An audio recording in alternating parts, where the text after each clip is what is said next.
Hello everyone, welcome to What If Naruto Was in Monster Musume movie. Before we start, please go support marioiale for writing that awesome fanfic. This is the translated version I made. There will be some mistake in character's gender, but of course Naruto is a male. Chapter 1. An ex-shinobi and Elenia. It was a beautiful, peaceful morning. The sun was shining, the birds were singing, everything was quiet. Inside a large two-story house, a young man about 22 years old with golden blonde hair, bright blue eyes, and marks on his cheeks was resting peacefully in his bed until he felt something on top of him that was bothering him quite a bit. He slowly opened his eyes to see what was bothering him and saw a beautiful 17-year-old girl wearing yellow pajamas hugging him tightly by the neck. How the hell did I end up in this situation? He asked himself with a small twitch in his left eye. It's just that I can't have a quiet morning without Maya-chan using me as a stuffed animal to sleep with. Sometimes I think I should have stayed with Ero-sennin. That young man was none other than the ex-shinobi of Konoha, Naruto Uzumaki. The young Uzumaki began to remember the day he began his new life in Japan. Who would have thought that all this started since he was banished from Konoha? Well, it all goes back 6 years ago. The blonde along with Shikamaru, Choji, Kiba and Niji went to rescue Sasuke from the Sound 4. The members of the rescue team had fierce battles against Orochimaru's bodyguards while the blonde faced Sasuke.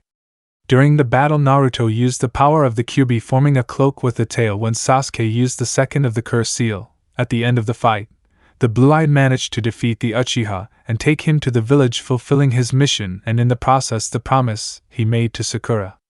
But not everything went as well as he thought. The civilian council demanded that the demon be banished for attempted murder against the last of the Uchiha clan. The Hokage with the other members of the clans opposed this, and that Sasuke should be punished and have his chakra sealed for deserting. In the end, the fate of the two young men was decided by vote. Banish the demon or punish the Uchiha, and by majority vote the council won and Naruto was banished from the village. Despite the banishment, things got even worse for the Uzumaki when his secret that he had sealed the beast was divulged. Everyone except for a few clamored for his execution. His companions and friends distanced themselves in fear. Sakura continued to blame him for hurting her Sasuke-kun, and Hinata walked away without saying a word for fear of the fox's power. The young Uzumaki was devastated to see those who were once his friends abandon him for believing he was the Kyuubi. But he also got angry when Jiraiya told him the truth that the Yondaime is actually his father. As expected, the blonde unleashed his anger by hitting everything near him to vent his rage that the person he admired so much is the cause of his problems. The Sannin managed to calm the blonde completely. He offered him something he would not refuse. He would train him to become stronger and thus surpass the Yondaime himself. Naruto, without thinking, accepted and prepared his backpack for his trip. The next day, Naruto and Jiraiya left early to avoid any lynching by the villagers. Upon reaching the main entrance, they ran into the people who trusted the boy, and they were the Hokage with Shizen, the Jonin sensei of Teams 7, 8, 10 and Team Guy, Irika, Anko, Ebisu, Gaara and his brothers Temari and Kankuro. They all wanted to see the blonde one last time before he left. Tsunade was the first to say goodbye. Giving him a warm hug and apologizing for the expulsion, the blonde told her that it was not her fault, and that now she must fight so that the village is not ruined because of the council. Shizen approached to also hug him and tell him to take care of himself. The next to say goodbye was Kakashi, who apologized to his former student. He knew he was largely to blame for the fight at the Valley of the End, because thanks to the fact that he taught the Uchiha the Chidori, he began to have delusions of grandeur and gained the audacity to desert and betray Konoha by accepting Orochimaru's offer, all to fulfill his revenge of killing Itachi. The other Jonin from the remaining teams apologized for the behavior of their students who imitated the villagers. Naruto thanked each one and replied that if his friends treat him like garbage, then they are dead, as well as his desire to be Hokage. Then Konohamaru and his friends said goodbye to their boss with tears. Ebisu and Irika were sad about the blonde's departure, but it was better for him since he will have a better life outside than being in Konoha. Tuchi and Ayam gave a scroll to Naruto, who didn't understand anything. The cooks explained to him that with Jiraiya's help, they sealed a supply of instant ramen for 6 months, which brightened the boy's day. And finally Anko said goodbye to him with a strong hug and with the blonde's face between her breasts, things that they envied a lot of men. Anko told him to take care of himself and that if she were a few years older she would undoubtedly be his girlfriend. Once everyone said their goodbyes, Naruto and Jiraiya left the village for the last time. The blonde gave his headband to Konohamaru so he could wear it when he graduated from the academy. The Sandame's grandson accepted the gift and promised that he would become the next Hokage. In honor of the man he would always consider his older brother. 8 months after leaving Konoha, Jiraiya began training his apprentice with various types of chakra control exercises to increase his physical strength and knowledge of Fuinjutsu. To advance faster, he taught him the secret of the Kage Bunshin to speed up the training. During that time, the boy, like never before in his life, managed to complete each of them, even the most difficult. It was also discovered that he possessed 3 types of chakra nature: wind, water, and fire. Jiraiya moved on to the next training, which was the Yandame Hokage technique, the Hiraishin no Jutsu. First he had to explain step by step how the technique itself worked with the help of the 3-pointed kunais. At first Naruto refused to learn the technique from his father's bastard. It took the Sannin a long time to convince him to finally accept. Once everything was prepared, the boy threw the kunai at a target. But at the moment he was going to use the jutsu, something went wrong and he ended up using more chakra than required. And at the same time he used the kyubis, which overloaded the Hiraishin and ended up disappearing in a red flash, as well as the special kunai in front of Jiraiya's eyes. Minutes later the boy reappeared in a very unknown place where there were huge structures never seen before and strange boxes with wheels with people inside. At first he did not know where he was or what nation he was in, but one thing was certain. He was no longer in the land of fire. Weeks after finding out where he was and that it was called Japan, the blonde began to adapt to the place. The first thing he did was rent an apartment to live in, and thanks to the Kage Bunshin he was able to get enough money working as a painter, delivery man, gardener, waiter, etc. Over time he managed to move to a small house, which was modified with secret doors and security seals.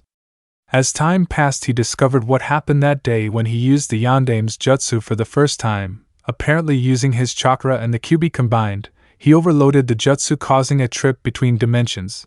That would explain why he didn't find a ninja or shinobi village with bands from a known village. To be honest, Japan was very quiet since people did not know about his situation as a Jinchuriki. With that great revelation, he made the decision to start a new life, leaving behind the memory of Konoha. 2 years since his arrival in Japan, Naruto rebuilt his home again, making it bigger, and underneath he built a kind of training camp created thanks to some seals so he could continue his training, knowing that it was not necessary. Even so, he wanted to stay in shape in case something bad happens. He also managed to discover the trick of traveling between dimensions thanks to his new version of the Yandame Hokage Jutsu. Jigenkin Hiraishin no Jutsu, Flying Thunder God between dimensions. Thanks to that he was able to travel through both dimensions to bring weapons and jutsu scrolls from his world to his new home. The years passed and our friend Naruto enjoyed the peace of living like a normal young man. Something he couldn't do in his own world due to the Akatsuki who were after him and the resentment of the villagers in Konoha. In his 3rd year in Japan, he learned of the existence of humanoid species, people with animal features or parts. From his point of view, it was something that wasn't seen very often, but everything changed when a program called the Interspecies Cultural Exchange Project was launched, where humanoids, also called interspecies or extra species, could live and integrate into human society.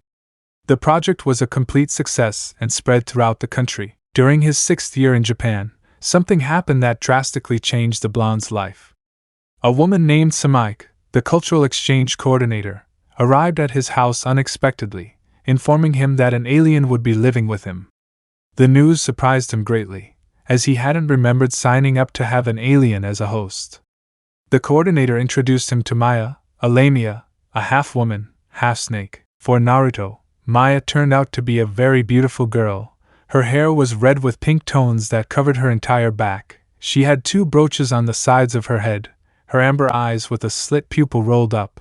Her ears are very long and pointed the same color as her hair, and she has rudimentary scales on her cheeks. The girl had a body that any woman or kunoichi would envy. Her skin was white and soft to the eye of anyone, a short waist, D-cup breasts, and good size, while the rest of her body was a long snake tail the same color as her hair. Since that day the Lamia girl stayed at the house of the ex-shinobi, who welcomed her with pleasure since he felt very lonely.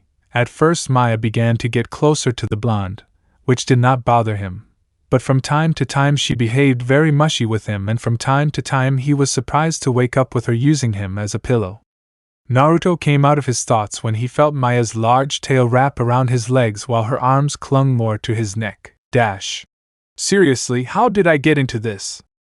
Naruto thought. Maya-chan, get up. It's already dawn, he said while moving the girl a little to wake her up.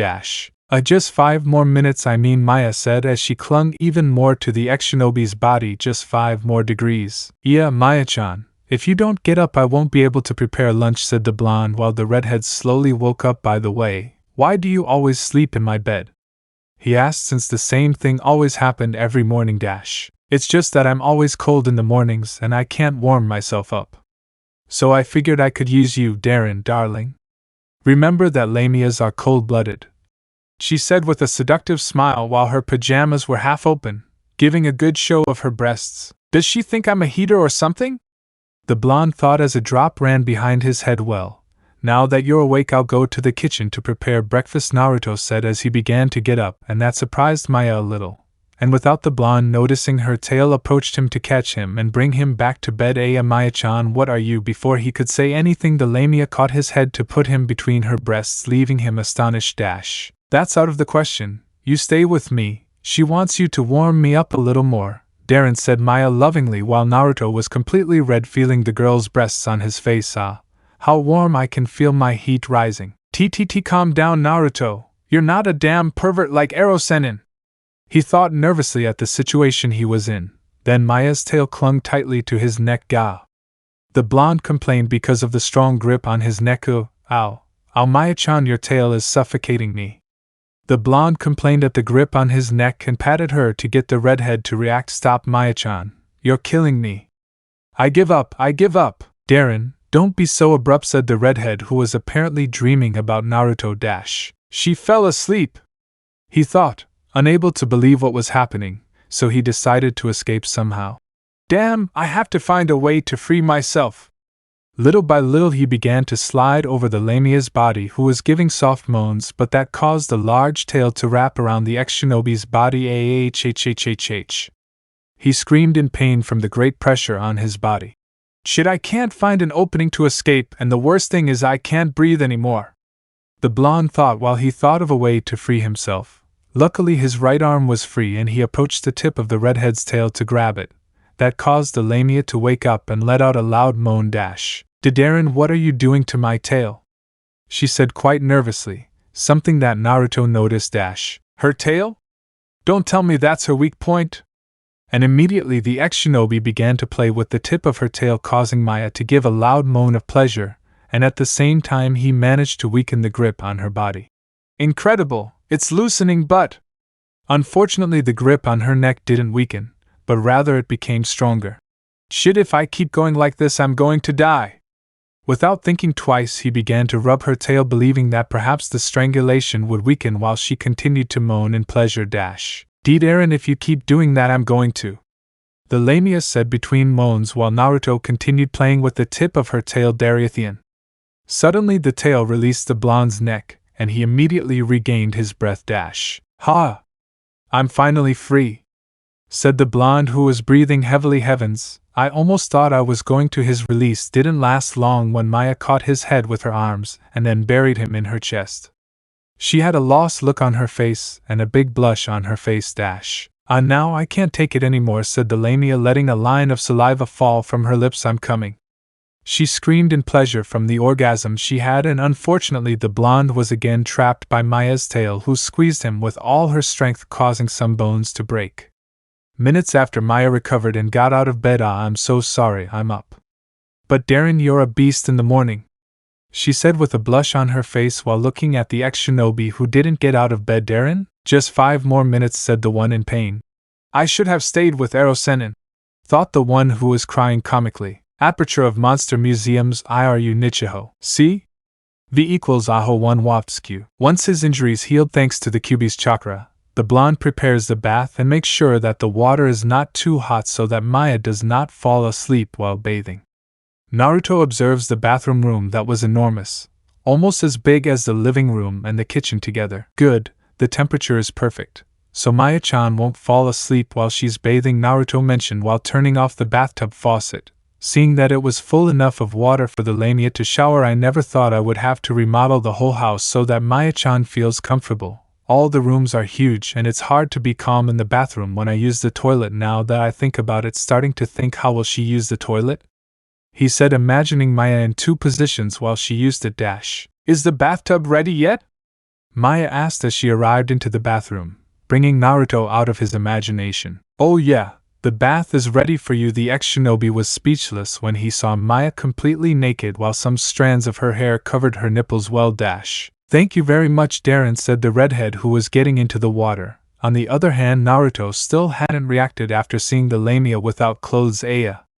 The water is warm, he said very happily. Japanese baths are great. Yeah, the bathrooms are incredible, said the blonde who couldn't get the image of Maya out of his head.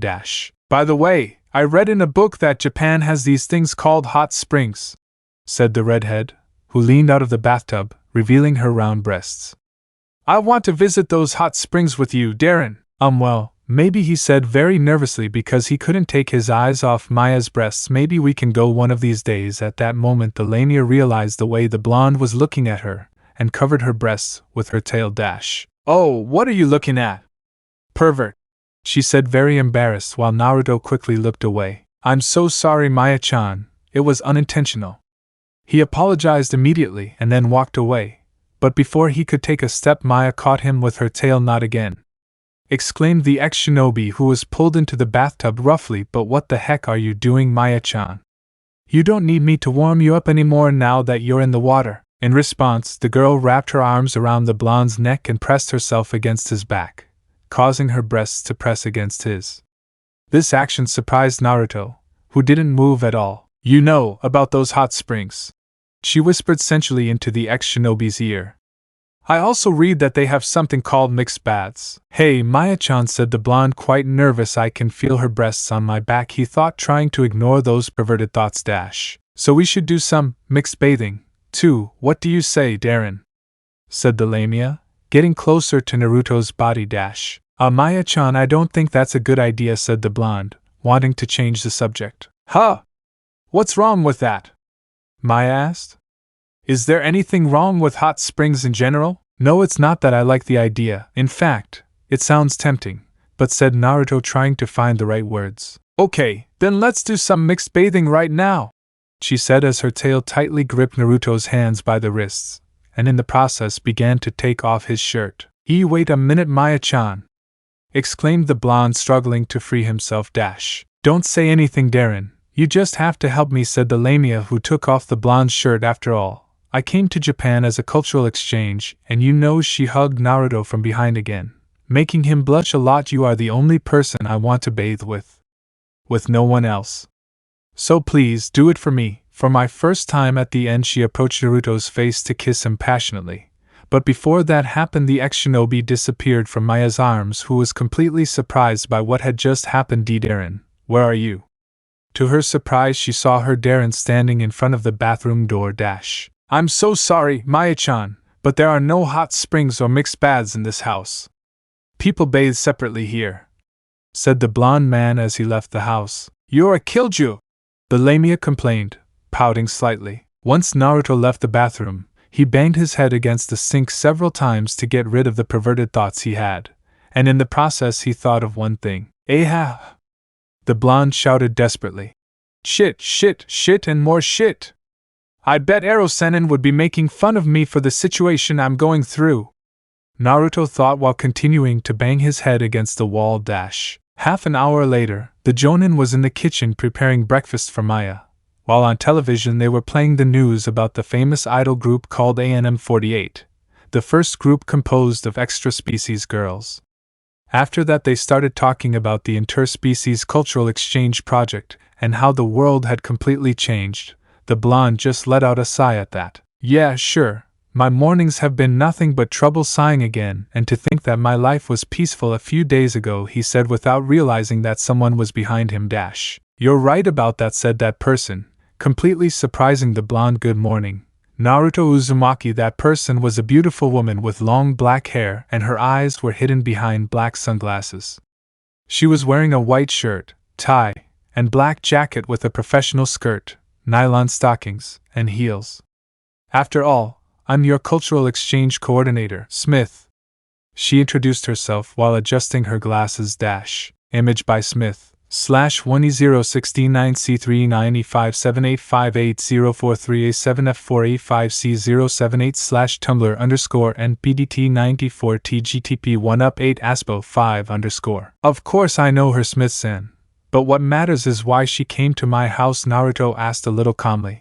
Damn, I forgot to activate the security seals on the house, he thought when he didn't notice when the black-haired girl entered. I came for breakfast, declared Miss Smith, making the blonde have a drop on his head, but also to make sure you are not involved in any forbidden matter.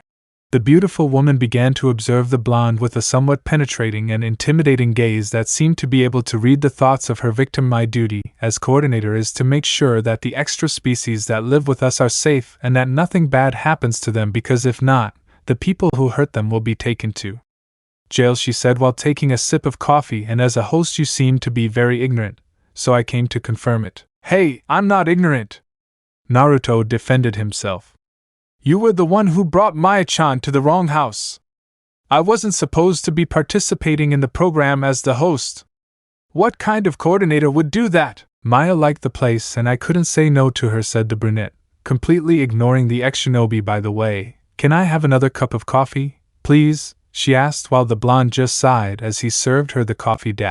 Anyway, let me tell you that I haven't hurt Maya-chan, rather, she's the one who hurts me. He whispered the last part so they wouldn't hear him. Well, said Uzumaki, because hurt means many things, you know? Smith said with a sadistic smile. What are you trying to tell me, Smith-san? Asked the blonde, who didn't flinch at the brunette. I'm referring to Maya's innocence, clarified Smith. As you know, lamias are passionate types. I wouldn't be surprised if she acted so affectionately towards you. Saying that, Naruto blushed quite a bit, remembering the things that happened this morning, and as a representative of her species, losing her innocence with a human could be a diplomatic problem and you would end up in prison. The black-haired girl thought that her plan to scare him would work, but she was surprised to see that Naruto was very calm despite what she said. If you're trying to scare me with your threats, it's unfortunately not working on me, said the ex-shinobi to the woman, who puffed out her cheeks in disgust. She was planning to give the boy a good scare, but he didn't even flinch, and just so you know, I would never do that to Maya-chan. She's very important to me. Really? You haven't thought about that? Smith insisted. I already told you no. I would never dare do that to Maya-chan. Naruto replied, very annoyed. Sure, she may be half snake, but she has a nice figure, ample chest, and is an overall beauty. She is completely loyal to you, she said while taking off her glasses, revealing deep brown eyes as she got quite close to the ex-shinobi. Besides, with her hand she took the blonde's face to look at him closely. You seem like a boy who is easily seduced, Samike whispered to the blonde, who was blushing quite a bit at how close her lips were to his. At that instant, without Naruto being able to react, he was hit hard in the face, leaving Miss Smith surprised that he managed to dodge the blow. Then she turned to see a very upset Maya, who came out of the bathroom and was wearing a wet shirt that was quite tight to her body. Hey! What are you doing? Said the lamia, who was possessively hugging the unconscious Naruto from behind. Smith-san, keep your hands off my Darren.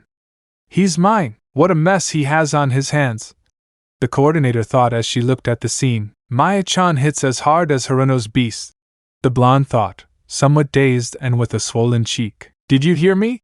The redhead shouted angrily. Relax, Maya, I was just joking.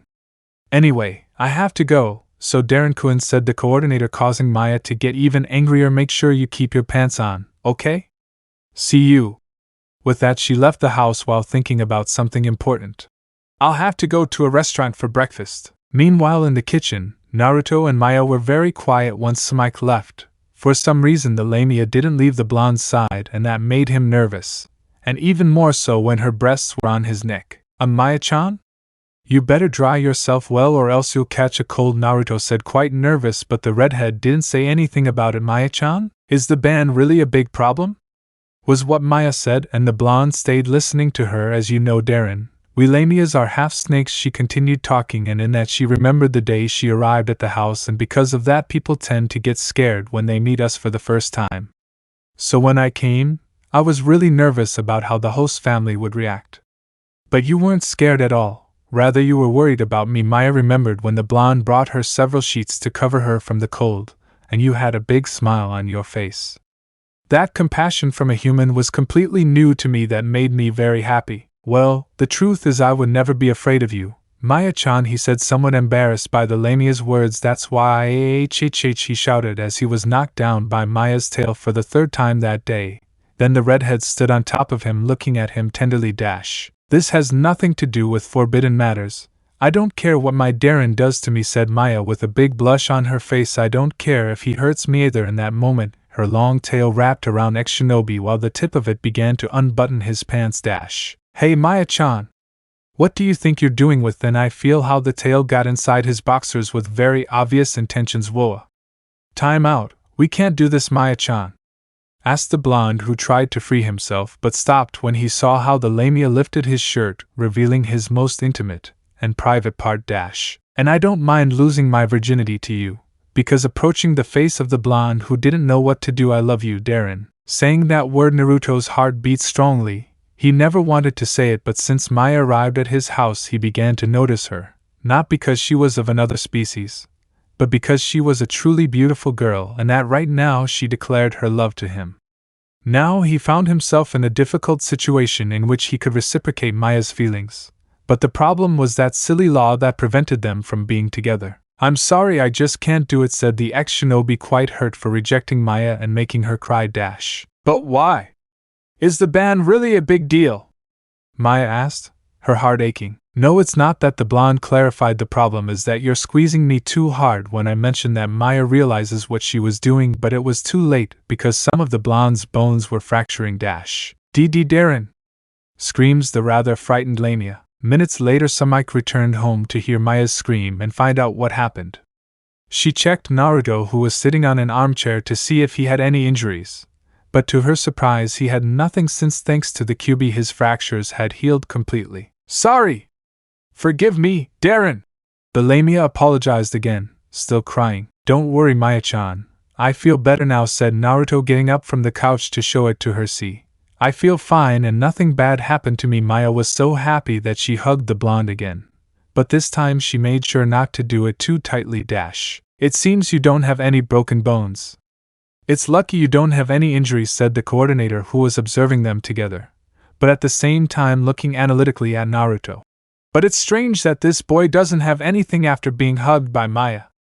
The lamias have a lot of strength when they capture someone with their bodies. Most likely any person would have several broken bones, but there is no sign that he has fractured any. Who are you really, Naruto Uzumaki? Thought Smith without taking his eyes off the blonde.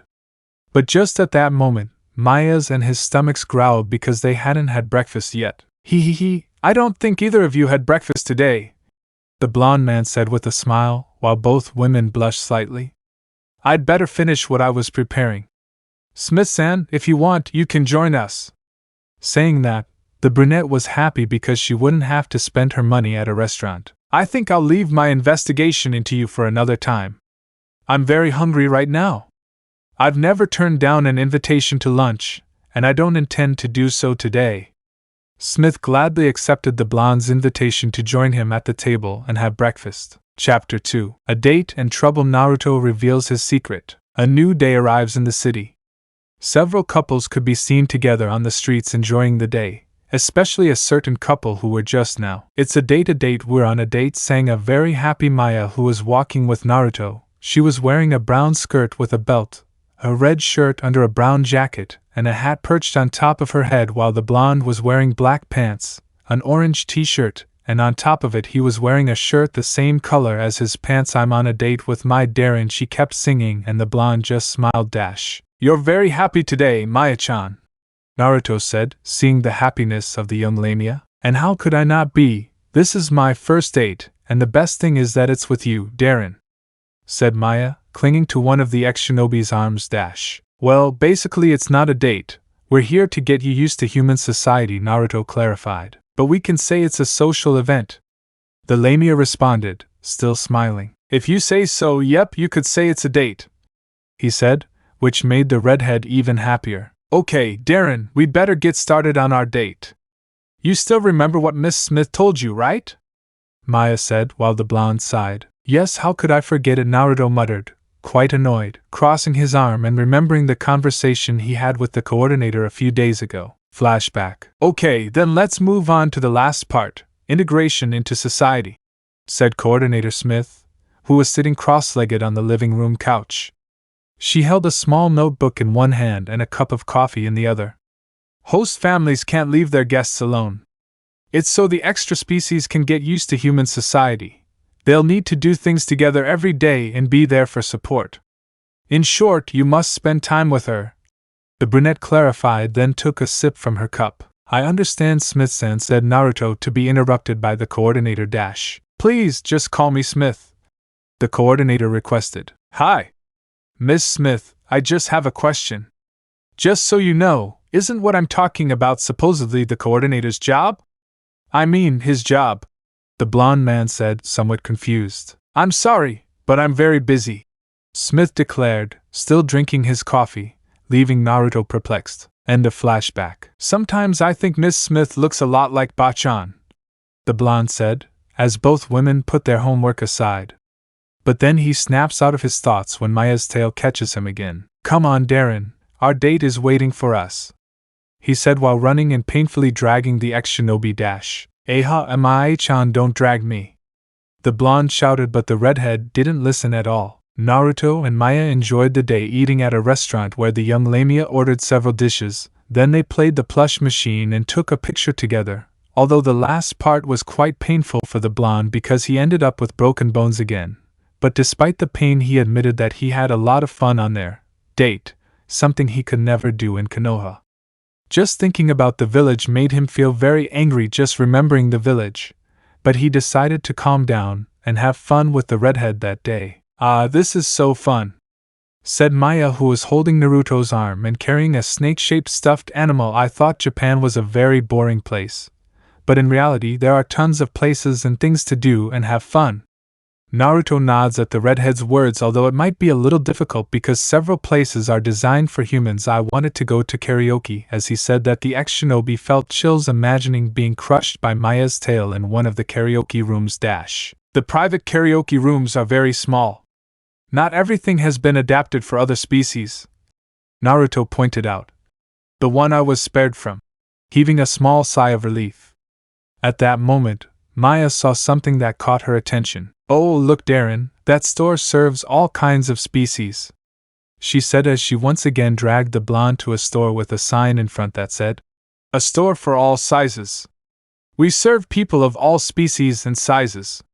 Once they entered, she was surprised by what was inside the store. "A lingerie store?"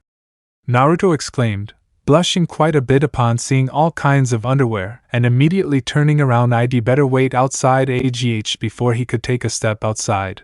Maya's tail grabbed him by the neck to pull him back into the store. "You're coming with me. Miss Smith said we had to be together all the time," Maya said with a big smile. "Wait, Maya-chan, Miss Smith didn't mean we have," said the blonde, but the Lamia didn't listen to him. "Excuse me. Do you have anything for the Lamias?" the redhead asked the receptionist, completely ignoring Naruto, who just sighs. This is so embarrassing," he muttered, very embarrassed. "And the worst thing is that in the store there were some women who stared at him. How did I end up in this? Now that I think about it, do Lamias wear pantyhose?" He thought that the redhead could wear such clothes. "Hey, Darren! Which one do you think would look best on me?" Maya asked, showing a pair of bras, causing the blonde to snap out of his thoughts. "Well, I think both would look good on you. But why are you asking me that, Maya-chan?" Naruto asked calmly. "It's because I don't wear a bra, so I wouldn't know which one would look best on me," said the redhead, who gave him a seductive smile as she leaned forward and lowered the collar of her shirt, showing that she wasn't wearing a bra and causing the ex-shinobi to bleed a little from his nose. Well, I don't know what to say. The blonde began to babble incoherent words and wiped his nose. Then Maya takes him with her tail to take him to one of the changing rooms. Wait. Why did you bring me here with you?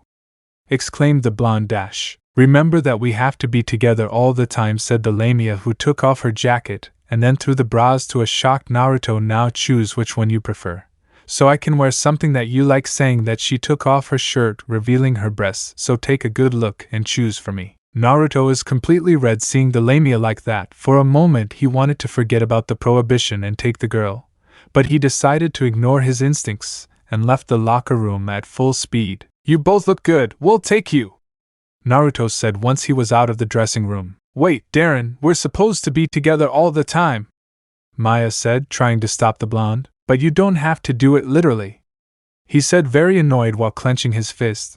Then he realizes that in his hand he had something. He opened it to see something that looked like a napkin. What is this? It feels like silicone. I've never seen anything like this. The back feels all sticky and warm. The blonde began to carefully examine the object in his hand. Darren? Came Maya's voice, peeking her head through the dressing room curtains. I'm sorry for dragging you into the fitting room, so could you give me back my underwear? She said, very embarrassed. Huh! Was all he could say to get Maya to take off his underwear. Darren, you're so perverted! The redhead screamed, very embarrassed, as she closed the dressing room curtains. Naruto, on the other hand, couldn't help but blush profusely as he imagined the lamia wearing those panties. If you wear underwear, said the blonde at such a discovery. Baka! Maya shouted from the dressing room and hit him with her tail, sending Naruto flying out of the tent. Minutes later both young people left the store to continue what they were doing. Maya was ahead, still embarrassed by what happened in the store, and Naruto followed behind her carrying some shopping bags. You know, Darren?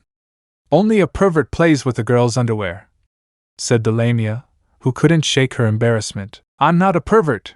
I didn't know those were panties either. The blonde defended himself, blushing at the same time. If you were curious, you could have asked me and I'd show you. The blonde man turned quite red at that moment. Just then, a bearded man and a small, dark-skinned woman appeared around a corner and were surprised to see Maya. Ha ha! What the hell is that thing? Said the woman who was making fun of Maya. Oh my god, that looks so weird and disgusting, ha ha ha, said the man, and at the same time the couple laughed even harder, which bothered the redhead a lot, and she immediately moved her tail to hit them. But what happened was that Naruto got in the way and received the full blow that knocked him to the ground. Oh no! Are you okay, Darren? Said Maya, quite worried, while the couple laughed at what happened. Why did you get in the way? Maya-chan, remember that you can't be hitting people, said Naruto, rubbing his cheek and remembering another part of the conversation he had with Samike. Flashback. There's another fact I should tell you. It's about a law that says humans should not harm non-humans. This also goes for the other one. Non-humans should not harm humans, Smith explained quite seriously. Our goal is to reach a peaceful coexistence between both species, but we're not there yet. There are still many areas of controversy, as well as a general distrust of non-human species. In Maya's case, her species receives a lot of criticism due to its drastic differences with humans. If she were to attack someone harboring negative feelings against her, we'd have to send her back to her country. So, lowering her glasses slightly to wink at the blonde. Take good care of her, Darren. End of flashback. The ex-shinobi got up from the ground with Maya's help, and at that point the people around them approached them. Or rather, they started taking pictures of the lamia and started murmuring things like, "That's what they call a lamia. Who is that guy? Is he her boyfriend? I've never seen a lamia before. Her tail is huge." These things made Maya quite nervous, and the blonde decided to intervene. "What the hell are you doing? You shouldn't be taking pictures without permission," Naruto shouted, but the people ignored them. "Hey, are you all deaf or something?" he exclaimed again, but the people around him continued taking pictures of Maya, who was trying to cover herself. If you don't learn the good way, it will be the hard way. With that said, hand seals began to be made that caught the redhead's attention. Then a strong current of wind surrounded the spectators, causing them to drop their cameras and cell phones that ended up flying in the air and then falling to the ground and breaking. Ready. Problem solved, said the one who took Maya's hand. It's Time for us to leave here. They began to walk, leaving the other people who were confused by what happened a few moments ago. Darren, what happened? You made some strange movements with your hands and suddenly the wind blew very hard, asked the redhead, who didn't understand what she saw. Damn, he cursed himself. I don't know what you're talking about, Maya-chan. I think what happened was a coincidence. He laughing nervously. We better find a private place. We're too far from home, looking everywhere, looking for a place to hide until he saw a building in front of him. It must be a joke. The building in front of him was nothing more than a love hotel. Naruto knew well that he would have a lot of problems if he went in with Maya, but it was the only option they had left, so he took the redhead to the love hotel until things calmed down. In one of the building's rooms, Naruto was sitting on the bed while Maya was in the bathroom taking a shower. For some reason, the ex-shinobi didn't feel very comfortable due to the atmosphere in the room. Okay, calm down, Naruto. We were in an emergency and needed a place to hide, but of all the places there were, why did it have to be a love hotel? The blonde thought, quite nervous at the huge mess he got himself into. At that moment, Maya came out of the bathroom with a slightly open robe, revealing her large breasts. The bathroom here is nothing compared to the one at home, but I still liked it, said the Lamia, who was approaching the blonde. Tell me, Maya-chan, how do you feel now? He asked very nervously. I feel better now, Darren. This hotel is very relaxing. I wouldn't mind spending the night here, he said happily. I don't think it's a very good idea, said Naruto, avoiding certain perverted thoughts and cursing Jiraiya's name again. Huh? Why not? Isn't that what hotels are supposed to be for? By the way, what are people doing here? I asked innocently, scanning the room. Why are you asking me that? I have no idea what people in this hotel do, the ex-shinobi replied, not wanting to talk about the subject. Then Maya turned around to see something that caught her attention. By the way, what is this? Is it chewing gum?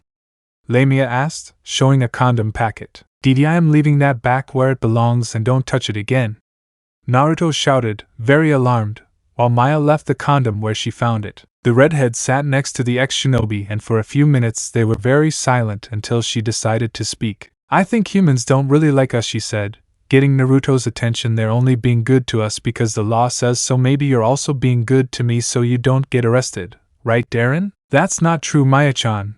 You are the blonde couldn't continue when he saw how Maya dropped her bathrobe and revealed her completely naked body. Look at me, Darren. I am completely defenseless. If you were to hurt me now, I wouldn't do anything to defend myself, she said, lying on the hotel bed while tears fell from her eyes. Seeing this, Naruto approached the half-naked Lamia and then took her by the shoulders to lift her up and hug her. The redhead didn't know what to say. She just wanted to be next to her Darren, feeling safe in his arms. Never say those things again, Maya-chan. I would never be afraid of you, said the blonde in the ear of the redhead, who hugged him tightly. You are a very beautiful girl who would never do anything wrong. Hey, are you serious, Darren? The Lamia asked while Naruto felt and wiped her tears. So you don't fear me? Of course not, I would never fear you. You are a very important person to me, the blonde declared, making Maya's heart beat with happiness. And without them realizing it, both young people were preparing to kiss, until, plum, the door to the room, along with a large portion of the wall, collapsed, letting in a group of men dressed in SWAT-style suits. Both Naruto and Maya were in shock at what was happening. Stop right there, said one of the subjects, pointing a gun at the young people. At first glance, it could be seen that this person was a woman wearing a face mask and sunglasses that looked very familiar to the young people. This is the Cultural Exchange Security Squad. Both Naruto and Maya were shocked by what was happening. According to our information, a male human dragged a female Lamia here for obscene purposes. Yes, the law on cultural exchange between species allows, huh? But what a surprise if it's our dear Darren-kun, she said, and then lowered her face mask, revealing her identity. Miss Smith? Naruto and Maya said when they recognized the cultural exchange coordinator. How did you know we were here? That was easy, we just used Twitter, Smith said, taking a few drops of water from behind the boys' heads. But the important thing is that you could explain to us why you came to this, she asked. Well, Miss Smith, what happened was the following, said Naruto, who told her about the problem of people taking pictures of Maya, and they had no other option but to hide in the hotel, and that's what happened. I understand that you had good intentions to protect Maya, but next time, take her somewhere else. For a moment, I thought you'd do kinky things to the poor thing, the coordinator said jokingly, making the boys blush. I don't do perverted things. The only pervert is Erosenin. He even admits to being a super pervert. The blonde declared, very annoyed, and unintentionally spoke more than he should. Erosenin? The brunette said upon hearing the name, which seemed very unfamiliar to her. Who is this Erosenin you're talking about? Damn, I did it again. He cursed himself mentally since it was the second time he made a mistake that related him to his ninja past.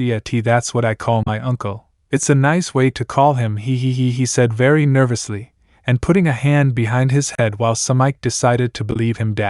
Okay, I better go with the others. See you, Darren-kun, she said goodbye, leaving the boys alone. At that, Maya, who was already wearing her clothes, approached the blonde to speak to him. Darren, I want to thank you for saying those nice things about me. I appreciate it, said the blushing Lamia. You're welcome. Remember that you are very important to me, Naruto mentioned with a smile and a slight blush. The two young men couldn't stop looking at each other, making their hearts beat faster. Oh, right! What do you say I give you guys a ride home? Samike said, appearing at that moment and ruining the situation, and the young men quickly turned around in embarrassment. Huh? Is something wrong? She asked, considering what was happening. No, it's okay, said Maya, a little blushing, and together with the blonde they were preparing to leave the building until the same couple that made fun of the redhead minutes ago appeared. But just look, it's the snake girl again. The bearded man pointed at her with his finger. Hey, what's that thing doing here? The short, dark-skinned woman said. He really could have done it to her, the man said mockingly. Does that thing have a bag, Ina? He pointed in the same direction as his companion, while Maya clenched her fists in fury. Maya, please calm down, Miss Smith asked calmly, seeing that the redhead was about to attack the couple. But suddenly something happened. The couple stopped laughing to hear a loud bang. At this, Maya, Smith, and the security squad watched shocked as Naruto had those two against the wall and held them tightly by their necks while they were suspended in the air, who looked at the boy in terror and noticed that his hair had become more bristly. His marks on his cheeks became more visible. His fangs became longer, and his previously blue eyes turned red and with a slanted pupil. I don't know who you are to come here and insult Maya-chan, but if you say another word or bother another interspecies, I'll kill you. Naruto threatened with a thick voice that filled those red eyes that cried for blood with terror. Get out of my sight before I have to dirty my hands with trash like you. With that, he released the couple, who fell hard to the floor. Who the hell are you? Said the small woman, who began to cry in terror. You're a damn demon! The bearded man exclaimed. I'm not a demon, I'm a Jinchuriki, declared the blonde before creating two bright blue spheres in each hand and then attacking the couple with them. Raisenrangan. Both the man and the small woman received the attack full on and then went through the wall and flew out several meters from the hotel. Those from the security squad along with Samike and Maya were stunned by what they just witnessed. Out of nowhere, that blonde attacked those two with strange spheres that appeared from his hands, and with them he hit them, leaving them KO. Meanwhile, with Naruto, who realized what he had done and began to curse for his big mistake. Now the whole world will know his secret, and he no longer had any idea how to defend himself or make up some crazy excuse. He let out a big sigh at that. He knew that sooner or later he would end up discovering the truth. The blonde turned around to start walking towards those present and for them to see the changes that had appeared on his face, causing the squad to be filled with fear. But for some very strange reason, the girls had a huge blush on their faces. They never believed that Naruto looked so wild and attractive in that form. Darren, what happened to you? Maya pointed out when she saw the changes in Naruto's face. What were those things that appeared in your hands? The blonde remained silent because he had no idea what to say. But what did you do? Are you some extra species that we have no record of? Asked the black-haired girl as she began to search for information in her book. The blonde man had to resign himself. He had no way out or the option to make something up. It was time to tell the truth. Then his face returned to normal, as did the blue color of his eyes, leaving everyone surprised. Maya-chan, Miss Smith, I have to tell you a secret about me. But this is not an appropriate place to reveal it, declared Naruto seriously. Smith was going to speak, but the blonde decides to interrupt her. And about your question, if I am an extra species, let's say I almost am. That answer left the girls confused while he began to make hand seals and disappear together with Maya and Smith in a whirlwind of leaves, leaving the security squad at the Love Hotel. Minutes later, the group appeared in the main room of the blonde's house. Maya and Smith were at a loss for words or understanding of what was happening. First, Naruto attacked two civilians with glowing spheres, then he showed signs of a savage expression on his face. And now they were in the main room because of a whirlwind that emerged out of nowhere. The blonde man walked over to one of the armchairs to sit down and sighed in exhaustion. Okay, I don't know how we're in your house, but it's time you gave us a good explanation of what's going on, Naruto Uzumaki demanded the coordinator, who was observing the blonde with a serious look and crossing her arms. I never thought this day would come, the blonde said. I suppose you want to know what's going on, don't you? He looked at both women, who wanted to know the truth. What's going on, Darren? You made those strange hand movements again, and then we appeared in the room as if by magic, said Maya, who no longer understood anything, while the blonde showed a small smile. That wasn't any kind of magic. What I did is called Shunshin no Jutsu, he clarified, while the redhead became even more confused, because she had never heard those strange terms in her life. Shun of I don't know what, said the redhead, who didn't understand that strange word. Explain yourself in terms we can understand. Darren-kun, asked the coordinator, who sat in an armchair in front of ex-shinobi without taking her eyes off him behind her sunglasses. Well, Shunshin no Jutsu is a technique that allows a person to move from one place to another regardless of the distance, the blonde clarified, while Samike looked at him in disbelief at what she heard. Are you saying that this Shunshin thing is something like teleportation? The Lamia asked, and the blonde nods his head. That's incredible, Darren. You didn't know you could do things like that, she said with little stars in her eyes. Hee, that's nothing, Maya-chan. Where I come from there are many people like me who can use that jutsu Naruto mentioned. Wait a minute, Darren, what are those jutsus like? And how is that place I come from? I asked with great curiosity, and Naruto had the word mystery tattooed on his forehead. Literally, of course you have a lot to explain, he said as he crossed his legs and raised an eyebrow. And that's what I'm going to do, Miss Smith. First of all, I come from the land of fire, one of the 5 great shinobi nations, the blonde clarified, but at that moment Samike got annoyed by what she heard. Who are you trying to fool with your fairy tales, Uzumaki? That damn country burnt by fire, or whatever it's called, doesn't exist, she shouted, annoyed as she got up from the couch. In fact, the land of fire does exist, but not in this world. That information silenced Maya and Samike, who were listening to what the blonde was explaining to them. I know it sounds crazy, but what I'm telling you is true. The land of fire and the 5 great shinobi nations come from another dimension just like me. Smith wasn't happy with that answer. This blonde was making fun of her and contaminating Maya's mind with those fairy tales. Very funny, Uzumaki, ha. I almost believed you for a moment. But it's time you told us the truth, mentioned the woman, who took off her glasses so he could look her in the eyes. And seeing that seriousness she had, she knew she wasn't lying. You must be kidding me. How can all that be true? She shouted, a little upset. Everything I said is true. I don't belong to this world, much less exist in it. I am Naruto Uzumaki, ex-shinobi of Konoha. Chapter 3, Darren's Past. Doubts, questions, and awkward silence. That's what was happening in the living room of Konoha's former shinobi, Naruto Uzumaki. The Lamia girl and the coordinator remained uneasy at the blonde's answers. Shinobi? What the hell is a shinobi? Asked Samike, who couldn't stop staring at Naruto. A shinobi is what you know as a ninja, he declared, leaving the girl's surprised. You mean it? Maya said with a big smile at the idea of her Darren being a real ninja. But before she could say anything, Samike decided to interrupt her. Please, Maya, how can you believe he's a ninja? Everyone knows they don't exist, said Samike, annoyed and not believing Naruto's word. I mean, fire country, ninja nations, another dimension. Only an idiot would believe that. Everything I just told you is true, Miss Smith. You too witnessed one of my techniques at the Love Hotel, the blonde declared. And Maya and Samike remembered what happened to the couple who were making fun of the redhead. Wait, are you referring to those glowing spheres that appeared in your hands? The brunette said, a little interested in what she saw at the hotel. In fact, it is a variant of my original jutsu, said Naruto, who extended his arm to the front and opened his hand to make the same blue sphere appear. This is the Rasengan, a jutsu that one of my teachers taught me in my world. Both Maya and Samike looked at the sphere in amazement. You're incredible, Darren! I can't believe you can do that kind of magic, Maya said, her eyes turning into little stars.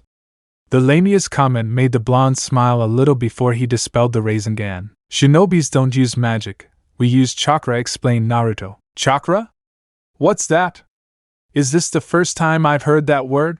Asked the Lamia, tilting her head slightly. Chakra is the body's vital energy and is essential for any jutsu, even the most basic. It's a mixture of the physical energy present in every cell of a living being's body and the spiritual energy acquired through exercise and experience. Once the blonde finished explaining what chakra was, Maya and Samike had huge drops of it on their heads.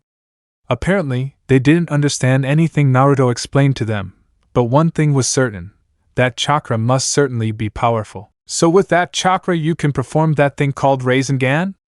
Maya asked, and the blonde just nods. That's fabulous. I bet ninjas can do amazing things. That made the Lamia very excited. Believe me, that's not the only thing I can do, Maya-chan. Do you remember that current of wind that sent all of those people's cameras flying? Naruto asked the redhead, who just nods. Well, I was the one who created that.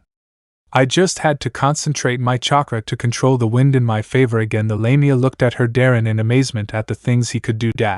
On the other hand, the cultural exchange coordinator wasn't very surprised. Let's say, she looked quite angry, thinking that the young Uzumaki was lying to her with that absurd story. Enough, I'm not going to tolerate any more of your lies, Uzumaki. Samike shouted, tired of hearing the things Naruto said. Do you think you can fool me with that thing that you come from another dimension where ninjas exist? It's simply nonsense. I would never lie, Miss Smith. Everything I say is true. I come from another dimension, the blonde insisted, but Samike refused to accept such ridiculousness. The only way I'll believe that is if you show me something other than that Reizeno Sequando. I bet you used a magic trick like the one they show on TV, the brunette said, believing it was all part of a trick. Well, if you really want to see more evidence, I'll give it to you, said Naruto as he stood up from the chair and made some hand seals to be surrounded by a cloud of smoke. Once the smoke cleared, Maya and Samike were completely shocked to see that in front of them was not Naruto, but rather another Samike with her classic black suit. What do you think of this evidence, Miss Smith?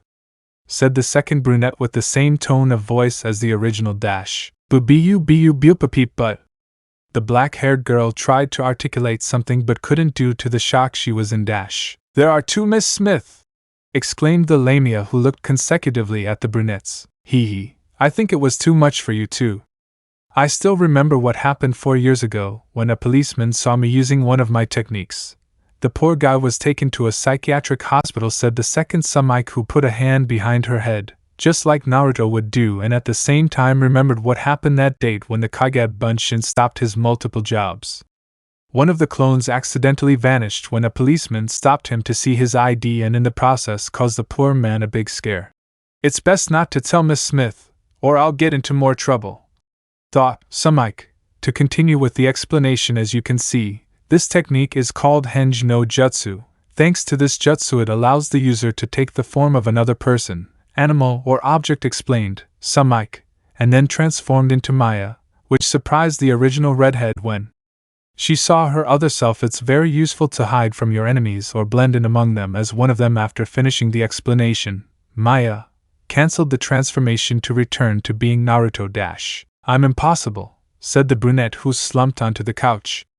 Is this a crazy dream?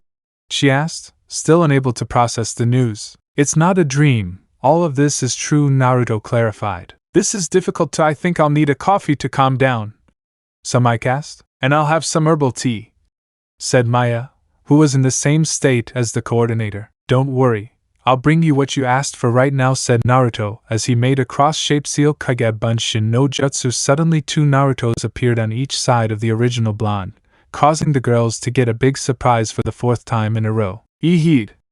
3 Darren/Narutos. Both girls exclaimed, while the original Naruto and his clones held back their laughter at their reaction. Don't worry, girls. These are just Kage Bunshin, or shadow clones. Another technique I can perform as a shinobi, the blonde man explained with a smile. Then, a somewhat nervous Maya approached one of the blonde man's clones to touch it. It's real. This clone is real. The redhead said. Samike, being curious, approached the other clone to start touching it, and realized that it was also real. This is incredible, said the coordinator, who now believed Naruto's words. You really are a ninja. Of course I am, Naruto said with a smile. Well guys, I want you to go to the kitchen and prepare some herbal tea for Maya-chan and some coffee for Miss Smith, the blonde asked while both clones nodded with a hi, and left. Once the clones left, there was an awkward silence in the room. Samike and Maya had no idea how to have a conversation with the now identified ninja. It only took seconds for the brunette to gather her courage. Naruto, could you tell us about your world, where you come from and what it's like? The coordinator asked the blonde. Maya also wanted to know where her beloved Darren came from. Well, let me tell you, it's going to be a long story. Are you sure you want to hear it? Naruto asked while the girls nod their heads. Okay, it would be better to tell you from the beginning.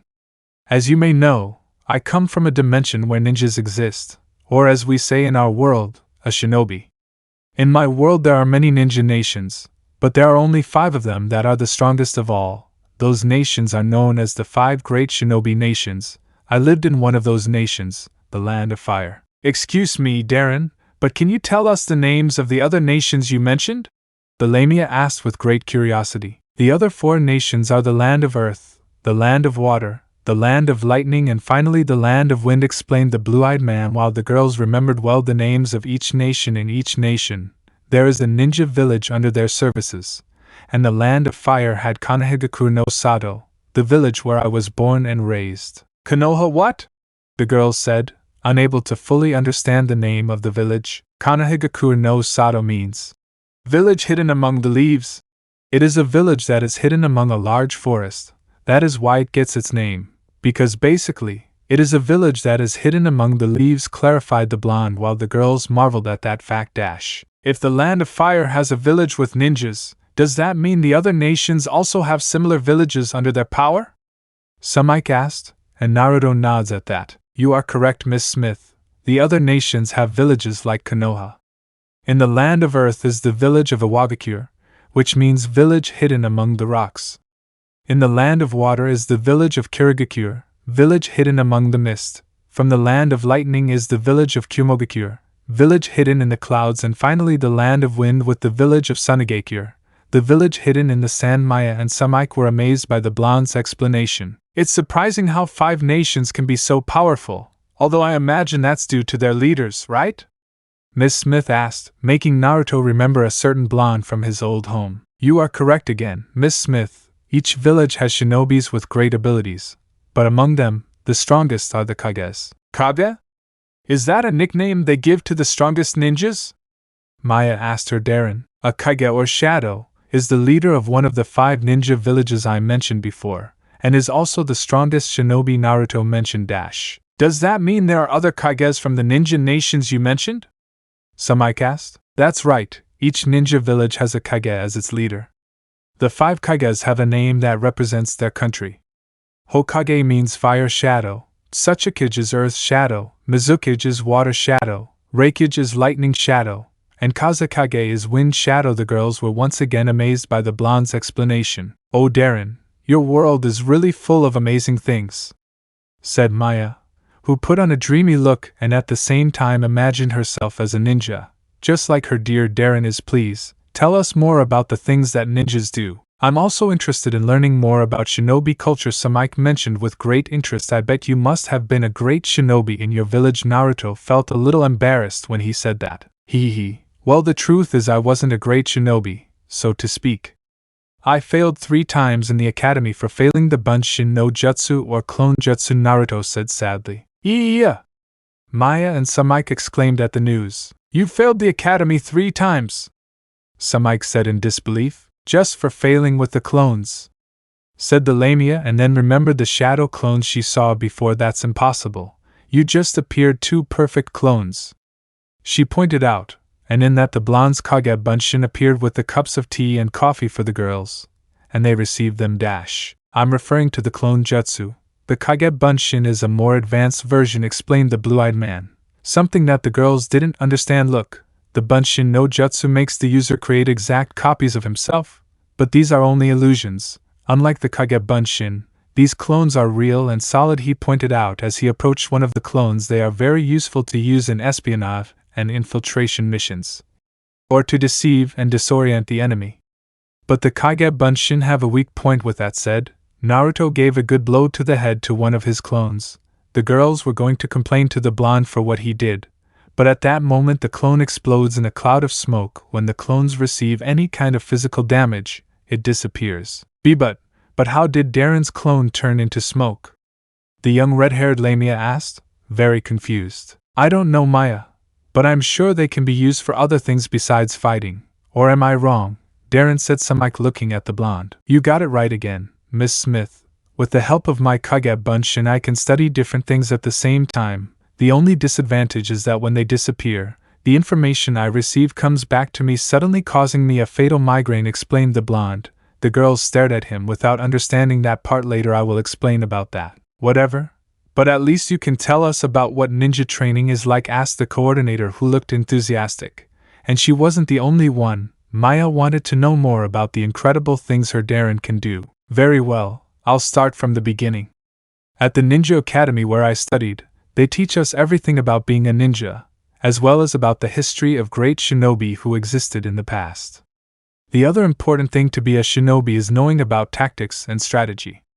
We are also instructed in setting traps, handling ninja weapons and tools like shuriken and kunai, and throwing them through target practice. Students at the academy are also taught about the importance of chakra and how to use it, hand seals, and the basic levels of a shinobi. And what are the basic levels you're talking about?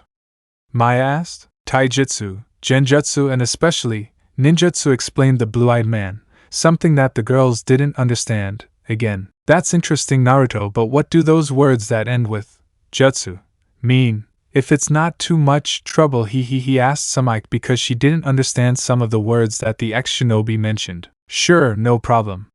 First there's taijutsu, which means hand-to-hand combat techniques. Genjutsu is illusion techniques and ninjutsu is ninja techniques, explained the blue-eyed man while Maya wrote everything down in a notebook. Maya-chan, why are you writing down what I say? He asked with a small drop of sweat on his forehead. It's to remind you of the things you must learn to become a shinobi, Maya replied with a smile. And how do those levels you mentioned work? She asked, preparing to write them down in her notebook. Okay, said the blonde with a nervous smile. As you know, taijutsu or hand-to-hand techniques are all those jutsus that have to do with hand-to-hand combat, that is, techniques that use martial arts.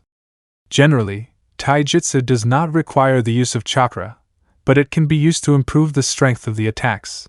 Another of its characteristics is that it is not necessary to use hand seals and they are much faster to use than ninjutsu or genjutsu. These techniques can also use weapons.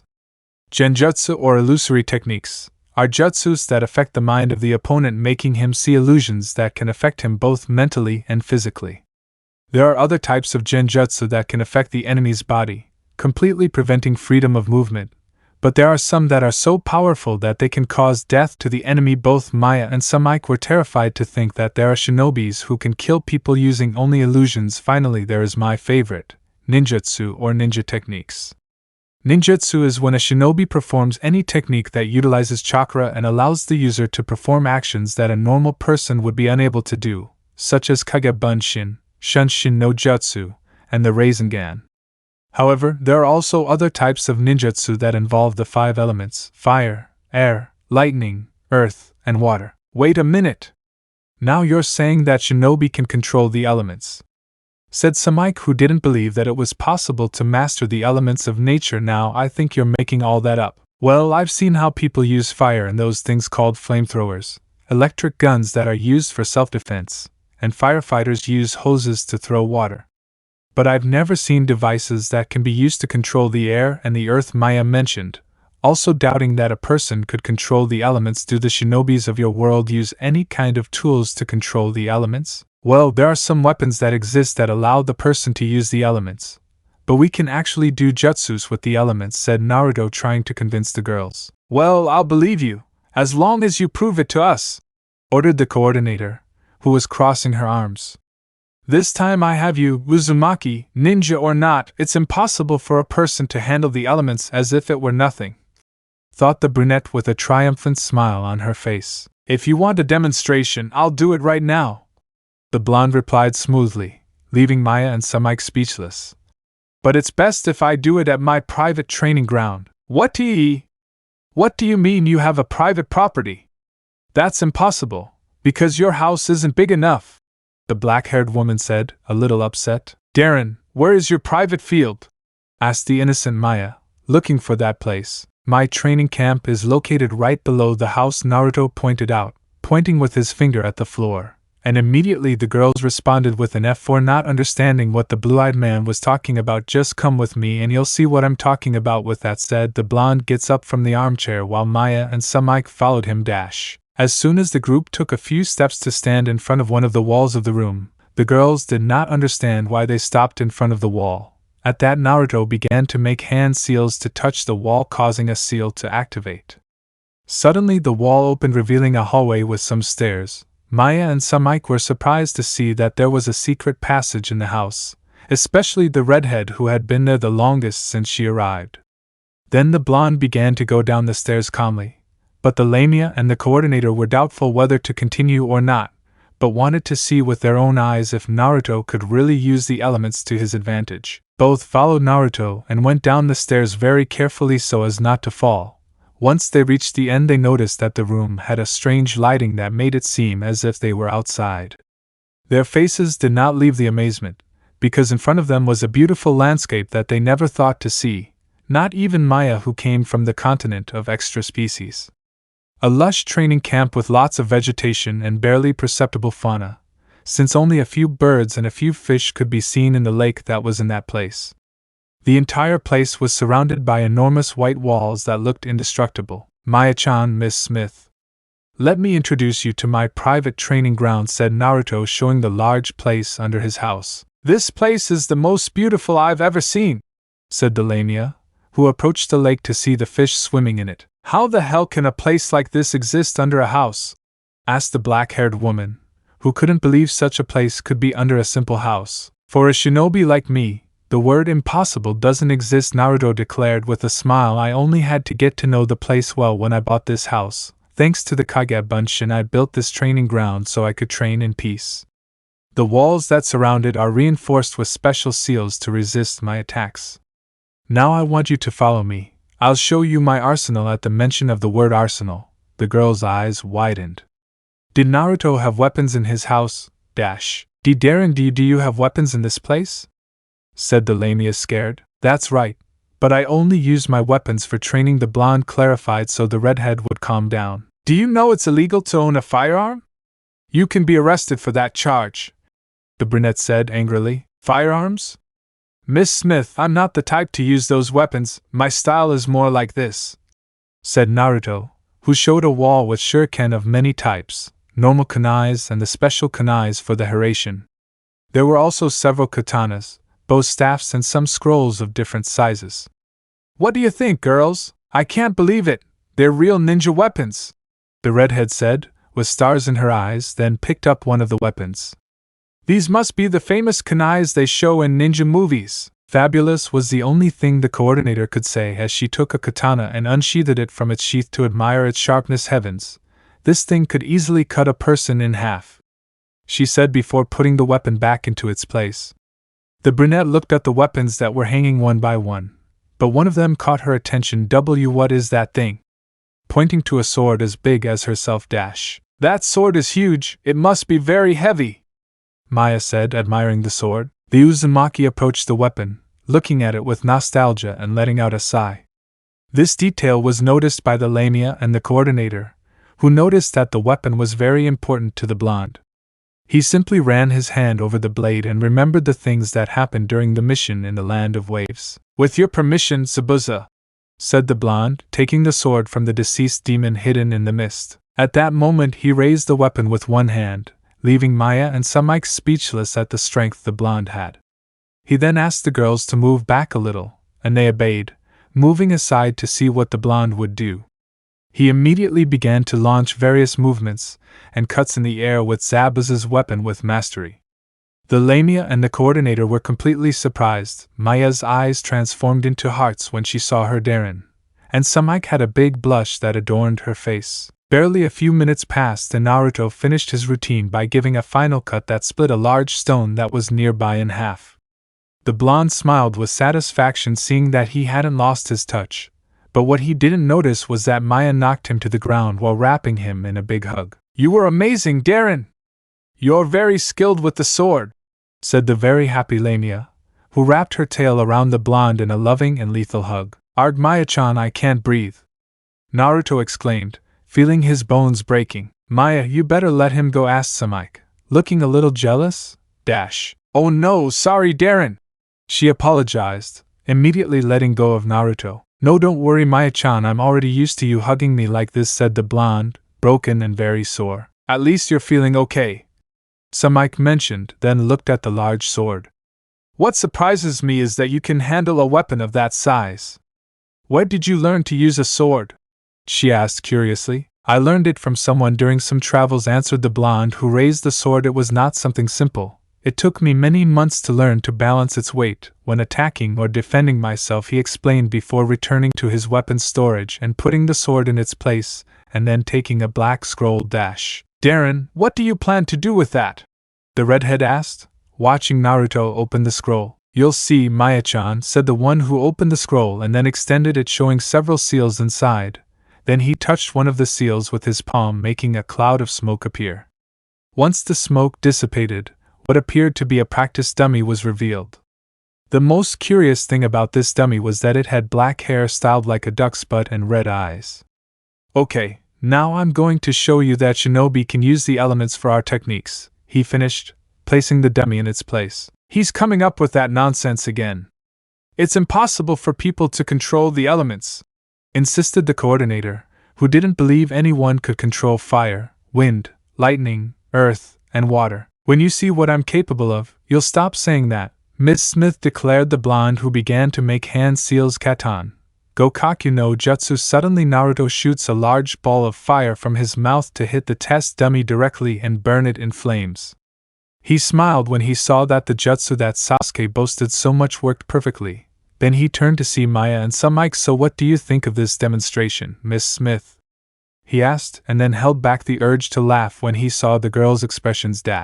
Maya and Miss Smith had their eyes wide open and their jaws on the floor at what they had just seen with their own eyes. "UAF fireball!" Darren launched a fireball from his mouth. The Lamia pointed out, completely shocked. This can't be possible. How is it possible to do that without using a flamethrower?" Samike was in the same state as Maya.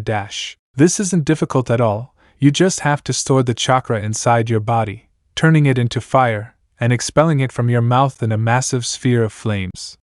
Once you master it, it's easy to use this jutsu," Naruto explained as if it were easy to do while the Lamia and the coordinator watched the doll consume itself in the flames. "It would be better if I turn that off before it ends up setting the field and the house on fire." With that said, he performed another sequence of seals. Suetun, Mizurappa, water release, raging waves. A powerful jet of water came out of the blonde's mouth that hit the doll and extinguished the flames. "Done. This is enough. You can use the water!" Maya and Samike shouted at what they saw. "Of course, I can handle up to 3 elements," was the blonde's response. "You can use 3 elements? That's crazy!" Samike shouted, beginning to doubt that a person could control the elements. "For a normal person it would be possible, but not for a ninja like me.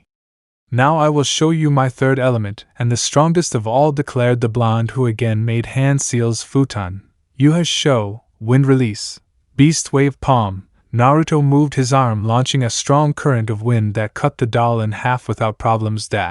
"Amazing Darren, you cut that doll in 2 using the wind," said Maya, totally amazed. "You really are a ninja." Then the redhead wraps the blue-eyed boy in a tight hug again. "Not again!" he thought with great pain upon receiving the love of the Lamia. "This isn't possible. How could he?" Samike muttered as she fell to her knees on the ground, She couldn't believe that the blonde boy could do things like that. It's impossible for a person to circumvent the laws of physics by controlling the elements, she continued muttering while the blonde managed to get away from Maya to get closer to her. Now are you going to believe me, Miss Smith? Naruto asked, offering his hand. The brunette sighed as she accepted the blonde's hand. I think I'll have to accept it, you really are a ninja, said the coordinator, who accepted the fact while with the help of the blonde she got up from the ground. Minutes later, Naruto along with Maya and Sumike returned to the living room of the house. Then the blonde arrived with a cup of tea and a cup of coffee to offer to the girls. So, in your world, all ninjas can control all the elements for their techniques? Sumike asked, now interested in the subject. In fact, most ninjas can only master 1 or 2 related elements at most. My last sensei told me that only a few have 3 related elements, and I'm among them, Naruto explained to the brunette. Thanks to that, it gives me an advantage when fighting my opponents. That means you are extremely powerful, Darren Maya mentioned, more than excited. I was never someone so powerful, Maya-chan. When I began my career as a shinobi, I met people with unique abilities, said Naruto while remembering people like Sabuza, Gaara, and others. So Darren-kun, I have a question that has been on my mind, Miss Smith mentioned, to which Naruto said that he could ask his question. If you are such a powerful ninja, and at the same time very handsome, he thought about the last thing, why are you in our dimension? She asked, making Naruto's happy expression turn into an annoyed one, while he clenched his fists remembering that day of his exile. Darren Maya whispered, noticing the blonde's expression. Sumike also noticed the change in him and realized that this is a very delicate subject for him. Darren, are you okay? She asked, wanting to help her. Naruto I'm fine, nothing's wrong, Naruto replied, still clenching his fists. Naruto, did something bad happen that made you so upset? Was the question Sumike asked to find out what was going on with the young man. The blonde didn't say a word to the coordinator's question. Memories of his past life came flooding back to him as he remembered how those he thought were his friends turned their backs on him only after finding out that he was keeping the QB inside him. Darren, what's wrong? Why are you so quiet? Asked Maya, starting to get worried about the way the blonde was behaving. Please say something. I don't like you to be quiet, begged the redhead, who started to cry. Sumike also remained silent about the situation, but she looked analytically at the young man, noticed the gestures on his face and how he clenched his fists, and immediately knew that something must have happened to the blue-eyed man to put him in that state. When Maya saw Naruto's frustrated face, she felt a pang in her heart, because ever since she met him she always saw him as a happy boy who spread his smiles to her. At that moment she slowly placed her hand on Naruto's hand as a sign of support, which he noticed and ended up placing his free hand on his red-headed friend's. Darren, I don't know anything about your past, but I know that you are an amazing boy, and besides you will always have me by your side no matter what happens, said Maya with a worried expression, while looking at Naruto, who relaxed a little upon hearing the Lamia's words. Maya-chan, said the blonde, who felt better thanks to the Lamia's support. Thank you very much. You are a great help. After that he kissed the back of the redhead's hand, making her face the same color as his hair. Sumike saw that and looked away, feeling very jealous. I also want to apologize, Miss Smith, said Naruto to get the black-haired girl's attention. Apologize? Said Sumike, not understanding what Naruto was saying. It's because I didn't answer your question. My past is something I don't like to talk about much, and it's difficult for me when I remember those moments in which I only lived to be used, mentioned the blonde with a sad expression. Don't worry, Naruto. We all have our secrets, she mentioned a bit nervously, and looking away because she didn't want the blonde to look at her blushing. Maya noticed the blush that appeared on the coordinator's face, making her angry at seeing that she would have a future rival. She couldn't allow it. Naruto was her Darren. Darren, Maya spoke, making Naruto bring all his attention to her. While Sumike was grateful that the blonde didn't look at her fixedly. I was wondering, the Lamia mentioned timidly. I wanted, how was your life before you met me? The Lamia asked, while Sumike was surprised by the Lamia's question. Didn't she hear that part of her life was very painful to remember? Maya, I don't think it's a good idea to ask. Sumike was about to speak, but the blonde stopped her with a hand signal. Maya-chan, talking about my past is not a topic I like to talk about because of the chain of bad memories, Naruto mentioned with a voice that seemed defeated. I just want to help you heal your pain. You have to trust me, the Lamia told him, so the blonde would trust her. The ex-shinobi looked at Maya and thought about her words. Maya had no reason to make such a request since Naruto trusted her blindly, but nevertheless his feeling of rejection for those who turned their backs on him was still fresh. He was very undecided, but seeing her worried face he only let out a sigh.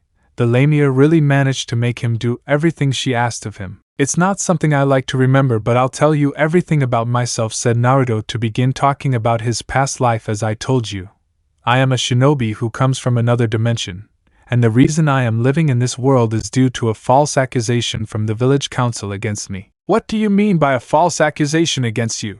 the coordinator asked, surprised that someone like Naruto was being blamed for something he didn't do. 9 years ago I was banished from my own village, declared the ex-shinobi, leaving the girls shocked. "They banished you?"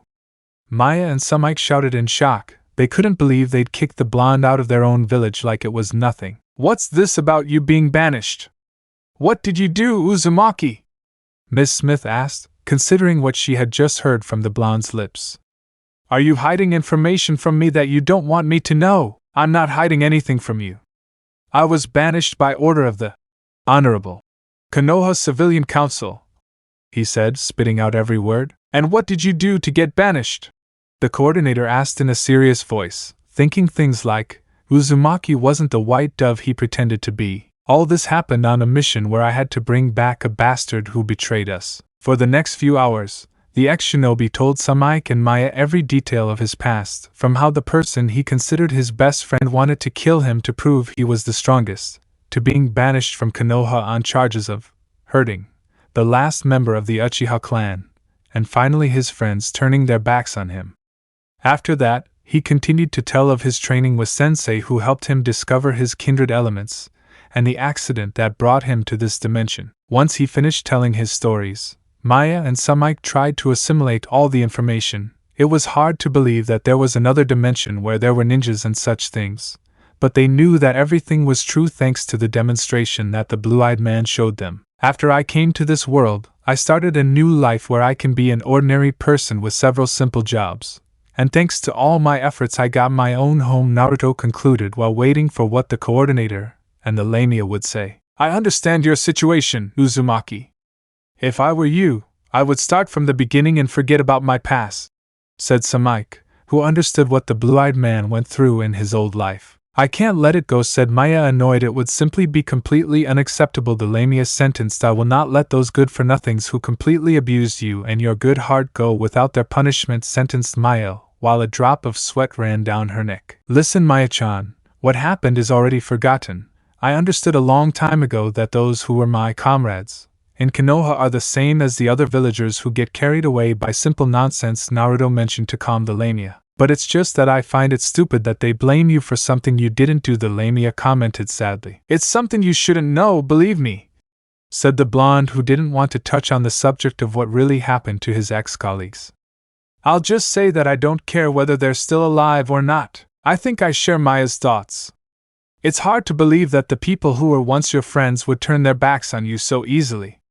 Something must have happened for them to abandon you," said the coordinator, who was also wondering what happened between Naruto and his former friends. "I already told you that I don't want to talk about it, period," Naruto declared abruptly, scaring the girls a little. "Darren, I just want to help you," she said with a little fear, because she had never seen Naruto angry. "I'm sorry about that, Maya-chan, but understand that I don't want to remember my past," apologized the ex-shinobi. "Darren trusts me. I just want you to be happy when you get rid of your anger," said Maya with an expression of sadness and disappointment. "Maya isn't the only one who wants to help you. I want to help you too," Sumike declared with a slight blush, leaving Naruto and the Lamia even more surprised. Normally Maya would get very jealous, but in the situation her Darren was going through, there was no need to bother with the coordinator who wanted to help the blonde. Naruto just looked at the two girls who cared about him and wanted to help him. The ex-shinobi only sighed deeply because both women managed to break through his strong ice wall in a simple way. Could he trust others again?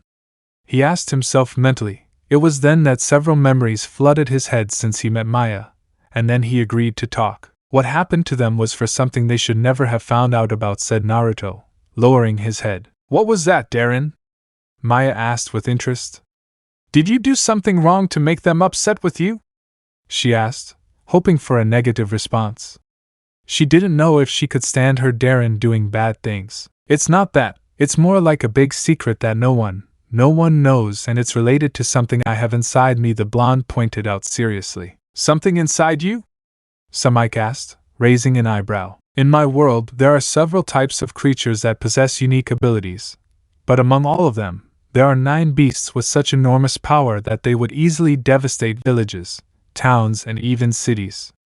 These beasts are called Biju, explained the ex-shinobi, causing Maya and Samike to feel very scared at the thought that creatures with such power exist. Darren, your explanation is scaring me a lot, said the Lamia, who had started to tremble for no reason. There's something I don't understand. What do the supposed Biju you're talking about have to do with your friend's betrayal? I don't see what the connection is, Samike said, trying to understand the situation. Since ancient times, ninjas have wanted to obtain the power of these beasts. That's why they decided to seal them inside human bodies, giving their containers great powers that surpass the normal ones. Those who had a Biju sealed inside are called Jinchuriki. Naruto continued counting while Samike began to understand the situation. For a long time the Jinchuriki were despised by everyone, including the people of their own village, believing that they were the reincarnation of the tailed demons. In my case, the same thing happened. Everyone feared me and stayed away from me. That includes my own friends who found out about my secret, he finished, looking at the floor. Maya and Samike now understood everything. Naruto had been rejected for having something he had never asked to be. Looking into the boy's eyes, they could easily see the rejection and loneliness he had experienced.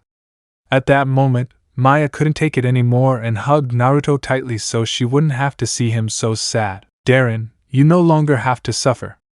If they didn't love you, I'm going to love you for all those fools who abandoned you. But don't be sad anymore, Darren, said the Lamia, while small tears fell from her eyes. Thank you for accepting me, Maya-chan. You are the only person who accepted me even though I come from another world, said Naruto, who hugged the Lamia. For the first time in a long time he felt accepted. It must be said that Maya blushed deeply when she saw that her Darren returned the hug, while coordinator Samike had a stinging vein on her forehead when she saw such a display of affection in front of her. Anyone who saw her could well say that she was jealous. Not to ruin this beautiful moment, but you can separate right now, Samike ordered, causing the young people to separate, blushing brightly. We're so sorry.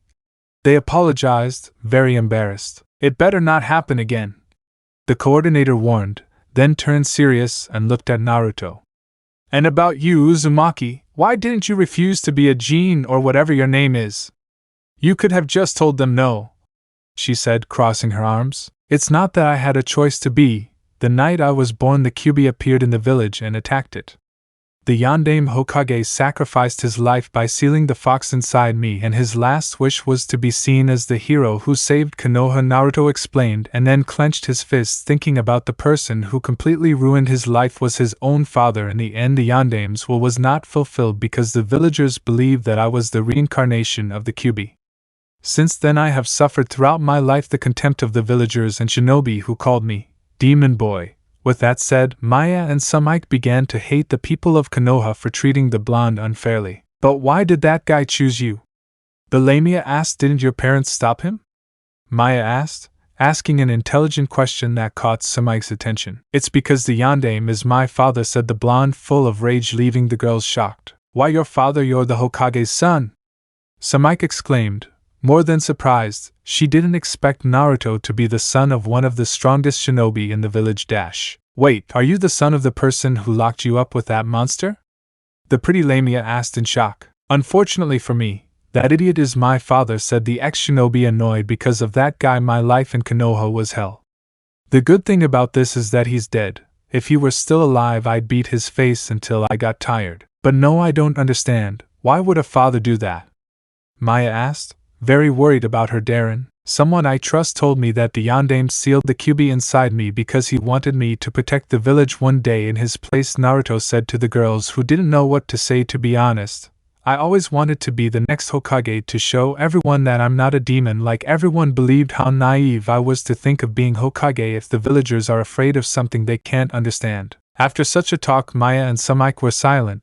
They did not know what to say after hearing such a shocking story. Now they understood why Naruto found it difficult to talk about his past, and also why he refused to tell them his story. In my entire life, I've never thought that someone had such a terrible life and that he kept going despite the bad things that happened to him, Uzumaki said, depressed by the hard life Naruto had. Darren, if you say that you don't trust anyone anymore, that means that you don't trust me? The Lamia asked a little sadly and with tears falling from her eyes. I would never distrust you. You are the most important person since you came into my life, declared Naruto while wiping Maya's tears. You brightened my life when you came to my house. You have my complete trust, as does Miss Smith. The words of the ex-shinobi made the hearts of both women beat faster. Darren!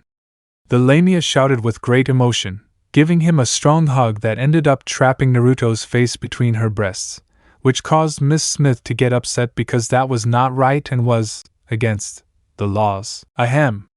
Uzumaki cleared her throat to get the two young men's attention. I think I told you not to hug like that, she clarified so that Maya reluctantly separated from her. Darren, okay. I think we know about you now. I don't think there's anything else to hide from each other. Am I right, Uzumaki? She asked, making the blonde very nervous, and that caught the coordinator's attention. Uzumaki, is there something you're hiding from me? Well, the truth is there are two small details that I forgot to tell you, he said the blonde, who started to laugh nervously, making a vein appear on Uzumaki's forehead. Well, Uzumaki-san, what is that thing you didn't tell us? He asked, trying to calm down. The first thing is about what I said at the beginning, that I am something similar to the extra species he mentioned, while Maya and Uzumaki blinked without understanding that part. What I want to say, or rather, what I want to show you is this Kai, yelled the blonde, who exploded in a cloud of smoke and in the process gave the Lamia and the coordinator a good scare.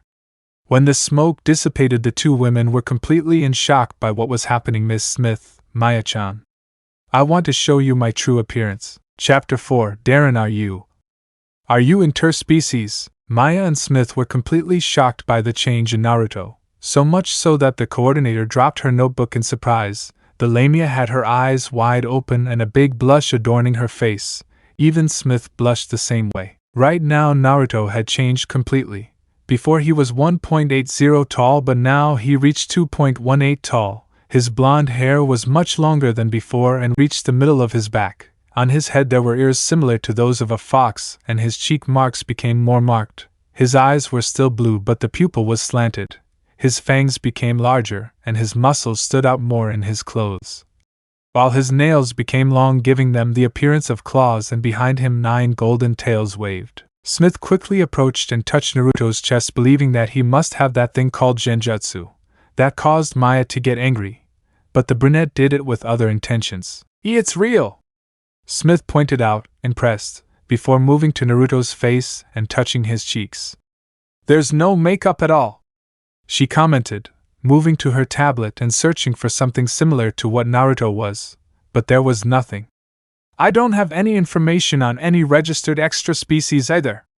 With that said, the woman sank down onto the armchair, dismayed to find a new unknown. Extra species, Darren, is that really you? Maya asked, impressed by how imposing Naruto looked as she slowly approached the blonde. It's me, Maya-chan, Naruto answered with a deep voice that detonated power, but at the same time tranquility, which made both women blush more. I hope my true form doesn't scare you, he mentioned, looking directly into the redhead's eyes. Darren, said Maya, who couldn't believe what she was seeing, and in the process she placed a hand on the blonde's head, realizing that it wasn't a dream. This is amazing. You're just like me, she exclaimed happily, and then stretched her arms to reach the blonde's fox ears and began to touch them. Whoa, they're real, she pointed out, very amused. Please don't do that, I'm a bit delicate with my ears, Naruto asked, a little embarrassed so Maya would stop touching his ears. Sorry Darren, this is just so exciting. I'm so happy you're an extra species. I wanted to know what race you belong to, Maya asked excitedly. I'm a Hanayo, a species that is half human and half demon. I owe my new appearance to the Kyuubi, Naruto replied calmly. Wait a minute, what's this new look thing? Smith exclaimed. He could hear perfectly what Naruto said. He quickly got up from the chair and faced the blonde kitsune. Listen to me, Uzumaki. I want you to tell me what happened to you to make you look like that. She pointed at the blue-eyed man's foxy scratches. It's a long story, Miss Smith, Maybe you don't like it. Naruto is suddenly interrupted by the black-haired girl who was pointing her index finger at the Hanayo's face. Uzumaki, you're already tiring me out with so many secrets. I'm trusting you completely, so take out everything you have because I swear this is getting irritating, the woman said with a frown. Such a threat caused Naruto to feel a slight shiver run through his entire body. Ms. Smith's authoritarian attitude reminded him a lot of teammate sensei, Kurinai Yuhi. With that fierce look, she intimidated him a little and he ended up being defeated. He knew that if he didn't tell the woman what she wanted to know, she wouldn't leave him alone. My change happened 4 years ago when I returned to my dimension to complete some things I had to finish, Naruto said, shocking the girls. Did Naruto find a way to return to his world? And if that's true, why is he still in this world? Tell me, what caused you to undergo that change? Why did you agree to become what you call Hanayo? Smith asked about the matter while the blonde just let out a deep breath and then sat down on the couch. Believe me, I had no other choice. If I didn't accept becoming what I am now, I would surely be dead, declared Naruto, leaving the girls shocked, especially Maya, who took it very seriously. Dead? Maya said, horrified at the thought of her Darren being dead. Don't you think you're exaggerating now, Uzumaki? I mean, you transforming into something like a hybrid or whatever it's called to survive, that's definitely a fairy tale, said Smith, who wasn't convinced. But looking directly into Naruto's eyes, she could see that he wasn't joking. Okay, I see you're telling the truth. But I want to know, how did you become what you call Hanayo? Asked the coordinator, wanting to know what happened. It all started a few years ago after my exile. There were some very important matters that I couldn't leave loose, and even more so if it's related to the Jinchuriki, the blonde said while Maya and Smith were paying attention. There is an S-rank Nukenin organization that hunted the Jinchuriki for their own purposes. That organization was called Akatsuki. What are the Nukenin, Darren? Maya immediately asked. Or better yet, tell us who that organization is and why it hunts people with those tailed beasts inside them. Samike also spoke on the subject. The Nukenin are renegade ninjas who were exiled from their villages for crimes against them. The members of the Akatsuki were made up of S-rank Nukenin, the highest rank that only joins on missions and the most wanted fugitives of the nations, explained the blonde. As I was saying, years ago I ran into 2 members of Akatsuki when I returned to my dimension to look for some scrolls. They wanted to take the Jinchuriki from the village of Taki, but I found out they were in their way and I faced them. What happened in that fight with those Nukenin? Did they have something to do with your change? Samike asked, causing Naruto to nod. My battle against those 2 Akatsuki almost left me on the brink of death, because those 2 Akatsuki had the advantage of being immortal. No matter what types of attacks I threw at them, they wouldn't die from anything, declared the blonde, so that the 2 women doubted about the part of fighting against immortals. But seeing the seriousness with which he told the story, it was true. Thanks to my intervention, Taki's Jinchuriki was able to escape to seek help in her village. But in a careless moment the Akatsuki distracted me and one of them stabbed me in the chest with some retractable spears that he had hidden. When Maya heard the word stab, she immediately threw herself at Naruto and snatched his shirt. WQ, what are you doing, Maya-chan? This is not the time for your games, he claimed, not expecting such an action from the redhead. Where are they? Where are those ugly marks? I'll heal them for you, Darren, don't worry, the Lamia said desperately, searching for her beloved's wounds, but Miss Smith pulled the girl away by her ear. Calm down, Maya. Remember that happened a long time ago. His wounds should have healed by now, Smith remarked with a tone of annoyance and jealousy. Please, Naruto, keep telling what happened, she asked while the blonde Hanayo puts on his shirt. Anyway, after the attack that left me almost on the verge of death, I thought it would be my end, but that was when the QB saved me, even though he didn't like me from the beginning, said Naruto so Smith could interrupt him. Wait, you said before that QB was the one who turned you into what you are now, right? The coordinator mentioned, causing the blonde to nod. So why did he save your life if you say he doesn't like you? From the beginning, QB and I had many differences. She didn't trust humans and I hated him for that time he tried to control us. To sum it up, I never understood reason with that huge ball of fur, Naruto explained with a nostalgic smile, but after being banished, I started talking to her a little. Over time we became close because we shared certain things in common.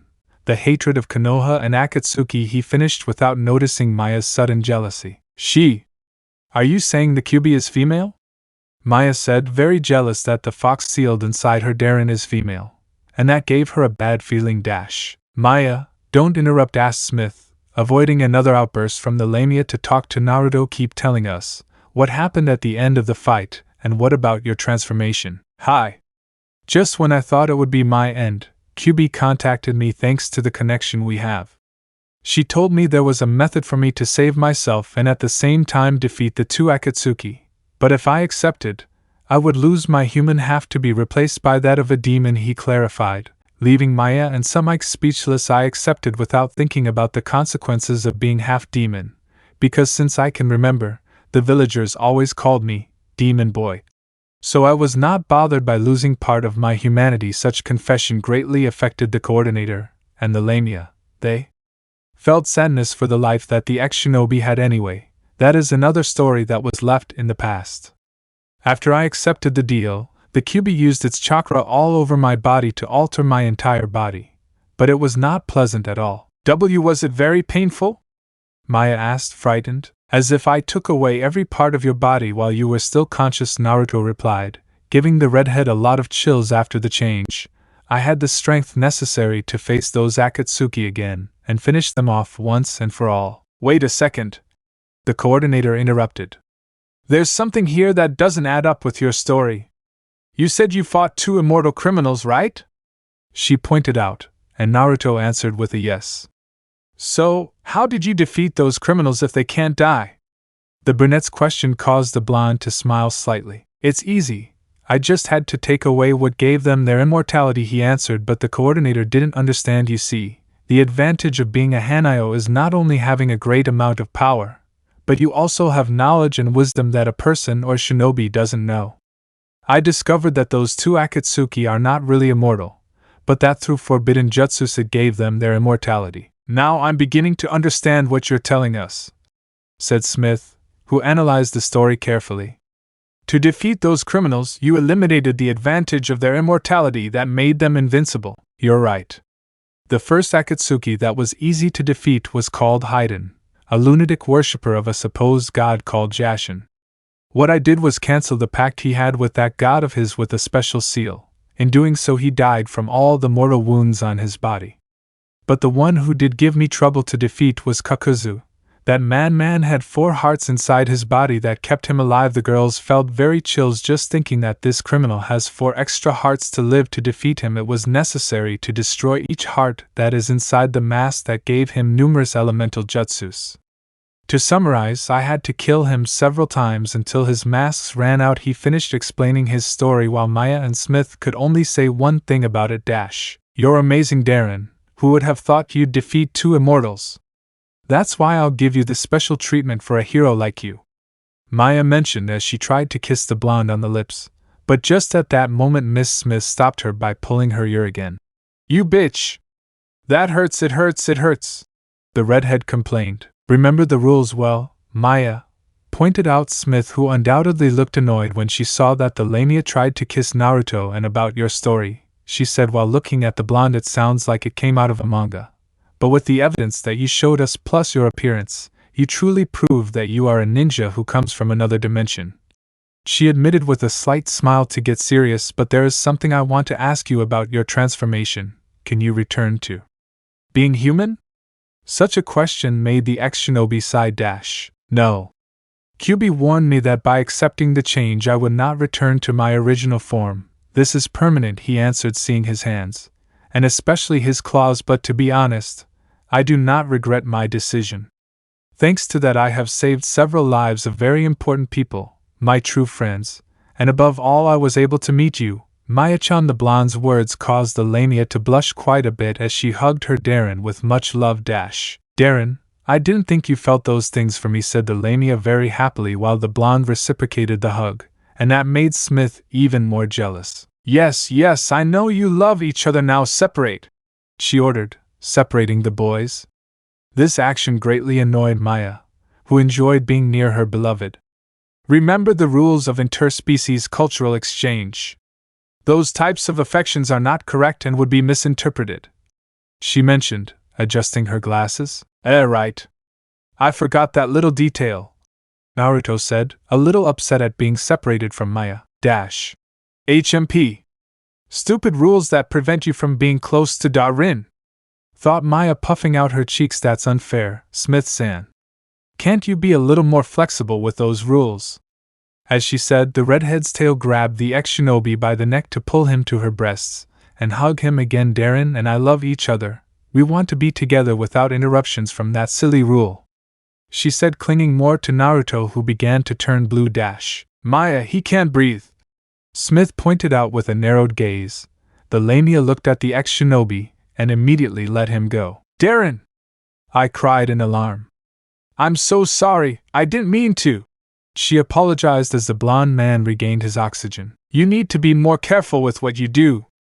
Lamias are too strong to break a human's bones, Smith warned, approaching Naruto.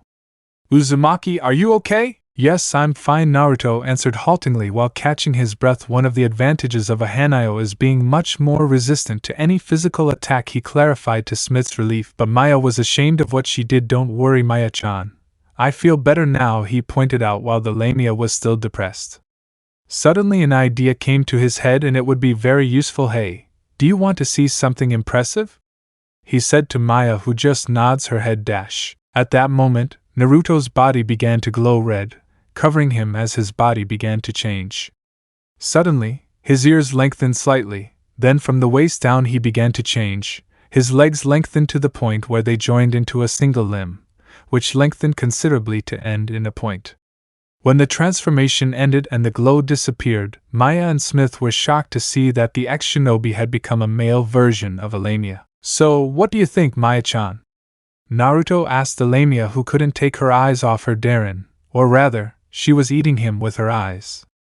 If before he felt attracted to Naruto, now that feeling became 100 times stronger. His new form as a male version of Lamia was incredible. The scales on his body were yellow and seemed to be golden. He also had the same scales on his face, and his ears were the same as Maya's. What surprised him most about the change was that his pants also changed to fit his new appearance. Maya-chan, are you okay? The blonde asked when he saw that the redhead couldn't stop drooling. I'm all yours, said Maya, smiling foolishly, and then fainted. Luckily Naruto used his tail to cushion her fall. Maya-chan, he said, alarmed, as he approached the redhead and patted her cheek. Come on, snap out of it. He told her to wake her up, but she was grinning from ear to ear. What did you do? Smith shouted, finally reacting. First you're a ninja, then you grow fox ears and tails, and now you turn into I don't even know what you really are. The coordinator exclaimed, ruffling her hair. See, calm down, Miss Smith. First let me settle Maya-chan and I'll tell her about my change, said Naruto, who carried the Lamia to the armchair without problems. Once done he returned with the coordinator. All right, Uzumaki, you have 5 seconds to explain to me what's going on, right now, Smith demanded. First of all, don't you want a cup of coffee to calm down? The blonde offered, for the brunette to accept. She needed something to relax after so many surprises today. In the kitchen, Smith kept an eye on the newly transformed Hanayo, who was preparing coffee and a dish for Maya. It was incredible to see how the blonde man moved so effortlessly in his new body, as if it were something normal for him. Here you go, a cup of freshly brewed coffee, Naruto said, handing her the cup with the help of his tail, while he prepared some scrambled eggs and bacon. Tea, thanks, Smith thanked him, taking the cup a little uncomfortable. Now can you tell me, how did you do that of looking like Maya? According to our database, all Lamias are female. There is not a single case of Lamia that is male, she asked while taking a sip from her cup. This is delicious. The best cup of coffee I've ever tasted, she said with a big smile. It's something difficult to explain, even for me, but I discovered by surprise that I have the ability to temporarily transform into other species, as long as I spend some time with them, explained the blonde, frying the bacon and scrambling the eggs with his tail. Can you transform into more than one species? Smith couldn't believe it. Now she was completely shocked. And how many species can you transform into, aside from what you are now? She asked, interested. It's just a theory.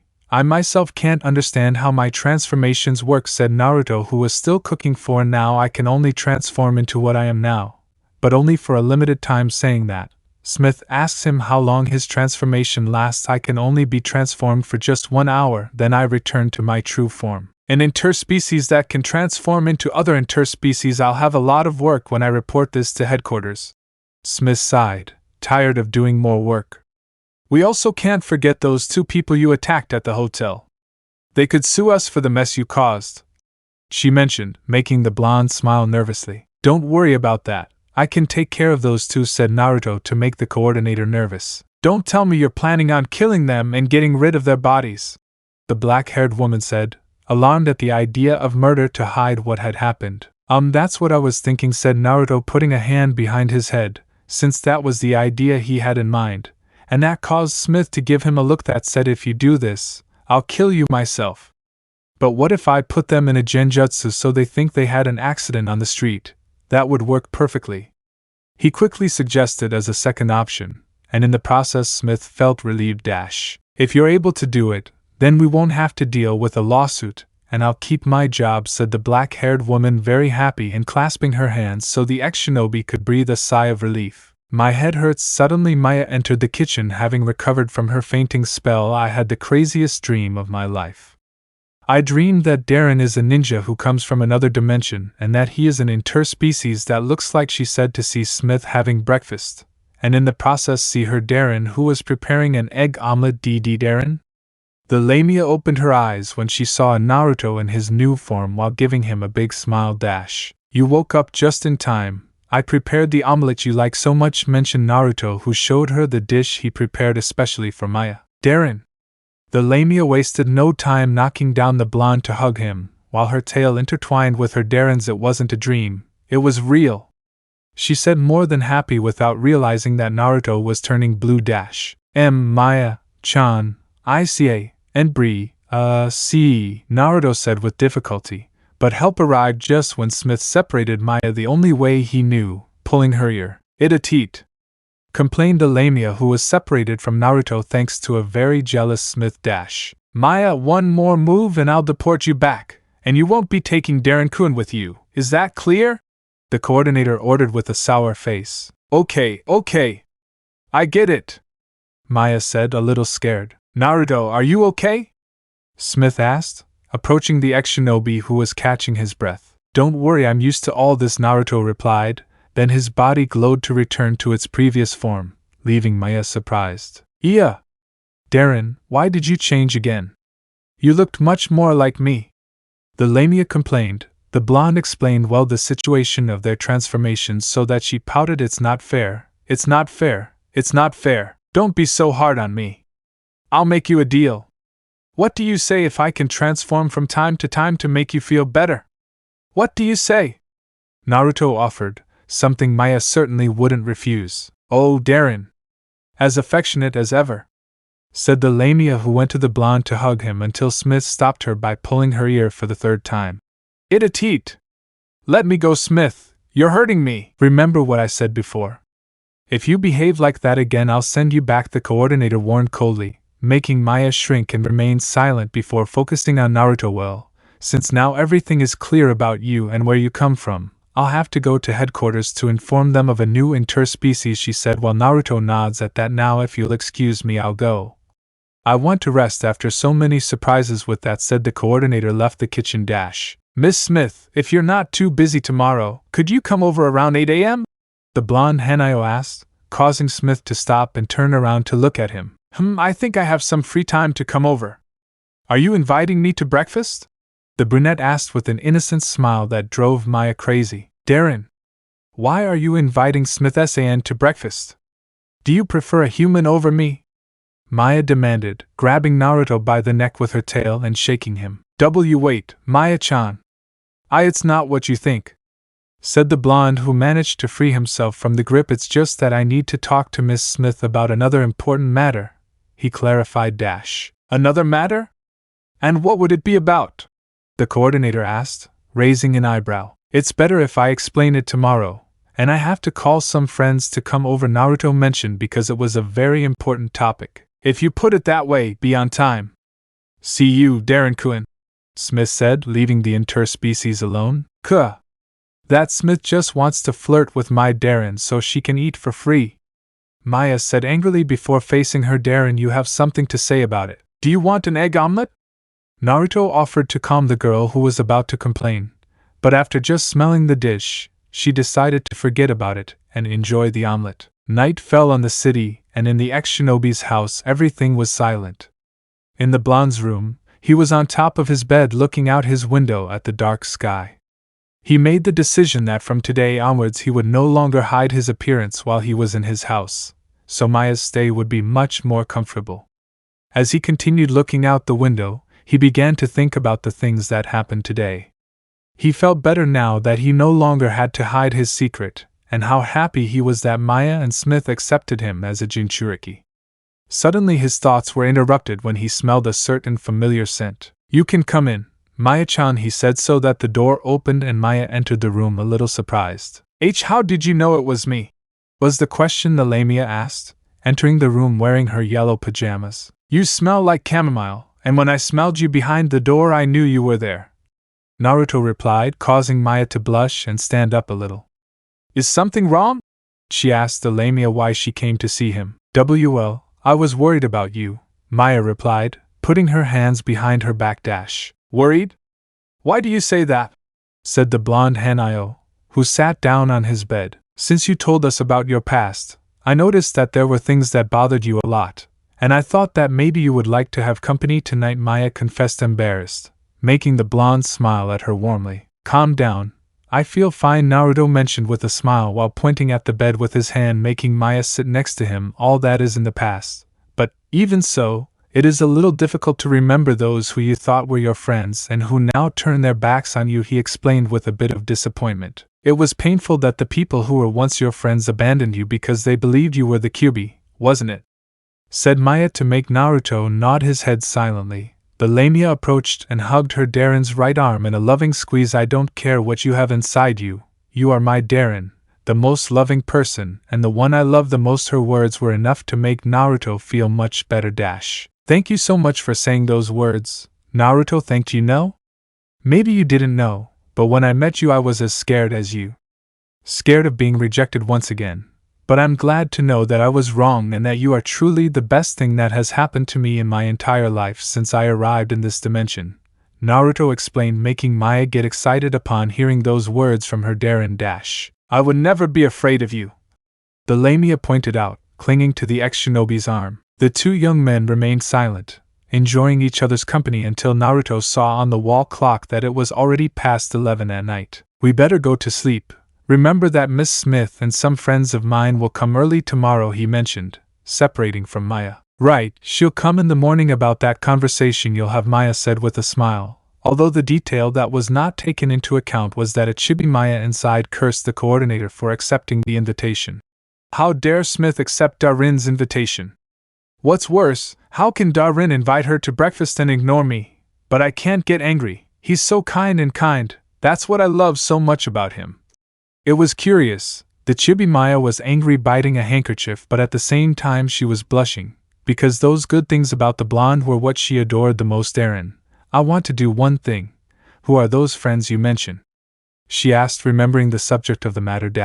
I'll just tell you that I'm not the only one to come to this world, confessed the Hanayo, leaving the redhead confused. Hey, would you like to sleep by my side for the night?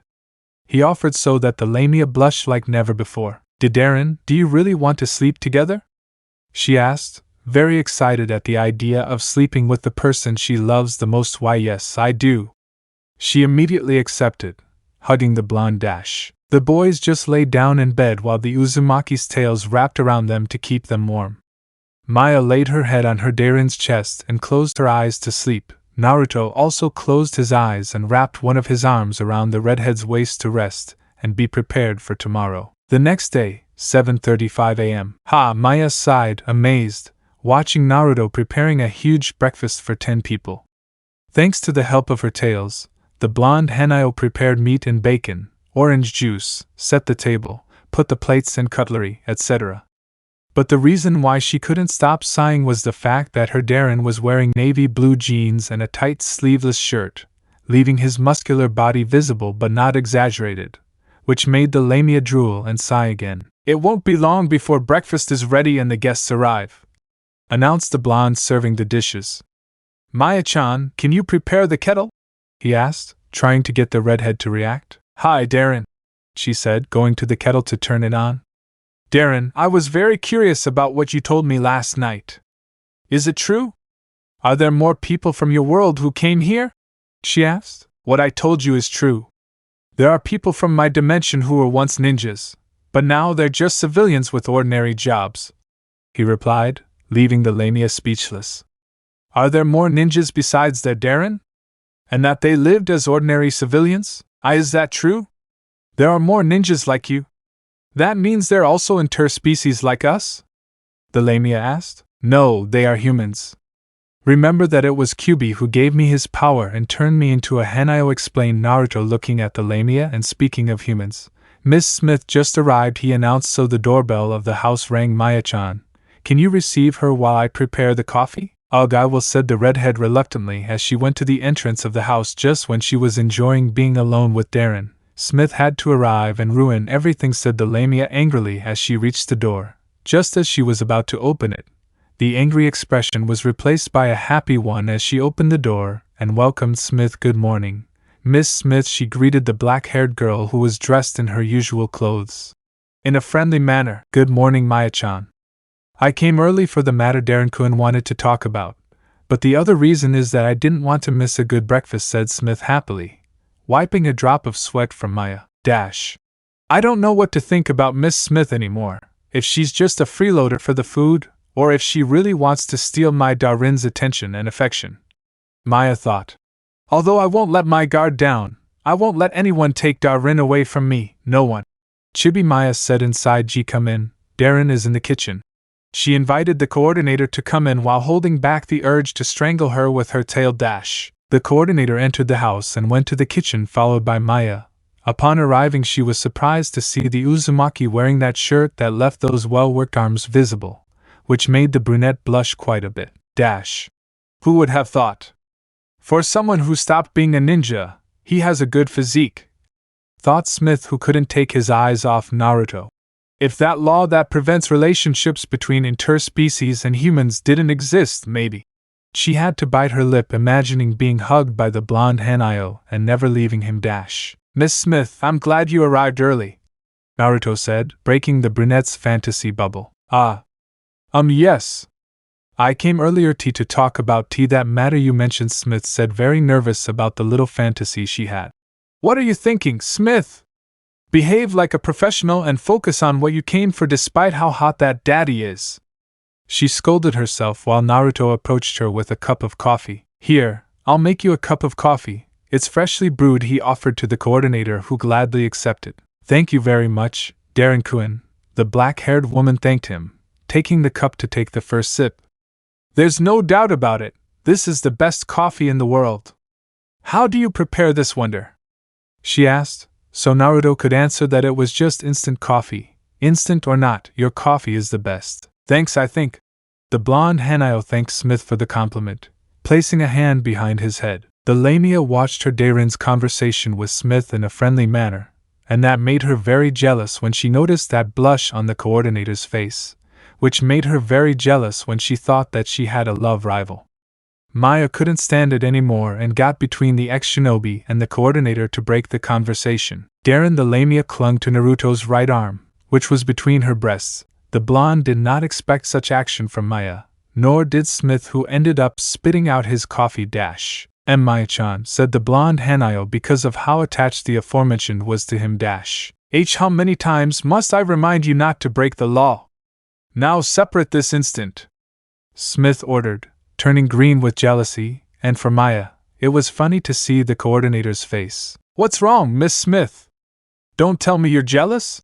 the lamia asks innocently to tease Smith even more. "I don't know why you're upset about something so simple. Darren and I love each other so much that we even slept together last night," the redhead confessed, making the ex-shinobi turn pale. "It's my end," Naruto thought worriedly, seeing Smith's shocked face. "And the fatality is coming in 3, 2, 1. He started counting and waiting for the coordinator to scold him, or something like that. Just this once I'm letting you sleep together, just once. Smith said, remaining calm to the surprise of the two young people who were expecting a more violent or aggressive reaction from the coordinator. The only thing Darren-kun did was fulfill his duty as a host family to protect their guests, she mentioned, maintaining her posture as a professional, although inside she was burning with flames while Ichibi Smith mocked Ichibi Maya frozen inside a large ice cube. Yeah, well, I'd better finish preparing breakfast. My friends are about to arrive, said Naruto, pointing to the kitchen clock. That was a few minutes until 8 in the morning. You two can take a seat while we wait for the others to arrive. With that said, the blonde Hanayo went back to finish the eggs and bacon, leaving Amaya, who was shocked that Smith didn't get angry, while the black-haired girl looked and thought that Naruto was a home man despite being a ninja from another dimension. Something very strange to believe, but without a doubt, he was the type of man that attracted her. Suddenly there were 6 explosions of smoke in the kitchen that scared Maya, while Smith took out his pistol in case of an attack from an unknown person. The only one who was not surprised was Naruto, knowing in advance. From the smoke screen, a figure moved at great speed to knock down the ex-shinobi who was carrying 2 plates for Maya and Smith that went flying, and to the bad luck of the Lamia and the coordinator, their breakfasts ended up falling on their heads, covering them with eggs and bacon. Foxy-kun! You don't know how much I miss you, my hexy beast man! Exclaimed the person who was undoubtedly a girl. She stayed on top of the Hanayo and settled on him. How you drive me crazy with your wild appearance, and not that of that silly illusion, she said while taking one of Naruto's hands to touch one of her breasts so that he blushes abruptly. Pervert, get away from my Darren right now! Maya ordered, still with the remains of her breakfast on her head, using her tail to hold her Darren by the neck to pull him away from the girl. Darren, are you okay? She asked worriedly. He might answer you if you stop choking him, Smith pointed out, wiping off the remains of his breakfast while pointing at a Naruto who was turning blue from lack of air due to the squeeze on his neck. Darren! Maya shouted, freeing the Hanayo who was breathing heavily. I am so sorry, it was unintentional. Listen to me, you overgrown worm! Give me back my Foxy-kun right now! The newcomer ordered, making Maya furious at being called a overgrown worm. Naruto-kun is not just yours, Karen!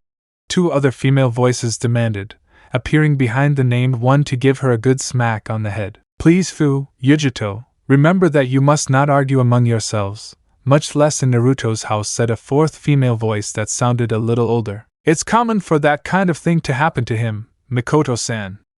Naruto-kun has always been a magnet for trouble, said a 5th voice that also belonged to a woman. I must remind you, Konan, who is Jiraiya-sama's student, perhaps several of his tricks rubbed off on him. The 6th person was a man, one that Naruto easily recognized. Shut your mouth, Itachi!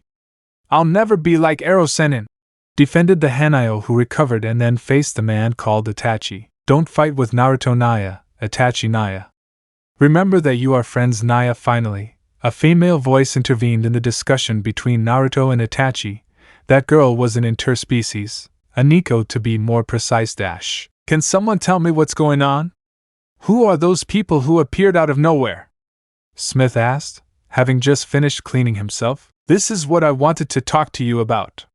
Miss Smith, I'd like you to meet Itachi Uchiha, Mikoto Uchiha, Konan, Yujito, and Karen Uzumaki. They are ninjas from my dimension. Naruto introduced his guests, leaving Smith stunned. Chapter 5, A Quiet Conversation. In the ex-shinobi's kitchen, a not very pleasant conversation was taking place between 2 redheads, and the subject was about a certain airhead blonde who was now being treated like a rag doll. Get away from me, Darren. Keep an eye on your feet, Maya ordered, pulling Naruto's right arm while Karen did the same but with her left arm. His name is Foxy Kun. Let that be clear, saltwater snake, Karen pointed out, pulling the blonde's arm tighter. You will be the snake dragged. Now the Lamia used her tail to pull with much more force, but Karen was not far behind since she used her chakra in her muscles to equalize forces, and in the process hurt the blonde Hanayo. You red-haired snake! Foxy-kun likes real women, insisted the Uzumaki, who refused to let go of the blonde. Then go and I'll bury you in the garden until you mature, Maya confronted, making Karen furious. Not if I send you back to the zoo where you belong, threatened the Uzumaki, unleashing the lamia's wrath. Naruto listened to every insult the two redheads said to each other. Perhaps Maya was very jealous and overprotective, but Karen took too many liberties in his presence. Then things got out of control when Karen tried to strangle Maya, which she failed to do because she had her held by her tail while pulling her cheeks. You two stop arguing right now, or else I'll deport one of you out of Japan and the other I'll put you in a manners course for 3 years. Smith shouted so the two redheads would stop arguing. Once everything calmed down, the brunette let out a deep sigh to massage her temple. How did this happen, she wondered, seeing the guests gathered at the table. Girls, you shouldn't argue like that. Remember, we came here to talk, not argue, Mikoto said calmly as she approached Naruto. Naruto-kun, are you okay? The woman asked, prompting the blonde to reply that he was fine and that his arms only hurt a little. Mikoto is absolutely right. Stop behaving like little girls fighting over a doll, declared Conan, who was drinking a cup of tea, Karen and Maya said at the same time. She was the one who started it. While pointing at the other, it doesn't matter who started it. The thing is that you stop fighting, decreed the woman, taking another sip of her tea and then looking at the Uzumaki. Karen, you should learn from your two friends who don't behave like you. It's just that we're not obsessive jealous people like Tomato with glasses, said Yujito, taking a bite of her toast. Or like its interspecies double version, added Fu while calmly sipping coffee. The words of the two girls caused Maya and Karen to have enormous pulsating veins on their heads. What did you say about me? Shouted the two redheads, who put aside their little argument to try to crush Fu and Yujito. It was at that moment that Conan intervened, raising her arm and releasing thousands of papers that captured Karen and Maya in a kind of paper cocoon. The two captives tried to break free, but it was impossible, especially for the Lamia, who, despite her great strength, couldn't break the cocoon. I didn't want to use this, but you guys earned it, Conan said, watching the girls struggle to free themselves. Help, Darren! That woman has me trapped in this thing! Maya called out to Naruto as she struggled to break out of the cocoon that had captured her. This is betrayal, Conan! I thought we were friends, but you betrayed me like that. Karen was silenced when a piece of paper was stuck to her mouth to stop her from talking. Ha! They finally shut her up. It was about time they shut her Mari mouth. Just like Uzumaki, Maya was silenced by a piece of paper that flew and covered her mouth to shut her up too. I'm so sorry to have to do this to you, but it's just so you don't break the rules of the cultural exchange, Conan clarified, watching the girls cry in a comical way. See how the hell did she do that? She used pieces of paper on the girl with glasses and Maya. Miss Smith exclaimed, quite surprised, and Naruto, is that woman some kind of psychic or something like that? Conan is not a psychic, she simply used her origami jutsu, the blonde clarified. She has learned origami as her main jutsu. By the way, Conan, thanks for stopping them. I thought I would end up losing my arms because of the strength they have, he mentioned, so Conan would tell him. That's what friends are for. Are there other types of ninjutsu? The coordinator asked, prompting Itachi to answer her question. Where we come from, there are many styles of jutsus. Many of them come from important clans. There were people who were recognized for their great techniques, like Hashirama Senju, who developed the Mokuton, would release, explained the Uchiha so that Smith could understand the subject. Thank you very much for the explanation, Itachi-san, the coordinator thanked her. Well, we better start with the meeting. I know that many of you have important things to do today, and breakfast is going to get cold, said Naruto, so that all the guests could take a seat around the table except for Maya and Karen, who were still lying on the floor. Conan, would you be so kind as to free her? They have already learned their lesson, the blonde pointed out to the two redheads. As long as you promise to behave peacefully and without arguments, Conan said like a boss, so that Maya and Karen nodded their heads. Okay, I'll free you. The blue-haired girl smiled so that the paper cocoons would unravel to free both girls. But for some reason, the papers that covered their mouths were still there.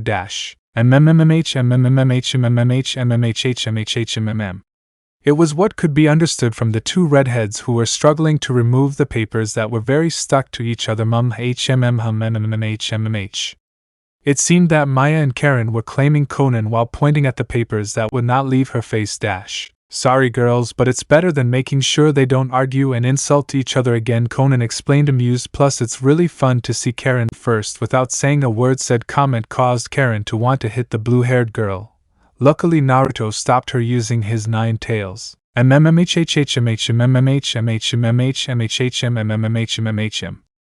was all that could be understood from the redhead, who had a hell of a look on her face because of Conan's comment. Maya only laughed at her rival because it was fun to see her angry. Ha. I never thought seeing the quiet tomato head would be so funny. I have to take pictures for this big moment, Fu said, taking out her cell phone and taking a few pictures. I want to take some pictures of her too. Yujito now joined the green-haired girl in taking pictures with her cell phone, while Karen not only wanted to kill Conan, but also the dyed viper, Maya, the broccoli head, Fu, and the cat geek, Yujito. Your friends are something interesting, Smith said, standing next to a dejected Naruto. I think it was a bad idea to gather everyone together, said the Hanayo, thinking it was a mistake to gather his friends, especially the girls who were always fighting among themselves. Everyone gathered at the table to talk about the issue. Maya and a calm Karen had to sit far apart so they wouldn't fight again. Once everyone finished breakfast, the blonde took the floor. Before we begin, I want to introduce you to Miss Smith. She's one of the coordinators in charge of the cultural exchange program. She introduced the brunette to everyone who greeted her, and among them was someone very familiar to Smith. It's been a long time. Miss Smith Naya greeted a 25-year-old girl sitting next to Itachi, and at first glance she was an interspecies. A Nico with white, silky hair that reached her waist and amber feline eyes. She wore a yellow summer dress from which a feline tail came out without having to expose her underwear, even so you could see a good angle of her voluminous bust. Her measurements are 99-58-63-. Felicia, is that you?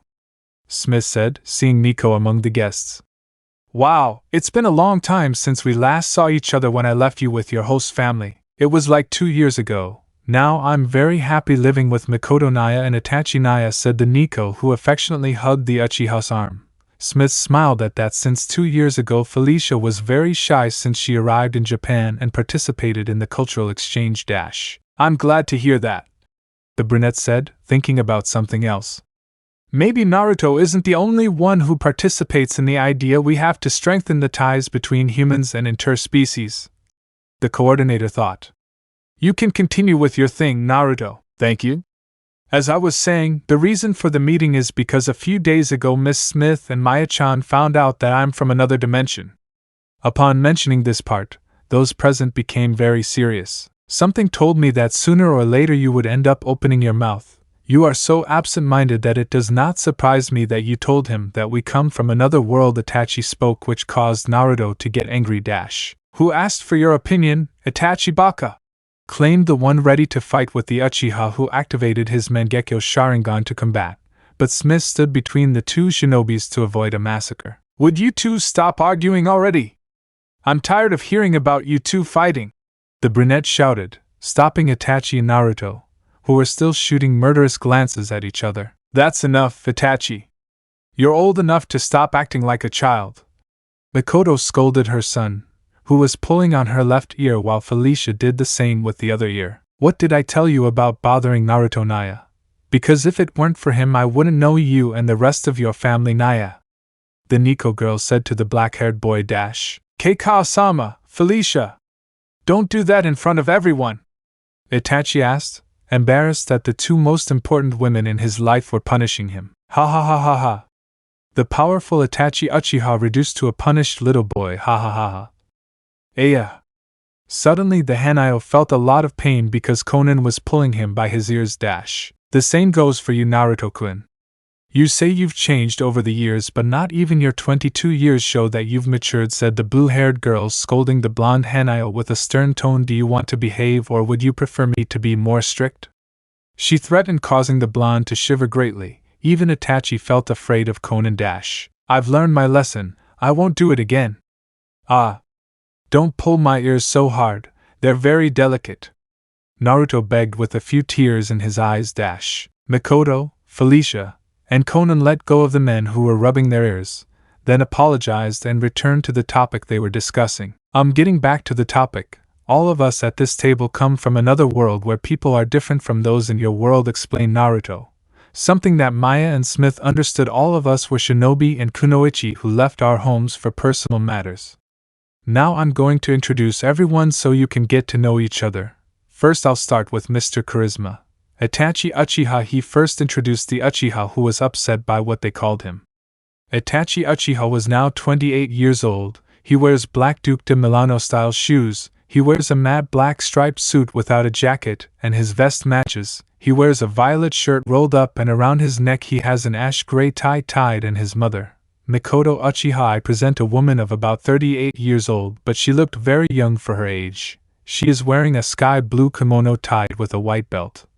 A little tight to show off her body turned by exercises. It has white cherry petals printed on it that fell from the right area. For footwear she wears the same corresponding sandals and white stockings. Her measurements were 99-60-93. Then comes Konan. She was a kunoichi from the village of Aim. Now it was the turn of the 32-year-old blue-haired girl. She wears a white blouse with blue floral prints. It has a huge cut in the back that leaves it exposed and a somewhat pronounced neckline that shows off her enormous breasts. Being also a short blouse shows off her belly with a barely visible four-pack, which makes her look sensual. She has black executive-style pants tight to her legs, and heels that match her pants. Her measurements were 100-58-96. The following are Yujuto Ni from the village of Kumo. Yujuto, 25 years old, wears a jacket with a pearl white fur hat. This is a belly button type which allows her to see her toned waist. She wears short shorts which are called cacheros. I do not know the reason. I think they only cover her buttocks, and wears white cowboy boots to match. Her measurements are 92-68-88. Fu from the village of Taki. The 22-year-old green-haired, brown-skinned girl wears a blue top with a light blue bow in the front. She wears a white skirt that goes over her knees and wears white sandals for her comfortable walk.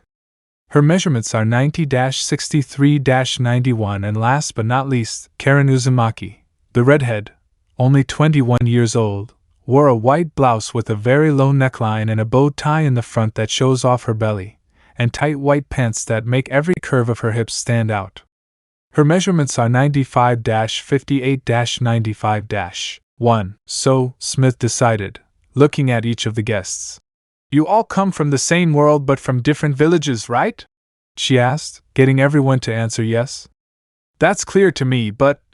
She then fixed her gaze on Mikoto and Itachi. What village are you from? I didn't hear where you came from. We're originally from Konoha, Itachi replied, much to Smith and Maya's surprise. If you're thinking we're like the villagers, I'll let you know we're not that kind of people. We never judge others for being something they aren't. He finished explaining, knowing that the coordinator and the Lamia already knew Naruto's past. That was all Maya could say with the paper covering her mouth, making the others sweat because they didn't understand a thing. Excuse me, Conan-san, would it be so kind of you to take away that paper that Maya has? Asked Smith, wanting to know what the redhead meant. Of course, Conan replied, making a hand seal so that the paper would come off immediately, causing Maya a little pain. Ya. The Lamia screamed in great pain while Conan apologized for what she did. That hurt. She complained so that the blue-haired girl would apologize again. Tell us, Maya, what was it you wanted to ask before? Smith asked. Well, I'm curious about something. How did you meet Darren? The Lamia asked, allowing Mikoto to speak first. Answering your question, I've known Naruto-kun since he was a baby. I was great friends with his biological mother, the woman replied. Fu and I met him about a year ago in our world.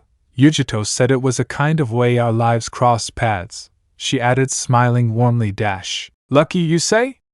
Such a statement made Smith jealous, but Maya was the most jealous, believing that her Darren was about to be taken away from her. We are Jinchuriki, Fu replied, shocking the coordinator and the Lamia who hadn't expected it. I think you already know about that detail, right? She asked. Are you also Hanayos? If that's so, I'll tell you to stay away from my Darren, he's mine. Maya pointed out, possessively hugging her Naruto, leaving the blonde and the green-haired girl confused. Great, now I'll have to deal with more problems from now on. Smith complained that he would have a lot more work from now on. We are not Hanayos like Naruto-kun is. We are 100% human, Fu pointed out to clear things up. But if you said you're Jinchuriki, does that mean you're also Hanayos?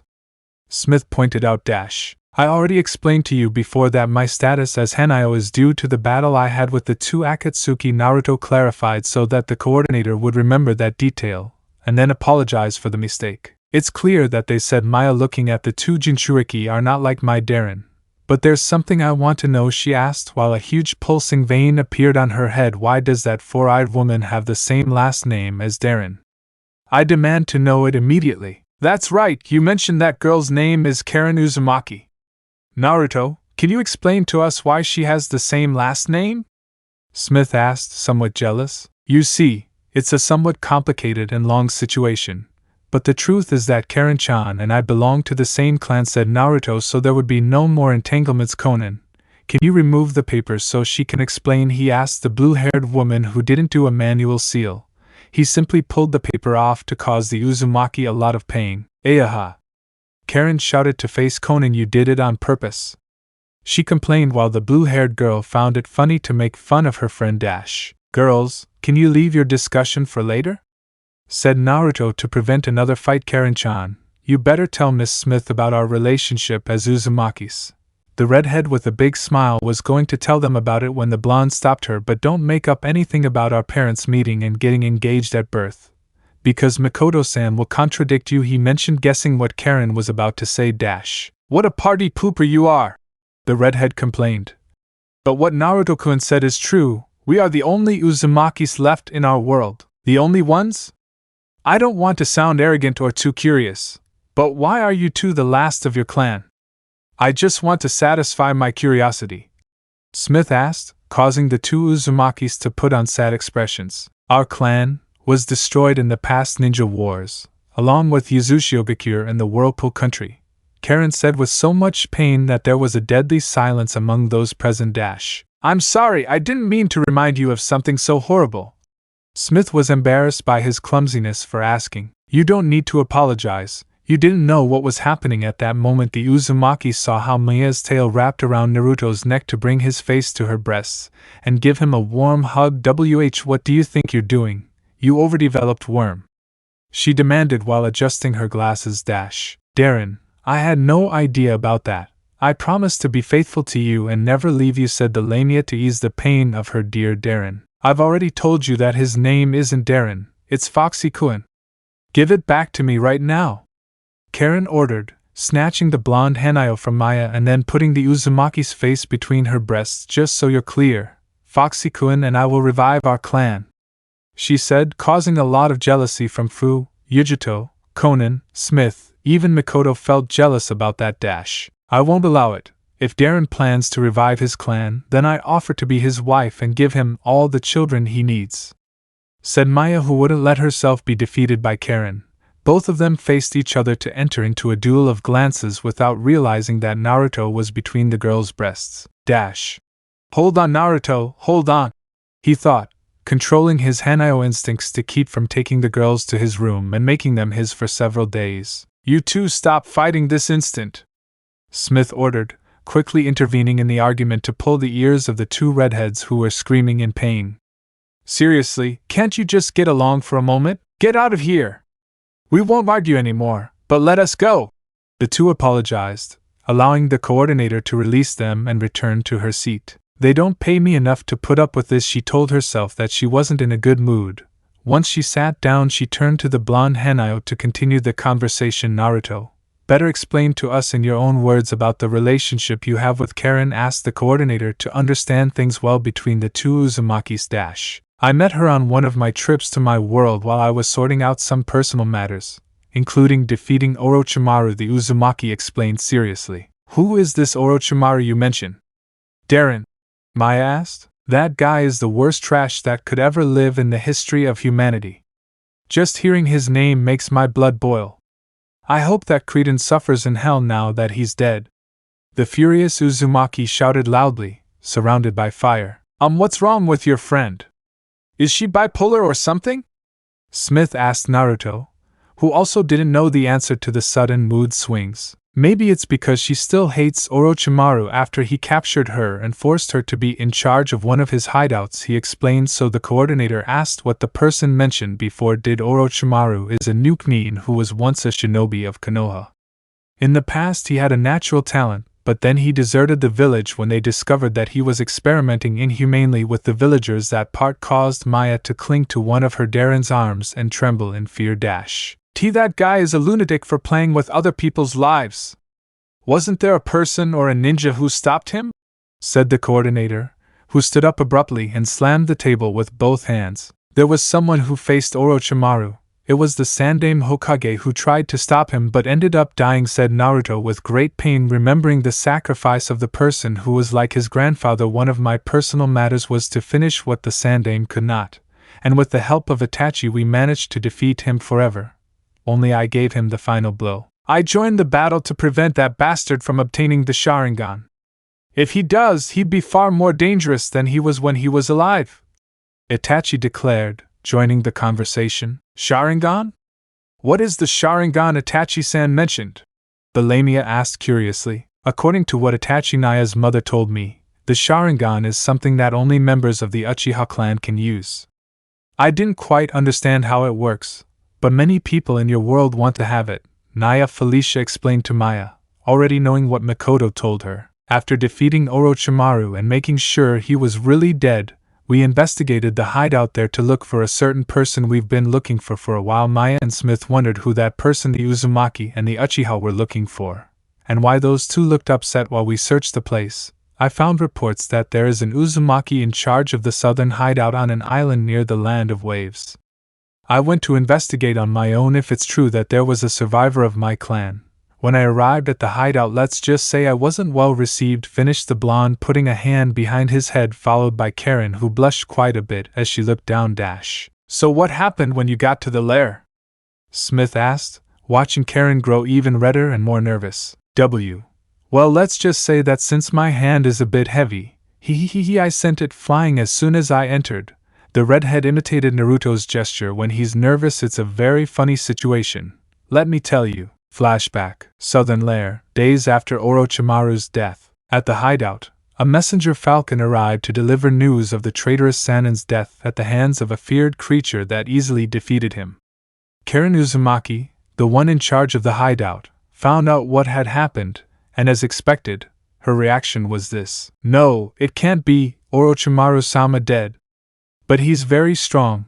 How could it have happened? The redhead, who was in a room reading the message that came to her, said to herself, according to the report it says that a 9-tailed monster killed him, and worst of all, it's coming here. Oh Nanita, what do I do? What do I do?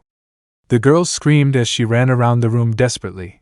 A few minutes passed until she stopped. Well, if that monster wants a fight, then I'll give him a fight he won't forget, she said, determined to go to her room and put on a navy blue shogun armor with the Uzumaki clan emblem on her back. I am the last of my clan, and I am not going to fall to a monster without a fight. With that, she left the room to prepare for her great battle. Outside the lair, Karen prepared everything for the creature's arrival. First, she created a large barricade in front of the hideout with some stakes to prevent it from passing. Then, she dug a pit around the place and filled it with giant, hungry alligators. Then, she placed thousands of explosive seals like landmines, and to top it off, she got some rocket launchers that even the author of this story doesn't know how she got them. Very well, cheap monster, let's see if you have enough guts to face me, said the Uzumaki from behind her barricade, and armed with a rocket launcher I'll blow you to pieces as soon as I see your horrible face. She promised to wait for the arrival of the creature. Every second that passed seemed like an eternity to the redhead, who did not let her guard down, nor did she move an inch from her place. As time progressed, the seconds turned into minutes, the minutes into hours, until a whole day was completed. On the second day on guard, the redhead lost sleep due to the nightmares she had every time she fell asleep, where she was chased by a huge red minotaur with 9 tails that moved violently, which with each movement of its tails could knock down trees, only wearing a leather loincloth, and its weapon a huge sword never seen in history, its eyes red as blood itself that demanded the vital liquid of its victims no matter what it cost to obtain it. That intimidates anyone. By the third, the poor woman fell asleep until the growling of her stomach woke her from her dream. Huh? Is it dawn already? She said while stretching her arms and seeing that it was already noon, and then remembering what she was doing. It can't be, I fell asleep. She got up to see if the monster had arrived, but her luck was that nothing was there, and that the explosive seals she put on weren't activated either. That means the creature hasn't arrived, hasn't it appeared? She said while lowering the weapon and then smiling, ha ha ha ha ha. I knew it, that thing must fear me. After all, I am an Uzumaki, ha ha ha ha ha. She began to laugh arrogantly until another growl from her stomach shut her up. Ugh, I'm very hungry. I'll go make some ramen. The redhead made her way back inside the lair. Just as she was about to cross the entrance, she felt a huge and enormous source of chakra behind her, and then she was paralyzed with fear, which increased even more when she felt a hand on her left shoulder. You're Karen Uzumaki, right? Asked the person behind her, slowly turning to see a shadowy figure with 9 tails. It's the monster! She thought quickly and then reacted. Get out of the way! She shouted, using the rocket launcher as a blunt weapon and hitting the monster with all her might, sending it rolling several meters, almost passing where the buried explosive seals are. The redhead was breathing heavily after hitting the now unconscious monster with all her might. She slowly approached the beast to see what it looked like, but when she got close enough she noticed it wasn't what she'd imagined. Instead of a horrible, deformed minotaur, it was a man a few years older than her, lying face down on the ground. But what caught her attention the most were the 9 yellow foxtails on his back and pointy ears on his head. Cautiously, she moved the man so he was lying face up so she could clearly see who it was. Her face immediately turned the same color as her hair when she saw the face of the boy, who was undoubtedly very attractive, especially with those marks on his face that gave him the air of a wild boy. He was wearing black pants with blue wave patterns on the lower legs and a torn black sleeveless shirt, the same color as the pants, which revealed a perfect, well-worked abdomen that could break a diamond. Just seeing the stranger's torso, Karen couldn't stand it anymore. Ha ha ha. The Uzumaki had a super-level nosebleed and then covered her nose with both hands to stop losing more blood. Where did this papapucho come from? Suddenly her eyes turned into hearts while small leaks of blood escaped between her fingers. The redhead threw the weapon to help the fox boy, very carefully placing the unconscious boy's head on her lap and checking for any deep wounds. Hey, whoever you are you okay? I asked the fox boy, but he didn't respond. Come on, please answer, I pleaded worriedly. I swear it was all Kishimoto's plan to have me marry the Hyuga, and her brother is a better mangaka, muttered the fox boy who was still unconscious. Who is this Kishimoto? The redhead wondered. But at least I know he's fine, very fine for my taste, thufufu, she mentioned lustfully without taking her eyes off the fox boy. Oh yeah, I'm really going to enjoy this night, she finished, carrying the unconscious man bridal style and carrying him inside the den. Hours later, Yuwak, someone wrote down the license plate of the truck that hit me, murmured the fox boy who was beginning to wake up and feel a huge headache. It hurts, he complained while holding his head with both hands. What happened? I only remember that I was looking for that Karen, and then, while trying to remember, the fox boy realized that he was in a room and on a big bed. How did I get here? And where is that girl who hit me? I'm glad you still remember me, Foxy-kun, said a voice that was heard in the room, which caught the fox boy's attention. Who's there? He demanded, searching for the owner of that voice before getting out of bed and standing up. If you're one of those working for Orochimaru, I warn you that many tried to avenge his death, but I defeated them in the end. Who cares about that effeminate freak who only sucks men's necks? You better focus on me, said that hidden person again before coming out of hiding. The fox boy remained on the defensive in case it was a trap from his enemy, to see something that left him with his jaw dropped. The hidden person was Karen, only she was no longer wearing her typical clothing or the shogun armor of her clan. She was wearing the most revealing lingerie. Transparent white tights with equally transparent white lace covered those shapely legs, a transparent white garter belt adorning a white thigh of the same design as the garter belt, a transparent bra that opens at the front leaving her C-cup breasts clearly visible. and transparent gloves that cover almost both arms. Do you like what you see, Foxy-kun? The redhead asked sensually, turning around so the fox boy could see her completely. I'm getting slapped. I'm seeing a beautiful angel in person, said the fox boy unintentionally so the redhead would feel flattered, but at the same time his instincts as an animal demanded that he take that female for. No! Get out! Animal instincts! He mentally screamed to be able to silence those voices. You sure know how to say nice things to a girl like me, Karen said very sweetly to approach the fox boy with the intention of sticking to him and hugging him. But he simply backed away. Come on, don't run away. I'm not going to do anything bad to you for now. I'd rather not be so close, the boy said, backing away and tripping over things as Karen continued to approach him.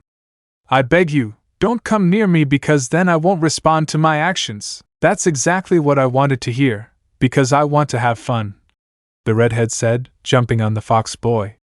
Come here, Foxy-kun! Just as she was about to catch him, the boy stepped aside, causing him to crash to the floor. This is my chance to escape. The boy took advantage of that moment to run towards the door and escape, but some chains with spikes held him back and prevented his escape. Eh! Help! He screamed, trying to free himself. That's not it, Foxy-kun. You're not leaving from there, said Karen, who recovered from the fall. The fox boy noticed that the chains that captured him came from the redhead's body, and immediately knew what it was about. Those are the adamantine chains, he pointed out, recognizing the chains. That means you're Karen Uzumaki. The aforementioned opened her eyes, not because the boy knew her name, but because he knew the name of the chains that only her clan can use. Who are you, and how do you know the name of my chains? The redhead demanded. You better not be one of those people hunting the Uzumaki, because if you are, I'll eliminate you, she threatened coldly. I'm not one of those people. I would never betray someone from my clan, said the fox boy so that Karen looked at him as if he were crazy. Believe it or not, I'm also an Uzumaki. My name is Naruto Uzumaki. You. Uzumaki. Karen couldn't believe what she heard, but at the same time she thought they were deceiving her. Don't give me that lie. It's impossible that you're an Uzumaki. You don't have the red hair that's characteristic of the Uzumakis. You're not even human. Pointing at the boy's fox ears and tails. First of all, I prefer the term interspecies. That's what they call those of my kind where I come from, Naruto asked while Karen wondered what interspecies meant. And second, yes, I am an Uzumaki on my mother's side, but unfortunately I was born blonde on my unfortunate father's side. Karen didn't know what to say about it. On one hand, she believed the fox boy's words that there was another survivor of her clan despite his unique appearance. But she was still happy that now she is no longer alone in the world. On the other hand, she felt anger against Orochimaru, who lied to her that all the Uzumakis were killed during the fall of Yuzushiogekyu no Sato, leaving her as the only survivor. Suddenly the adamantine chains released Naruto, who was happy while Karen approached him without intentions of seducing him. I don't know who or what you really are, but you know a lot about my clan and its techniques, ordered the redhead, who sat on the edge of her bed. I'm not going to let you go until you tell me everything, absolutely everything. The blonde just smiled at the girl's perseverance, and then sat down next to her and began to talk about his past and the things he knew beforehand. A few hours later, I must say, Asa, this is the most impressive story I've ever heard in my entire life. You look like one of those science fiction heroes who fights against their destiny, said Karen, who listened to everything Naruto told her. At first, she didn't believe that the blonde ended up in another dimension where those creatures called interspecies and the cultural exchange program existed. But in the end she believed him because she knew how to detect when someone is lying. So, why did you come looking for me? She asked, playing with a lock of her hair. I was curious to meet you when I read Orochimaru's reports. They said you're a master of Fuinjutsu, you're good as a sensor ninja, and that you possess an incredible ability to heal others. The blonde mentioned so the redhead would look in another direction. More than an ability that helps others, it's like a curse that condemned my mother to death, Karen confessed while a few strands of her hair covered her eyes. I inherited the ability from my mother when we lived in Kusugakure. But because of that she died when I was 9 years old. Then she took off the gloves that covered her arms to reveal hundreds of bite marks. Both she and I have the ability to heal others when they bite us and consume our chakra. My mother died when she lost all her chakra by healing all the wounded ninjas. After her death, the village leader wanted to use me instead of my mother, but luckily Orochimaru became interested in me and protected me from being sold. This looks terrible, Naruto said, looking at the bite marks on one of the Uzumaki's arms. These marks, have you tried to heal them yourself? I've tried everything I know but nothing worked. I'm afraid they can't be cured, Karen confessed, holding back her urge to cry. The blonde, seeing the redhead's sad expression, thought about giving her a helping hand as a sign of friendship. Using a bit of the Kyuubi's chakra, he wrapped his hand around the girl's left arm, who hadn't expected that action. When she tried to complain, she saw with great surprise how that red chakra began to heal the bite marks that were beginning to disappear. Once the blonde finished his work, Karen looked at his arm, which didn't have any on it. But how? The redhead questioned when she saw how her arm was healed without any problem. It's the advantage of being the Kyuubi's Jinchuriki, clarified the Hanayo, who continued to heal the redhead's right arm. Her chakra heals me from any wound no matter how serious it is. And thanks to my new change I can heal others using a little of her chakra, he finished just as he finished healing the girl's other arm. The redhead watched as her arms felt like new, as if the marks she'd been trying to heal had never existed. She was so happy that she jumped at Naruto to hug him with all her might for the wonderful gift he'd given her. Thank you, thank you, thank you, thank you, repeated the redhead, who was crying with joy while she clung quite tightly to Hanayo's body, who blushed suddenly. And, you're welcome. That's what we Uzumakis are here for, to help each other, said Naruto, more than nervous. The way the redhead clung more to the clothes she was wearing didn't help much to reawaken his animal instincts. Karen suddenly felt a hard, good-sized bulge between her Foxy-kun's legs.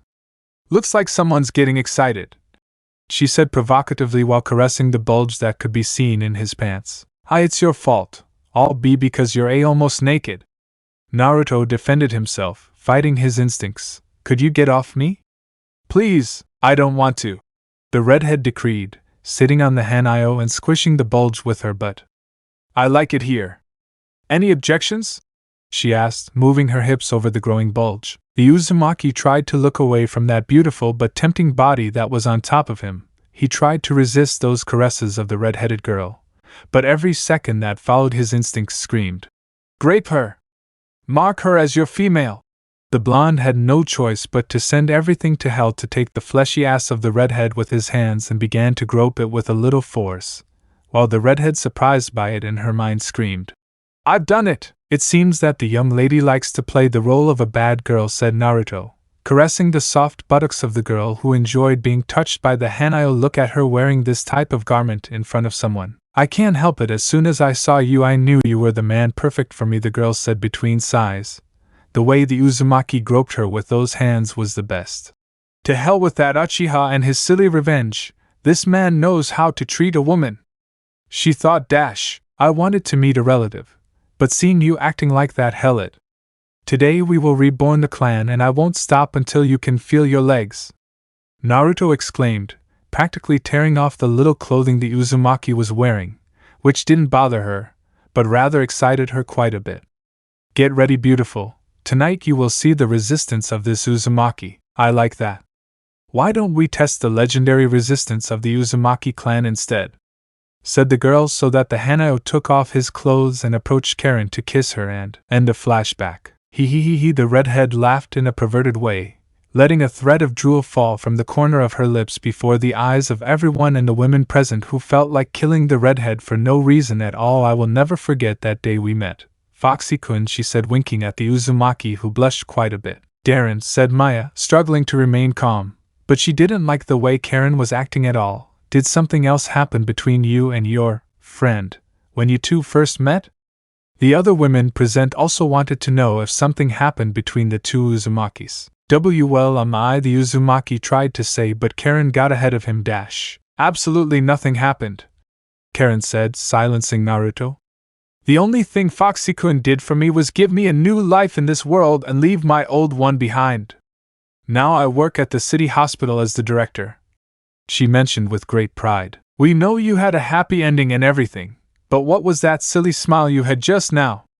Fu asked, crossing her arms. I only remembered the first time I met him, because the series of traps I set to defend myself destroyed Foxy-kun's clothes and seeing him. She had the perverted expression again. What woman wouldn't resist at saying that? All the women present, even Smith herself, wanted to finish the girl off. Oh, come on. I'm sure I wasn't the only one who saw it with different eyes. I bet all of you went through the same thing. She pointed out, making them all blush quite a bit. B. On second thought, Mikoto said with a deep blush on her face, Karen is absolutely right. It was quite shocking when I saw her change a few years ago. Mikoto's memories, 2 years after Naruto's banishment. In some mountains of the Bear Country, there was a mansion hidden from the sight of people or ninja from any village. That place was one of the shelters that the Uchiha clan built in ancient wars of the past before settling in Konoha. In that mansion were the survivors of the massacre of the clan at the hands of Itachi Uchiha. But the truth about the massacre was something else. What everyone did not know is that Itachi only killed those who were on the side of his father Fugaku to carry out a coup against the village, while the rest of the clan opposed the plans of its leader. Among that group was his wife Mikoto Uchiha. That same night the woman was chosen as the new leader. She ordered the survivors that it was best to leave Konoha to avoid a possible war between clans. The group led by the black-haired woman left Konoha, leaving one person. With much pain, the black-haired woman had to leave Sasuke in the village with the hope that a new Uchiha clan would re-emerge in order to clean up the mistakes of her ex-husband. And Itachi would work for Jiraiya as a spy infiltrated in Akatsuki. At the mansion, a private meeting was held between the clan matriarch and her eldest son. The two were in a private room to talk about what happened 2 years ago with the desertion of her youngest son Sasuke and the exile of her best friend's son. Why, you say you found Naruto? Is that true, Itachi? Mikoto asked, amazed by that news, while her son nods his head in response. How is he? Is he safe? Please tell me Akatsuki didn't find him. The desperate woman asked. He is safe. Akatsuki has been able to locate him since he left the village, said Itachi to calm his mother. But you should know, Mikoto didn't like that, but, at all, since his disappearance, he has changed too much. Even for me it was difficult to recognize him. What happened to Naruto? Did he have an accident where he was disfigured? Does he not like ramen anymore? For Kami, Itachi, tell me what happened to him, demanded Mikoto, who began to imagine things, like Naruto becoming heartless and vengeful for being banished. The other would be that Naruto became a pervert like a certain Sannin, and is with a group of prostitutes having a good time. Let's just say he had a mishap when he met Kakuzu and Haiden while saving the Jinchuriki of Takigakure. Itachi said so that his mother would be alarmed, but he is fine. He saved the Jinchuriki and defeated those two, something that not even I could do. You say Naruto got stronger? Mikoto asked, to which her son answered with a yes. I'm glad to know that he's become stronger, just like his parents were. But there's something you need to know about this. Naruto didn't become strong from training. His strength is due to a deal he made with the Kyuubi to save his life and thus defeat Kakuzu and Haiden, said Itachi, waiting for his mother's reaction. A deal with the Kyuubi? The matriarch remained silent for almost a minute before reacting aggressively. If this is a trick from that shameless fox, he'll have to deal with me. I swear I'll make a coat out of his fur if he's cheating on Naruto. I don't think it's a trick from the Kyuubi. Naruto told me he did it because they both had the goal of defeating Akatsuki, Itachi said to calm his mother again. I don't give a damn if what it takes to destroy Akatsuki or whatever that group of freaks you're spying on is called. Tell me what happened to Naruto, Mikoto ordered, activating her Sharingan, giving the matriarch a grim look. Sometimes mothers can become creatures more terrifying than a Biju, Itachi thought, scared. Why, you'll see what happened to her. Well, it's very complicated to say because even I couldn't understand that so-called cultural exchange program and the interspecies. The matriarch of the Uchiha clan had a question mark because she didn't understand what Itachi explained to her. Look, it's best if we go outside the mansion grounds. Naruto is waiting for us. With that said, the Uchiha stood up and was then pulled by his Akatsuki trench coat courtesy of his irate mother. If he has tattoos, I'll make sure to remove them with a jutsu. If he has piercings, I'll slowly and painfully rip them out. And if he dyes his hair a ridiculous color, I'll wash it with bleach and dye it blonde, Mikoto said, dragging her son all the way, not realizing she was suffocating him. The two Uchihas left the mansion and then went to the limits of the grounds that belonged to them, which had a protection system unique to the clan, which immerses those who do not have the Sharingan in a genjutsu that makes them forget the person they came for and then leave the place. Once they got far enough away from the grounds, a recovered Itachi took his mother to a place where there were some trees, and between them a person could be seen hidden behind them. Okay, this is the place. The Uchiha pointed out behind those trees is Naruto.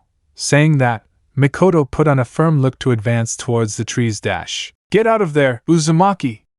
I don't know what you've been doing since you disappeared, so get out of there this instant, the matriarch ordered, making the person hidden among the trees very nervous. I'm glad to see you again, Mikoto-san, said the hidden person. Mikoto recognized Naruto's voice even though his voice sounded different. I must say that you still look beautiful. As always, he praised the matriarch, remembering when he was little how the beautiful Uchiha always prepared something for him to eat.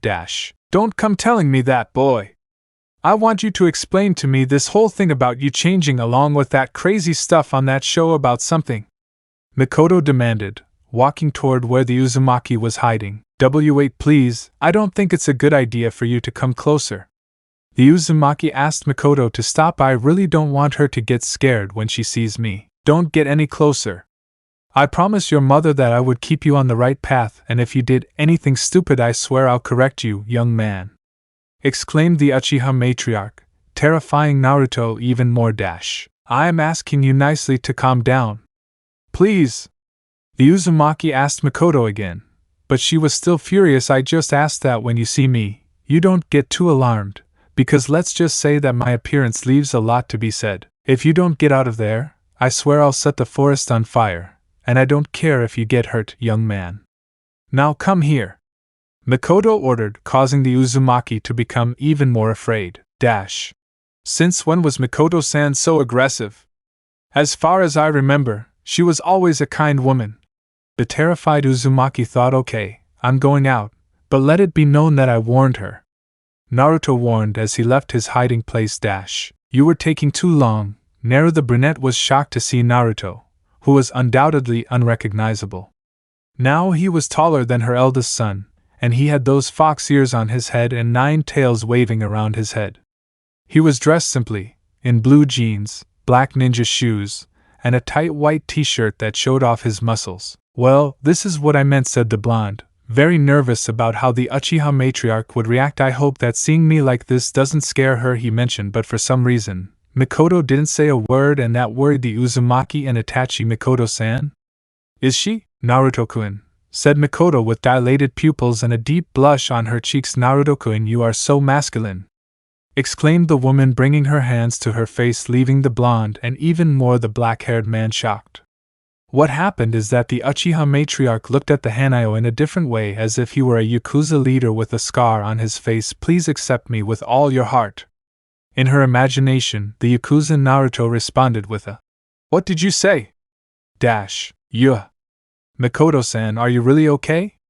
Naruto asked, more than confused, so the Uchiha jumped on him to hug him and press her breasts against the blonde's face. Forget about everything else and let's run away, Naruto-kun. I promised Kushina that I would take good care of you, and that's what I'm going to do, along with some children, of course, said the matriarch, who didn't leave Naruto's side, who blushed suddenly when he felt the woman's bust on his face. While this strange scene was happening before Itachi's eyes, who became very upset by how his mother did those things to the Uzumaki, his mind played a trick on him. What's wrong, Itachi? Now your dear mother belongs to me now, said the imaginary Naruto, who was mocking in front of the Uchiha with a perverted expression and saliva dripping from his lips, that caused Itachi to activate his Maguekio Sharingan. Who belongs to you, bastard? Shouted the Uchiha, who grabbed the blonde by the neck to strangle him. Damn phenomenon. Get your dirty hands off my mother. Stop, Itachi! His mother ordered, stopping her son by hitting him on the head with a slipper, causing him to release Naruto, who was catching his breath. I wonder what you were doing to your future father, the matriarch demanded, leaving the black-haired and blonde boys in shock. Future, Naruto murmured, astonished by what he just heard. Father! Exclaimed the Uchiha, who apparently didn't like that idea. Now I'll kill you, Uzumaki. He launched himself against the Hanayo who tried to defend himself, but thanks to Mikoto and her weapon, the slipper, he managed to calm his son and then guide the blonde to the mansion so they could talk more calmly, leaving Itachi unconscious from the blow he received. End of Mikoto's memory. I still think Naruto-kun has become more masculine over time, Mikoto said, winking at the nervous Hanayo. Hee, I'm flattered you said that, Mikoto-san said Naruto, trying to ignore the hateful look Itachi was sending him. Eto, both Karen and Mikoto-san are right. The day I came to live with Darren I was amazed to see him, said Maya, who began to remember the day she started living with her Darren. Maya's memories, the day she met Naruto. The Lamia had been extremely nervous since arriving in Japan, especially since today she would be living in the home of the person who would be her host family. She knew that many humans feared or felt repulsion towards Lamias for being half-snake, but thanks to Miss Smith's words, the redhead felt safer. The coordinator took the Lamia to her host family's home, but due to a mistake on Smith's part, Maya ended up in Naruto Uzumaki's house. Well, Maya, from today on you will live with young Uzumaki, said Smith, who introduced her to the owner of the house who had a face of, "What the hell is going on? Just don't cause him problems." Well, anyway, said Naruto to see the redhead. Welcome to my house, Maya-chan. Hi, said the Lamia, very nervous. Thank you very much for accepting me into your home. I hope I don't cause you any problems, she thanked with a bow. When she looked up, Maya saw something that left the redhead very surprised. Huh? I hope your stay in my house is to your liking, my beautiful Juliet, said Naruto, who suddenly looked like a prince from a fairy tale riding a white horse. Thank you so much.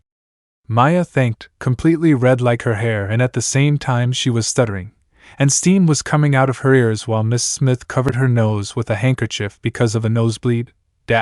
End of Maya's memory. Maya let out a sigh and placed her hands on her face. My dear Romeo, she said dreamily. Well, the truth is that I was also impressed just a little, said Smith, adjusting his glasses. Smith's memories. The same day he took Maya to Naruto. Well, Maya, from today on you will live with young Uzumaki, said Smith, who introduced her to the owner of the house who had a face of, "What the hell is going on? Just don't cause him problems," she added, seeing Maya, who greeted the blonde to blush suddenly. Maya? Thank you so much. Maya thanked, her face as red as her hair, while she was also stuttering, and steam was coming out of her ears. The coordinator couldn't understand what was wrong with the Lamia, or why she was blushing like that. I regret Maya's behavior. She's still nervous since she arrived at, said the coordinator to the Uzumaki, so that he would later go through the same thing as the Lamia. Rodeo time, my Hexy cowgirl, said Naruto, who looked very, very different.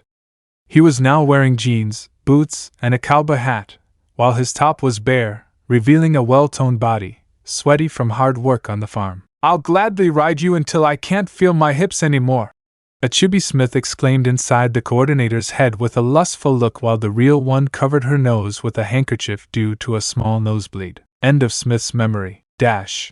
Since that day I haven't stopped having those dreams, Smith thought, ashamed of those dreams she had where she rode naked on the Uzumaki's body, who caressed every part of her body, drawing several moans from the brunette. I confess that when we met I thought he was arrogant and conceited because of his appearance, but it turned out to be quite the opposite. Now it was Fu's turn to speak and remember the day the blonde saved his life. Fu's memories. After the Chunin exams and Suna ended, a green-haired wound watched in great pain as Keigan and Yoro, the Jonin in charge of protecting her during the Chunin exams, were killed by those two men in black trench coats who ambushed them to capture her. Fu faced those two men, but with her wounds and the disadvantage she had it was impossible. Now she was lying on the floor crying for not saving the lives of the Jonin, and for not being able to fulfill her dream of having a family with that person who would share her life. Just when the two men were going to capture her for their intentions, a mysterious boy with blonde hair arrived to save her. That boy took her in his arms to separate them from their captors and leave her safe in a safe place to confront the men. She tried to stop him, but at that moment she fainted from exhaustion. Hours later, Fu slowly opened her eyes, noticing that she was no longer in the place where her team was ambushed. Right now she was inside a room lying on a comfortable bed. She also saw that they had bandaged her wounds. Where am I? Fu wondered, getting up a little from the bed. What happened to me? What happened to the boy who rescued me? She asked again, fearing that the person who saved her might have died. At that moment the door of the room alarmed the girl, thinking that they were the guys who wanted to capture her. To her relief, she noticed the guy with long blonde hair of the person who entered. It was that boy who helped her. But now he looked very, very different. You finally woke up. You've been sleeping all day, said the blonde-haired guy who had fox ears and 9 tails on his back. Not applicable. Since I'm lazy to write the outfit again, it will be the same one he wore when he met Karen. I'm glad to see you're okay. My name is Naruto Uzumaki. Nice to meet you, the blonde guy introduced himself, smiling at the green-haired girl who blushed suddenly. Huh! Suddenly her vision began to fail. Right now she saw the blonde named Naruto as a troublemaker from a Japanese school with several wounds and blood while he says, "What's wrong, Fuchan? Naruto-san, you look so masculine. I love the way you look," she exclaimed, pointing at the man of her dreams. Yeah. The Hanayo reacted, not understanding anything the kunoichi was saying. End of Fu's memory. To this day, you're still very masculine, said the green-haired girl with a dreamy look. I remember the day Naruto-kun helped me when I had problems on a mission, said Yujito with a smile and a slight blush. Memories of Yujito. The Jinchuriki of Nibi was in a big bind. She never thought that the mission entrusted to her by the Kumo Council to eliminate a small group of rogue ninjas hidden in the great forests of the country would turn into a very complicated situation. Who would have thought that the group of only 8 ninjas turned out to be a total of 200 men? Right now she regretted having taken the mission without knowing before how many enemies there were. Yujito was very tired, weak, and cornered. She could barely fight off half of the renegades, but there were 100 more men she had to defeat. She had little chakra left, and the wounds all over her body were affecting her physical condition. The renegade ninjas had the kunoichi where they wanted to attack with everything they had, while she had no choice but to use the power of Nibi to defeat them once and for all. But before the blonde could do anything, a shadow moved at an incredible speed to knock out the 100 ninjas, who fell instantly. What the heck? Who did this? Yujito said, seeing those who attacked her lying on the floor. It's a good thing I got here in time before you used Matatabi's power. The blonde heard a voice and got into a defensive position and armed herself with 2 kunais while she looked for the person to whom that voice belonged. Hey, don't worry, I just came to help you. I'm not your enemy. I didn't need anyone's help. I was going to defeat those guys until you appeared.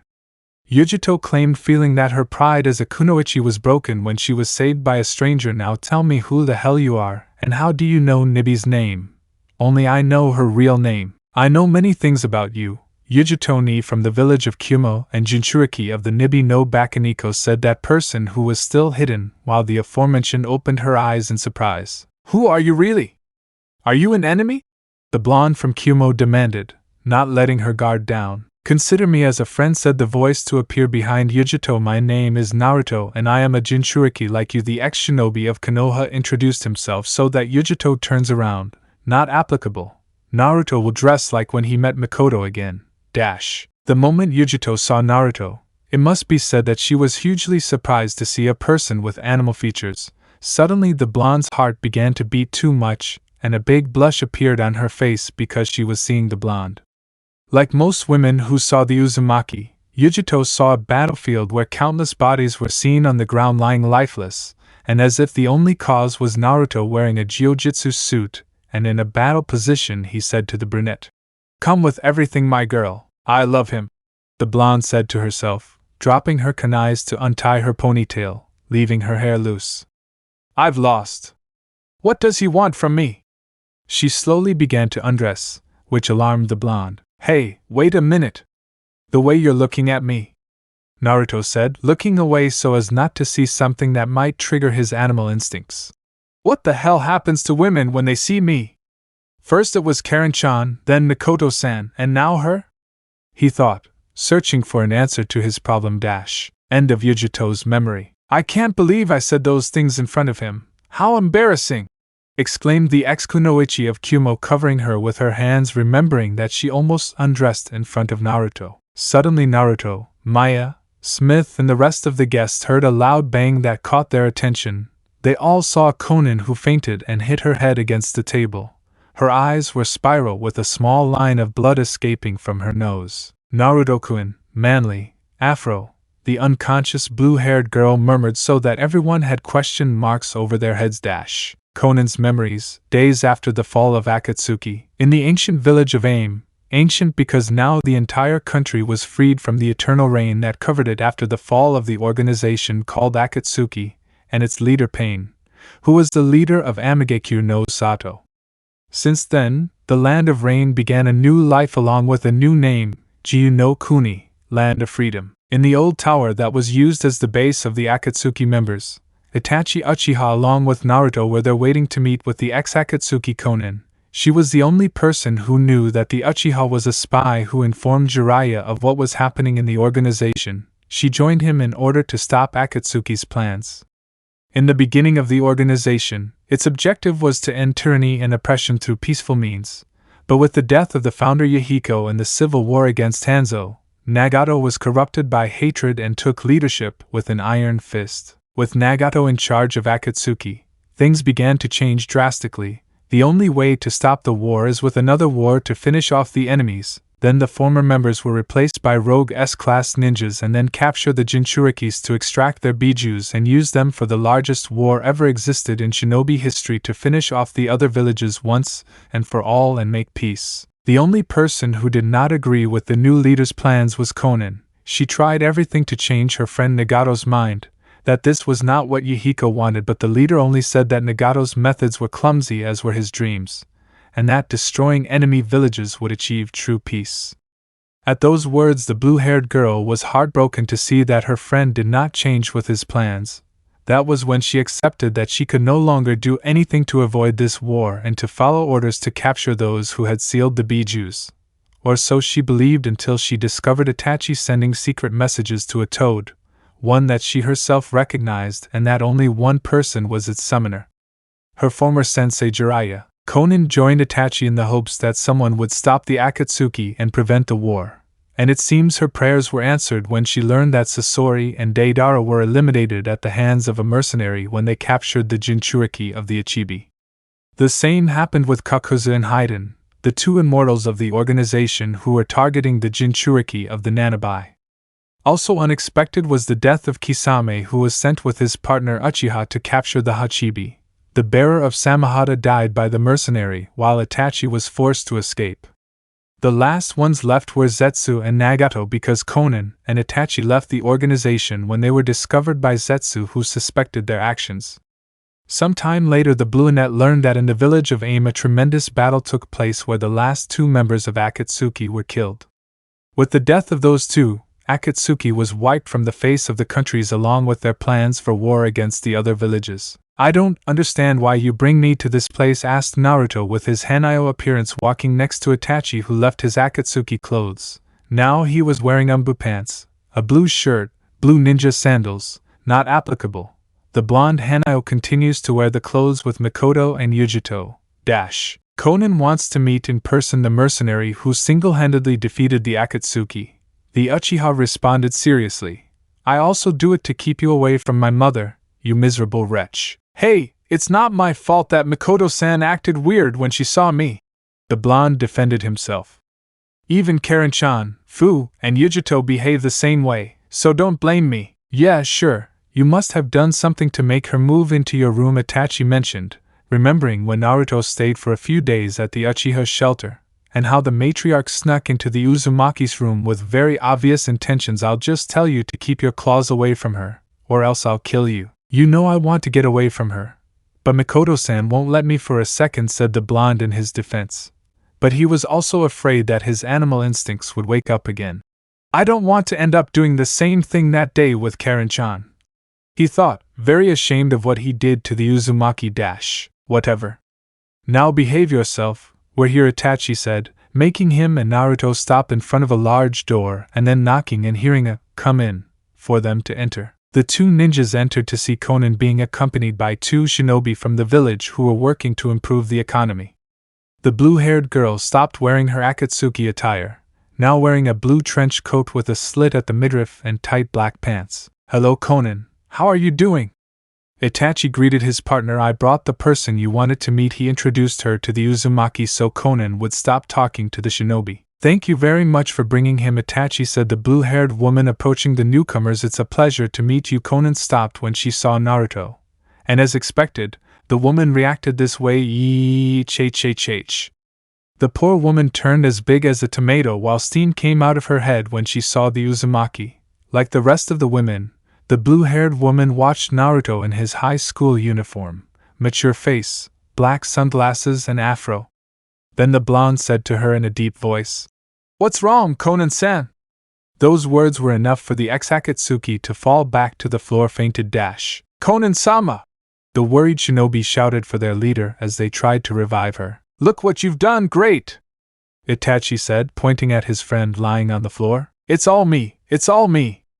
They always blame me for everything, the Uzumaki complained as the others tried to wake Conan up. End of Conan's memory. With Karen's help, Conan recovered from her fainting spell to thank the redhead, but at the same time she avoided eye contact because she wanted to avoid another faint. I think we're off topic. Everyone paid attention to Smith. Let's get back to what we were doing from the beginning. Having said that, he cleared his throat a bit to speak again. I know you all come from that world where ninjas exist, but there's something I don't understand. Why did you come to our world? Answering your question, our reasons are because each of us wanted a second chance at normal lives. Something we couldn't have in our world. Mikoto took the floor to answer the coordinator's question. Vera, each of us went through difficult times that forced us to leave our homes. For example, my eldest son, my oldest son, and the survivors of our clan were forced to leave Konoha to avoid a terrible tragedy. What do you mean by tragedy? Smith asked. Fugaku Uchiha, my ex-husband, tried to stage a coup against the village. The matriarch responded with great pain. He had this ambition that the Uchihas should be the most powerful clan in the nations for possessing the Sharingan. Then she revealed her dojutsu in front of the coordinator, who felt chills before those red eyes. I don't think something like that is that important. Smith looked into Mikoto's eyes as they showed the Sharingan. The Sharingan is the most coveted dojutsu among the nations for the abilities it possesses. The primary function of the Sharingan is to be able to see the flow of chakra of people and thus have the ability to know if someone is under a genjutsu, or to see if the person has high or low chakra reserves. We can also read the movements of our opponents to capture or copy our adversaries' techniques and create genjutsu so powerful that they convince the human brain they are real, explained the Uchiha matriarch, making the coordinator swallow the words that underestimated the Sharingan. That thing that looks like conjunctivitis is scary. Darren, don't touch me. Maya hid behind Naruto, while the two Uchihas felt offended by how they compared their dojutsu to an eye disease. So the reason why you came to our world is to avoid more problems because of the coup that your husband attempted. Mikoto clarifies that he is no longer her husband. Sorry, that Fugaku attempted against Konoha, and that those who did not support that idea left the village. Both Mikoto and Itachi nod. I understand that you wanted to avoid more problems. But, seeing the two Jinchurikis and Conan, what about them? She pointed to the other guests. Fu and I have our reasons. The life of a Jinchuriki is full of pain, Yujito said sadly. We had to live with our eyes on our backs to avoid the same villagers we protected by keeping the bijus inside us. Sometimes threw stones at us, hit us and called us demons. But to be honest, my life and Fu's was like a picnic compared to Naruto's life, the blonde concluded. There's no need to tell that. I've already made the decision to forget about Konoha. Now I'm happy in this world, said Naruto, who disliked talking about the village that banished him. Changing the subject, said Smith to continue touching on the subject of the Uzumaki's banishment. Now we need to know the reason why Konan-san decided to leave her home. As she said that, the aforementioned looked away. I don't think it's a good idea to talk about that right now, she said, showing regret for something bad. Is your past so bad that you don't want to talk about it? The coordinator asked, prompting Conan to nod. Miss Smith, you should know that some of us did things in the past that many would never forgive us for. That's why I'm asking you to, Itachi said, but he was stopped by the blue-haired girl who signaled him to stop talking. You don't need to defend me, Itachi. I no longer want to continue hiding my past like I've done before. The blue-haired girl told him so that her friend would remain silent. The truth is I was a member of the Akatsuki organization. The coordinator, and the Lamia opened their eyes completely when they heard the word Akatsuki, immediately moving away from the blue-haired girl to see her as a danger. Maya used her tail to grab her Darren's waist to get him far enough away from Conan. Smith took distance, and took out a gun to point it at the ex-Akatsuki and in the process alarmed the guests. I don't know what your intentions are in this world, but I'll tell you right now that Naruto Uzumaki is under the protection of the Cultural Exchange Program, Smith said, ready to shoot Conan. I won't let you hurt my Darren. You'll have to go through me first. Maya threatened, wrapping her body around the Hanayo in a protective but painful way for the Uzumaki, while the tip of her tail moved like a rattlesnake's. Hey, stop! Conan was never in favor of Akatsuki's plans, Naruto explained with difficulty because of the way Maya was hugging him. Ha! Said the Lamia and the coordinator, who lowered her weapon. Are you serious? They said at the same time that the blonde Hanayo managed to free himself from Maya's grip. Of course, she helped Itachi send information about Akatsuki's movements to Erosenin, he explained, so that Maya and Smith would be ashamed of their behavior. Sorry Conan-san, we misjudged her without knowing the truth. Maya apologized for her shameful act. Excuse me, Conan-san. The hazards of the job make me react this way. The coordinator also apologized to put away her gun, which was a great relief to the guests and the blue-haired girl. But if what Naruto said is true, why was she in that organization? Was she forced against her will? On the contrary, I was one of the first members of Akatsuki, said Conan from the beginning. The true mission of the organization was not to capture the 9 Bijus, but to end tyranny and oppression through peaceful means. That was the dream of the first leader of the group and my best friend Yahiko, who died in the trap of the salamander Hanzo. With the death of Yahiko, Nagato was carried away by revenge to take the leadership. It was at that moment that the path of Akatsuki changed to become the criminal organization it was before its fall. Finished telling Conan, who felt better to get that terrible secret out of her if it weren't for Naruto-kun and his afro. She thought about the last thing. I started a new life once everything was fixed in my village. Now I work as a fashion designer, she finished so that Maya would open her eyes. Aya! I remember now! She exclaimed, getting up from the table to leave the kitchen for her bedroom. What's wrong with that super-developed worm? Karen asked, watching the Lamia return with several magazines, more specifically, fashion magazines. No wonder Conan-san's name became very familiar to me as well as her face, said Maya, taking one of the magazines and pointing at the cover where Conan herself appeared with an elegant dress. She is the best clothing designer in all of Japan and in several countries. Her designs are unique and striking for combining fashion with origami, he said, very excited while taking another magazine and showing some elegant dresses with beautiful paper figures. Please, Conan-san, would you give me your autograph? I really love your designs, she asked with stars in her eyes while handing her one of the magazines and a pen. Of course, I would never refuse one of my admirers, Conan replied with a smile. To sign Maya's magazine. Here you go, handing the magazine to the Lamia, who was more than happy. I can't believe it, I have Conan-san's autograph. Kaya! The Lamia squealed, hugging the magazine. Look, Darren, this is the coolest thing that's ever happened to me, she said while showing the autographed magazine to the Uzumaki, who congratulated her. And could you tell me what you're doing now that you're in our world? Because I imagine you've found a way to support yourself now that you're no longer ninja, Smith asked. I work as a detective in the city police department, Itachi said, showing his detective badge. I have a bakery where I sell sweets that are originally from my world, which sell like hotcakes, said Makoto with a big smile. Whenever you want, you can visit my bakery and receive a cake on the house without thinking twice. The coordinator accepted, because she would not reject the idea of eating for free. I work as a veterinarian because I really like treating animals, especially cats, Yujito said, smiling. I have a restaurant in the center of town where we serve specialty dishes from Taki, Kumo, and Kiri villages. Thanks to our menu, my restaurant has 5 stars, Fu said, proud of her work. I have 25 jobs, Naruto said, leaving Smith and Maya shocked. What? I can do several things at the same time with the help of the Kagebunshin. How do you think I built and paid for the materials to put together this house? He explained, Sometimes I think you're abusing that jutsu to make your life easier, said Itachi, wanting to provoke a fight with the Hanayo until his mother hit him on the head with a slipper. Ouch. Why did you hit me? I already told you not to fight with Naruto-kun. Remember well what we talked about, said Mikoto with an angry expression that quickly changed to one of joy as she turned her gaze to Naruto to give him a wink. I'm glad we live far away, because if not, I'd have to lock every corner of the house and put high-level security seals.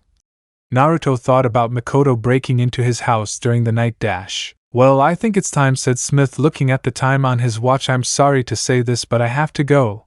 I have to do my job as coordinator, she explained, so that Naruto, Maya, and Itachi looked at her strangely. And since when does he take responsibility for his work? The three of them thought at the same time. I should also go. They must be in need at the hospital, said Karen, who also stood up, followed by the other guests. First I'll drop Felicia off at home and then I'll return to the police department, said Itachi to make some hand seals, and the Nico girl got close enough to him. See, Naruto, you better not cause any more trouble, saying that he disappeared in front of everyone along with Felicia through Shunshin no Jutsu. That team, I swear that one day I will kill him, the blonde growled while his 9 tails bristled. Don't despair, Naruto-kun. I'll talk to him about it later, Mikoto told him, showing the slipper she always carries with her. Meanwhile, at the new Uchiha mansion, Itachi left his home after leaving Felicia and felt a strong feeling that his mother was going to punish him. Now, with your permission, I'll leave. I have to take care of my bakery. With that said, she also disappeared in the same way as Itachi. I have to go to the airport right away. I have a trip to Paris for my next clothing line. See you soon, Naruto-kun. Konan said goodbye to the Uzumaki before disappearing like the others. We also have to return to our jobs, said Yujito, while Fu nods her head. One of these days I will come to visit him. Naruto-kun, Maya-san, have a nice day, said goodbye the Jinchuriki of Nibi. Whenever you want, you can stop by my restaurant. I'll have the best seats reserved for you, she said, inviting Naruto and Maya, who gladly accepted and then left with her friend. The last one left to withdraw was Karen, who was behind the Hanayo so she could grab his butt and give him chills, and in the process make Maya and Smith very jealous. We'll see each other soon. Foxy-kun, the redhead, said goodbye to escape with the Shunshin no Jutsu and avoid a tail whip from the furious Lamia. That daring Four-Eye, how dare she touch my Darren like that? She claimed, surrounded by fire. It wouldn't be the first time she does that kind of thing. Naruto thought without noticing that Maya grabbed him by the neck with her tail. Gah, I want you to tell me the truth. Did something happen between you and that four-eyed girl? The redhead asked, shaking the Hanayo who was turning blue. Are you lovers? Tell me the truth, Darren, demanded the Lamia, who began to shake the blonde even more forcefully. Later I will talk to Maya to calm her jealousy once and for all, said Smith, letting out a sigh, but at the same time she showed a smile while she watched the scene. I think my work will not be so boring, and thanks to Rinkun this will be more fun, she thought. Then she heard a crack and she was scared. Naruto's neck had been dislocated by the wild shaking of the Lamia girl. Stop or you'll kill Darren Kun. She shouted so that the Lamia would release the blonde and then readjust his neck and revive him. Chapter 6. An ex-shinobi and the Harpy. It's been 3 weeks since Naruto's revelation about his origins, being half human and half interspecies, and his friends who also started a new life in this dimension. Miss Smith took the Uzumaki to the directors of the cultural exchange program to talk about his origins. As expected, the directors didn't believe a word she said, but after a demonstration of futon, katan, suiton jutsus and showing his Hanayo form, the directors were perplexed by what they witnessed. After hearing the Uzumaki's past about his old home, the directors of the program thought that the villagers and the Konoha Council unfairly discriminated against a person, so they decided to accept Naruto into the program as a one-of-a-kind interspecies. For belonging to both sides, they even gave him a special certification so he can travel through Japan without the need to hide. Once the meeting was over, Naruto unexpectedly hugged the coordinator and thanked her for what she'd done to improve his life. Smith hugged her back and told her he was just doing his job, but if he wanted to thank her, he just had to let her come eat at his house whenever she wanted. Naruto just laughed a little to nod at the deal. It was the least he could do for the great help she'd given him. During those 3 weeks, Karen occasionally visits her Foxy-kun, and after having small arguments with Maya, both redheads became very competitive in everything to gain Naruto's attention.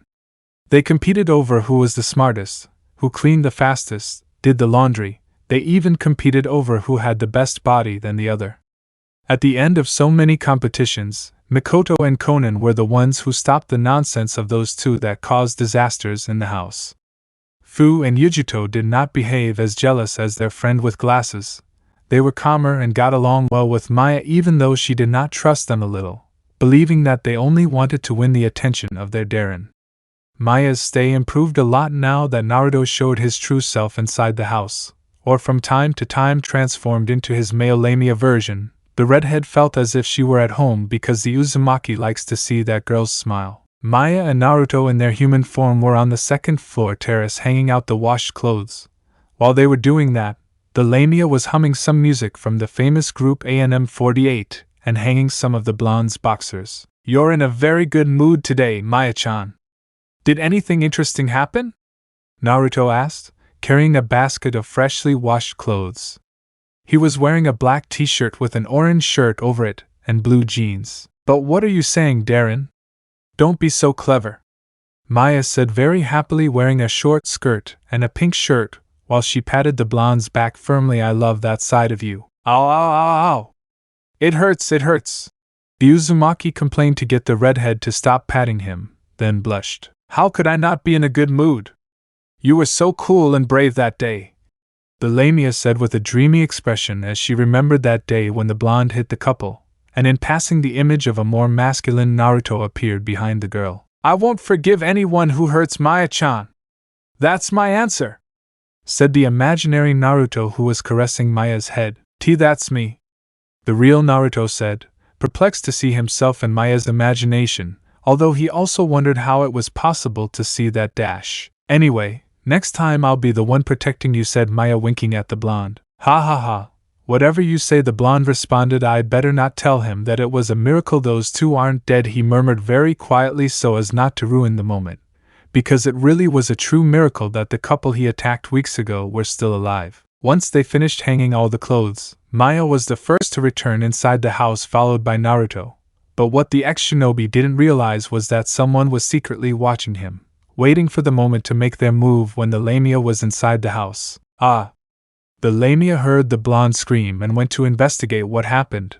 When she returned to the terrace, she saw something that left her completely surprised. The redhead saw Naruto lying unconscious on the railing, with a winged girl holding him by the collar of his shirt. The kidnapper stared at Maya, who couldn't get over her shock, before taking flight and taking her hostage to who knows where while Maya watched as her Darren was kidnapped. "Deariathian!" screamed poor Maya watching Naruto being kidnapped. See topic. Opening of Monster Musume no Iru Nichija, Saikusuka fall in love. Minutes later. What happened to me?"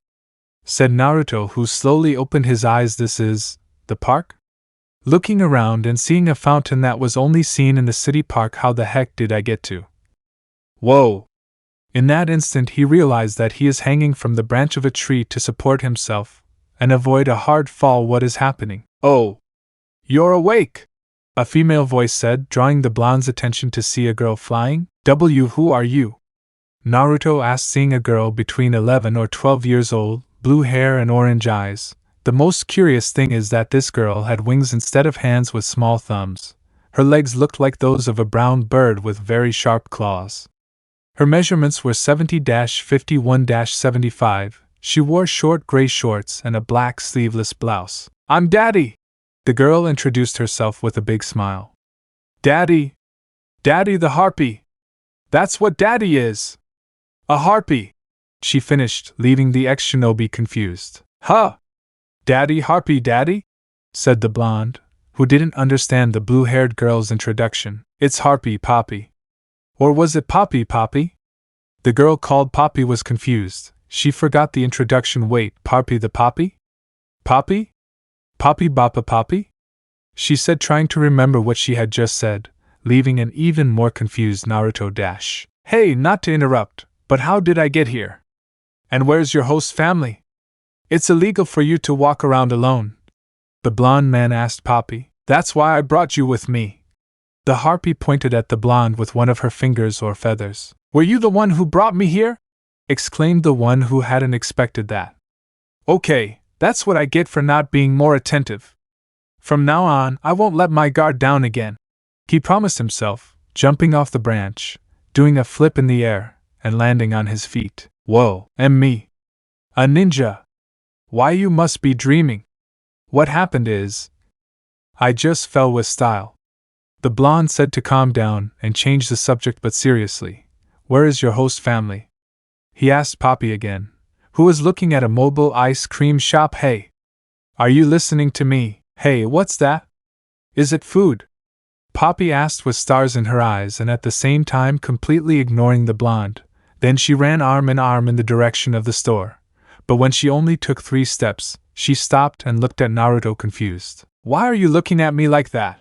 The blonde asked, watching as Poppy pulled away from his arm and walked away. Huh? Who are you? Was the harpy's question, looking at the Uzumaki as if he were a stranger. She's a bit of a moron, Naruto thought, due to the girl's poor memory. Minutes later, there was someone who wouldn't let me leave until I learned the Interstellar Exchange Act, Poppy said, sitting on a bench with Naruto. She was just staring at the vanilla ice cream cone they bought her. You mean cultural exchange program?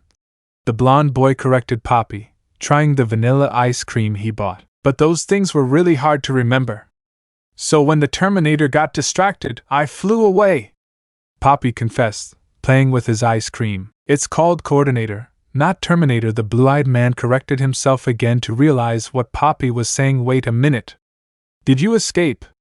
He said while the girl just nods her head. What you did is wrong, very wrong. Don't worry. I've escaped before, and the Terminator never gets mad, but she said the next time they did it, they were going to deflower me. I wonder what that means? The harpy asked, wanting to know what deflower meant. It's deportation, the Uzumaki clarified, knowing what the blue-haired girl meant by deflowering. You're in serious trouble. In trouble? Poppy repeated nervously, and then his ice cream cone fell to the floor, causing the girl to scream. Oh!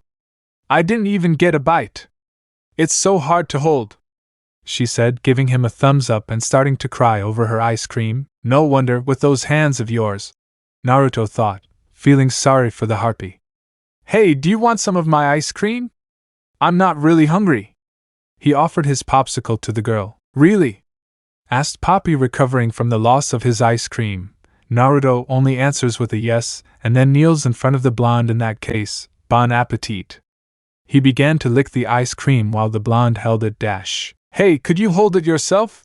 The blonde asked, seeing Poppy with the lollipop in his mouth. But I had to tell you the new one, so I'm going to be with you, Daddy said, still with the lollipop in his mouth. The girl began to enjoy the popsicle in a very unique way, so to speak. She moaned with pleasure as she enjoyed the ice cream, but for some reason Naruto felt very uncomfortable about it. This looks a bit inappropriate, he said quite nervously, and then saw that some people, mostly women, were looking at him and murmuring things like, "What are you doing? Don't look. I bet he's a pervert." What was missing? Now everyone thinks I'm a pervert, he sighed at his bad luck. Good job, kid. You don't know how proud I am of you for getting yourself a cute girl. Don't move, I need to write all this down for my next book. For a moment, Naruto swore he heard Jiraiya's voice congratulating him, which made him react and move away from Poppy. Okay.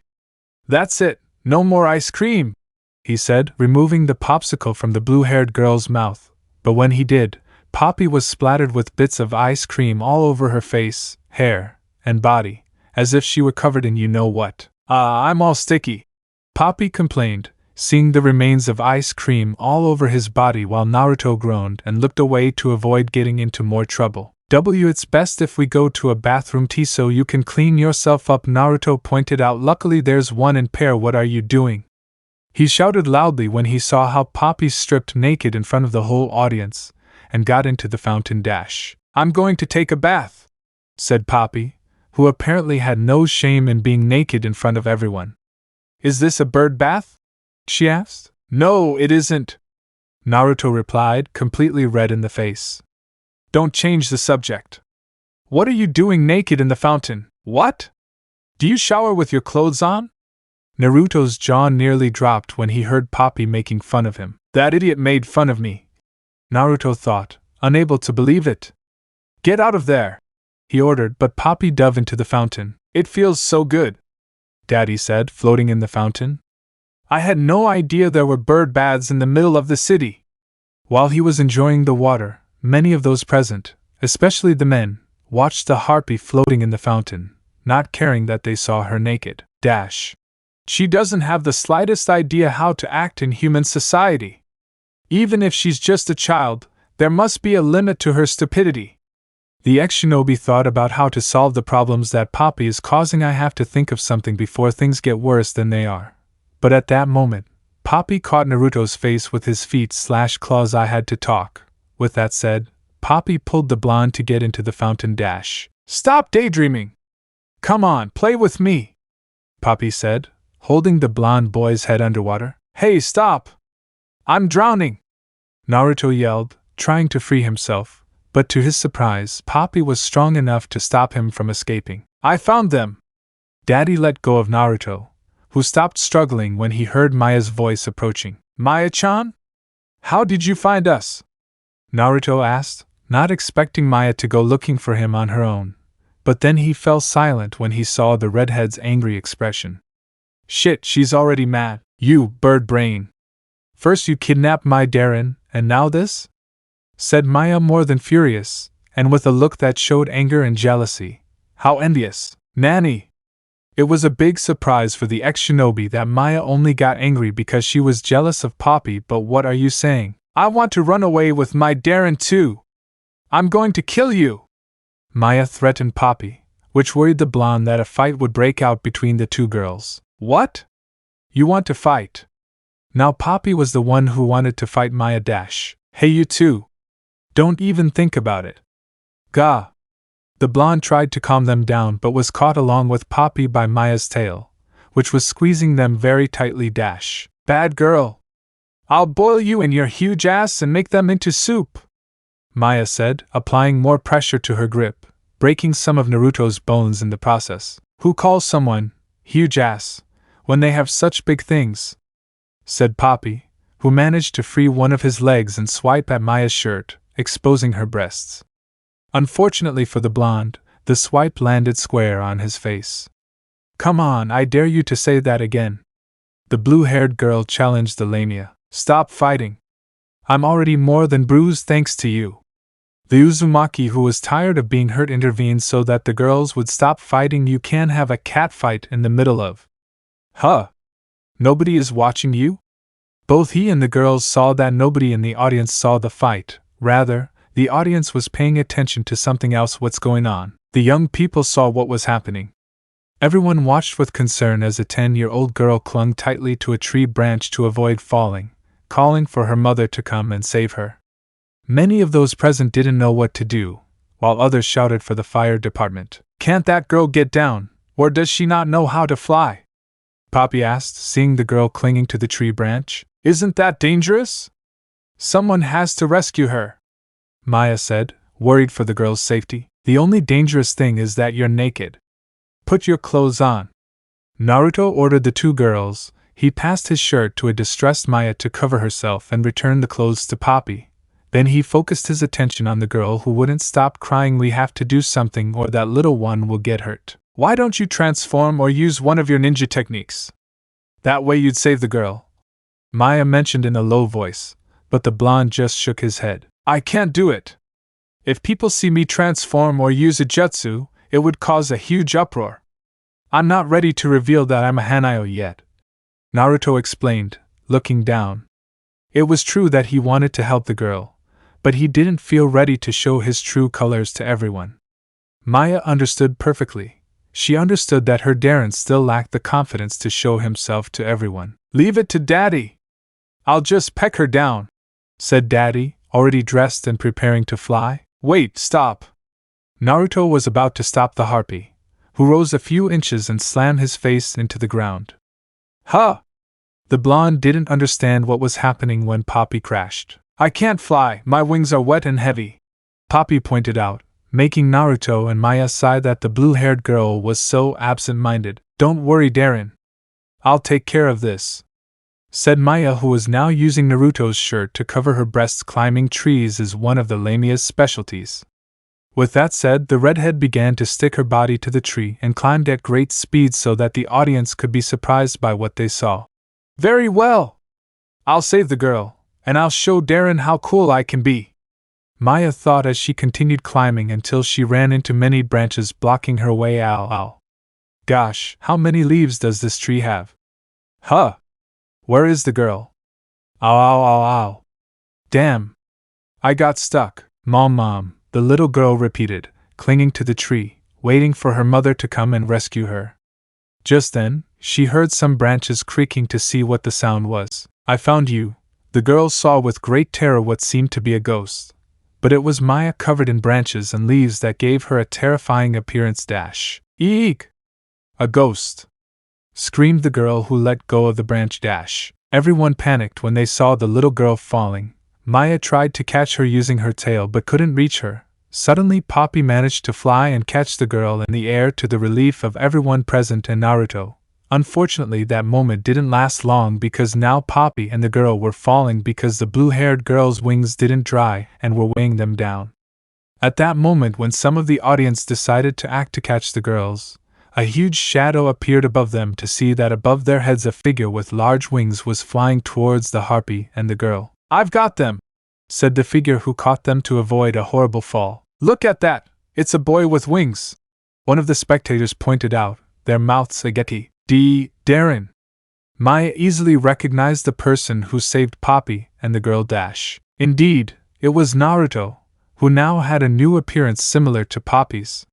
He went from being blonde to redhead, his arms mutated into long, strong reddish wings with claws. His jeans became Bermuda shorts because his feet transformed into feet/claws like Poppy's. Only these looked stronger and more deadly for tearing into his prey. Are you both okay?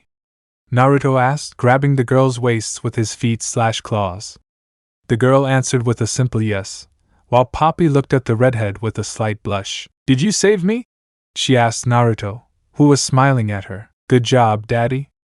You did well. The ex-shinobi congratulated the blue-haired girl, who was happy to be congratulated. Naruto descended to leave the girls on the ground safe and sound. Then he rose at a speed that even Poppy found ridiculous. He was so fast that he could only see the pattern of red feathers that shone like carmine under the sunlight. Everyone commented on that being. Darren! Maya shouted, climbing down the tree to follow Naruto, avoiding the people who had come to congratulate Poppy for protecting the girl. Wait, don't go! Don't leave me here! Calm down, Maya-chan. I'm here. The Lamia stopped to turn around and see her Darren coming out from between some trees. Darren! Without wasting any time, Maya went to hug the blonde and started crying. Don't do that again. I thought you'd leave me alone, said the Lamia, who couldn't stop crying. Sorry if I made you worry, but I had to get away a bit, but I had to find a place to transform, explained Naruto, wiping the redhead's tears. I don't like to see you cry. I prefer to see Maya happy and lively. Saying that, Maya blushed quite a bit and hugged her Darren for those beautiful words. The young people returned to where Poppy was to see that all the people were congratulating her and applauding her for saving the little girl. Naruto smiled for the blue-haired girl, but Maya just became quite depressed. Ugh. I also tried hard to help, said the girl, crying in a comical way. Don't worry, I'm a witness to your help, Naruto said, supporting Maya as he brushed the stubble and leaves out of her hair. Just then, a police officer on a bicycle arrived. Huh!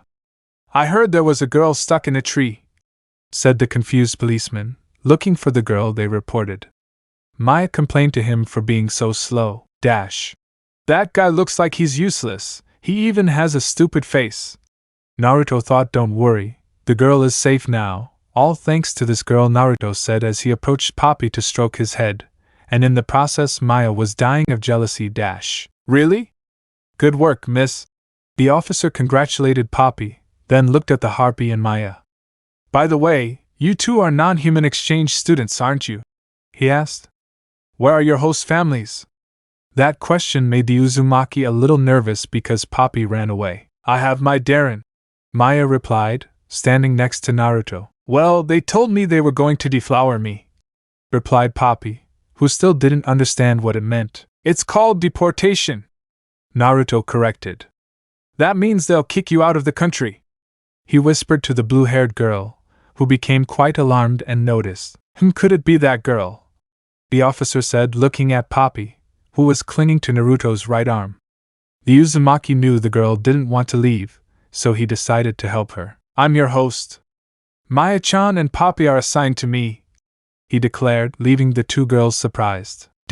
Maya was moved by how Naruto protected Poppy so that she wouldn't be kicked out of the country.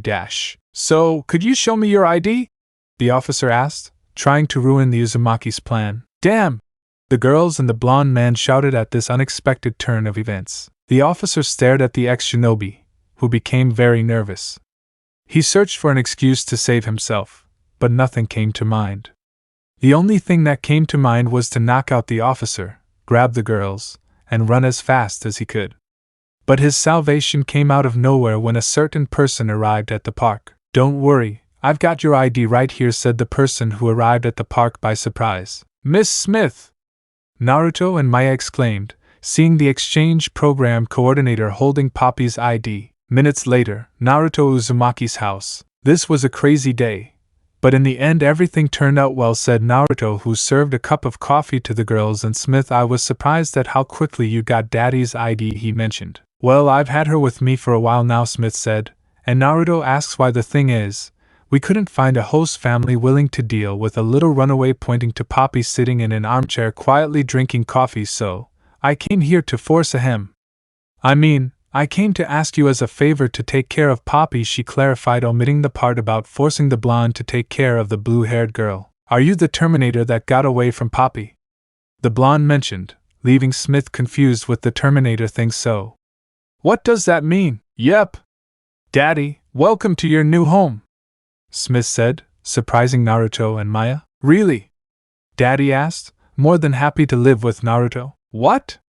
Apparently, Maya wasn't too pleased with the news that the blue-haired girl was living under the same roof. Daddy, this young man is the master of the house, so you must listen to him, the coordinator told Daddy. Okay, the blue-haired girl replied, more than happy in her new home.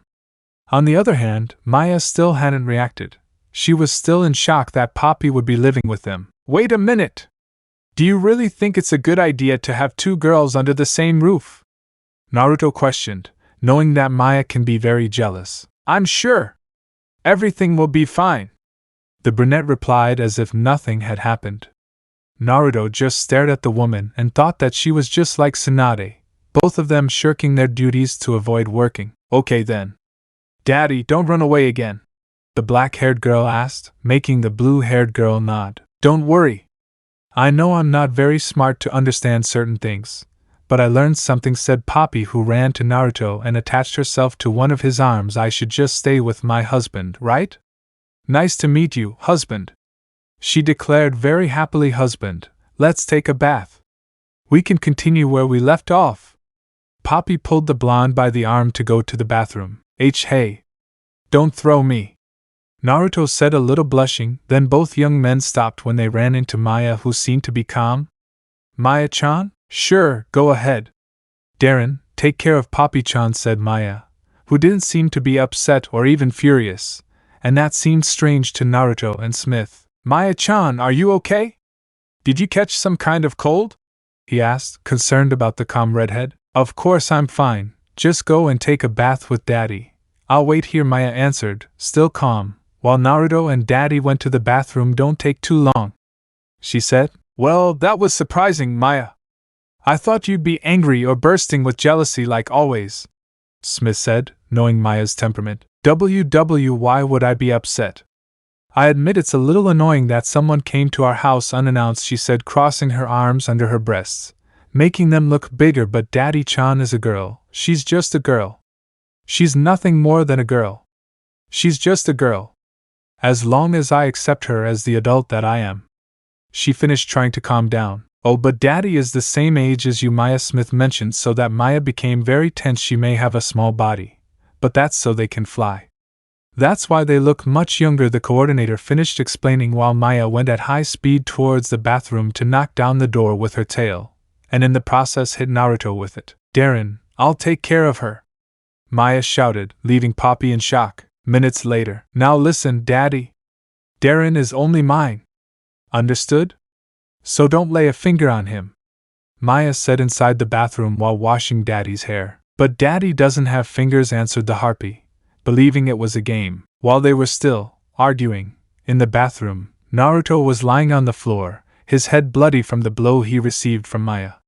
He listened to what the girls were talking about, then thought of only one thing. I don't know how much my body can resist, said the ex-shinobi, who began to cry. I think that I should have stayed in my dimension. At least I wouldn't suffer so many blows. Chapter 7. An ex-shinobi and a centaur. A new day began at Naruto's house, along with Maya and Poppy, the newest member under the Uzumaki's care.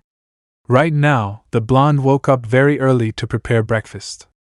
Before leaving his room, he observed Maya sleeping peacefully in his bed and hugged Poppy, who had sneaked in during the night to sleep with her husband, and ended up being the victim of the redheads' deadly embrace. Darren, you are very warm, said the sleeping Lamia, hugging the poor harpy, believing that she was Naruto. I'm sorry, Poppy-chan, I didn't mean to end up like last time, the blonde said in a low voice as he left.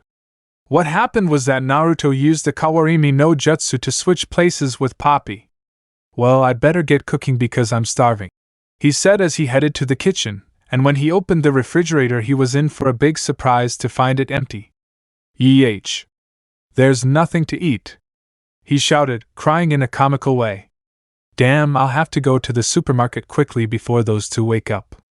With that said, he ran to the supermarket. See topic. Opening of Monster Musume no Iru Nichija, Saikusuka fall in love. The Uzumaki left the supermarket with 20 bags full of groceries.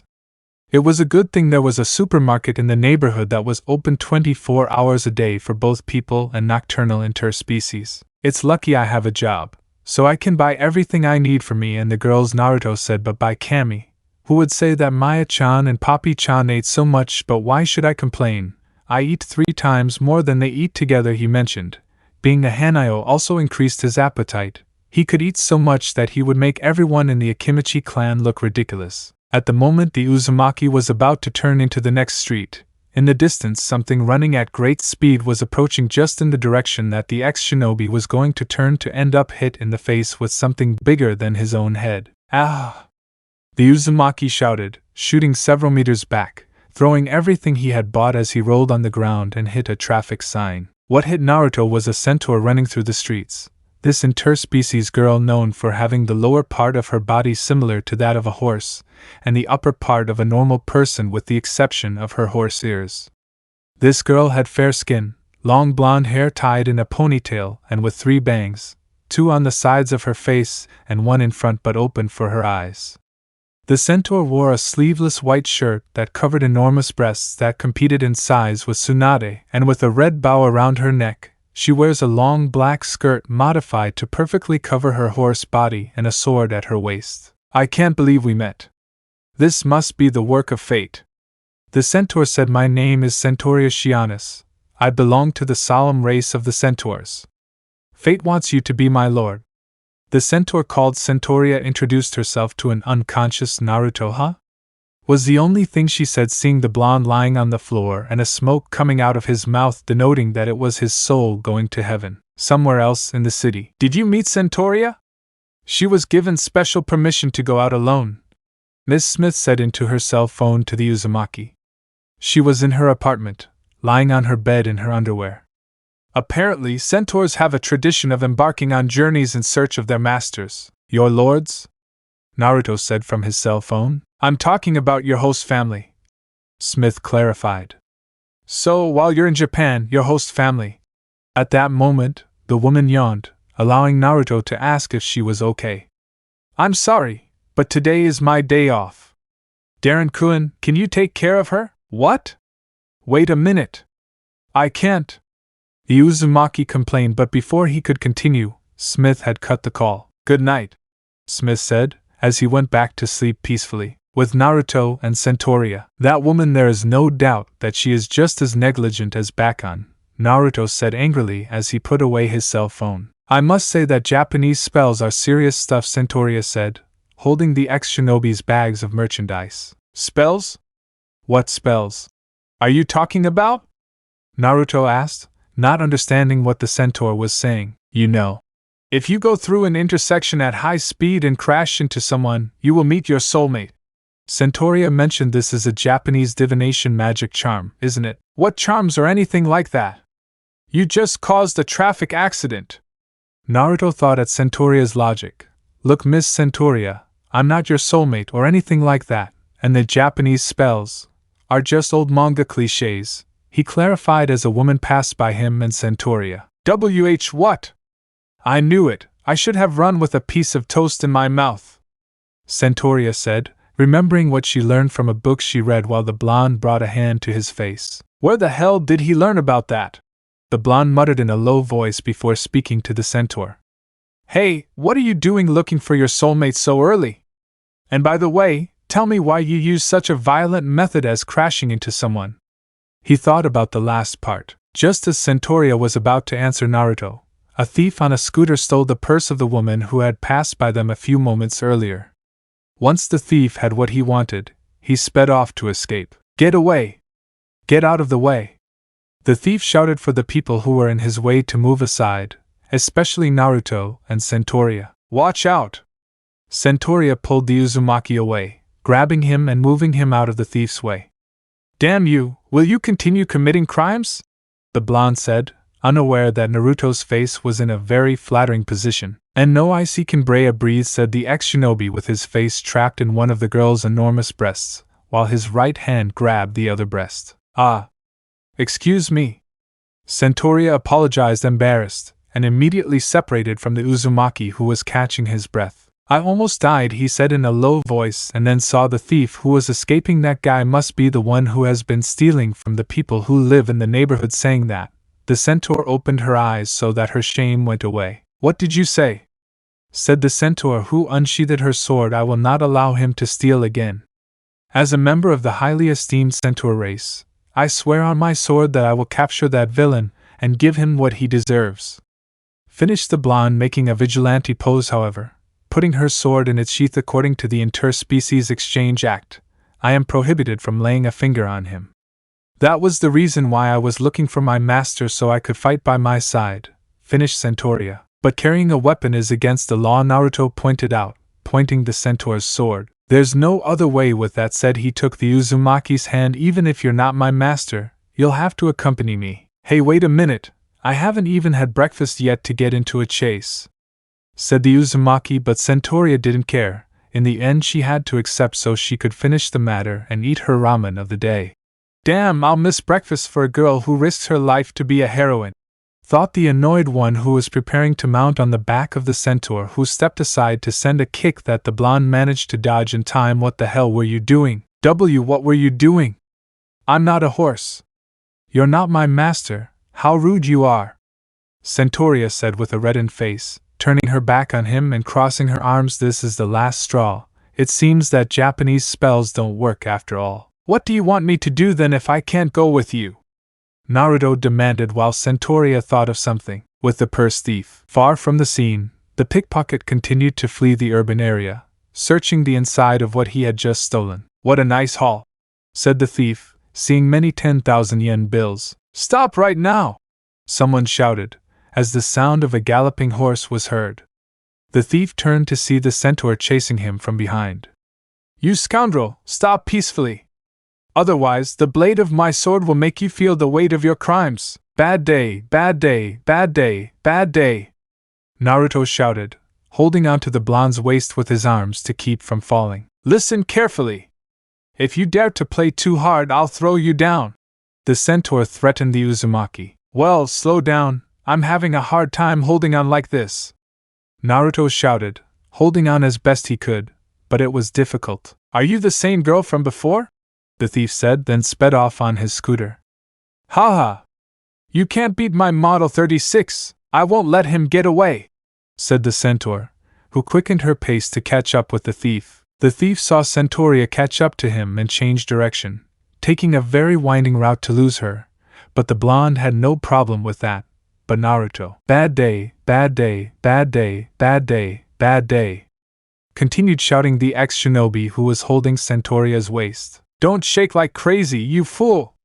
The centaur scolded the Uzumaki for how he was clinging to her body. In front of the chase, a man pushing a cart with water cans didn't notice what was happening, and the pickpocket knocked over the cans as he passed by, blocking the centaur's path. Centuria continued forward, and with her sword she cut through the cans. But in cutting them, the blonde ended up all wet along with the Uzumaki. Is that all you can do? Centuria said, boasting about her sword skills without noticing a small detail. Oh hey, why your clothes there as seeing through them? Naruto warned Centuria, who didn't realize that the top of her clothes was sticking to her body and that her enormous breasts could be seen through them. Ah! The centaur let out a scream to cover her breasts with her arms. Despite the mishap with the water, Centuria was close to catching up with the thief until the thief jumped on his scooter to the other side of the road, thus losing her. Woohoo! See you later, mare! The thief mocked as he walked down the road. What insolence!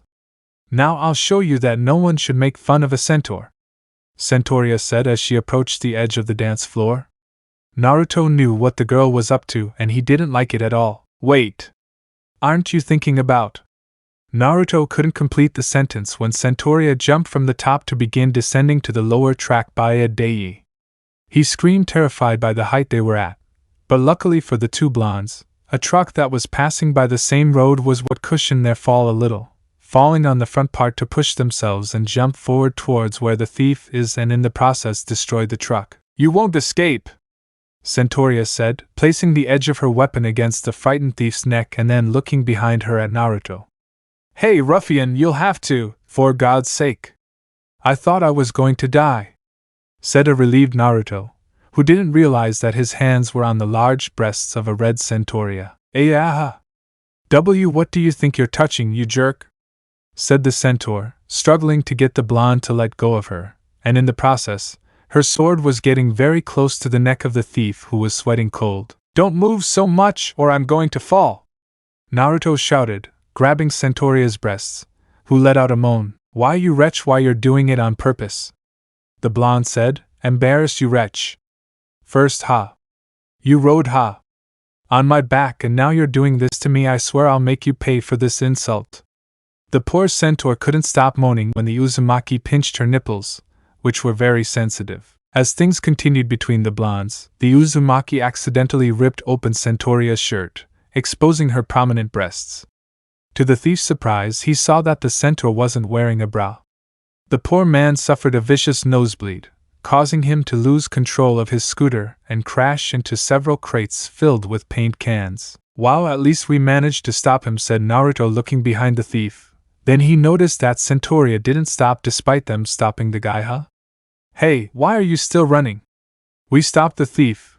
There's no need to. The blonde realized that the blonde didn't seem to react while covering her breasts. She turned to petrify. No matter how much the ex-shinobi yelled at the centaur, she remained frozen when her breasts were exposed. Without realizing it, the blonde ended up against the gate of a factory, and in the process knocked over several boxes that were in her way. Naruto was knocked unconscious by the blow, but Centuria recovered from her state of shock with the blow she received. Damn wretch, how dare you, said the centaur, rubbing her head and then looking at her breasts. My bust. With both hands she held her breasts and touched them. What am I doing? She scolded herself to see the Uzumaki with hatred. Wretch, I will dye my sword with your blood. The centaur reached for her sword, noticing it wasn't in its sheath. She began searching for it. She heard footsteps behind her and turned to see the pickpocket covered in paint, holding the blonde's weapon. It's fair to say the man had a sour face. Damn mare, I'll kill you, said the thief, raising his weapon and using it against the defenseless centaur. The thief launched a vertical slash against Centuria, who did not move from the surprise. But before the edge of the weapon could touch her, Naruto moved at great speed to act as a human shield and receive the full slash of the sword to protect the impacted centaur. Damn, was the only thing the Uzumaki thought as he received the cut of the sword. I swear if I see that thief again, I'll shove a raisin gun up his ass so he learns not to steal again in his bucking life. The blonde exclaimed furiously. She was currently sitting in her living room on the phone with Smith, pacing back and forth with her upper body uncovered, one hand holding her heavily cut shirt. "Don't you think he's exaggerating too much for a simple t-shirt?" Smith said, standing in the kitchen of his apartment in his underwear. "It was my favorite shirt," the blonde man shouted from his cell phone so the coordinator could move away from her phone. "Luckily you stopped the thief, and in the process you gave him what he deserved. According to some witnesses at the factory, you hit him so hard that you sent him crashing into some walls and then took him to the hospital. The doctors said he ended up with many broken bones," Smith mentioned in order to calm Naruto's anger. "By the way, I heard that the thief attacked you with the sword that Centauria carries. Weren't you hurt?" she asked, worried about the blonde's condition. "Nah, it was just a simple wound that healed in a matter of seconds. Centauria insisted that it was best to heal it, but I told her it wasn't necessary. I'm thankful I have a healing factor," the ex-shinobi explained. "Healing factor? You never mentioned you had that ability," said Smith, raising an eyebrow so Naruto could explain to him that another advantage of being the Kyuubi's Jinchuriki is that his wounds heal much faster. "It's a very useful ability for someone who ends up being hurt in his own home," joked the woman, knowing about the accidents the blonde has had at the hands of Maya and the newcomer Poppy. "Ha ha, how funny it came out today," the blonde pointed out sarcastically as he left his shirt on the sofa and then took the sword that belongs to Centauria. "Who would say the sword is fake, huh? I wouldn't let her walk the streets with a real one," mentioned Smith, who is preparing an instant dinner. "And speaking of Centauria, where is she? Are you accompanying her?" "We arrived at my house a few minutes early. She kept insisting on treating my wound to make up for forcing me to accompany her to chase the thief," Naruto replied. "Trying to catch that thief was sheer madness," said Smith with a small smile as he heard the Uzumaki sigh. "Well, I didn't really want to participate because I had things to do, but in the end we ended up chasing the thief, who was on a scooter." When the blonde mentioned the scooter, the coordinator's eyes widened. "Motorcycle? Naruto, you didn't ride it, did you?" asked Smith to make the blonde nervous. "Oh shit, what do I say? I can't tell her the truth because Miss Smith will surely kill me." Naruto thought worriedly. "Of course not. Remember that I was a ninja and I can run at great speed, so I just ran next to her," he said calmly, but inside he prayed to Kami that it wasn't bad news. "I'm glad to hear that because you'd be in big trouble," said Smith so that the Uzumaki panics. "The centaurs have important commandments like only let the master to whom you have pledged your life ride on your back. For girls like Centauria it's like a marriage proposal, but if you forced her to let you ride her it would be like almost raping her," finished the coordinator. "OHS chai tea, I completely bucked up," the blonde screamed at the big mistake he just made. "As I was saying, it's lucky you didn't ride Centauria or else you'd be my yakisoba," Smith shouted, having to cut the call because his food fell to the floor. "I want to back up, I completely ruined it," the Uzumaki shouted, desperately ruffling his hair. "And now what am I going to do? Centauria will never forgive me." At that moment Naruto saw the centaur at the door with a dark look. The blonde, upon seeing her, ran towards her to kneel and begin to apologize to the blonde. "Forgive me, Centauria. I didn't know it was so important to you. It was without malicious intentions," the blonde said, regretting his mistake and hoping the centaur would beat him up. "But that didn't happen, Centauria?" He raised his head to see that the aforementioned had a calm expression. "Instead of Centauria, I want you to call me Syria. That's what my closest friends call me," said the blonde, who knelt down to the Uzumaki's level and looked him in the eye. "It was all my fault. I ended up involved because of my selfish sense of justice. And if that weren't enough, you ended up hurt." She finished the last part, embarrassed. "Hey, you don't have to take all the blame on yourself. I didn't know anything about the rules of your race," Naruto said to the centaur, "and my injury was nothing, not even." "Don't talk nonsense," Centauria exclaimed, taking the ex-shinobi's right hand and bringing it to her chest. "Can't you feel how agitated my heart is? I can feel my destiny." What she said was true. Naruto could feel the girl's heart beating strongly. It's like the meeting of the great hero Hercules and the wise Chiron. At that moment the blonde asked himself, who the heck were that Hercules and Chiron? Japanese charms are incredible. He spoke again as a blush adorned his face. "I really found the man who would be my lord." Naruto didn't know what to say at that moment, but he was surprised by Serious. Words since I arrived in Japan. No, since I was born, no one had sacrificed themselves to protect me. Centauria remembered how Naruto got between her and the thief to protect her and defeat the guy with a blow. That is why I, Centauria Shianis, recognize him as my Origi-Dano, and I swear my eternal loyalty to him. Naruto was impressed by Centauria's words. He never thought that the girl who had dragged him into that mad chase would now swear her loyalty. It was unexpected, he said, since he didn't know what words to use at that moment. Origi-Dano, would you accept my vow of loyalty? Centauria asked, waiting for an answer from her new lord. Caesarea. Naruto managed to say until the door to the living room opened to allow Maya and Poppy to enter the scene. Huh! Darren, did you find another girlfriend? The jealous Lamia exclaimed, seeing the scene. Husband, I'm hungry! Exclaimed Daddy, who was very hungry. Did Darren say that? Who are they? How indecent, Origi-Dano! Centauria scolded the Uzumaki. Ah! Darren, why does your shirt have a cut in the front? Maya asked, seeing what happened to her Darren's garment. And dinner! Poppy insisted, making the Uzumaki let out a long, tired sigh. Now that I think about it, I should have let those Akatsuki kill me that day, Naruto said with waterfalls of tears in his eyes. Minutes later. Listen! Now that I'm here, things will be different. Our Origi-Dano this first place above all, said Centauria, who was meeting with Maya and Poppy. All of them were having breakfast while the blonde was only eating a salad. I'm always looking out for my Darren, Maya said while eating breakfast. Daddy thinks the same, Daddy mentioned with his mouth full of food. So, why don't you help me with the housework? Naruto thought, somewhat tired and cleaning the dishes, but at the same time this time because now he would have more company in his home. Well, maybe it's not so bad, he thought with a small smile. Chapter 8. A Visit to the Land of Waves, Part 1. 10 days have passed since Naruto Uzumaki met Centauria Shianis, and she stayed in his bed as a new guest, and in the process brought many problems into his life with Maya's jealous outbursts believing he had a new love rival for her Darren. During that time, the Uzumaki decided to reveal his true appearance to Centauria and Poppy to avoid any accidents if they confuse him. It should be said that the two were tremendously surprised by the blonde's appearance. After a long explanation of his past, that he came from another dimension where ninjas who protected his country existed, how he was despised all his life for being something he did not want to be since the day he was born, and his exile by order of the Civil Council. Poppy broke down in tears and then hugged her husband for the horrible things that happened to him, while Sirius said things about avenging the honor of her Origi-Dano by rolling the heads of those who betrayed him. As the days went by, the Harpy and the Centaur got used to seeing him in his true appearance, so they felt more comfortable in the house.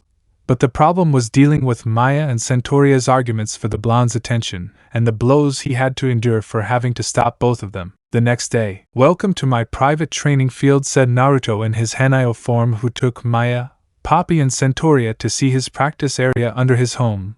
Maya was the least surprised because it was her second time seeing the field, but for the Harpy and the Centaur it was different. Fabulous! This place is huge! Exclaimed Poppy, who took flight and soared freely through the rural sky. Wow, this is better than flying over the city, he said as he circled in the sky. Impossible! How is it possible that such a large place exists under a house? Centauria was incredulous. It was illogical that a complete field with a clear sky exists under an ordinary house. Maya, did you know about the existence of this place? She asked the Lamia, who looked very calm. I'm not really surprised. Darren brought me and Miss Smith when he told us about his past, Maya replied. But Maya, it's unreal that a place like this can exist under a house. Centaur pointed out, how can there be a sky if we're underground? You can even see the sun. She pointed at the sky, in which Poppy continued flying. There's also the fact that there's a lake, trees, and you can feel the wind blowing. When Maya mentioned that, she became somewhat thoughtful because Centauria was absolutely right. This is due to the seals of the Uzumaki clan, said the Hanayo to clarify the girl's doubts. You see, the seals can be simple but very complex between themselves. There are storage seals like this one I have in this bracelet. The blonde took a bracelet with a seal out of his pants pocket to put it on, and doing a demonstration, and a kunai comes out of the seal, astonishing Syria, who applauds for such a trick. While Poppy asked for another, the seals used here have the purpose of altering the dimension. That is, of a poor and small basement, some very advanced seals can alter everything. For example, on the roof there are seals that give this place sun, wind and some clouds. On the ground other seals that allow grass, trees and water, like the lake that is over there. Another detail is that the field can change to train in different situations such as dusk for night mission practices. Also the weather can change to sunny, rainy or snowy. Syria, I congratulate you for such work, which must have given you a lot of problems. Honestly, I can't take credit for this achievement. It was Karen who performed this enormous feat, since she is more skilled than me. Yuck, that annoying Four Eyes the Lamia would growl when mentioning her greatest love rival for the affection of her, Darren. I must admit that it is incredible that a clan like the Uzumakis are capable of doing things that turn out to be impossible in life. Admitted the centaur of the Uzumaki's abilities, and because of our mastery in Fuinjutsu, the Whirlpool country along with the clan was completely massacred by several countries in the ancient wars. He confessed with melancholy. Only a few managed to survive and they spread to other countries. My mother settled in Konoha and Karen's mother in Kusugakure no Sato, Hidden Grass Village. And over time I was able to locate her and bring her to this dimension along with the others so they could have normal lives. He finished with a sigh. Only more love rivals arrived, but I won't let just anyone get ahead of me with my Darren. Maya thought with great jealousy. Even though this was created by those damn seals, I admit that this place is more than perfect for training. It's very spacious, Centauria said, admiring the training field. That's why I asked Karen for help in creating this place so I can be at ease and not lose my physical condition. Naruto added, I even brought many weapons from my dimension that helped me with my training. The moment he mentioned his weapons to Centauria, her eyes lit up with excitement. Origidano, let me see those majestic weapons of your world. If you allow me, I will wash your back every day.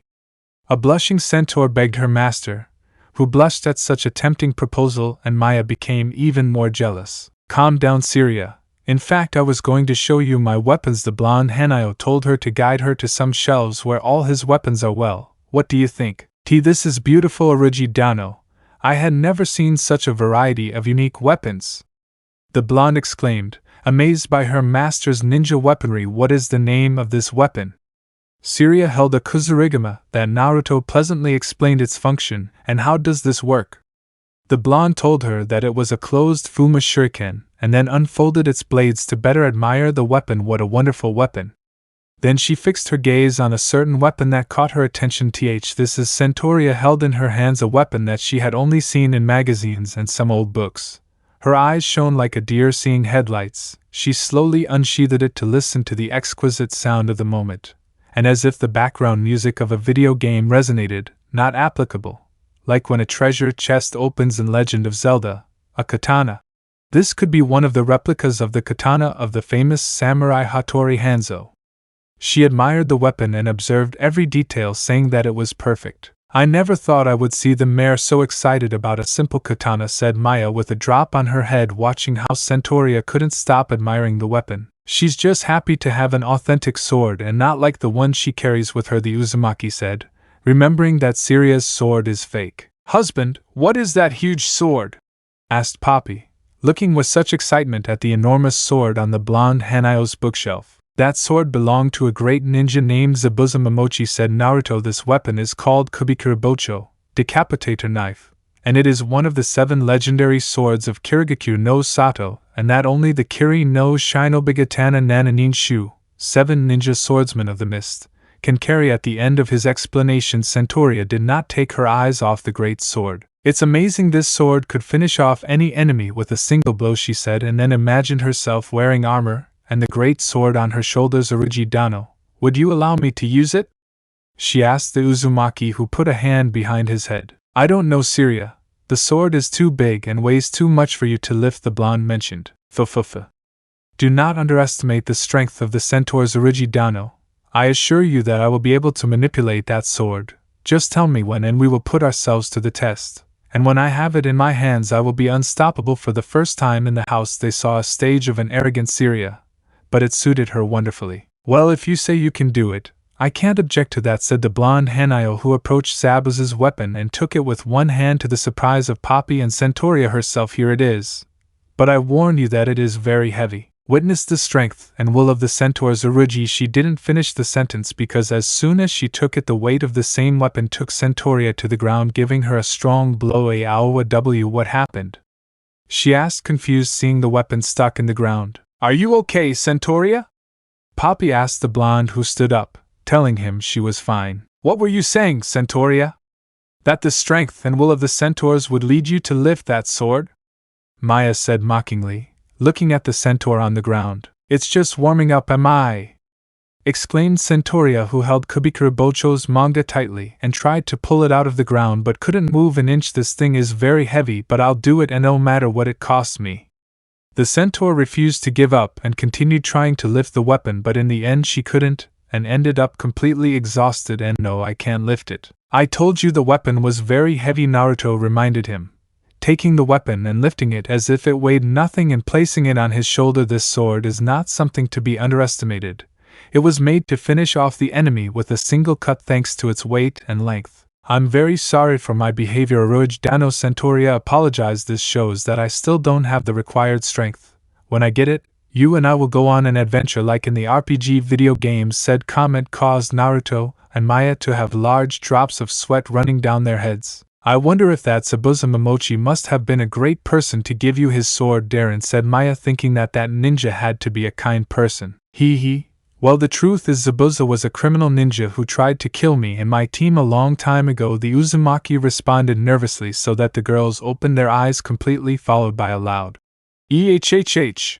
But that happened when I was only 12 years old, and Zabuza died while helping us finish off a group of criminals who wanted to attack us. But that was very risky of you. You were too young to be facing dangerous criminals, Centauria said, distressed because her master had to risk his life to save some strangers when he was only 12 years old. For once, I agree with Centauria. Just because you were a ninja in the past doesn't mean you do dangerous things. Maya chided. We had to do it because the client who hired us had big problems in his country and needed help.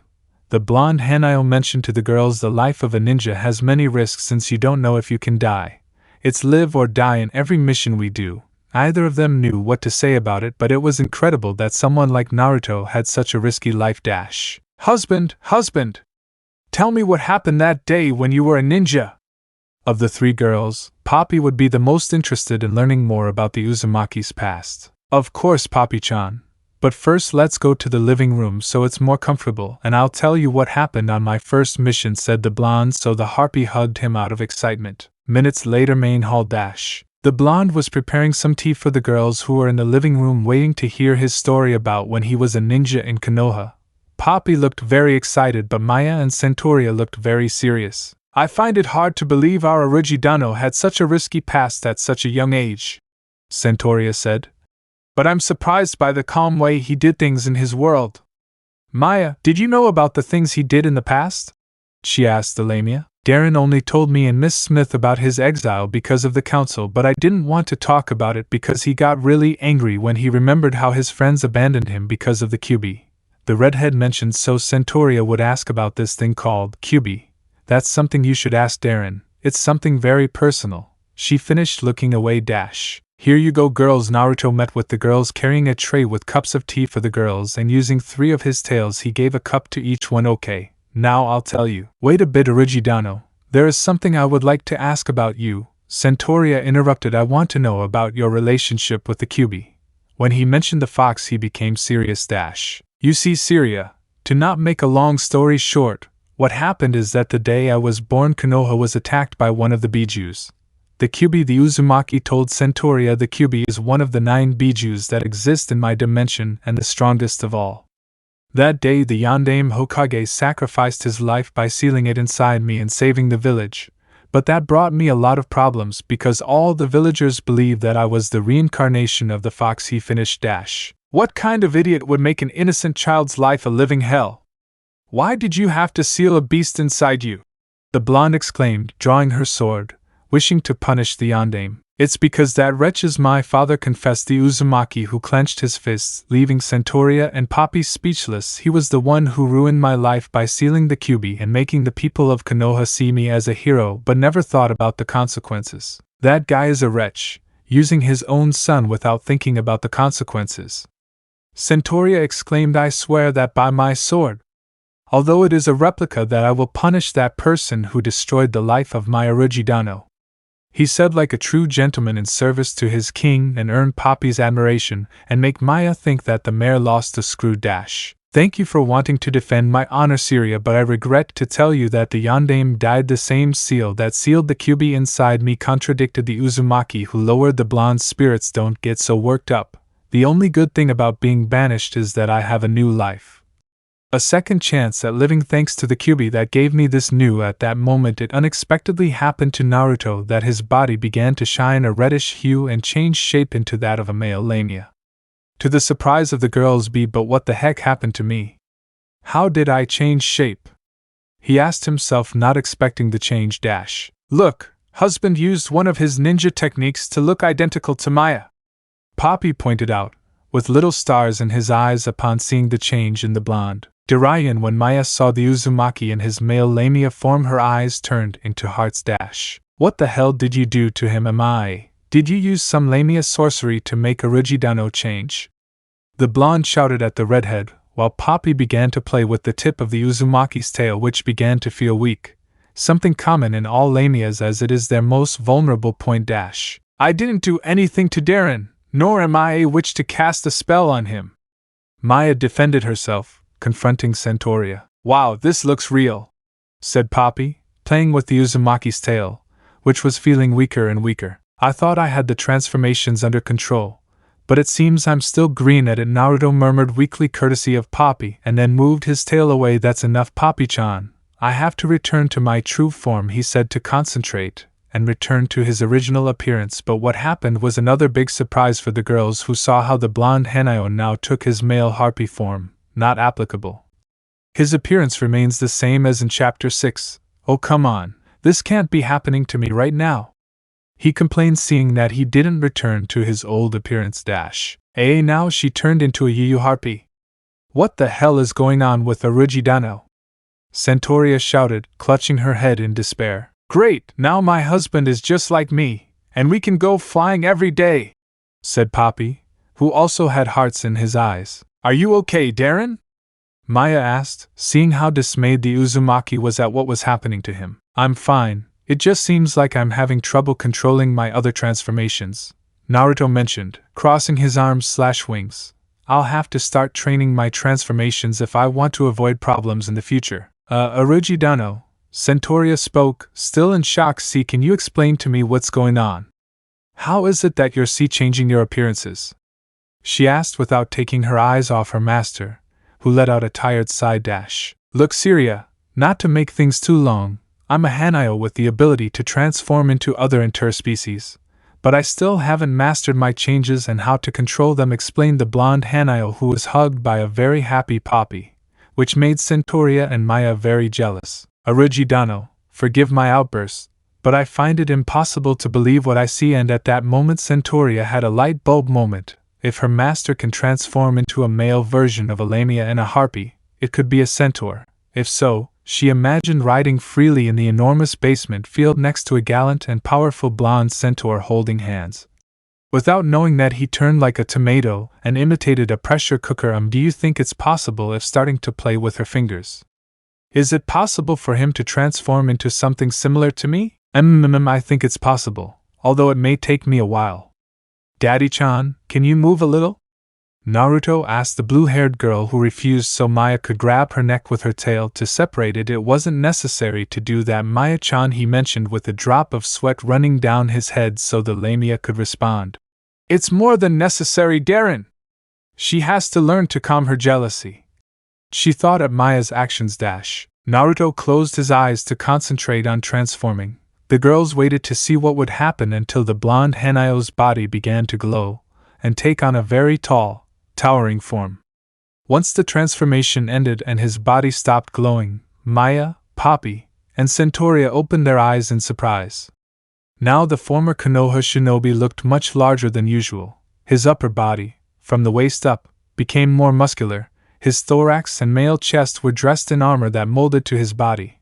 His arms were covered by a short, glowing mesh, and he was armed with a large shield and a powerful spear. A/N, Imagine the weapons are identical to Galaman's, but his ears were similar to those of a horse like Centauria's, while the lower body, from the waist down, was that of a sandy-skinned Arabian horse's body, that part being covered by a black blanket with the Uzumaki clan symbol on the sides. Naruto stared at himself and saw the enormous changes of his recent transformation. Even he was surprised by his change. I really didn't expect such an appearance, he said to himself, seeing each part of his new body and starting to walk without problems with his 4 legs. I have no problems walking. That's good, because I was afraid of tripping having an extra pair of legs, he said, relieved, and then looked at Maya and, well, Maya-chan, how do I look? Shocking, were the words that could describe the redhead's reaction. You really look like a centaur. Seeing him from head to toe. Darren, why are you wearing armor? I asked curiously. I don't even know myself, Naruto replied, having no idea now that you mention it. Every time I transform, my clothes change to adapt to my new form, he deduced, and then observed the weapons he carries, only I didn't expect it to include a shield and spear. Then, to my surprise, Poppy climbed onto his back, very excited. Come on, husband, let's play cowboys, Poppy said, riding on Naruto's back, and Maya didn't like that at all. Get off me, birdbrain, ordered the redhead, who grabbed Poppy's neck again and removed her from the Uzumaki's back. She has to learn to calm her jealousy scenes, and soon, thought the blonde Hanao, watching as Maya argued with Poppy, then walked towards Centauria, who was still surprised. And how do I look, Syria? He asked the blonde, who couldn't say a word. Syria? Naruto noticed that the centaur's face was more than blush. A Origidano? She said with spiral eyes and a slight nosebleed when she saw her master as one of her kind. Right now she looked at him on a battlefield under the moon, wearing red samurai armor adapted for a centaur, and taking out the great sword that he showed her, and saying, "Let's fight together against our enemies, my love!" Haya, the poor girl, couldn't take it anymore, and ended up fainting with a big smile. Syria/Centauria! The others rushed over to see if she was okay, and to their relief, she only lost consciousness, still smiling. I wonder why she fainted, said Naruto, seeing the centaur lying on the floor. Well, I understand why she fainted, he said. Maya, between nervous and embarrassed, she also fainted when she saw her Darren turn into a Lamia for the first time. Minutes later, the blonde centaur recovered from her fainting spell and apologized to the Uzumaki for worrying him, but despite that, she couldn't stop smiling at that glorious image of her master as the perfect centaur of her dreams. Then everything returned to normal when the blonde Hanao returned to his true form, causing Centauria a little sadness. Now that Syria has recovered, I can tell you my story of what happened in the Land of Waves. Maya and Poppy were excited to hear her story, except Centauria, who was still depressed for not seeing her lord in his glorious centaur form. It all started with Team 7's first real mission to protect our client, the famous bridge builder, and an old drunk Tazuna.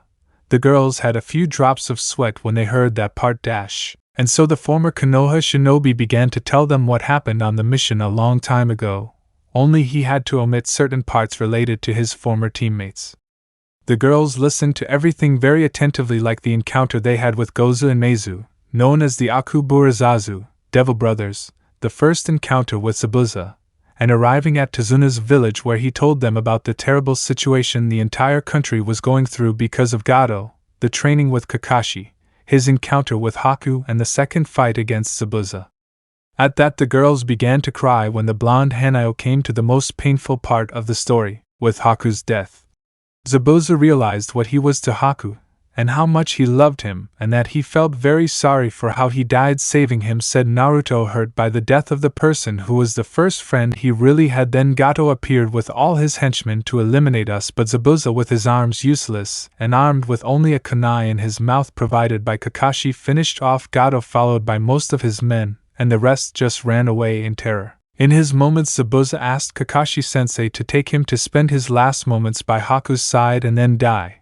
Then we buried their bodies on a small hill so they can rest in peace. At the end of his story, the girls continued crying.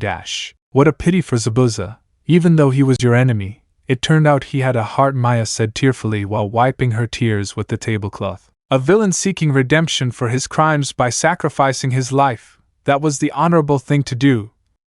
Wawa!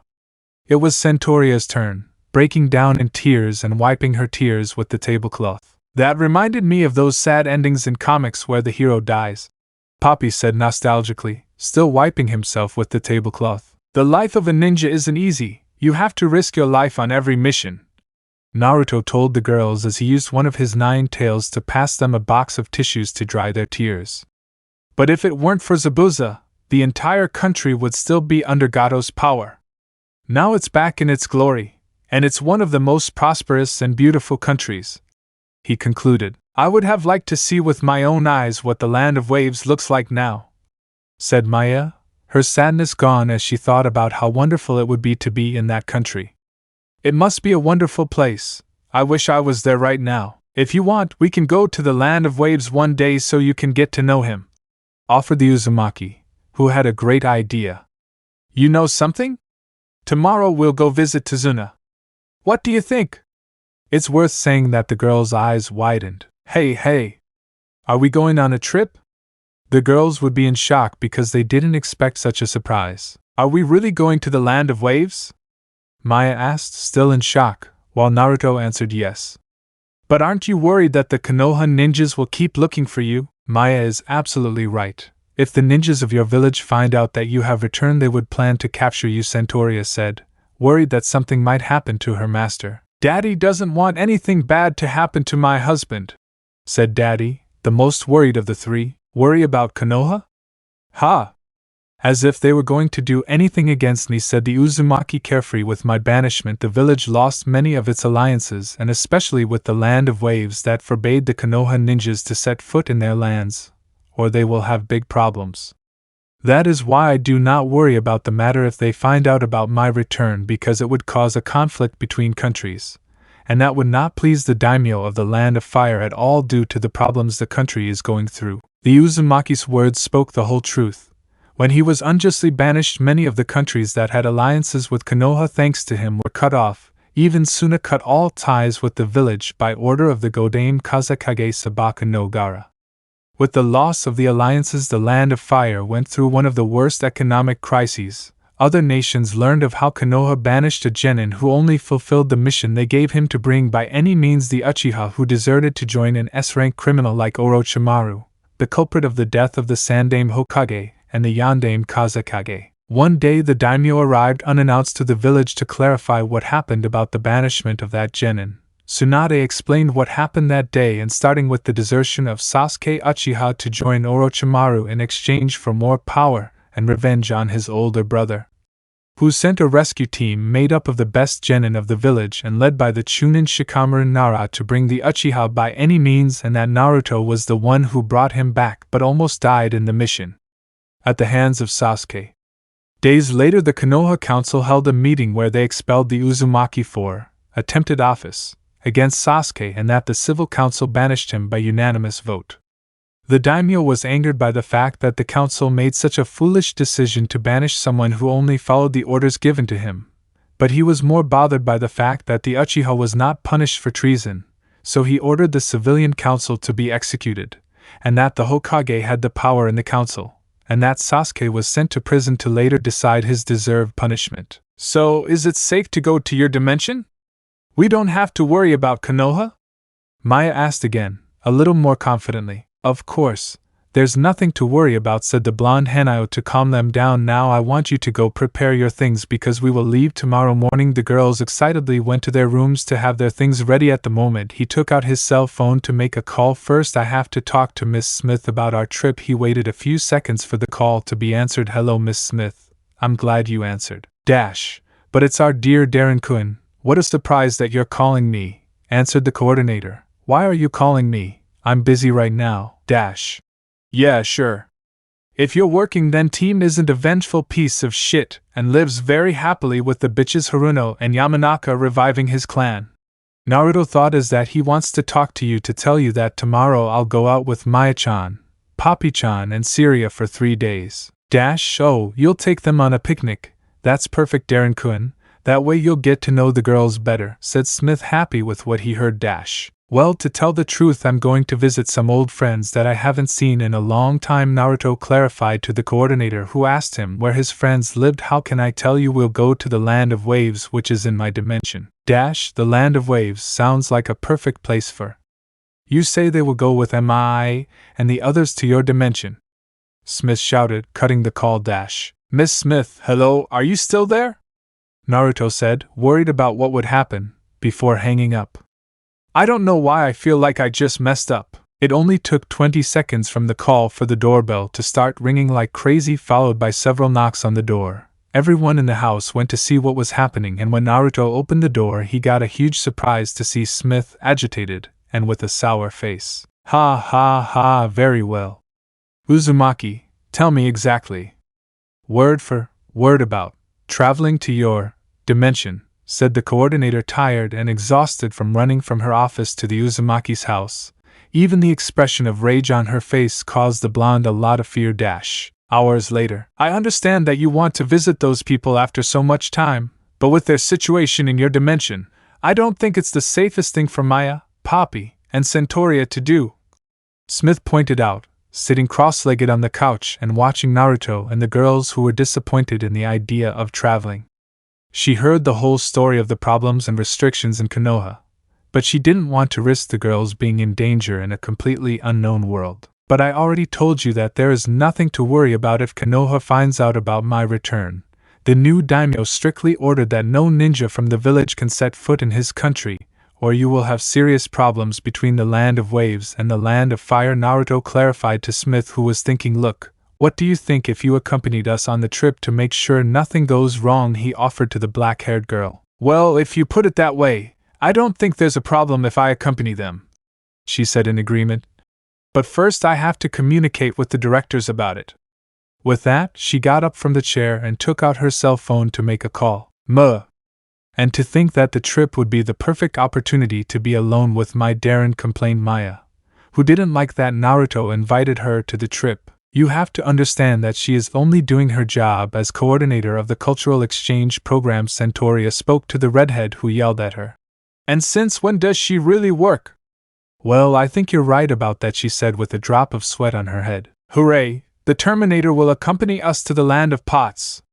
Poppy exclaimed happily. It's called Coordinator, not Terminator, and it's called the Land of Waves, not Pots, corrected Naruto as Smith finished his call and returned to the group with a look of tremendous surprise. What did the directors say? They said it's fine for me to accompany them on the trip, Smith responded, surprised. They think it's a unique opportunity for me to travel to a world where ninjas exist. Looks like we won't have any more problems with the trip, the blonde mentioned, to the delight of the girls, who returned to their rooms to do their things. I'm going back to my apartment to get everything ready for tomorrow, said Smith, but before leaving he gave the Uzumaki a serious look. You better not leave without me, or I'll take it as a violation of the rules and you'll receive your punishment, she threatened, so that the blonde Hanayo's ears lowered in fear. Hi. I'll wait for her tomorrow morning, said Naruto, scared so that Smith would leave the house. Seriously, what mess have I gotten myself into? He said to himself while letting out a sigh. The next day, it was almost 8 in the morning and the Uzumaki along with the girls were outside the house waiting for Smith to arrive. Maya was wearing the clothes she wore on her first date with her Darren, while Poppy was wearing her usual clothes, as was Centauria, who is inseparable from her sword. The three girls were carrying a travel backpack. Naruto in his Hanayo form was wearing a white t-shirt tight to the body, a red denim jacket with sleeves folded outwards, brown fingerless leather gloves, navy blue denim jeans and red Converse sneakers, and a red cap with a white front with the words Fatal Fury that helped hide his fox ears, and his tails were not there because he hid them like when he used his human appearance, and /a. Similar to Terry Bogard's from KOF 14. Among the girls, Poppy was the most excited about the trip, but the Lamia and the Centaur were tense because they did not know what it would be like to travel to another dimension. I wonder what time Miss Smith will arrive. I told her to come early, said the Uzumaki, taking out his cell phone and checking the time. She should have arrived a while ago. Surely she must be looking for a swimsuit to seduce my Darren, muttered Maya, who was still annoyed that Smith was accompanying them on their trip. Did you say something, Maya-chan? The blonde asked, barely able to hear. And nothing, Darren. I just thought Miss Smith and I could have fun swimming in the sea, said Maya nervously. So Naruto asked her if the salt water wouldn't hurt her. It will be something new for me, but I will give it my all. I hope to see some of the ninja culture once we arrive. I want to know what they are like and, if possible, have a sword duel with one of them. Centaurea said, excited to battle against a true warrior like the ninjas. I'm sorry to burst your bubble, Syria, but there isn't a single ninja village in the land of waves. The entire country specializes mostly in trade, maritime travel, and fishing. Naruto pointed out, causing Centaurea to lower her head, surrounded by a depressing blue aura.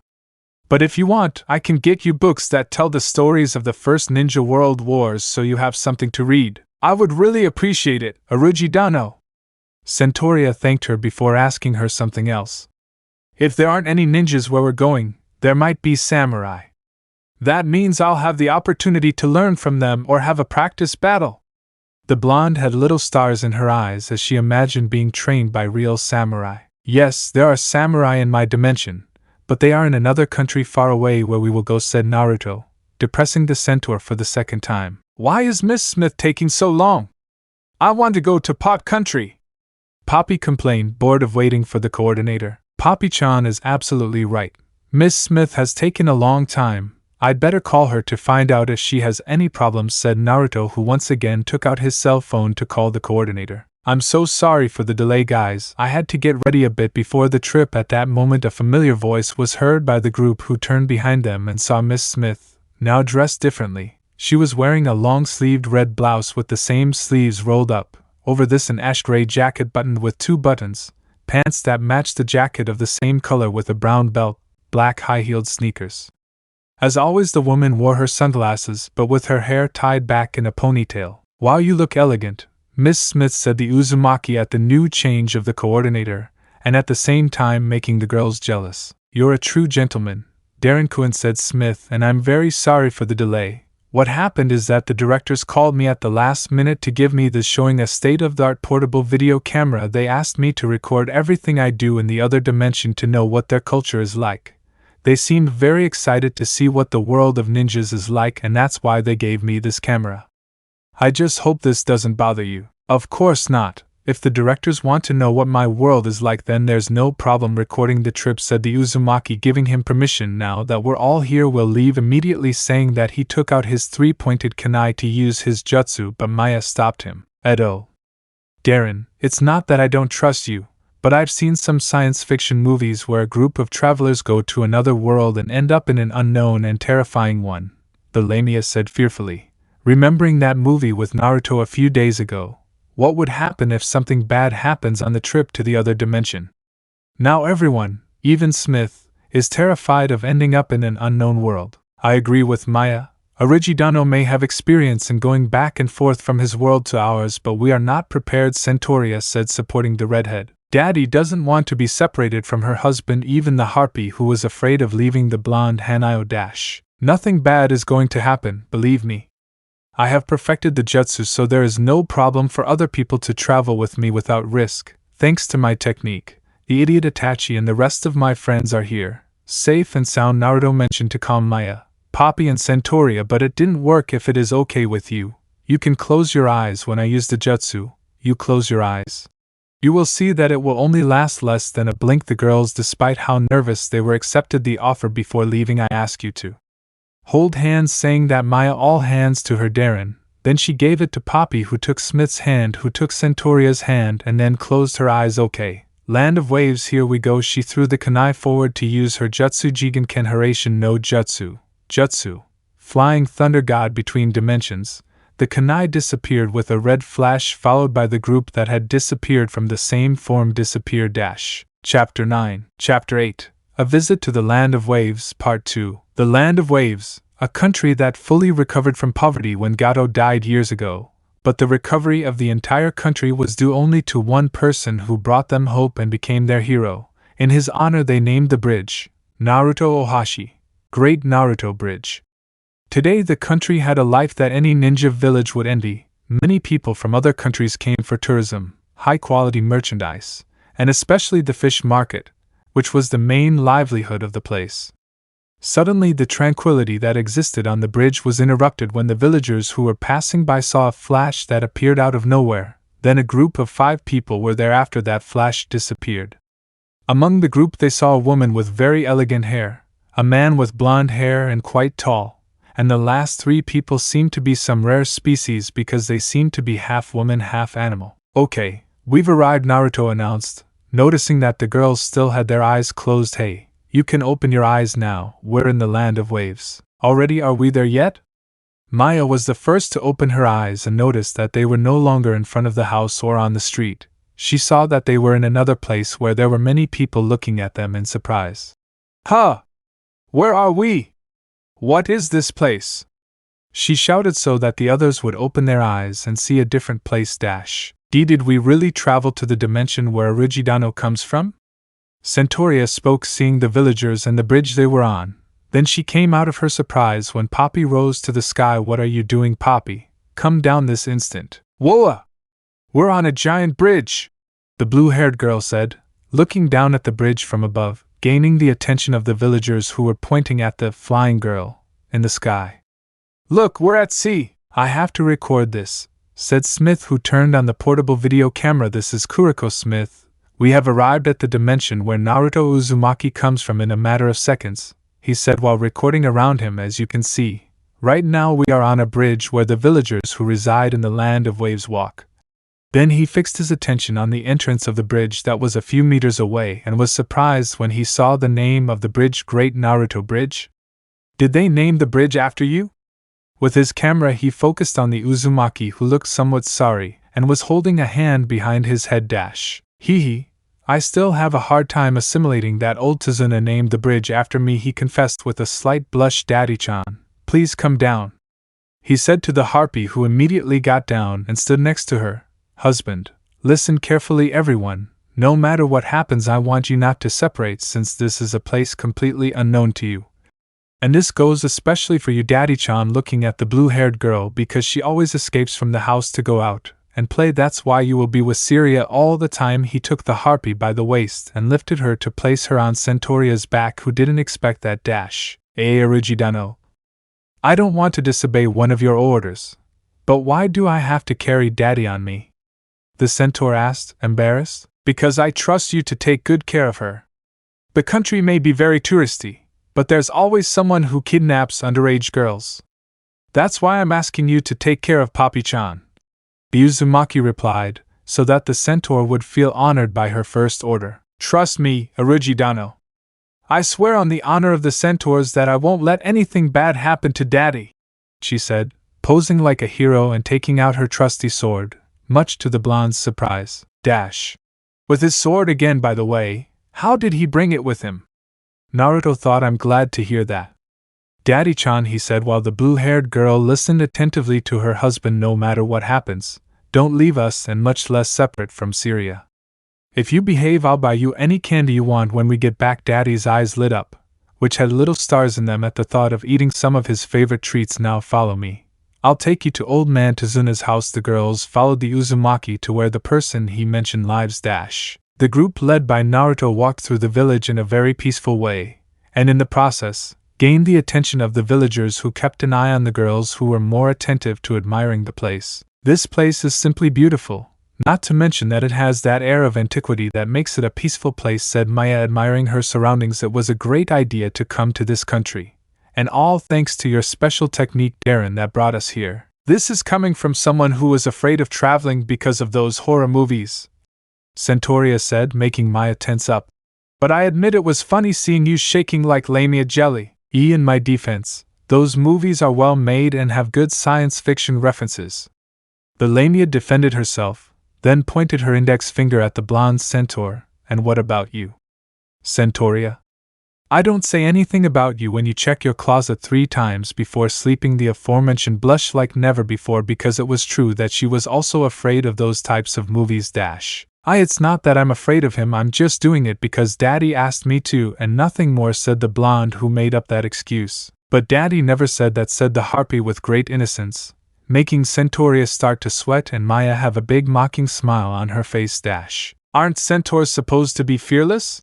The lamia said, while Centauria held back the urge to skin the redhead. Just to know, where exactly are we going, Darren-kun?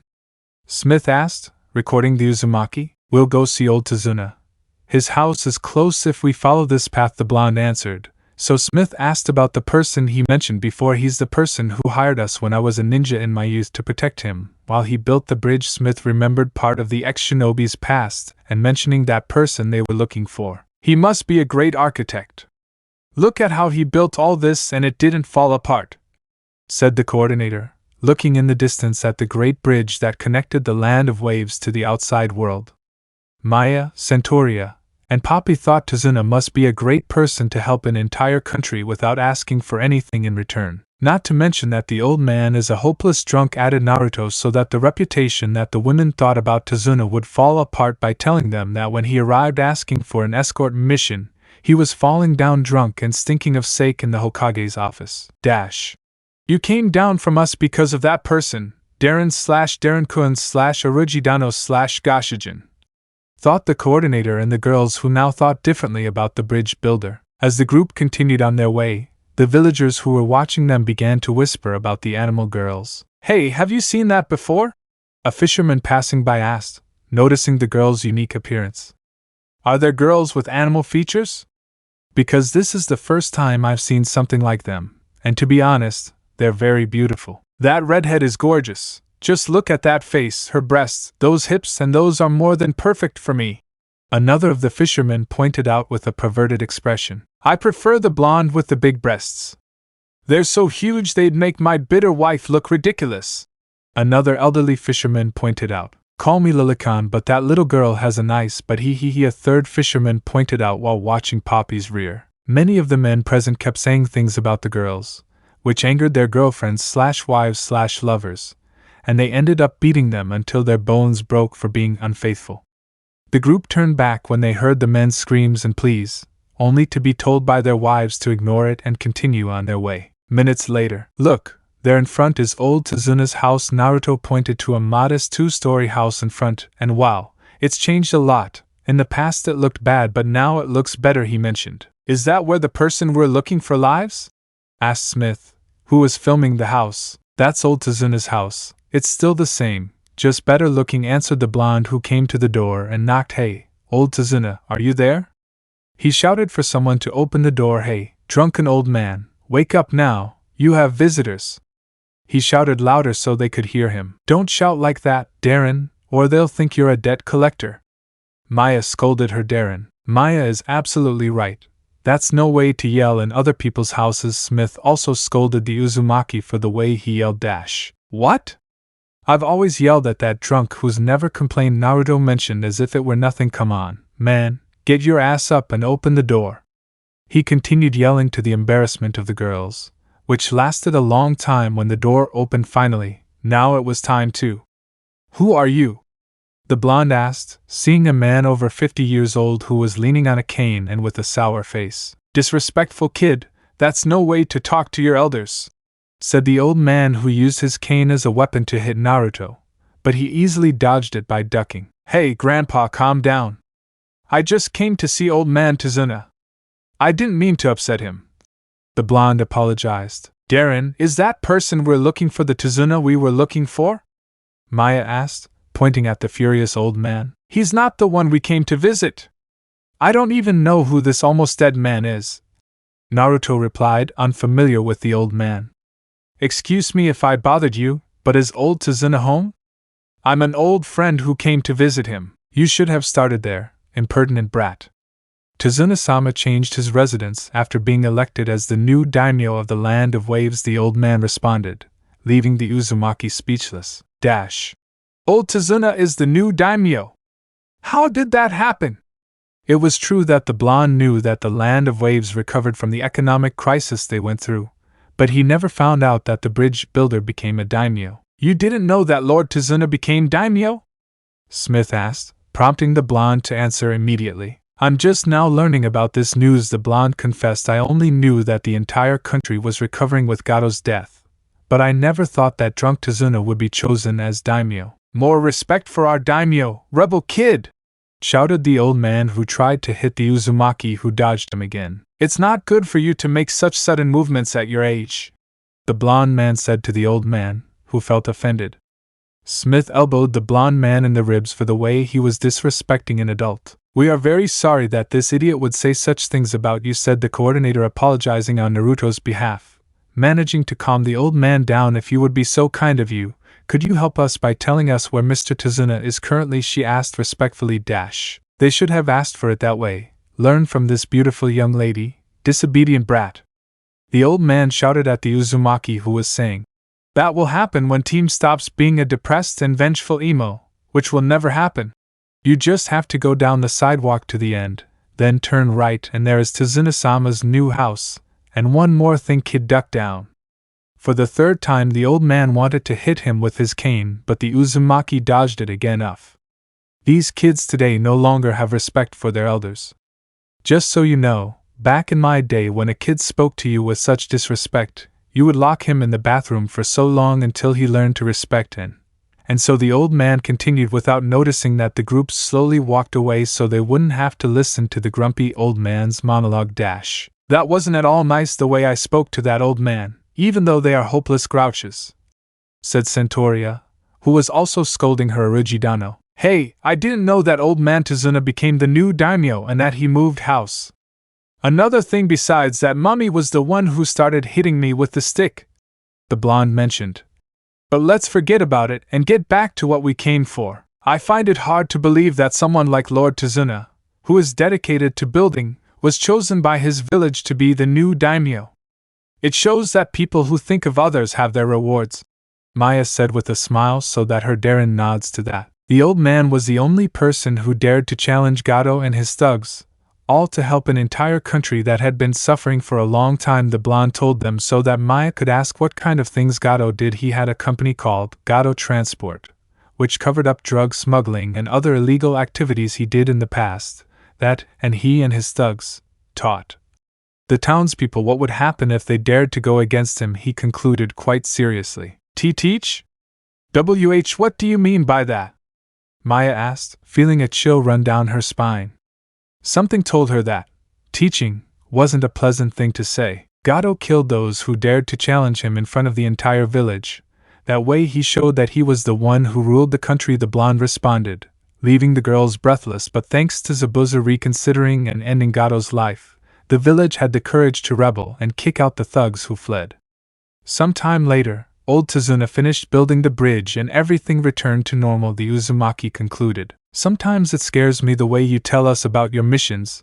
There are always people who die," Maya mentioned, terrified of hearing about people dying. "This is the life of a ninja who risks his life in every mission he does for his village.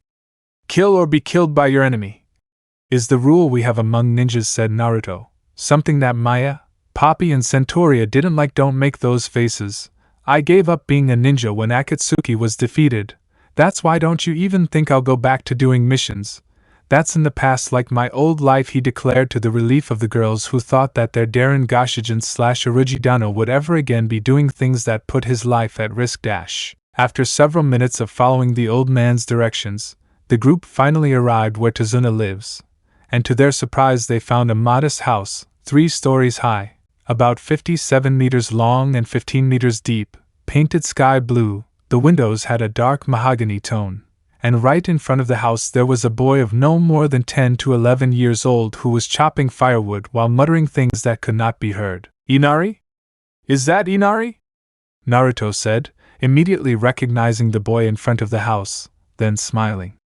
"Wow, he's really changed in the years that have passed," he concluded with a small smile. "Do you know that boy?" Smith asked, looking at the boy who was still chopping wood. "It's Inari, old Tazuna's grandson," Naruto replied. "I just hope he recognizes me from the last time we saw each other." With that said, he walked towards Inari, followed by the girls. "Hi Inari. Wow, you've grown a lot. I almost didn't recognize you." "Huh? Who said that?" said the boy, who stopped chopping wood and looked back to see a very tall person who would get a good scare. "A monster!" he shouted, leaving the blonde open-mouthed. "Please don't kill me. Take all my money but don't hurt me. Do I look so scary that he would get scared?" The hurt blonde thought. "Calm down Inari. I'm not going to hurt you or much less eat you," he said to the boy to calm him down. "Look at me carefully. I'm not a monster. I'm Naruto, who came to visit you and your family." "Naruto? Is it really you?" Inari couldn't believe what he was seeing. In front of him was that boy who helped him and his village, the same one who regained the courage in all the people to challenge Gado's thugs who fled so the country could be free again. Inari thought that maybe it was a lie, but seeing the marks on the guy's cheeks he could recognize the blonde Naruto. He shouted and hugged one of the blonde's legs and started to cry with joy. I can't believe Naruto is here. I'm glad to see you again too, Inari, Naruto said, ruffling the boy's hair. Don't be so upset. I was only gone for a few years. There's no reason to cry. When we found out about your disappearance, everyone thought you were dead, Inari said, sobbing, and without letting go of the Uzumaki sled, the whole village thought you were dead, but I told them you were still alive, and now you're back. As he said that, Naruto bent down to hug the boy. I'm so sorry if I made you suffer with my disappearance, the blonde said to calm Inari's pain. Smith, Maya, Poppy, and Centauria were very moved by the scene. It seemed that the boy really cared a lot about Naruto when he believed that he disappeared and that they presumed him dead. How tender they look. It's like a child reuniting with his father who returned home, said Maya, watching the scene. The others agreed with the redhead. Hey Inari, you better wipe those tears because I want to introduce you to some people who have been with me, said Naruto, separating from the boy who wiped his tears and then going with the girls Maya-chan, Poppy-chan, Syria, and Miss Smith. I want you to meet Inari, old man Tazuna's grandson. Nice to meet you, Inari-kun. It's a pleasure to meet one of Darren's friends. Maya was the first to introduce herself to Inari, who was looking at her with wide eyes. Sug, a snake girl, Tazuna's grandson said more than excitedly. Looking at the redhead from head to toe, she is amazing as well as beautiful. It's incredible, she has a long tail instead of legs, he pointed out while admiring the tail of the sad Lamia dash. I hope you don't mind all this attention, the Uzumaki said to Maya, who just shook her head. Don't worry, Darren. I understand that Inari-kun has never seen a lamia in his life, said Maya with a smile. EKKK. She squealed in surprise when she felt Inari touch part of her tail with his hands. 3 Inari-kun, please don't do that, she asked as he moved her tail away from Tazuna's grandson dash. Oops, I'm so sorry. I just wanted to see if the tail was real, Inari apologized, stepping away from Maya's tail. Her attention then focused on Centauria and Poppy. Wow, a girl with a horse's body and one with wings instead of arms. You two are amazing. She then focused on the black-haired girl standing near Naruto. Nice to meet you, miss. My name is Inari. She introduced herself, extending her hand to the coordinator. The pleasure is mine, I'm Kuriko Smith. The woman introduced herself, shaking hands with Tazuna's grandson. I'm glad to meet Naruto's wife, said Inari, causing tremendous surprise and jealousy among the interspecies girls, and causing Naruto and Smith to blush quite a bit. Hee, I'm sorry to tell you that I'm not married to Darren-kun. I can't even have a relationship with him because of my duties as coordinator, Smith corrected. But maybe it's not such a bad idea to marry the daddy. She thought about the last thing, and at the same time she imagined a life as a married woman, which seemed very good to her dash. Miss Smith is not Darren's wife. She's too negligent for a man to ever marry her, screamed a super jealous Maya, who grabbed the Uzumaki by the neck and roughly pulled him away from Smith, who felt like the word too negligent fell on his head dash. That was too cruel of you, Maya. You shouldn't have said those things to Miss Smith, Centauria said, pointing at the coordinator who was kneeling and making little circles on the ground. And by the way, let go of Origidano, you're suffocating him. The redhead saw how her Darren began to turn blue from lack of air. Aha! I'm sorry, I'm so sorry, Darren, it was unintentional. The lamia apologized and let go of Naruto so he could catch his breath dash. Seriously, we have to do something about your jealousy outbursts, Naruto said haltingly so that Maya would be ashamed of what she did. Minutes later, Ajisen will be in for a huge surprise when he sees you in person, said Inari, who was guiding the group to where his grandfather was at this moment. He will surely think you are a ghost that comes from the afterlife, he joked so that Naruto would die of laughter. Ha ha ha ha ha. I hope the scare the old man got will make him lose his desire to keep drinking, said the blonde, causing Inari to laugh too. I can already imagine the poor guy saying, I'll never drink another drop of sake for the rest of my life, and throwing the bottle away in the process. Ha ha ha ha ha. Those two are talking very animatedly, Smith said, watching as those two continued laughing about how Tazuna would react when he finds out Naruto is back. It's clear that that boy named Inari must have missed Darren-kun a lot.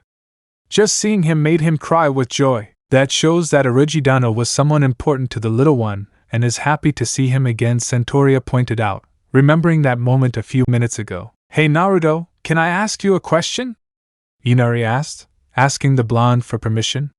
How did you get so tall?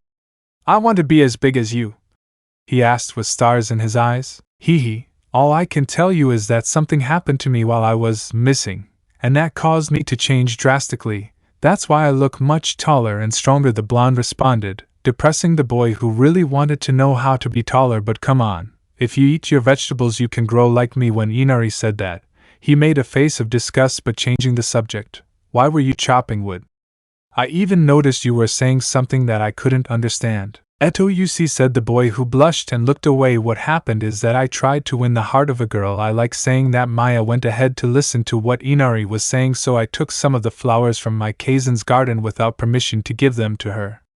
When she found out what I did, she punished me by having to do the housework for a whole week. Why didn't you buy her a bouquet of flowers instead of Tsunami-san's? Naruto asked, prompting Inari to reply. I didn't have any money back then.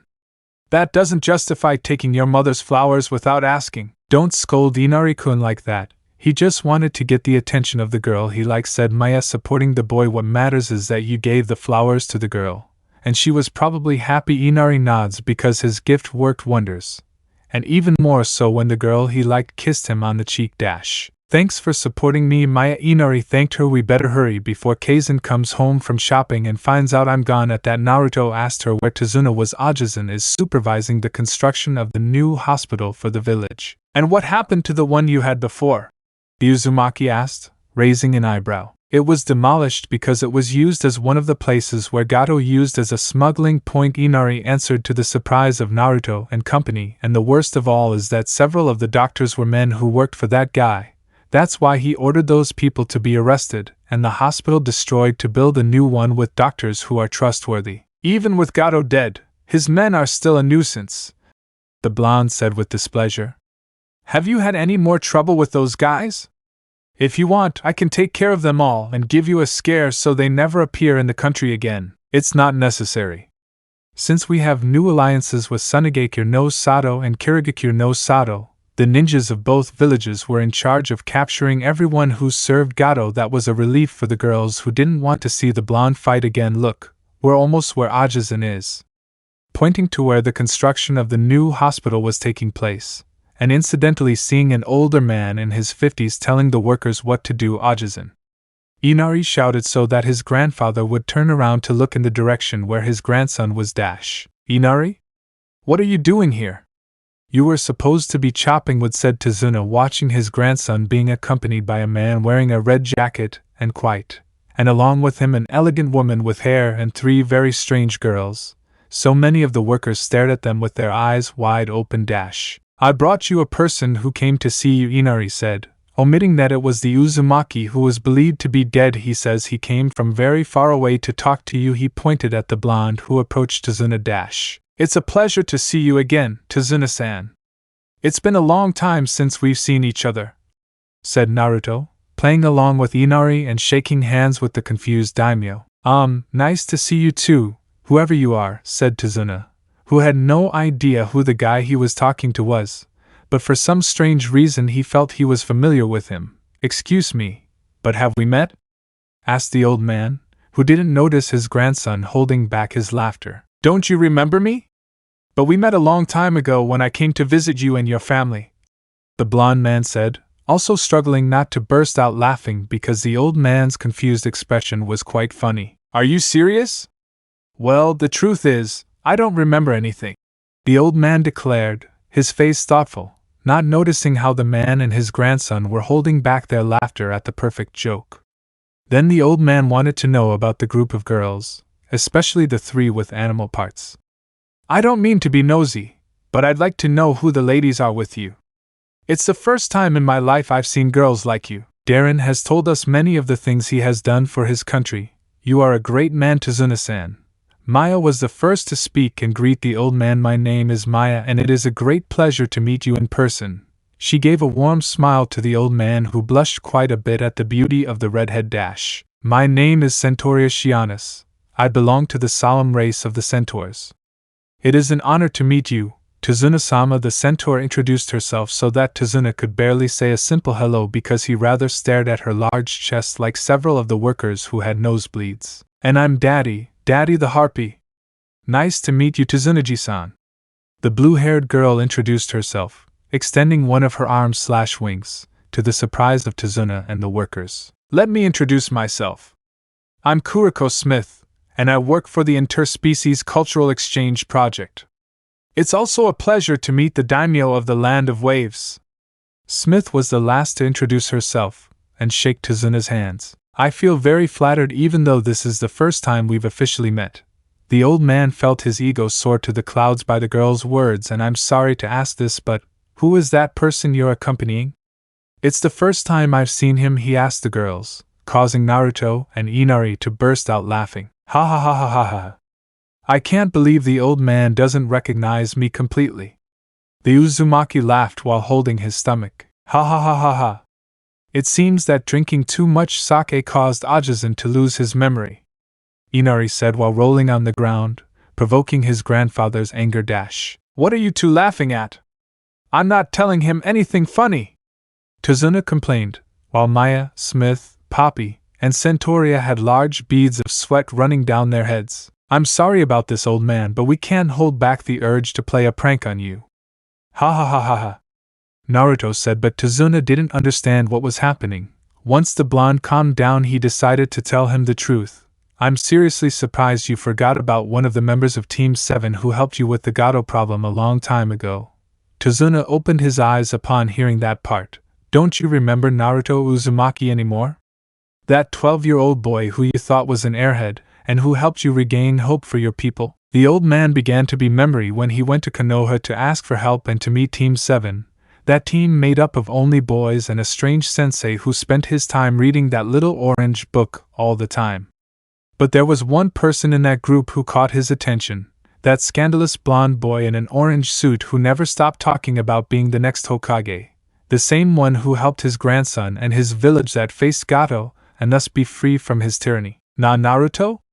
The old man approached the blonde to see him closely and see that it was the same Naruto but more adult. He even took him by the arms, believing he was a ghost, and seeing that it was true. Impossible, everyone thought you were dead, exclaimed the old man, shocked. I was never dead.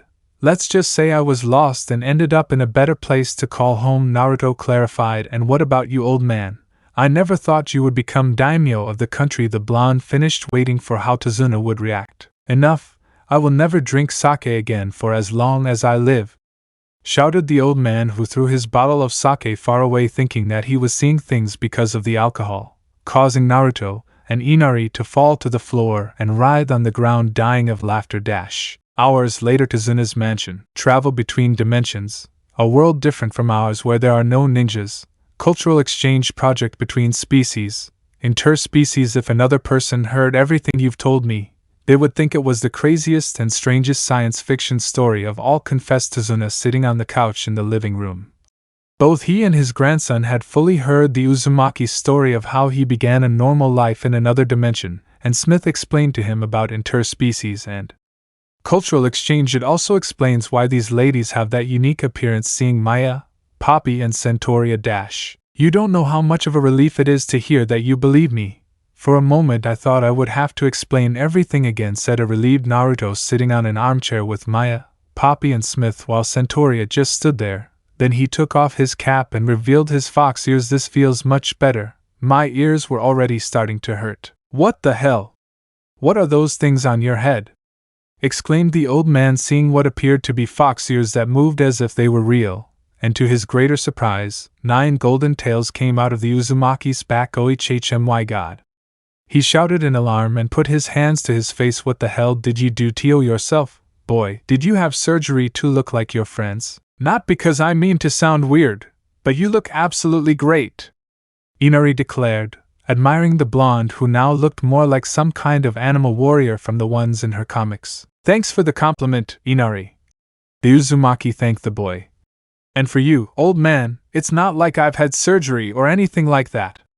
To put it briefly, I became a Hanayo to survive a death against 2 Akatsuki I defeated years ago. What's that?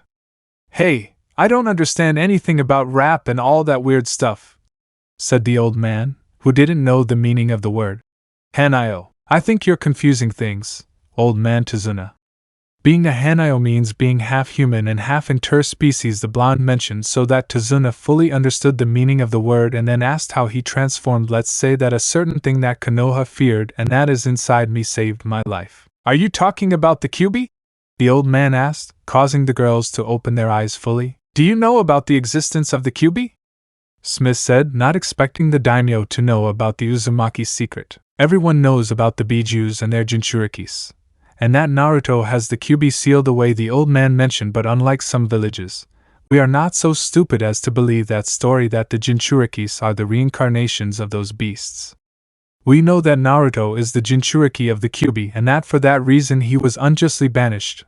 That is why I decided to break the alliance with Konoha and the Land of Fire for such an atrocity, declared the old man before becoming serious and addressing Naruto. And speaking of Konoha, I think you should know something of the utmost importance. I don't want to know anything about Konoha and its nonsense.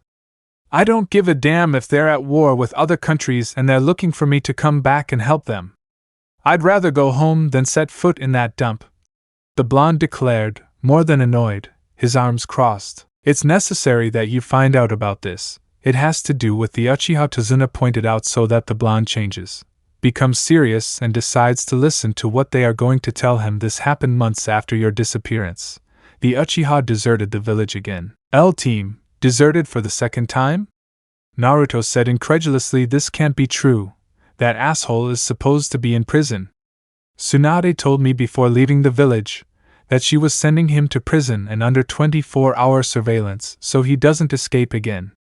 He got up from the chair furious, and after scaring the girls who had never seen him in that state, how did that idiot escape so easily? Did the damn civilian council demand his release? It wasn't the council, much less someone from another village.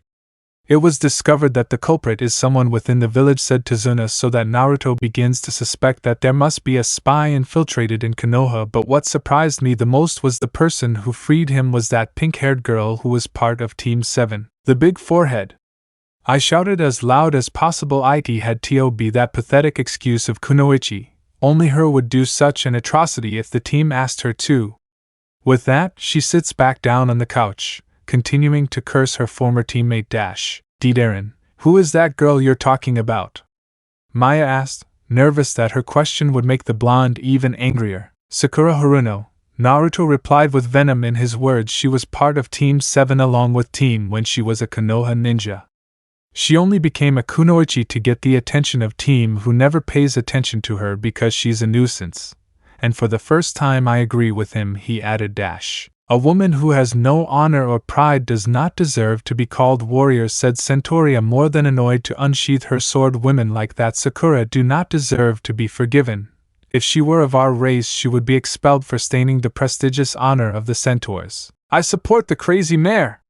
That Haruno is a complete disgrace to women for freeing a criminal, Maya declared, supporting Centauria. I'd send her flying away, leaving her on an island so she never bothers Goshijin.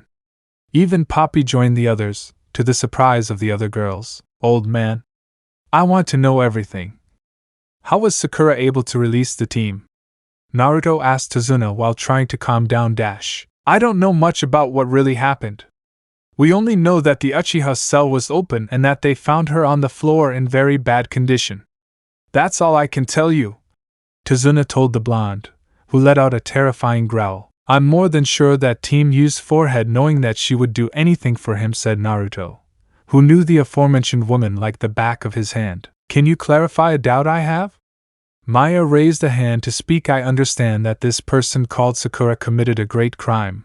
But what I don't understand is why she did it knowing that she would be discovered, was her question, so that her Darren could answer her. It's because Bubblegum Head Forehead has always been in love with Team. But to put it better, she's been obsessed with him since she was a child, she told the Lamia, and that's not all. Bubblegum head forehead can be so unbearable when she starts talking about how incredible and fabulous her Sasuke-kun is, how handsome he looks and blah blah blah at the end. The girls and Smith looked more than disgusted. It was obvious that the girl the Uzumaki was talking about was someone who had no self-respect for herself. I agree with the boy. I'd never forget that chatty little girl who kept going on about that arrogant boy who thinks everyone is going to kiss his feet, Tazuna mentioned, and how could I forget that pink-haired girl who never shut up? But it's best not to keep talking about the past. What matters is that we have to celebrate your return. You're all invited to stay at my house as long as you want. The old man offered his guests. It is truly a great honor to stay here, Tazuna-sama, but we do not want to be a bother to you and your family.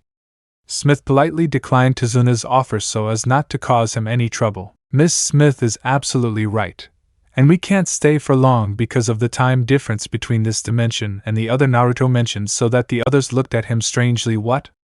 Why is everyone looking at me like that? What did you mean by that time difference between our dimension and the other?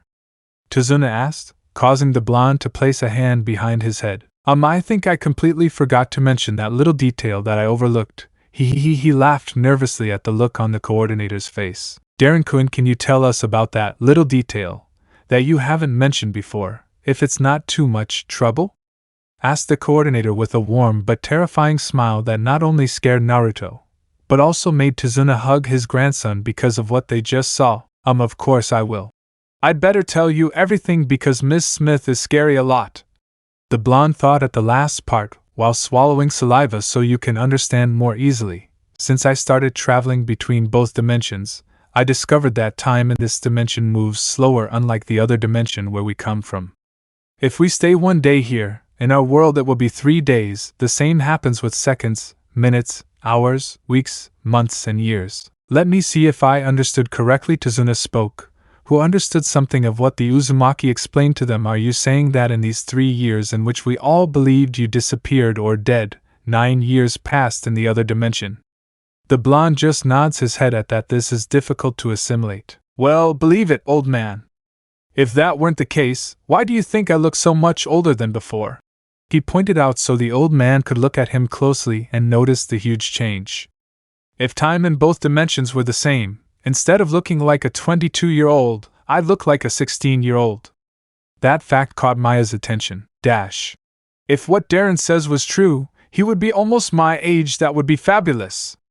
The redhead began to dream about what it would be like if her Darren were 16 years old. Both of them went out on several dates and had a lot of fun. But I like the Darren of now better because he is more manly, hexy, handsome and tall, but the idea of him being my age is very tempting. Oh, what do I do? Which one should I choose?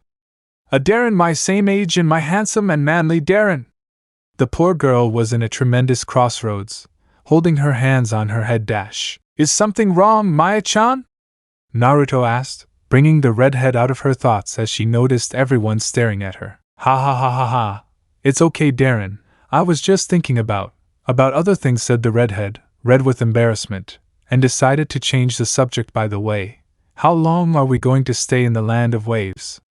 I'd like to get to know the place, taking advantage of the fact that we are the first interspecies to set foot in a totally unknown world. I was thinking about that, and it's recommended that we only stay 2 days at most, he mentioned, which the girls didn't like. But Darren, I wanted to get to know the village better and bring some souvenirs back when we get back, Maya complained, putting on a pleading face. I wanted to learn about samurai and ninja culture.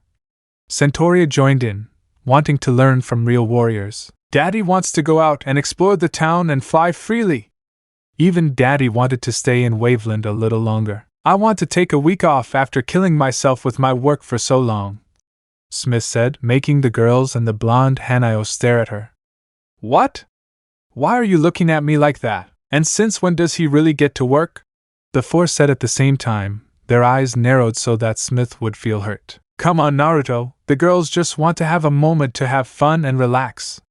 It won't be a problem if you stay a few more days, Tazuna told him so that the aforementioned would think the matter through. Okay, we'll stay for a week. He changed his mind to the delight of the girls and Inari, who wanted to spend more time with the blonde. But I will tell you that by staying for a week, You will spend 3 weeks in our dimension, he warned the girls before speaking to the coordinator. I just hope this doesn't cause you any problems with the directors of the cultural exchange. Don't worry about that, they'll understand why it took us so long, the brunette said without concern.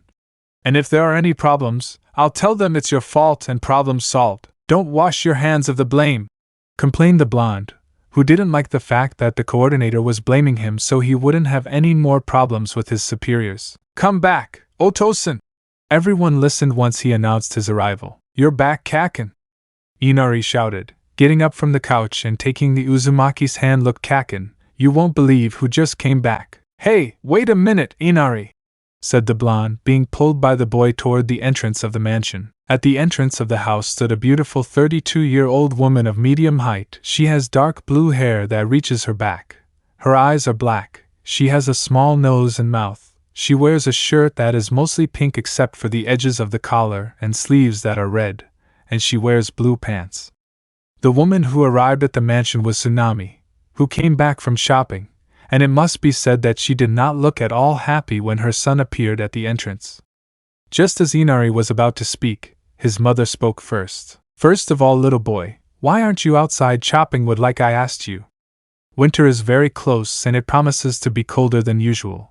Young man, she said without noticing the person who brought her son, who tried to explain to her about it, but Tsunami interrupted him again by pulling his ear. Don't interrupt me when I'm asking you why you're not doing your homework, huh? Tsunami finally noticed the person behind her son and got a big scare. A monster! She shouted, pulling her son away from that large guy with ears and 9 tails on his back. Am I really that scary that you're scared too? Naruto said, discouraged that Inari's mother didn't recognize him. What's going on over there? At that moment, Tazuna, followed by his guests, went to the entrance to investigate what was happening when they heard Tsunami's scream. Otosan, a monster is in our house! The woman shouted, noticing more monsters behind her father. We are being invaded by monsters! Calm down, daughter, these girls are not monsters. They are just interspecies who come to visit us, her father clarified to Tsunami, who only reacted with a huh. And this person here is someone you already know. It's Naruto, who came to visit us, standing next to the Hanayo, who only greeted the woman with a simple hello. Naruto? Tsunami said, more than surprised that the Uzumaki was alive. She stared at him, and what always happens between women who see the Hanayo happened. Her imagination led her to imagine the same blonde but totally naked, only covering his intimate area with a towel, while he said with a seductive voice, Come on, Tsunami-chan, let's give Inari a new little brother, causing her to have a severe nosebleed and end up fainting. Kaken/Tsunami! Shouted Tazuna and Inari, who managed to catch the unconscious girl before she hit the floor. Not again, the Uzumaki murmured, bringing a hand to his face. Why does this happen when a woman sees me?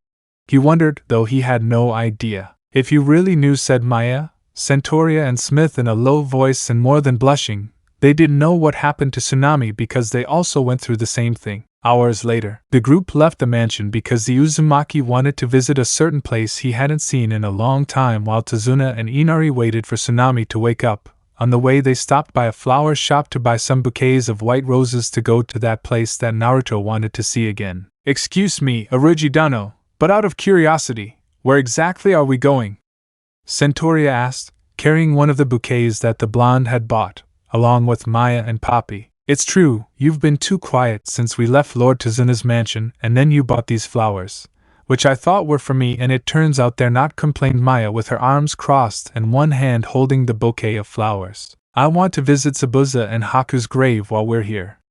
The last time I saw them was 6 years ago to take Kubikuribocho with me, which was placed near Zabuza's grave. The girls understood why their Darren Goshijin/Origidano acted so serious.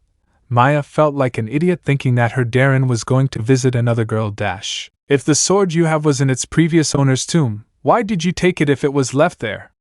Centauria asked. Zabuza's sword is one of the Kiri no Shinobigatana Nananin-shu, which is very valuable to Kirigakyu no Sato that was forged there, but at the same time it is a very tempting weapon to fall into the hands of criminals. That is why I took it, so that it is not stolen, and I left a note in its place that said it would be safe, the blonde told the girls, who understood the reason for taking the weapon. Naruto led the girls to a spot near the bridge where Zabuza and Haku's remains lay. Upon arriving, they saw the place covered in flowers left by the townspeople in honor of the deceased, giving it a sense of serenity. "It's so peaceful and beautiful," Maya said, looking at the flowers left by the people. "I find it hard to think that those we came to see were once enemies of Darren. Hey, look over there." Poppy pointed toward the graves to a woman standing in front of them, praying for the repose of the deceased. "It must be someone from the village who came to pay their respects to Zabuza and Haku," the blonde mentioned, so that he could continue on his way in silence. Once in front of the graves, he placed a bouquet of flowers and stood next to the woman who was praying quietly. "I'm glad to see that people keep coming to this place. That makes me very happy," said the woman, who was around 18 years old. She had long, waist-length black hair and was wearing a pale pink kimono with cherry blossom details. "I had to come see you after so many things have happened in my life," replied Naruto, who prayed for Zabuza and Haku while Maya, Centauria and Poppy joined him to leave the flowers and pray. "If it weren't for them, I wouldn't still be alive like many of the people in the village." "I think the same as you, sir. Many of us are grateful for those who came to help us so that the country would be free," said the girl, looking at the tombs, "especially Zabuza's, but I owe you more, Zabuza, for everything. I will always be grateful to have met you that day when I thought I would be alone." "Have you ever met Zabuza?" Naruto asked curiously as he watched the girl finish praying and turn around to show her beautiful snow-white face. "He was like a father to me and the only family I've ever had," the girl said with a slight smile. "And apparently you knew him too. Allow me to introduce myself. My name is Haku Momoshiki." The stranger introduced herself. "Pleasure is the..." Suddenly the blonde fell silent for a second until his eyes opened completely. Haku. He shouted so loudly that even the townspeople could hear it. Chapter 10. Chapter 9. A Visit to the Land of Waves, Part 3 and Final. At Zabuza Momochi's grave, the craziest and most unexpected thing that had ever happened to the Uzumaki in his entire life was taking place. In front of him was the last survivor of the Yuki clan alive. But how? Didn't she die at the hands of Kakashi?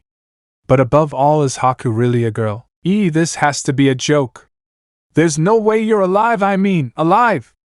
I saw the villagers bury your body along with Zabuza's, shouted the Uzumaki who was carrying the aforementioned grave while Haku didn't understand what was happening. "And may I know, who are you?" asked Haku, who, as strange as it seemed quite familiar to the man wearing the red jacket. "The one who should be asking the questions should be me." The blonde raised his voice. "First of all, how are you alive? How did you survive if you're dead? And most importantly, are you really a girl or are you using a henge to trick me again like the first time?" he asked, seeing the girl in front of him. What are you talking about?" "I don't know what you're talking about, sir, but I've always been a woman," Haku said, starting to feel pressured by so many questions. "It's not that I want to interrupt you," Maya said, approaching with Poppy and Centauria to understand what was happening between her Darren and that girl. "But we want to know what's going on." Suddenly Darren screamed and everything started to get very confusing. "Who or what are you guys?" Haku demanded, taking a step back into a battle stance. "I've never seen people like you. Are you enemies who have come to disrupt the peace of the Land of Waves?" He then created transparent kunai made of ice. Maya was alarmed by the black-haired girl's actions.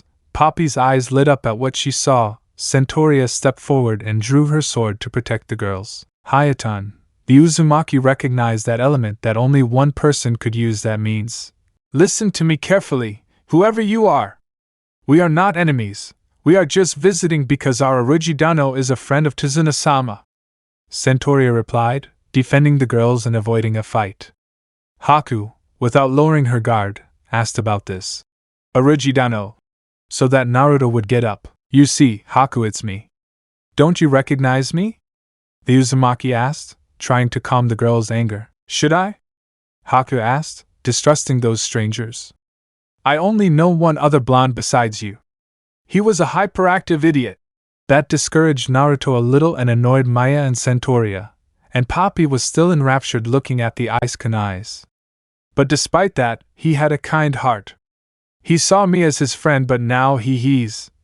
It was impossible for her to finish the sentence due to the pain of losing her only and first friend she ever had. The others guessed what Haku was trying to say when they noticed the expression of pain mixed with sadness on her face.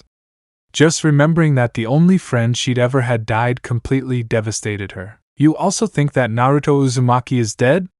The blonde asked with not malicious mockery, causing a certain reaction in Haku. Tell me, do you really think he's dead? What isn't he dead? Haku said with her head down. What isn't he dead? What isn't he dead? Don't make fun of me! She raised her head and showed an expression of uncontrollable hatred while she tightly squeezed her ice kunais and released chakra, causing the area around her to freeze, scaring Maya, further surprising Poppy and causing Centauria to become defensive. Don't you dare make fun of Naruto Uzumaki! It's Konoha's fault that he died.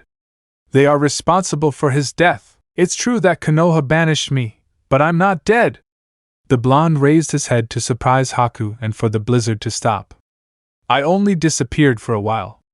I found a place I can call home. Haku, I'm back. He finished, waiting for the brunette's reaction to the truth. No, that's not true. The black-haired girl began to back away. It's impossible that you're Naruto Uzumaki. He's very different from you. He wasn't that tall, not to mention he's 2 years younger than me. Of course I am. And I'll prove it to you right now, said the Uzumaki. The first time we met was in the forest of this country, far from old Tazuna's house.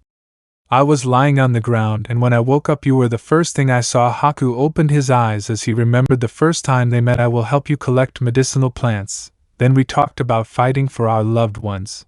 And then you left telling me that you were a man. When mentioning those parts, the interspecies girls had a drop of sweat running down their heads. What did he mean in the last part? It's true, it's just like you said Haku, more than surprised that she dropped her ice kunais. But if it's true that you are Naruto, why do you look so different and grown up? He didn't look so adult. She pointed out that she was still suspicious. Well, it's a bit of a long story to tell you, but let's just say something happened to me that made me look like this. With that he took off his cap, revealing his fox ears as well as his 9 tails that came out behind his back. Now I'm a Hanayo, half human, half demon. I hope my change doesn't scare you, the blonde finished, waiting for how the brunette would take the news. In a matter of seconds, Haku's face took on a very bright reddish hue, her legs began to fail her and trembled, her heart beat wildly as she saw this, Naruto, who was much older than her, as soon as a pink background appeared behind him. The girl screamed as steam came out of her kaya. She screamed again as an explosion of smoke surrounded Haku.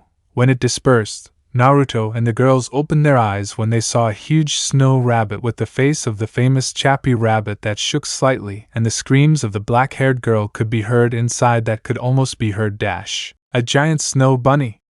Yay! Daddy shouted excitedly as he flew around the snowman. How can she do such things? First she created those kunais, and now she turns into that? Maya pointed out, more than a little confused. This world has some of the craziest people I've ever seen. Smith said, a drop of sweat running down his head. What unique abilities! She can forge ice weapons as well as kunai. It's something surprising, admitted Centauria, seeing the kunais that the black-haired girl created. She can use ice thanks to her Kekii Genkai. The Hayatan, the Uzumaki explained, but this is the first time Haku does this kind of things. He approached the doll. Haku, are you okay? He shouted, but it seemed that the aforementioned did not hear him. He could barely hear what she was saying inside the doll.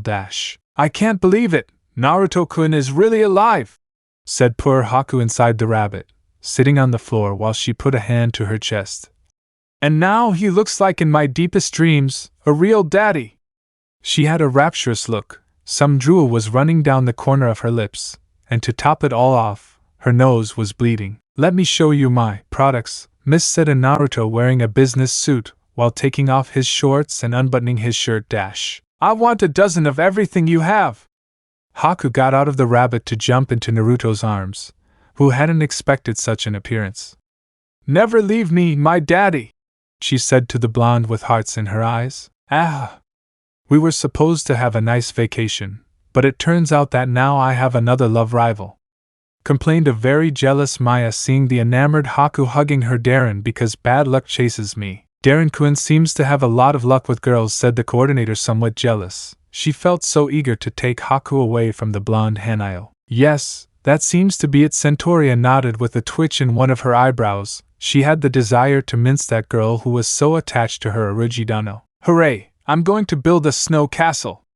Poppy was the only one who didn't mind another woman hugging her husband so she could play with the snow with the mangled bunny. Hours later, Tizuna's home. I don't care if you're Darren's friend, you have no right to be so attached to him, complained the Lamia, clinging to one of the arms of an uncomfortable Hanayo. Listen to me carefully, Ice Cubes. Darren is only mine and no one else's. Forget it, little snake. I've spent 3 long years believing that Naruto-kun was dead, and I'm not going to leave just because you tell me to, Haku said, clinging to Naruto's other free arm. Why do these things happen to me, said the Uzumaki with tears in his eyes, as well as the 2 girls sitting in a large armchair in the living room while the 2 did not let go of his arms. The group, accompanied by the last survivor of the extinct Yuki clan, returned to the house of the daimyo Tizuna to be able to clear things up. During the way, Maya did not separate from her Darren as well as a happy brunette, while the other girls went behind the 3. It must be said that the Lamia was not happy seeing that her new rival did not separate from her Darren. As soon as they arrived at the house, the 2 girls began to argue and cling to the blonde, who felt uncomfortable, not because he disliked being so close to 2 beautiful and hot girls, but because he could feel the bust of each one squeezing in his arms, and that did not help much because his wild instincts told him things he would not dare to do to the poor girls. I'm telling you again, stay away from me, Darren, demanded the Lamia, but it didn't work. Haku refused to leave Naruto's side. Okay, Ice Cubes, if that's how you want to play, then that's how I'll play, thought a malicious Maya with an equally evil smile. You know what? I think he should get so attached to Darren because he'd end up freezing his arm completely. This caused the brunette to develop a swollen vein on her head in anger, but she remained calm and decided to play along with the Lamia and counterattacked. Oh, don't worry about that, dear. I can control my temperature perfectly, Haku replied with a sweet smile. You're the one who should be more careful. I wouldn't be surprised if you hurt Naruto-kun with that enormous body of yours, she mentioned, still smiling. Oh no, they've already started arguing, thought Naruto, who found himself in the crossfire. What did you mean by that, refrigerator with legs? The irate Lamia asked. What did you hear dragged out, or are you deaf too? Haku shouted, clinging tighter to the frightened Naruto's arm. Then they both let go of Naruto's arms, making him sigh in relief. Maya and Haku got up from the chair and stood face to face, looking at each other while emanating a dangerous aura. Don't you think we should stop her? It's terrifying to watch them argue, Poppy said, frightened, and she wasn't the only one. She, Centauria, Smith, Tizuna, and her family were on the other side of the room. I've never seen Hakunichan so furious, said Inari while being hugged by Poppy. If we don't do something, those 2 will destroy the house the moment they fight, said Tizuna, worried that the girls would start a catfight. I'm more worried about what will happen to Naruto-kun. He's the one who's in the most danger being near Maya-chan and Haku-chan, said Tsunami, who was worried about the blonde for being in the middle of the fight. I agree that Maya is going too far with her jealousy. Miss Smith, you have to do something, Centauro said to the coordinator, who was drinking a cup of coffee. I'm sorry, Centauria, but I'm on vacation right now. Smith apologized with a smile, taking a sip of his coffee. What a negligent woman! Everyone thought about the coordinator's attitude. Back to the fight between the girls. Third class Yukiana, the redhead said to Haku's face. This girl, said the blonde to stop Haku and Maya from arguing. Busted worm! It was Yuki's turn to peck the redhead, and she even pecked one of her breasts. Hey, why don't we talk in a civilized way and without insults, said Naruto, who was ignored for the 2nd time. Ice bag with legs, Maya replied, her tail mimicking the movement of a rattlesnake. Please stop arguing, begged the blonde Hanayo, but it was impossible. The girls seemed not to pay attention to him. Perverted snake, Haku said, surrounded by an ice-cold aura. Girls, now Naruto started to get pissed off at being ignored. Jinx pirate version, Maya said, remembering a certain creature from a famous video game. Are you listening to me?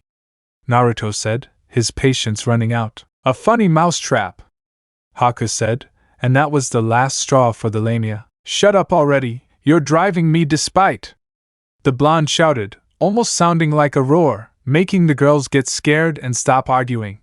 Maya-chan, we're supposed to come spend a few quiet days at the old man's house, but you immediately starting a fight with someone you barely know. The Lamia just lowered her head in her ears when she was scolded by her Darren. And Haku, the same goes for you. You don't have to be fighting with her since you're protected by the Cultural Exchange Protection Law.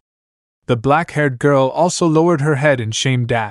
I'm sorry, Darren/Naruto-kun. I promise I won't argue again, the two girls said at the same time. Looking sorry, the blonde blurted out, knowing that the girls were telling the truth. And I'm really sorry for yelling at you like that, but you guys made me lose my cool. The Uzumaki told the girls, wow, you've changed, boy, you're very different from that hyperactive and scatterbrained boy I met 3 years ago, said Tazuna, approaching the blonde along with the rest. Grow up, old man, that's the only thing I can tell you, the blonde replied, crossing his arms. I had to learn many things when I started living alone in the other dimension. I got a job, 25 jobs to be more clear, he added, leaving the daimyo and his family surprised. I built a home with my own hands. I have a more than perfect life which improved when I met Maya-chan, Miss Smith, Poppy-chan and Syria. The aforementioned blushed at the comment, but changing the subject, there's something I want to ask Haku. He directed his gaze at the aforementioned dash. Why yes, what do you want to ask me? She asked with a big blush on her face, those deep blue eyes with animal features making her heart beat faster. For a long time, I've wanted to tell you something but I never got around to it, he confessed seriously, and in passing placed his hands on Yuki's shoulders, who was turning red. And I think it's better to say it now, or I won't have another chance. Don't tell me Naruto-kun will ask me to be his wife? Haku thought, feeling great joy. Kuru, Maya growled as she wanted to push the third-rate Yukiana away from her Darren, but before she could do so, 2 hands were placed on her shoulders by Smith and Centauria. Don't even think about making another jealousy scene, Maya, they both said at the same time to avoid another argument. Haku, I want to know right now, Naruto said, excitedly asking her what she's going to say. Are you really a girl? Haku only managed to say, huh?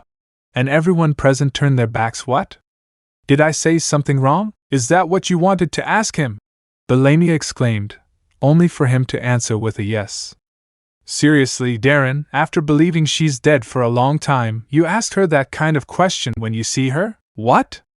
In my defense, it's not my fault that she told me she was a boy when we first met, the blonde one mentioned, and since then I've been somewhat traumatized by the news, but now I'm starting to have doubts.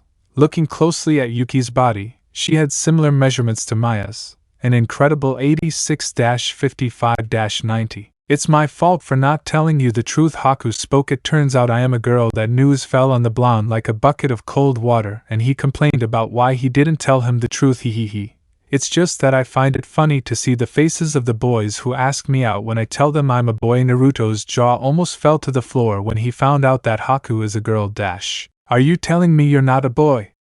The blonde shouted, assimilating the great surprise. Haku just nods with a simple yes and laughs a little at the reaction he had. You don't know the nights I couldn't sleep because of that trauma. I've had nightmares in which extremely muscular women with beards chase me relentlessly. It was true, Naruto spent some time with those nightmares that didn't let him sleep in peace, but thanks to Tsunade and some therapy sessions they managed to overcome their trauma. Tazuna and his family, along with Smith and the rest of the girls, were shocked by what Naruto told them. For him to have those kinds of nightmares, he must have been deeply traumatized by Haku's innocent prank. I'm so sorry, Naruto-kun. I didn't mean to cause you that kind of tragedy, apologized Yuki, lovingly hugging the blonde. I hope you can forgive me for the harm I caused you. Don't take advantage of the situation, third-class Yukiana, Maya demanded, being held by the shoulders by the coordinator and the centaur. Don't worry, Haku, that's over, the Uzumaki told her, separating from the girl and becoming serious. But there's something I don't understand. How come you're still alive? Kakashi-sensei attacked you directly with his Raikiri. It's impossible for anyone to survive that. When asked, Haku just looked down. I don't know either, maybe it was a miracle. She answered barely because it was a very complicated and difficult moment to talk. Then she sat down on the couch to continue with her story. I don't know how he survived either, but I remember well what happened that night. When I got out of the ground, the first thing I did was treat the wound on me despite how tired I was. Then I ripped part of my clothes to cover the wound and walked aimlessly somewhat until I ended up inside the forest. I took advantage of my knowledge of medicinal herbs to treat my wounds and left the forest. Then I walked around there and ended up falling unconscious. When I woke up, I found myself inside the town hospital. That day we found her was after Team 7 returned to their village after completing their mission. Now it's Tazuna's turn to join the topic. For me, it was a big surprise to see that Haku was alive. The doctors think she was lucky that no vital organs were damaged, the daimyo concluded. Tazuna-sama's family was very kind to me by taking care of my recovery. In exchange, I stayed in the village to protect it from the thieves who were lurking around the town, Haku added. Now I am part of his family, and I have a place I can call home. I'm glad to hear that. But what did you mean by thieves lurking around? Naruto asked, pointing to the part where thieves were mentioned. I thought the thieves working for Gojo left the country after seeing their boss killed by Zabuza. Not quite, boy. There's still a small group that's been bothering us for months. The daimyo mentioned, slightly alarming the interspecies girls. I don't think it was a good idea to come to the land of waves with these thieves near the village, Smith said, observing Maya, Poppy, and Centauria. The girls are in danger here since the program law doesn't exist in this dimension. Darren-kun, it's better if you go back. Calm down, you have nothing to worry about. I remind you that our village is under the protection of Suna and Kiri. Tazuna told the girls to calm them down. If you wish, I can ask for some escorts to be brought for your protection. Don't do it, old man, the Uzumaki stopped him. If you call ninjas from Suna or Kiri, Konoha may suspect and send some spies to investigate and discover that I am here. He deduced to avoid Konoha from locating him so that you don't complicate things for yourself. I will send some Kage Bunshin to keep watch outside. Tazuna thought it was an excellent idea, as did Smith. Excellent! Now that things are settled and Naruto-kun is staying, said a cheerful Haku, who hugged one of the blonde's arms. That means you can take me on a date tonight, just you and me. Her words made Smith, Poppy, Centauria, even Tsunami herself, but especially Maya, very jealous. I won't allow it, Pirate Yukio Nna! The Lamia burst out, grabbing the Uzumaki by the neck with her tail to keep him away from Haku. If anyone is going to have a second date with Darren, it'll be me. Without realizing what she was doing, she began to strangle poor Naruto, who turned blue. You had a date with Naruto Kun? Now it's Yuki's turn, who took one of the blonde's legs and started pulling him. That's unfair. I want to have a date with him too. Gah. Guh. The blonde man complained as the two girls pulled him to death. Shouldn't we help him? Tsunami asked, seeing how the Uzumaki suffered from being pulled by the girls. She even heard how part of the blonde's body dislocated. Don't be alarmed. Darren-kun is used to dealing with these kinds of situations, Smith told them, ignoring the screams of pain and help from the blonde Hanyo. You're doing well, Darren-kun. I know you can handle the situation on your own. He gave the Uzumaki a thumbs up, so the others had huge beads of sweat on the back of their heads. Time skip. The 3 days passed peacefully for everyone. Well, everything except Naruto, who suffered quite a bit with Maya and Haku's arguments. But despite the bad times and the pain, he had fun in the land of waves just like the other girls. During these 3 days the girls were treated very well by the villagers for being friends of their country's hero. Miss Smith, guided by Tazuna himself, showed her everything they did in the land of waves. The coordinator was impressed that in this dimension they had technology like in her world. Only this one was not as advanced because they did not have things like cell phones or internet, but they had things like electricity, televisions, and other things. Maya, Poppy, and Centauria enjoyed learning more about the culture thanks to Tsunami and Inari. The Lamia got some souvenirs to take home to remember this incredible trip. The Harpy was able to fly freely around the town, something she couldn't do in the city. And our lucky Centaur was able to get old samurai training books courtesy of an arms merchant who passed by the town and kindly gave them to her when he admired the blonde's bust. A good payment for her eyesight. Naruto spent time with Haku, telling her about the things he did and saw in his new home. He even showed his cell phone to the brunette, who was fascinated by the device from the other dimension. On the 3rd day the group gathered outside Tazuna's house to prepare everything for their return.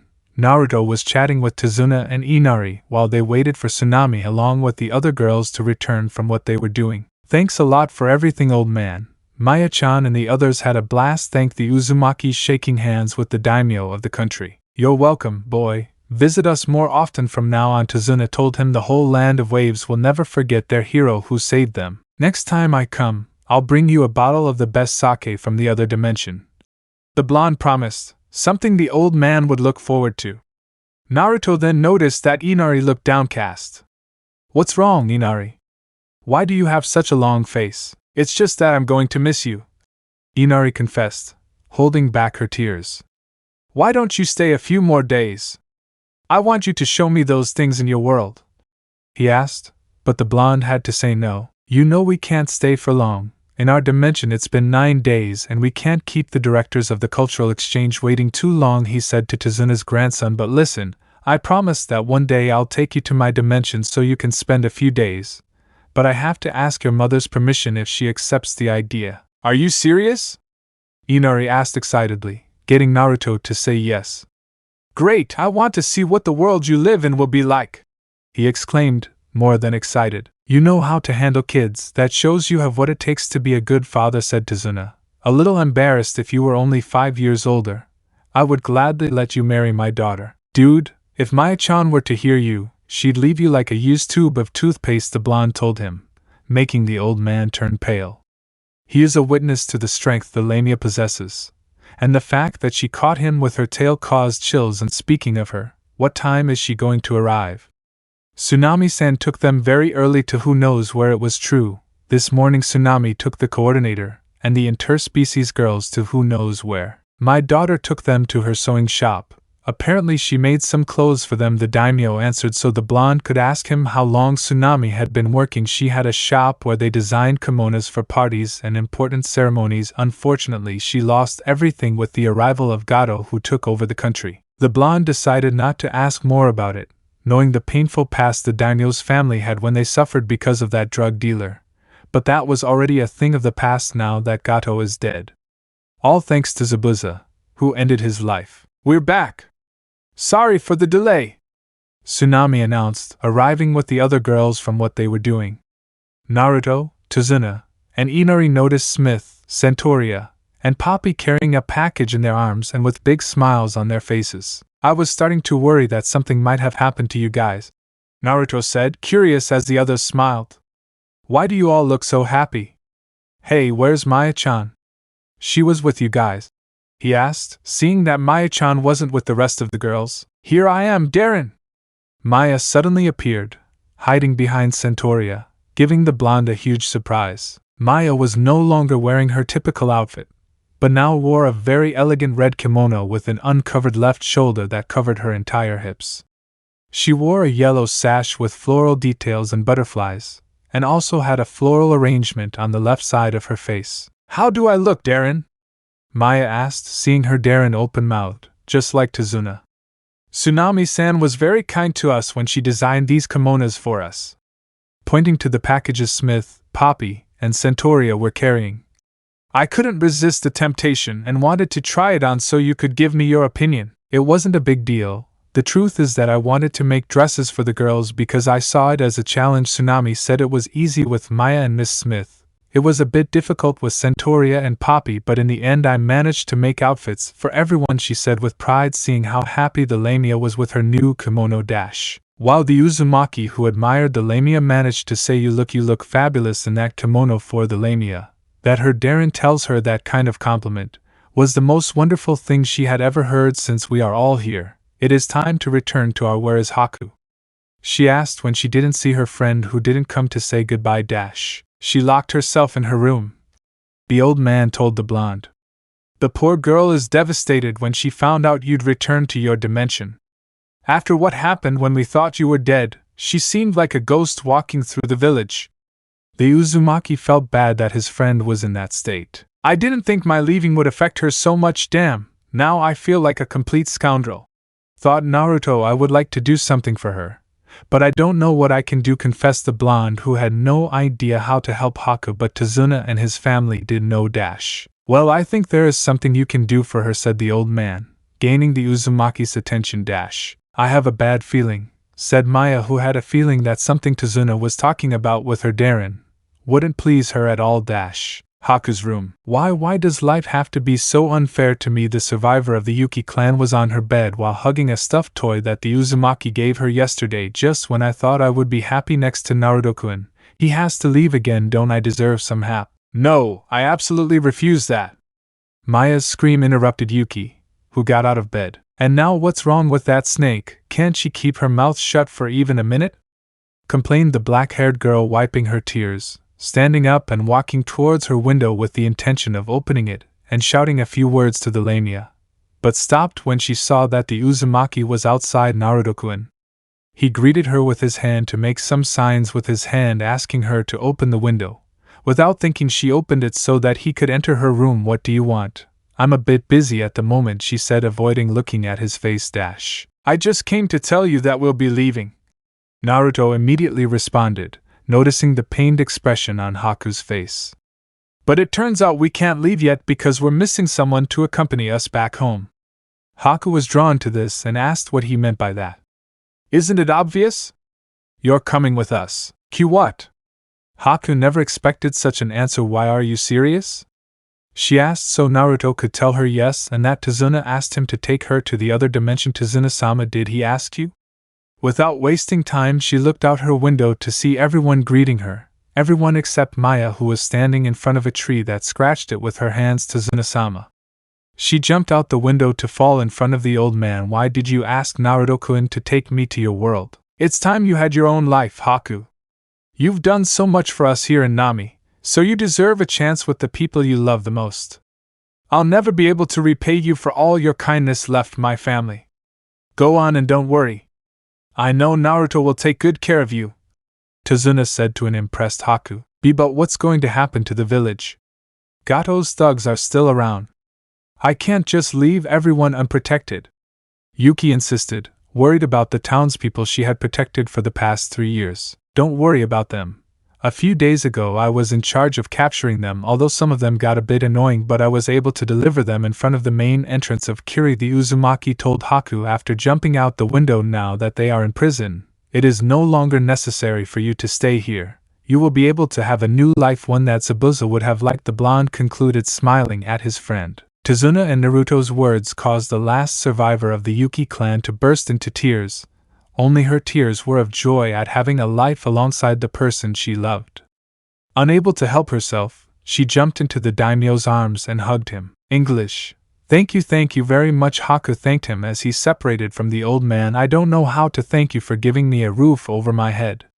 You are the closest thing to a family, just like Zabuza-sama was a father to me. Tazuna, Tsunami and Inari were happy to hear that because Haku was also like a granddaughter, daughter and older sister to them. Then she approached Naruto to hug him with great affection that made the interspecies girls, the coordinator and Tsunami herself jealous. Very well, Naruto-kun. Just give me a few minutes to prepare my things and we will go, she said to the blonde as they separated, and before he ran inside the house. She decided to say a few words to Maya. Now you won't be able to do anything that will separate me from Naruto-kun because I will live in the same one as you, bust a worm. She faced the redhead who stopped scratching the poor tree. Don't even think I'll let you get near my Darren! Maya yelled, grabbing the Uzumaki's neck with her tail as Haku grabbed him by one of his legs, starting another argument between them as they forcefully pulled an unfortunate Naruto who was screaming in pain. Do you think it's a good idea for those two to live together? Centauria asked, watching her Origidano suffer in the most painful way she had ever seen. I'm glad Hakunizan is living with us, so I can play in the snow, said Daddy happily. Maybe I should find a place for her, because I don't think Darren-kun can hold out against those two for long, Smith mentioned with a sigh. Chapter 11. More problems than usual. Many things have happened these last few weeks in the Uzumaki house since Naruto, Miss Smith and them returned from their little vacation in the land of waves, and one more person, Haku Momochiyuki, who survived from certain death and now started a new life in the other dimension.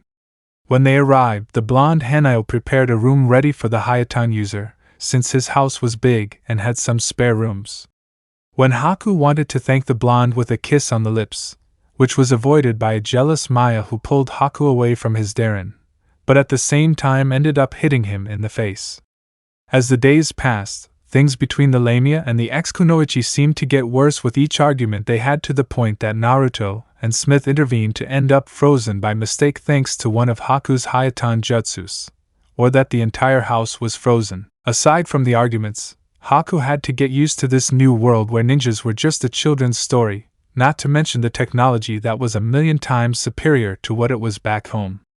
Naruto stifled his laughter when the brunette got the fright of her life when she saw a huge metallic dragon that turned out to be an airliner fly over the house. She took refuge in her room, fearing that the dragon would come back for her. Miss Smith had to explain many things to her about this world and the existing means of transportation when they explained that the dragon was an aircraft that carried people to other countries. This was a great relief for Yuki, but flying inside those things gave her the creeps. After explaining about airplanes, they showed her how the television, the telephone, the computer, etc. worked. It was somewhat complicated and difficult for Haku to learn how to use all that advanced technology. But there were no problems with the phone that the Uzumaki bought him. He even learned how to use Twitter and Facebook courtesy of the coordinator. One day Konan returned from her business trip to Brazil, noticed the new guest who lived with Naruto, and immediately begged her to work with her as her new personal model for her next designs. The reason why the former Akatsuki member wanted to hire Haku was because she had the same measurements as a Lamia, a good body with more than perfect curves, and she had an incomparable beauty that combined with her snow-white skin. Naruto and the girls didn't know what to say about the great job offer for Haku that she hesitated to accept or not. She didn't want to leave the blonde, much less with Maya near him, but the idea of being a model and traveling in this new world and knowing several countries. It took her a long time, but with everyone's support she ended up accepting Konan's offer and working for her, as long as she can continue visiting Naruto. The former Akatsuki shook hands with her new personal model to close the deal that would benefit her. Once that was done, she dragged poor Yuki away to begin making the new models she had in mind that she barely managed to pack her things or at least say goodbye with a kiss. Days later. Okay. Let's go over the rules of the interspecies exchange program, Maya said to Centauria and Poppy. The Lamia was wearing glasses and there was a blackboard next to her. Rule 1. Humans and other species cannot hurt each other. Rule 2. Interspecies cannot leave without the company of their host families. And Rule 3, the most important of all. The Lamia took out a marker and began to draw on the blackboard herself being hugged by Naruto, and then drew what appeared to be a poorly drawn harpy and centaur. The first one to arrive at this house has more priority, so you have to obey me. Don't emphasize rules that don't exist. Centauria complained about the third rule, which was a complete lie on Maya's part. Really? Asked Poppy, holding the cultural exchange rulebook. Don't let him fool you, Daddy, the centaur demanded of the harpy. That's right.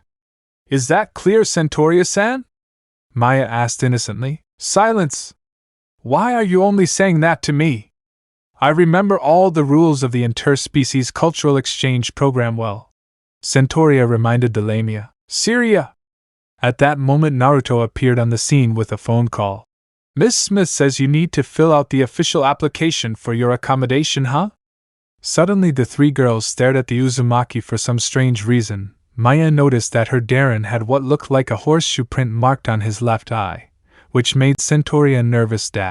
Humans and other species cannot hurt each other, said the redhead with a murderous look accompanied by a gloomy voice to Centauria, who tried to explain what happened. Wait, Maya-chan, I can explain, Naruto intervened. I didn't know Syria likes to take a bath after her morning exercises. So it's my fault what happened. He mentioned the little accident in the bathroom when he saw the naked centaur. That happened because I was used to living alone until you guys arrived. The only one to blame is me for not knocking before entering. That's not true, said Centauria, who approached her Origidano, and in the process knocked down Maya. If I had told you about my morning jog, you wouldn't have. I'm so sorry. She apologized for having kicked him in the face. It's all right. I'm somewhat used to the blows, and this will heal soon. He pointed to his injured eye, which healed in a few seconds. See? It's like nothing happened. My healing factor is very useful for things like this, he mentioned, to the centaur's surprise that her master had such an incredible ability. Darren, stop defending Centauria!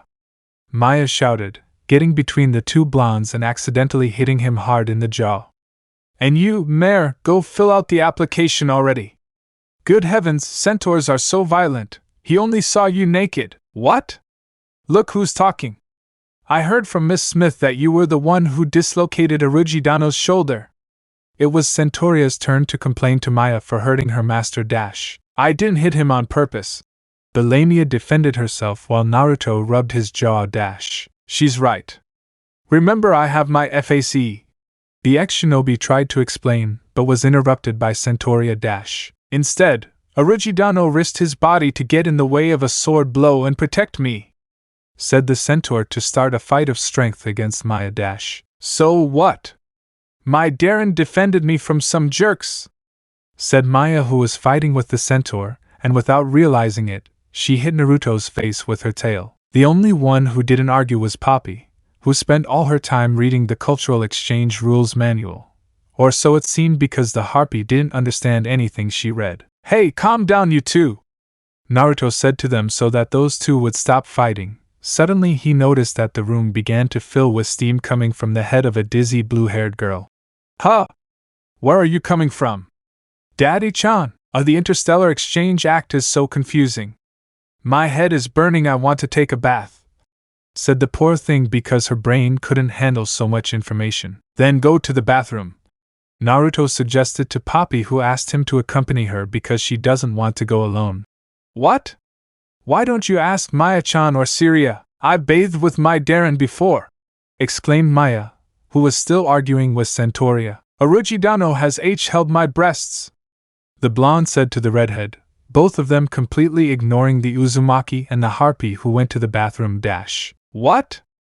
I'm so jealous, complained Maya, wishing her Darren would do that kind of thing to her. Come on, Daddy-chan, I'll accompany you to the bathroom, the Uzumaki said to the blue-haired girl when they went to the bathroom. Today is not my day, thought the one who listened to how those two kept arguing.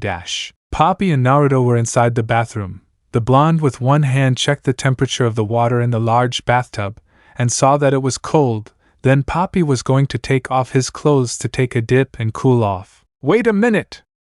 Naruto shouted, managing to stop the blue-haired girl. You must wear this swimsuit that Miss Smith got you. He showed her a swimsuit that they use in schools. Although, I don't know why she gave this to me. The reason is because it was the only one of Poppy's exact size. Very well, Poppy, I'll wait outside while you change, he said to the girl and handed her the swimsuit. But I can't change with these arms of mine, Poppy pointed out, faced with the problem of his arms/wings. Shit, me and my damn luck, thought the blonde, fearing that his animal instincts would awaken. Minutes later. Okay, now put your legs in each of the holes, the Uzumaki indicated with his eyes closed, also as not to see a naked Poppy. Like this?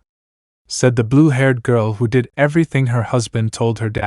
I think so, but I'm not looking, so I couldn't tell you exactly, answered the Uzumaki, who wasn't looking. Then he started to pull up the school swimsuit, which gave Poppy a slight tickle. Hey!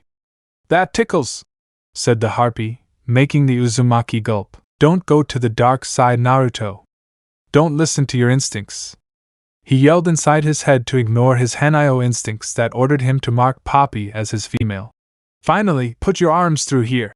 He indicated for Poppy to try to put his arms/wings through the holes in the top of the swimsuit. Gah, my feathers are in the way, complained the harpy because her feathers were bothering her. Don't worry, the swimsuit is very elastic, said Naruto, who was able to pass Poppy's arms/wings.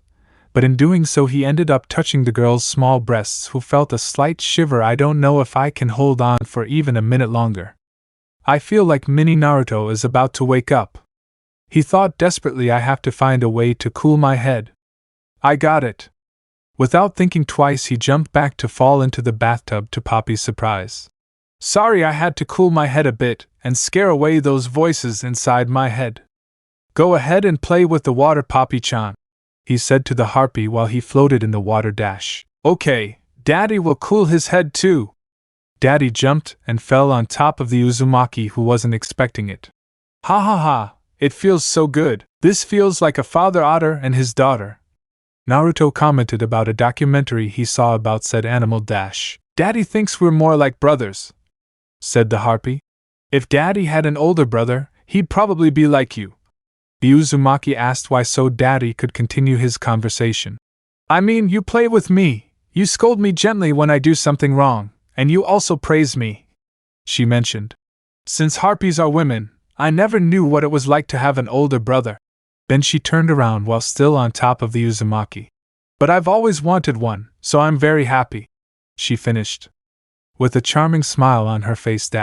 I guess I wouldn't mind being your older brother, Naruto confessed, not thinking it was a bad idea to have a little sister. Then let's get along like a brother and sister would, said Poppy, taking one of the blonde's hands and bringing it to one of her small breasts. What are you doing? Naruto exclaimed, immediately removing his hand from Poppy's chest. When you touched my chest before, it made my heart race. I want to feel that again, Poppy said, trying to get the Uzumaki to touch her again. Brothers don't do that kind of thing, Naruto exclaimed, wanting to prevent things from continuing like this. You're going to make me be called a lalacanero. Are you trying to resist? Suddenly the blue-haired girl extended her arms/wings and raised one of her legs. Then I'll have to force you, she threatened with her sharp claws so that the blonde screamed in fear. Suddenly, several arrows shot toward Poppy, which lodged in the bathroom wall and stopped the blue-haired girl without hurting her. Naruto, surprised, wondered who had fired those arrows, only to see Centauria standing at the entrance of the bathroom, holding a bow and arrows. My goddess, I underestimated you because I thought you were just a child. But it turns out you're the same age as me. You won't get away with this, said the centaur approaching the Uzumaki who was getting out of the bathtub. I can't move. The blue-haired girl tried to move, but the arrows that stuck in some parts of her swimsuit prevented her from escaping. Thank you very much, Syria. I almost didn't tell the tale. Naruto thanked the blonde who saved his life. Arujidano, please ride on my back, Centauria asked, something Naruto didn't understand, but he accepted. Stop right there. Maya arrived at the bathroom holding a form. It's my job to save my Darren when he's in danger. Besides, I haven't been around much because of the author of this story, added the Lamia, not applicable. What do I have to do with your problems, Maya? It's not like I do it on purpose or because I enjoy torturing Naruto. Miss Smith will be here soon to pick up Centauria's application. So fill it out right away and I'll take my Darren and… The redhead couldn't complete the sentence because Centauria ran at high speed carrying the Uzumaki, passing over Maya and then leaving the house. Damn mare, she said with her body full of horseshoe marks. Centauria decided to get her Origidano to some safe place until things between Maya and Poppy calmed down a bit, so she took him to the city park where they could be more relaxed. Are you okay, Origidano? Centauria asked the Uzumaki. Huh? Yeah, I'm fine. My clothes dried while I was riding with you, Naruto replied. Really? In that case, could you let go of me? The centaur asked the Uzumaki who was holding on to her bus the whole way to the park. Sorry.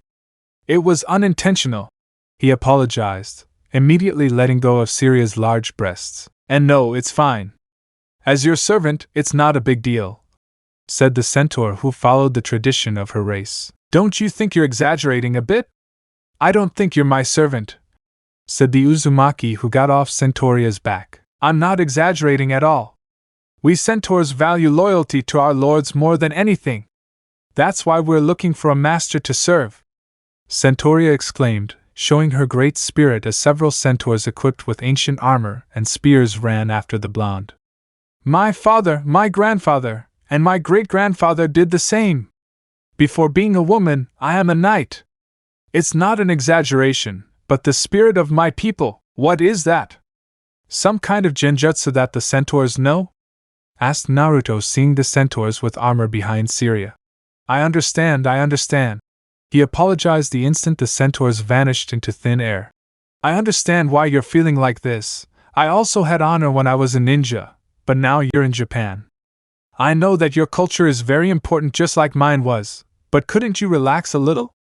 You should take advantage of the cultural exchange program, that's why you came. Is there something you want to try? The Uzumaki reminded him what Syria came for from the beginning. Anything you want to try? She said at the moment when a couple holding hands passed near her and her master. Well, you see, no, better forget it.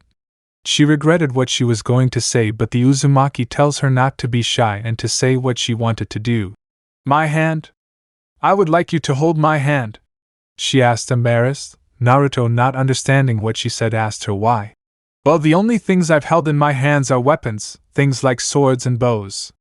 So I guess that's what girls did in human society. It doesn't have any greater meaning. She clarified, playing with her fingers. Not applicable, not like Hinata does. Just look at page 20 of chapter 5 of the manga. Excuse me, it was an outburst inappropriate for a servant. Let's pretend this never happened and… Centauria fell silent when Naruto held one of her hands. Like this? Asked the one who fulfilled what Syria wanted, but she seemed not to be listening to him, much less saying a word. Syria? The mentioned one did not say anything when the blonde called her. She just looked away and her tail wagged. Syria? What's wrong? He asked again as he approached the centaur and noticed that her face had a big blush. It was also noticeable that she had an expression of happiness mixed with sadness and shame, accompanied by some tears that threatened to come out. Syria? Don't look at me, please. I don't even know what I look like right now, said the centaur, who brought both hands to her face. Naruto tried to look at her, but she just averted her face. I told you not to look at me. Oblivious to what was happening around her, something red began to fall from the sky at high speed and crashed heavily into the ground. Centauria reacted when she heard something fall and hugged her Origidano to protect him and see what happened, and her surprise was to see Maya lying on the ground, rubbing her back. Ow, ow, ow. The Lamia complained as Poppy came down. Why did you do it, Poppy? She complained to the blue-haired girl. Because you asked me to put you down. Poppy replied simply so Maya could tell him that he didn't have to let go of her while they were in the air. You guys, what are you doing here? Said Centauria, who didn't expect to see those two around here. You said we couldn't go out alone without someone's company. In her defense, Maya replies that if they don't get caught, everything would be fine. That's no reason. Maya and Poppy opened their eyes when they noticed Centauria hugging the Uzumaki so that his head was between the blonde's large breasts, who barely noticed. Centauria!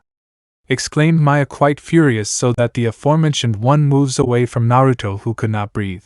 Damn mare, are you trying to kidnap my Darren to flirt with him? What is noble about centaurs? She said to take the Uzumaki and pull him towards her breasts. Enough! I won't let you talk to me like that, you spiteful viper! Centauria replied, snatching the blonde from Maya to put him between her breasts. Who are you calling? Darren. Do you think you're my Origidano's wife? She demanded of the redhead the instant she brought Naruto's face closer to her bust, and in the process he suffered from the lack of air again. I'll take my husband, said Poppy, who imitated the others by putting the Uzumaki's face on her modest bust. Take your feathered hands off him, the Lamia and the centaur ordered, causing the three of them to begin arguing. By fate, Kuriko Smith was driving his car near the park while listening to one of the songs by the group ANM48, and then stopped when he saw Maya, Poppy and Centauria arguing and pulling poor Naruto. Those girls, said the coordinator, seeing that things between the three were getting out of control. Fine, let's settle this with strength, said the three interspecies girls who were preparing to fight to the death. Damn! Things are getting ugly out there, Smith said, getting out of the car to pull out a gun to shoot the girls. Stop this instant! Shouted the Uzumaki, who released his 9 tails without breaking his human form to stop the girls. Each of them was held back by 3 tails that prevented them from moving. I can't believe you 3 are fighting in the street.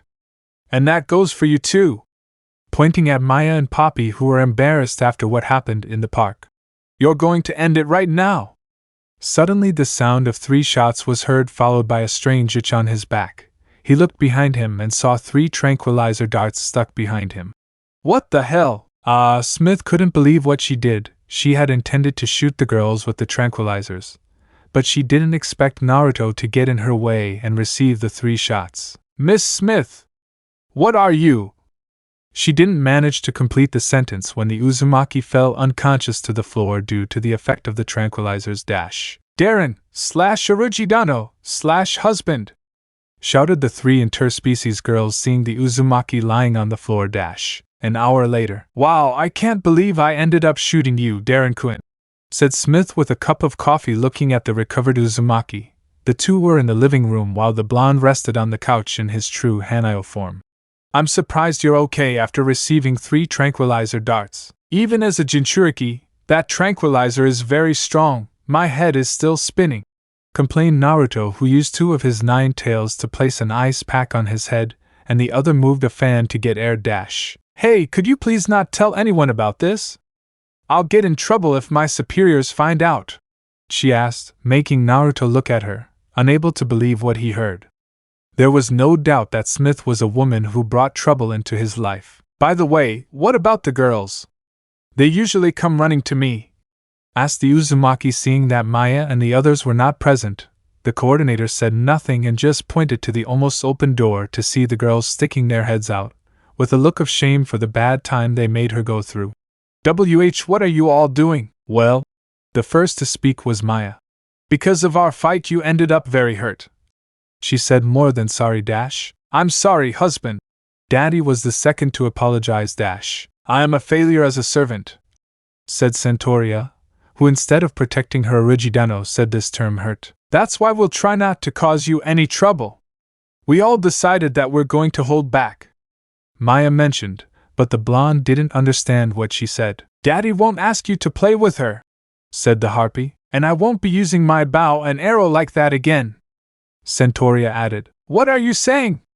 Naruto said to the 3 girls as he stood up. There are times when you all go too far and fight, but it's wrong for the 3 of you to argue like that. But this time it was Miss Smith's fault. She's the one bringing trouble to this house, he pointed out so the coordinator could spit out her coffee. Didn't you come to Japan to learn about human customs? And since we're in a family house, it's like we're a family. Remember that we had a good time in the land of waves as a family. That's why you don't have to hold back. His words reached the hearts of the girls, who felt better dash. Okay, that sounds great, Miss Smith said. Family so family, huh? Fufufu. Naruto and the girls didn't understand the coordinator's strange behavior. I knew leaving you with Darren-kun was the right thing to do. I think it's time to tell you why I came. It turns out there's been a recent development regarding the interspecies cultural exchange program. Well, it's just a small detail, but one of those changes would allow for interspecies marriage. So we were looking for a test case to determine its feasibility. What are you doing? Naruto managed to say while he started to sweat. That's right, Darren-kun, you'll have to marry Maya, Poppy, or Centauria, the coordinator revealed to the Uzumaki as the aforementioned women blushed dash. Get married! Naruto opened his eyes wide at the news that he would marry one of the girls dash. Chapter 12, The Full Moon. Wait a minute! Wait! Shouted the blonde Hanayo, running through the hallways of his house, being chased by the girls who lived with him, all of whom were scantily clad. I got you! Said Maya, Poppy and Centauria, who caught the Uzumaki at the same time dash. Darren, we are destined to be together, said Maya, who took the blonde Hanayo's head between her breasts dash. No way! My husband is going to marry me, declared Poppy, who separated Naruto from the Lamia and then hugged him. How dare you say that?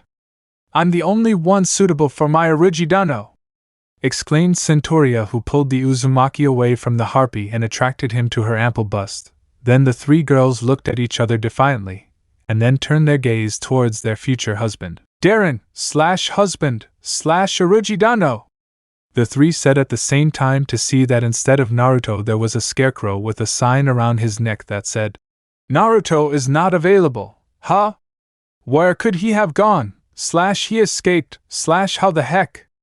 They began to say while looking for the blonde Hanayo, who took advantage of the moment to use the Shunshin no Jutsu and hide in one of the rooms of his home dash. How did things end up like this? The Uzumaki wondered about the huge mess he had gotten himself into dash hours ago. And marriage! This is so sudden! An alarmed Naruto shouted to Miss Smith. Is this some kind of bad joke or something? I'm not even ready for something like marriage. From now on, humans and interspecies will continue to interact with each other. And for species like the lamias and harpies that consist only of women, they will have to find a human male to marry. The coordinator explained. That's why we'll make this the initial test. That's not the point. At that moment Smith was interrupted by the blonde Hanayo. You can't tell me to decide to marry someone in a split second. That's impossible. Not to mention I'm not ready to take that big step. The way he rejected the idea of getting married somehow affected the girls who were excited with the idea of being Naruto's wife. Has he lost his mind? What do you want to do about it? Just do your best. Miss Smith replied, which wasn't a good answer for the Uzumaki. You don't even bother thinking things through. He became annoyed to see the coordinator leaving the room. Hey, wait! Why are you leaving? The ex-shinobi demanded to know. I have some things to take care of. Also, I have Centuria's papers, answered Smith, leaving the blonde speechless. Okay. Do your best. With that he left, leaving Naruto and the girls alone. WHWHA! Screamed the blonde Hanayo with his eyes wide open. Outside the house, Miss Smith took a few steps from the entrance to stop and think about something extremely important. I'm sorry, I forgot to say something anyway. It's getting late. I have to get home, and I'm off schedule anyway, said the coordinator, who forgot a very important detail. At dusk, after the coordinator left, Naruto spent some time training at his private training ground. Afterward, he locked himself in his room to ponder the problem of marrying one of the girls.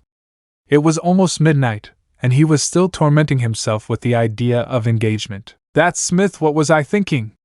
Telling me to marry one of them right now. Especially when she said she'd arrest me if I so much as laid my hands on any of them, said the blonde with his head buried in the pillow. And I haven't even done that. Yet they're the ones chasing me. And to think I've had to contain my animal instincts so as not to what the heck am I saying? He started kicking his feet to lie on his back and look at the moon through his window. And to think I just wanted a normal life by moving away from Konoha. At that moment someone opened the door to his room. You can come in, Maya-chan, he said, feeling the chamomile scent of Maya's body. Darren, are you still awake? Asked the lamia, who peeked out a little from the door. I haven't been able to sleep with what happened this afternoon, Naruto replied, not wanting to mention the subject of marriage. But why did you come here? It's not normal to see you awake at this hour, he asked the redhead. I was a little worried, since you seemed like you were really stressed, said Maya, who was worried about her Darren. About that conversation before, he's asking me if you really don't want to marry one of us, she said with a very sad tone of voice. And no, it's not that, said the blonde. I was a little surprised. Miss Smith wasn't thinking about my position when she said that, he clarified to the redhead, who said if it was true so that Naruto could answer her honestly. Well, to be honest, when I left my life as a ninja, I only thought about having a more normal life as a simple civilian. The idea of having a relationship with a girl or starting a family or reviving the Uzumaki clan in this dimension never crossed my mind. He thought about the last thing. I see, said Maya as she entered the room and closed the door. You don't mind getting married? Upon entering the room, Naruto got a big surprise as his 9 tails stood up and bristled. And Maya-chan? What are you wearing? The blonde asked, more than nervous when he saw that the lamia was wearing a kind of transparent pink nightgown that showed off her breasts well. It had an opening from the bust down that left her stomach visible, and to his greatest surprise she wasn't wearing her special panties. I thought you were going to say that, Darren, after all, you are a kind person, said Maya, who approached Naruto sensually and then fell on him with a hug. That's why I like you so much. No. Not again. The blonde Hanayo screamed inside his head. He felt his animal instincts reawaken like that time when he met Karen. Think of Haruno. Think of Haruno. Think of Haruno. He thought desperately to silence those voices inside his head. Hey Darren, did you know that having sex with a lamia lasts all night? They wrap themselves around each other from head to tail, said Maya, caressing her Dairin's face while her tail wrapped around the Uzumaki's waist to his feet. Their union is such that you can barely tell one from the other. Then she lifted the blonde shirt so that his sturdy chest was crushed by the redhead's bust. Hey, Darren, why don't we become one? She suggested sensually as she stuck out her long tongue and licked the blonde's nipples, which had turned too red. Maya-chan. I don't think that's a good idea. The blonde Hanayo said nervously in the position he was in, and feeling the redhead's breasts only made the problem even more difficult. What's wrong with Maya-chan? She's usually flirtatious and clingy. But right now, it's like she's been put under some kind of spell. The alarmed Uzumaki thought, feeling the tongue descend dangerously to his stomach. Hey, where is that tongue of yours going? While Maya was still busy, neither she nor her Darren noticed a winged figure approaching the window, passing through it, and entering the room. The person responsible for entering in that way was Poppy, who crashed into Maya, so Naruto took advantage of the opportunity to free himself when he fell to the floor and saw the blue-haired girl on top of the redhead, who was left unconscious. What are you doing, Poppy-chan? Asked Naruto, who had not expected such a sudden appearance of the aforementioned woman who just stared at him with a slight blush on her face. Poppy-chan. Are you okay? I am, she replied as she fell on top of the Uzumaki. Then he noticed that she wasn't wearing panties. Hey, where are your panties? Where are your panties? He asked, seeing that the harpy was only wearing a black sleeveless shirt that was a bit too big for her, and that luckily, a blue feather perfectly covered the girl's intimate spot. Yes, no problem. Everything will be fine when we get married, husband, said the harpy in the calmest way. What's so great about it? Do you know or at least have an idea what marriage is? Asked the blonde. You have hex with me, and I lay the balls, right? Poppy replied simply. With your B-. Enough! That answer was too forceful. And you're not helping at all to silence my instincts. The blonde managed to interrupt Poppy with the thoughts that were crossing his head. Why not? Daddy's an adult, said the harpy, who turned around and began to unbutton the Uzumaki's pants. I can lay eggs. I can also mate, so there's no problem. I can even marry you, husband, she concluded, lifting her shirt a little and showing her butt. What's wrong with Poppy-chan? He's changed completely since the marriage thing came to light, thought Naruto as he started to get a slight nosebleed. Are you okay, Origidano? Suddenly Centauria entered the room by kicking down the door, and in the process the blonde Hanayo and the blue-haired girl hit their heads with it. I arrived very late, she said when she saw a fainted Maya on the bed, Poppy on the floor, and the Uzumaki rubbing his head. Thanks for saving me, Syria. For some reason you're acting a little strange tonight. Naruto thanked her as he fixed his pants. I'm not surprised. We're on a full moon. The centaur pointed to the full moon. It causes interspecies instincts to awaken like never before, she explained, to the surprise of the Uzumaki, who couldn't believe that the moon was responsible for what happened to Maya and Poppy. And with marriage on the table, they must have lost control. This is a joke, right? Is this all because of the full moon? Said Naruto in disbelief. And what about you, Syria? Are you okay? Of course. I would never lose my willpower to the tastes of the full moon, Centauria sentenced, who seemed unaffected, a great relief for the blonde Hanayo. I have sworn to myself to be your servant. I am yours in body and spirit. Therefore, you can do anything. You can do anything to me. Naruto didn't like that part very much, and even more when Centauria grabbed his hands by the wrist. In essence, we're practically married.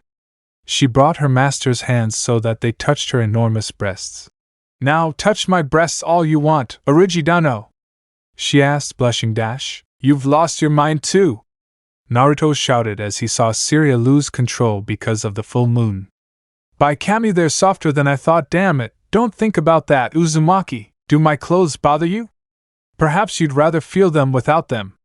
Centauria opened her nightgown, revealing those enormous and tempting mounds that caused the Uzumaki to have a severe nosebleed. After the massive blood loss, the blonde Hanayo pulled himself together to try to calm Syria down, but at that moment a recovered Maya and Poppy appeared from behind and held him so he couldn't escape. Hey Darren, have you decided yet? Belamia asked sweetly. What? Are you asking me now? Complained the blonde, who was afraid to answer such a question. We're not asking you to choose. Tonight is special, Maya said very lovingly. Let's all get along together, said Poppy in the same state as the redhead dash. We are your harem if that's what you want from us. I will gladly join, said Centauria, willing to please her Origidano dash. That's a... The blonde didn't know what to say or think. He had 3 beautiful girls who were willing to do anything for him, and his animal instincts were screaming at him to accept the offer dash. Darren, can I hug you?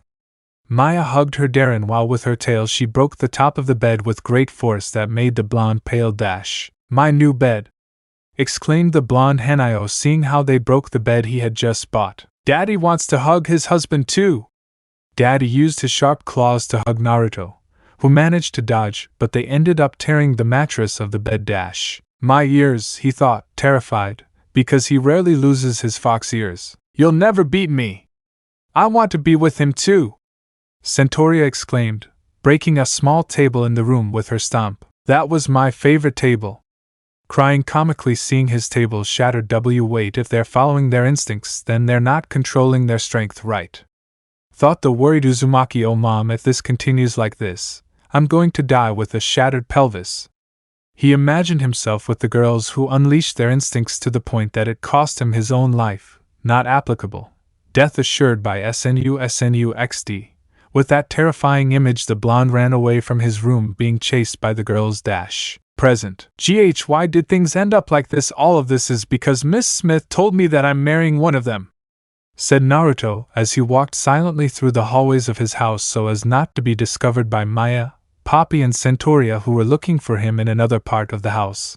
Come on Naruto, for the first time think of a plan to get out alive and with your pelvis intact, he said to himself. Sirius said that all of this is because of the full moon. So if they are in that state, then I must find a way to calm them down. But the question is how to do it. He began to think until in a few seconds he had a brilliant plan. Thanks to her skills as a shinobi, she sneaked through the corridors of her house to return to her room, take her cell phone, climb out the window without making a noise, and climb onto the roof. Good, I'm safe as long as the others continue to believe that I'm inside. Now I must call Itachi to save my ass. I just hope he doesn't get upset by calling him so late. With that, she dialed the Uchiha's number and waited for them to answer. After about 30 seconds her call was answered. Itachi, I need your help. I don't have much time to explain it to you, but I already know Naruto. The full moon drives interspecies crazy. Itachi shouted in a desperate and agitated way. Right now I'm trying to run away from Felicia, who won't stop talking about wanting SNU. And I don't have the least idea what she means by that. Are you also going through the same problem? Said the blonde Hanayo, shocked dash. Uchiha Clan Mansion 00:47 at night. Through the corridors of the mansion, a terrified Itachi walked silently so as not to make any noise that would give away his position. Much of his clothes were torn by the claws of the Nico girl, who only left him with jeans turned into Bermuda shorts. He had some scratches on the upper part of his neck along with several hickeys and lipstick marks. Damn that cheap coordinator! Why didn't she warn us about this before, or at least give us a warning? Itachi cursed as quietly as possible so the Nico girl wouldn't find him while talking to Naruto. I don't know what to do, Naruto. All the members of my clan tried to stop her, but she knocked them all out, including my mother. She beat them all? Even Mikoto-san? Said the blonde Hanayo. He knew how strong Mikoto is, but being defeated by Felicia was impressive. This is worse than I thought. I almost died at the hands of Maya-chan, Poppy-chan, and Syria.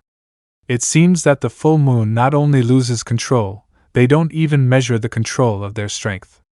Those 3 destroyed my room. When mentioning that part, Itachi panicked, imagining what would happen if Felicia caught him dash. Where are you, Itachi Naya? Felicia's voice was heard near the hallway where Itachi was. He got alarmed and started running for his life. You can't hide from me, Naya. I can smell you from miles away, Naya. The Nico said to scare the Uchiha even more dash. You won't catch me alive, Felicia, declared Itachi, who was still running away. When he turned the next corner, he had to brake suddenly when he ran into the Nico. HHHH. he shouted when he saw the Nico girl almost naked. She was only wearing black panties, leaving her large breasts exposed. Not applicable. Many have asked me about Felicia's appearance. She is identical to Black Hinkoa, the alter ego of Tsubasa Hinkoa from Bakemonogatari. She may not look much like an interspecies, but let's admit that she is very beautiful and hot. I found you, Itachi Naya, said Felicia, ambushing her Uchiha. She was leaning forward with her head and chest closer to the ground while her legs and hips were raised ready to launch an attack. Come here, Naya. I'm not going to do anything to you yet, Naya. Wait, you have to calm down, Felicia. This is all because of the full moon. Itachi tried to explain what was happening. I want my SNU, screamed the Nico girl in heat, who fell on top of the Uchiha, who screamed like a little girl while they snatched the last of his clothes. Back with Naruto. The blonde Hanao listened to the Uchiha's desperate cries on his cell phone, only for the call to suspiciously cut off. He knew what had happened to him, especially in Felicia's state caused by the full moon. Good luck, soldier, said Naruto, making a military salute to cut the call. And now what will I do? Itachi was my option. With his Sharingan he would have stopped them completely. His plan was for Itachi to use the Sharingan to put the girls in a genjutsu to calm them down, but it wouldn't happen because now the Uchiha was a victim of the SNU. And now what will I do? Itachi was my last option. As he said that, his cell phone began to ring. He immediately believed that it was Itachi who was able to save his life from the clutches of Felicia. He answered the call and waited for it to be the Uchiha. Hello? Is it you, Itachi? Darren-kun, are you okay? The blonde recognized the voice of the person who called him. It was Miss Smith. I forgot to tell you that there is a full moon tonight, was the reason for the call. Really? Wow, I didn't realize at the moment that my pelvis is in danger. Naruto shouted, covering his mouth. Good job of you telling me when my life is in danger, he complained to Smith in a low voice. The way things are going, we're going to consummate the marriage long before the ceremony, not to mention the fact that I'll end up with a shattered pelvis. I heard Darren! Maya was heard screaming inside the house. Poppy asked where Centauria was and told them to find him. I almost got caught, muttered the blonde Hanao. This is all your fault, Miss Smith. Because we're talking about marriage, it's getting out of control. I don't know what to do, spoke the Uzumaki in a low voice so they wouldn't find him. So, have you decided whether or not you're going to marry one of them? Was what the coordinator said calmly. What? Naruto managed to say confused. Smith's department. So you haven't made a decision, said Smith, who was relaxing in the tub. I can't make a decision like that, Naruto complained from his cell phone. I'm not saying you have to marry one of them. Did you talk to them about what you're going to do from now on, Darren-kun? Or did you just lock yourself in your room without saying a word? She asked, which left the blonde man speechless, which was a yes. If you don't talk to them about this, they're going to get nervous. That's why they're all acting that way, you know. At that obvious revelation, Naruto was left thinking about what he had done after the conversation he had earlier about the marriage issue. He felt like an idiot seeing that it was his fault for running away from his problems, and why the girls were behaving in such a strange way. I feel like the biggest fool in the world, he said to himself as he put a hand to his face. By running away from problems, I only caused more than I wanted to have. Smith told him that it wasn't his fault what happened, whatever it is. I have to find a way to calm them down before things get out of control and I end up with my pelvis in pieces. Why do you keep mentioning your pelvis? Smith asked, a drop of sweat running down his head.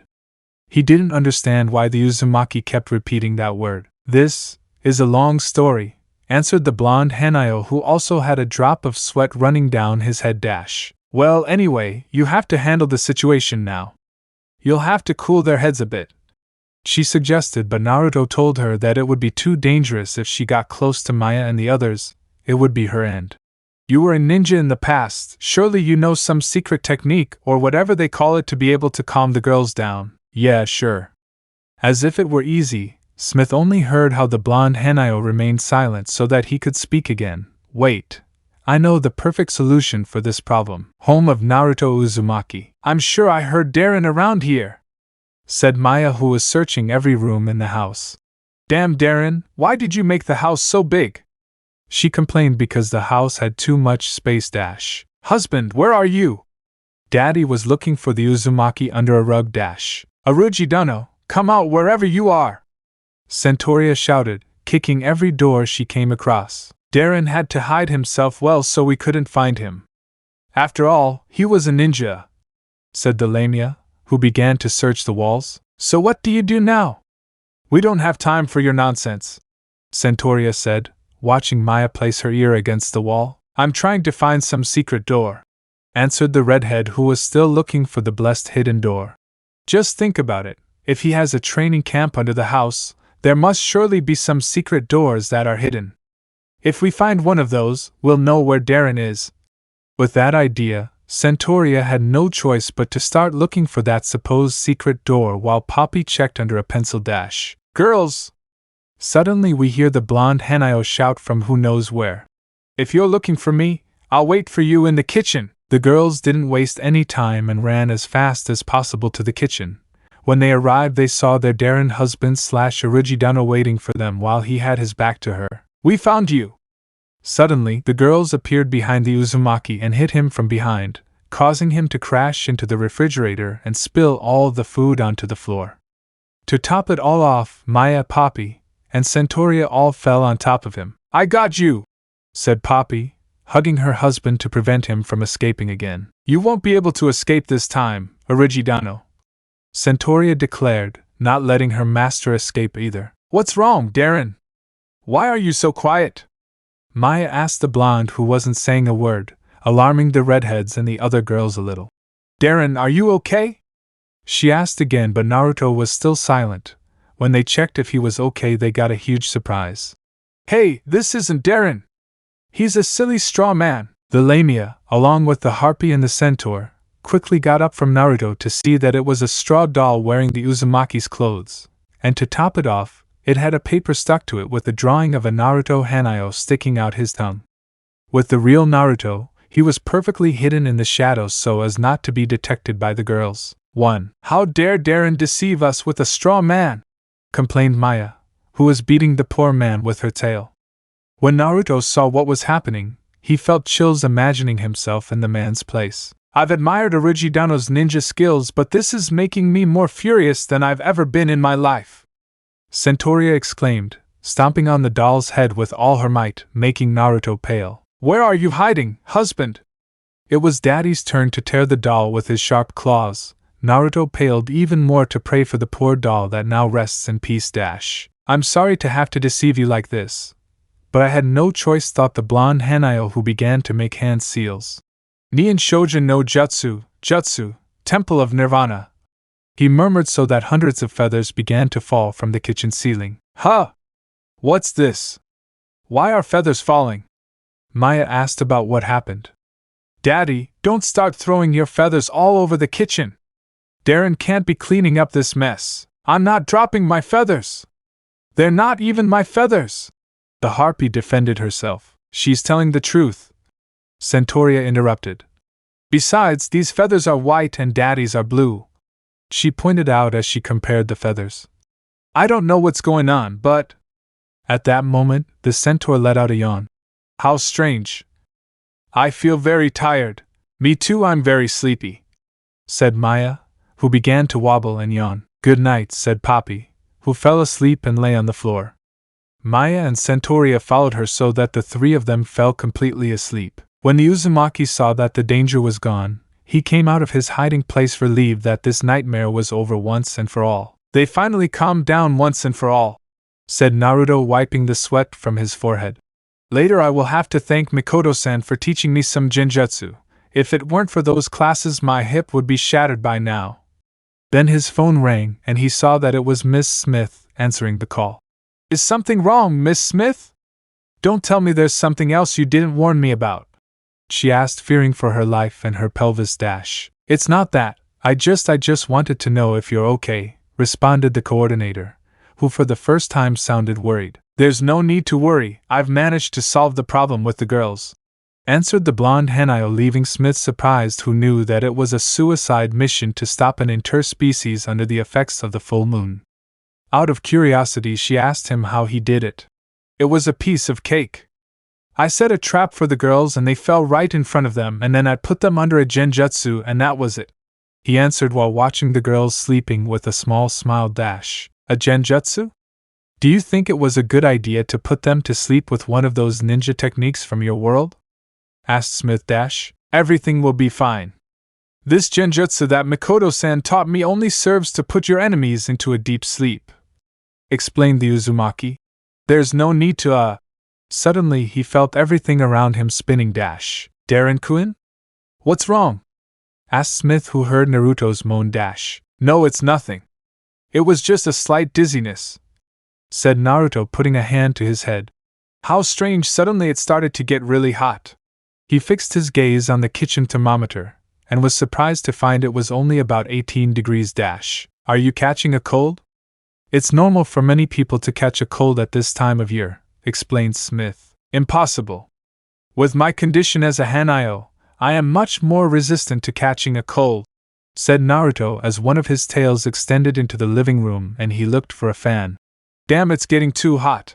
He fanned himself with his tail to cool off a little. At that time he fixed his gaze on Maya, Poppy and Centauria, who were still sleeping peacefully, and he couldn't help but notice the pajamas that the redhead was wearing. That transparent garment allowed to see the curvy body that he wanted to touch without getting tired.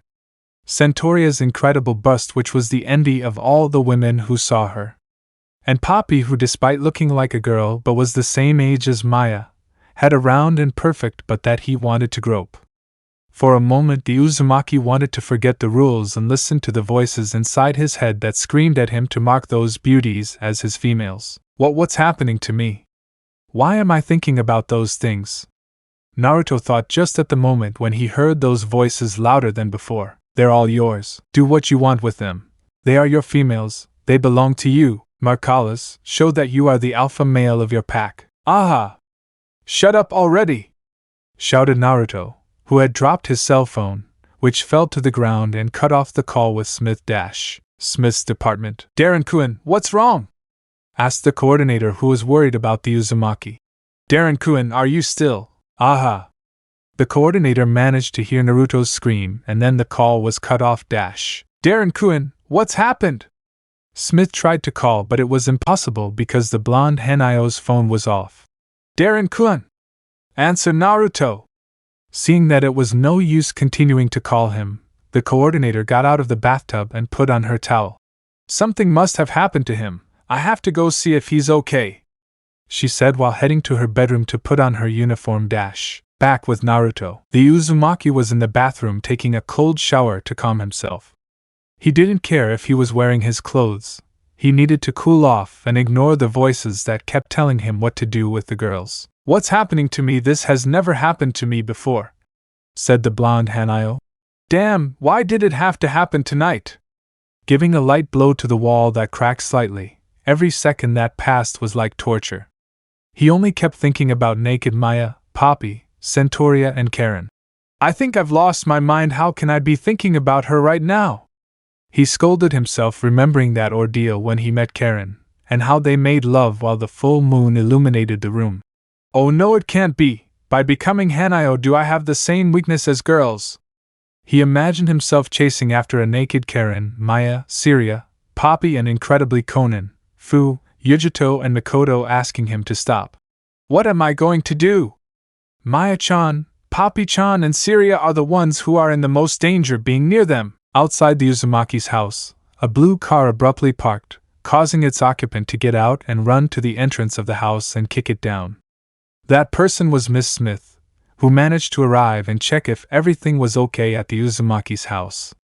She ran everywhere looking for the Hanayo, reached the kitchen and found the girls sleeping peacefully, continued searching on the second floor until she passed by the bathroom and heard the water running. "Darren-kun, are you okay?" Smith kicked the bathroom door and saw the aforementioned under the shower. "Miss Smith? What are you doing here?" the blonde man asked at the coordinator's unexpected appearance. "Better tell me what you're doing underwater," the coordinator demanded to know, ignoring what the Uzumaki asked. "Take this and dry yourself, or you'll end up catching a cold." She threw a towel to the Hanayo, who caught it. "It wasn't a good idea for you to come to this place. You're in danger if you're near me," the Uzumaki warned her, but the coordinator ignored him. Look, this isn't the time for you to worry about me. I'm trained to deal with these situations. Now let's go to your bedroom so you can rest, said the coordinator who helped take Naruto to his bedroom. Despite the Uzumaki's complaints, the coordinator took Naruto to his dorm to dry off and change his clothes. When they entered the dorm, Smith was shocked to see the damage Maya and the rest of the girls had caused. Even though you told me you controlled the situation, I'm still amazed at the destruction the girls caused. Honestly, the heat of mating with their male got the better of them, Smith commented, referring to the debacle in the dormitory at the hands of the girls. And you're in just as much danger if you don't stay away from me, thought the blonde man who sat on his bed. I'm telling you again, you have to leave soon. You're in danger right now, he warned the coordinator again. You left me with a huge worry when the call went dead, and I'm not leaving here until everything is fixed or the night is over. And just in case, Smith took the destroyed bedroom door and put it back, reinforcing it with the furniture inside the bedroom. I won't leave or go out of this room until everything is in order. The blonde Hanayo sweated profusely at the situation. He and Miss Smith, alone in the room with the door closed, just the two of them with no one to bother them.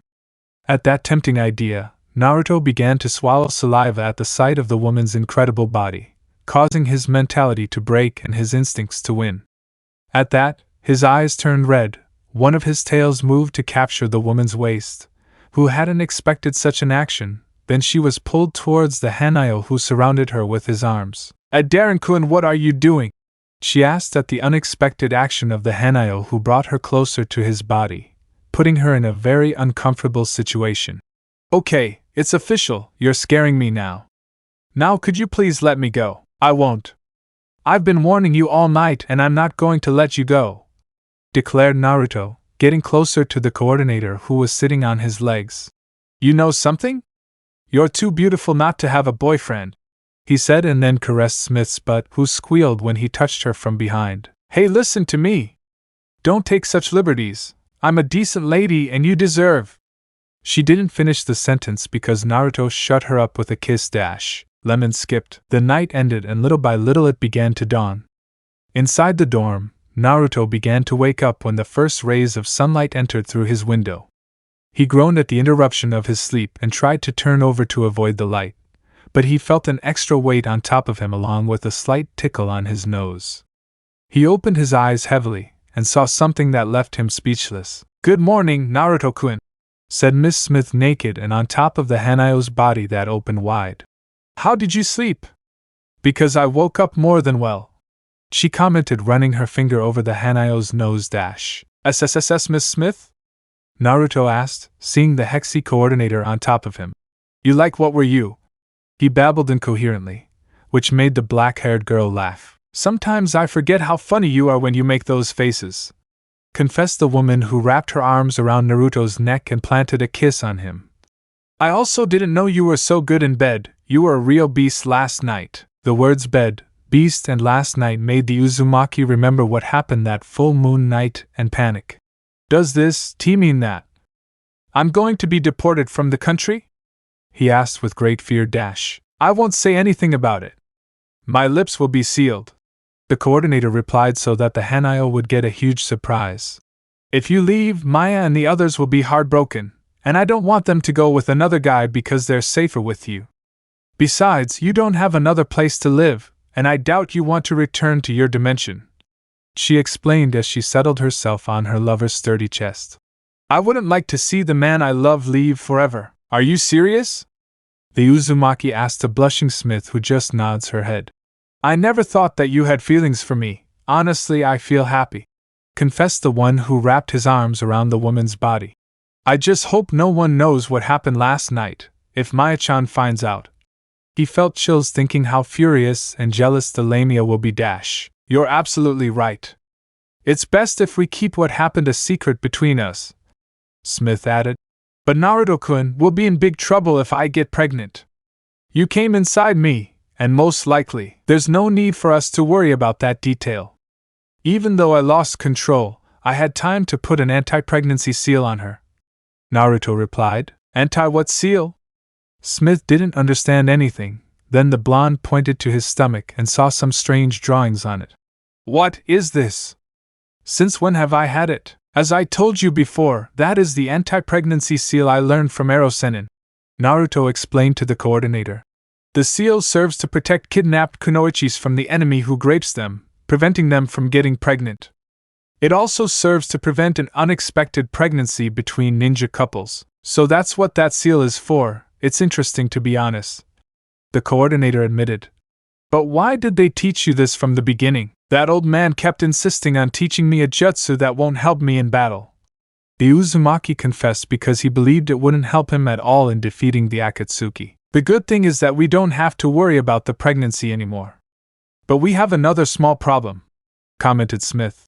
After this, I think things between us are going to change a lot, even more knowing my feelings for you, confessed the woman who lay down next to the Hanayo.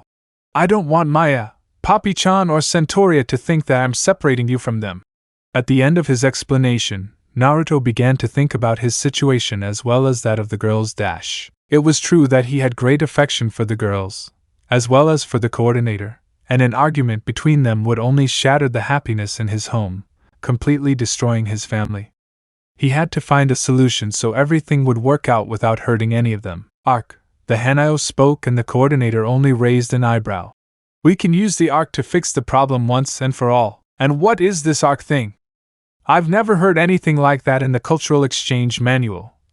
The coordinator asked, causing the Uzumaki to sigh. It's not something that's in the manual, it's more something that applies in my world. He began to explain to Smith how it works. You see, the ARC stands for Clan Restoration Act. It's a system used so that the only member of a clan can revive his clan by having several wives of his choice. Polygamy is valid in your world with that ARC thing. Is that what you're trying to tell me? Asked Smith, understanding how things are going. So Darren-kun wants to have his own harem of girls. She joked, making Hanayo blush more than anything. It's not that I want to have a harem, it's that Erosenin told me that he is against the ARC, commented Naruto. There are people who take advantage of that rule for their own benefit, or to have more power. Before being banished from the village, the members of the civilian council tried to get Sasuke into the ARC to revive his clan by getting him engaged to several girls, but Tsunade and the rest of the council refused to do so, knowing that they only want to have the Sharingan in their hands. The coordinator understood the problem well. It should be said that she was angry with what the council wanted to do. But that's not all. Things are much worse if the ARC is used on a woman. Basically, they would use her as a baby breeder. That's inhumane. Forcing a woman to be it infuriates me. The black-haired woman cried, disgusted. How can people with that kind of mentality exist, all for the sake of gaining more power? That's why I didn't want to talk about the subject, knowing it's unpleasant. Both Karen and I are the only Uzumakis alive, and that puts us in the ARC. Naruto continued speaking. I don't want to have women by my side just because of the orders of the council or someone. If they want to be with me, it will be because they want to and not out of obligation. You're a big-hearted person. Have anyone ever told you that? Said Smith, moved by the Hanayo's words. It's incredible that you don't have a girlfriend yet. Many would wish to have a man like you. It's because I didn't have the courage to reveal my past to the right person, Naruto said. If I told someone else, they'd think I was crazy or get scared when they saw who I really was. The coordinator agreed with him. The fact that a person said they came from a dimension where ninjas and creatures like the Bijus existed was like a fantasy story. At least I'm not afraid of you, and I'm happy by your side, the coordinator mentioned with a smile. And about this ARC thing, I think it might work in our world. First, let me get dressed and make a call to the program directors to inform them of your situation. By the way, what time is it? She asked, to which the blonde looks at his alarm clock and gets a big surprise. It's almost 1 p.m., he shouted, alarming Smith as well. It's already getting late. I have to wake up the Genjutsu girls. They're going to kill me at work. I was supposed to start at 8 in the morning, and I can't come up with some pathetic excuse to miss it, Smith exclaimed, getting up and getting dressed as quickly as possible, just like the Uzumaki. Minutes later, are you sure they'll be okay when they wake up? Asked a fully clothed Smith, seeing that the girls were still sleeping peacefully on the floor. I already told her they're fine, answered Naruto, wearing gray jeans and a black sleeveless shirt. The moment I cancel the Genjutsu, they'll wake up as if nothing happened. He knelt down next to Maya to put one hand on the girl's shoulder, and with the other he made a hand seal. Kai. As he said those words, the Lamia began to open her eyes slowly. Ah, good morning, Darren, said the redhead, waking up and noticing that she was not in her room, but in the kitchen. Huh? Why are we in the kitchen? Asked Maya once she was fully awake. I'll explain it to you later, now I must wake up Papi-chan and Syria. Naruto replied as he approached Papi and did the same as before, Kai. Then he went to Centauria and repeated the same action, thus the two woke up from the genjutsu. Why did Daddy sleep here? Daddy asked, seeing that he wasn't in his room. I don't remember anything, said Centauria, who couldn't remember anything that happened that crazy night. Are we sleepwalking? Maya asked, more confused and noticing the coordinator's presence. Miss Smith? Don't tell me you're coming here looking for free food? She asked, knowing how opportunistic the brunette is. Actually, I came to talk to you about a very important matter, and it has to do with the matter of marriage and Darren-kun. He corrected the last part so as not to raise suspicions. You already know about the development that the interspecies cultural exchange program wants to make to allow marriage between interspecies and humans. Regarding that, plus the information I received from Darren-kun, the directors have reached an agreement on both issues. What kind of agreement? The girls asked at the same time, to which Naruto spoke. As you may know, I am the only living Uzumaki male and the first Hanayo that exists in the program. But being in Uzumaki, I have the right to enter what we call in my world the Clan Restoration Act. A program that allows a member to revive his clan by having several candidates as future wives, explained the Hanayo so that the girls' eyes widened. They allowed you to have more than one wife. The first to react was Maya, who grabbed her Darren by the neck and started shaking him. Who are those witches who want to take my place?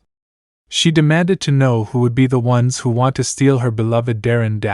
I can't believe my Arujidano is so perverted as to have his own harem, exclaimed the Centauria, believing that her master liked that kind of fetishes. What's this about ham? Asked Papi, who said the word harem wrong. Please, Maya, let Darren-kun finish explaining things to them so they understand better. Smith asked so that the redhead reluctantly let go of the Hanayo's neck, which was starting to turn blue from the grip. I almost died, said the blonde, who caught his breath. Listen, Maya-chan, I don't like having multiple wives either because of the way many people in my world use the arc for their own benefit. And so the Hanayo explained to them how the Clan Restoration Act works, how some wanted to take advantage to ensure they had more power, and what happens if a woman enters said program, causing horrors to the girls. You may not like this idea, but I don't want to hurt everyone if I agree to marry one. That's why I made the decision, thanks to the permission of the directors of the cultural exchange program, to revive my clan and have more Hanayos. That's why from today on I will start going out with you to get to know those who will be my first future wives better. He finished his explanation so that Maya, Papi and Centauria blushed a lot. Wives? The three said because of how the Uzumaki chose them to be his future wives. Well, I don't think there's anything wrong with Darren seeing us that way. Maya was the first to agree with the proposal, that and more than the fact that the blonde wants to marry her. But let one thing be clear, she exclaimed, pointing her finger at Centauria and Papi. Let it be clear that I will be the first to marry Darren. Why do you have to be the first in everything? Centauria demanded to know, somewhat jealous. So Maya responded with, I was the first to arrive, so I have more privileges than everyone. That is the stupidest thing I've ever heard. I want to be the first to marry my husband. Papi chimed in, so the three of them could start arguing about who should be the first to marry. Well, it seems they took it well, I think, said Naruto, watching as the girls continued to argue amongst themselves. But the good thing is that the problem is solved, and no one will get hurt, commented Miss Smith. But to be honest, I want to be the first to get married, since I'm poor in the flesh with what Naruto-kun is capable of in bed, thought the woman, licking her lips. Well, I'd better get back to work or I'll have more problems than I have, said the woman, who left the kitchen accompanied by Naruto. I hope we don't have more problems on the subject of marriage. It would be more work for me having to calm those three who won't stop arguing. I'll talk to them later. From now on everyone goes to bed early on full moon nights, that includes me, said Naruto, fearing that he might abuse the girls, something that Smith agrees with because he ended up being a victim of his lack of control. "Well, I think we'll see each other later, and I hope you do well at work, Miss Smith." He said goodbye to the black-haired girl when he reached the main entrance. "Thank you so much for dropping me off."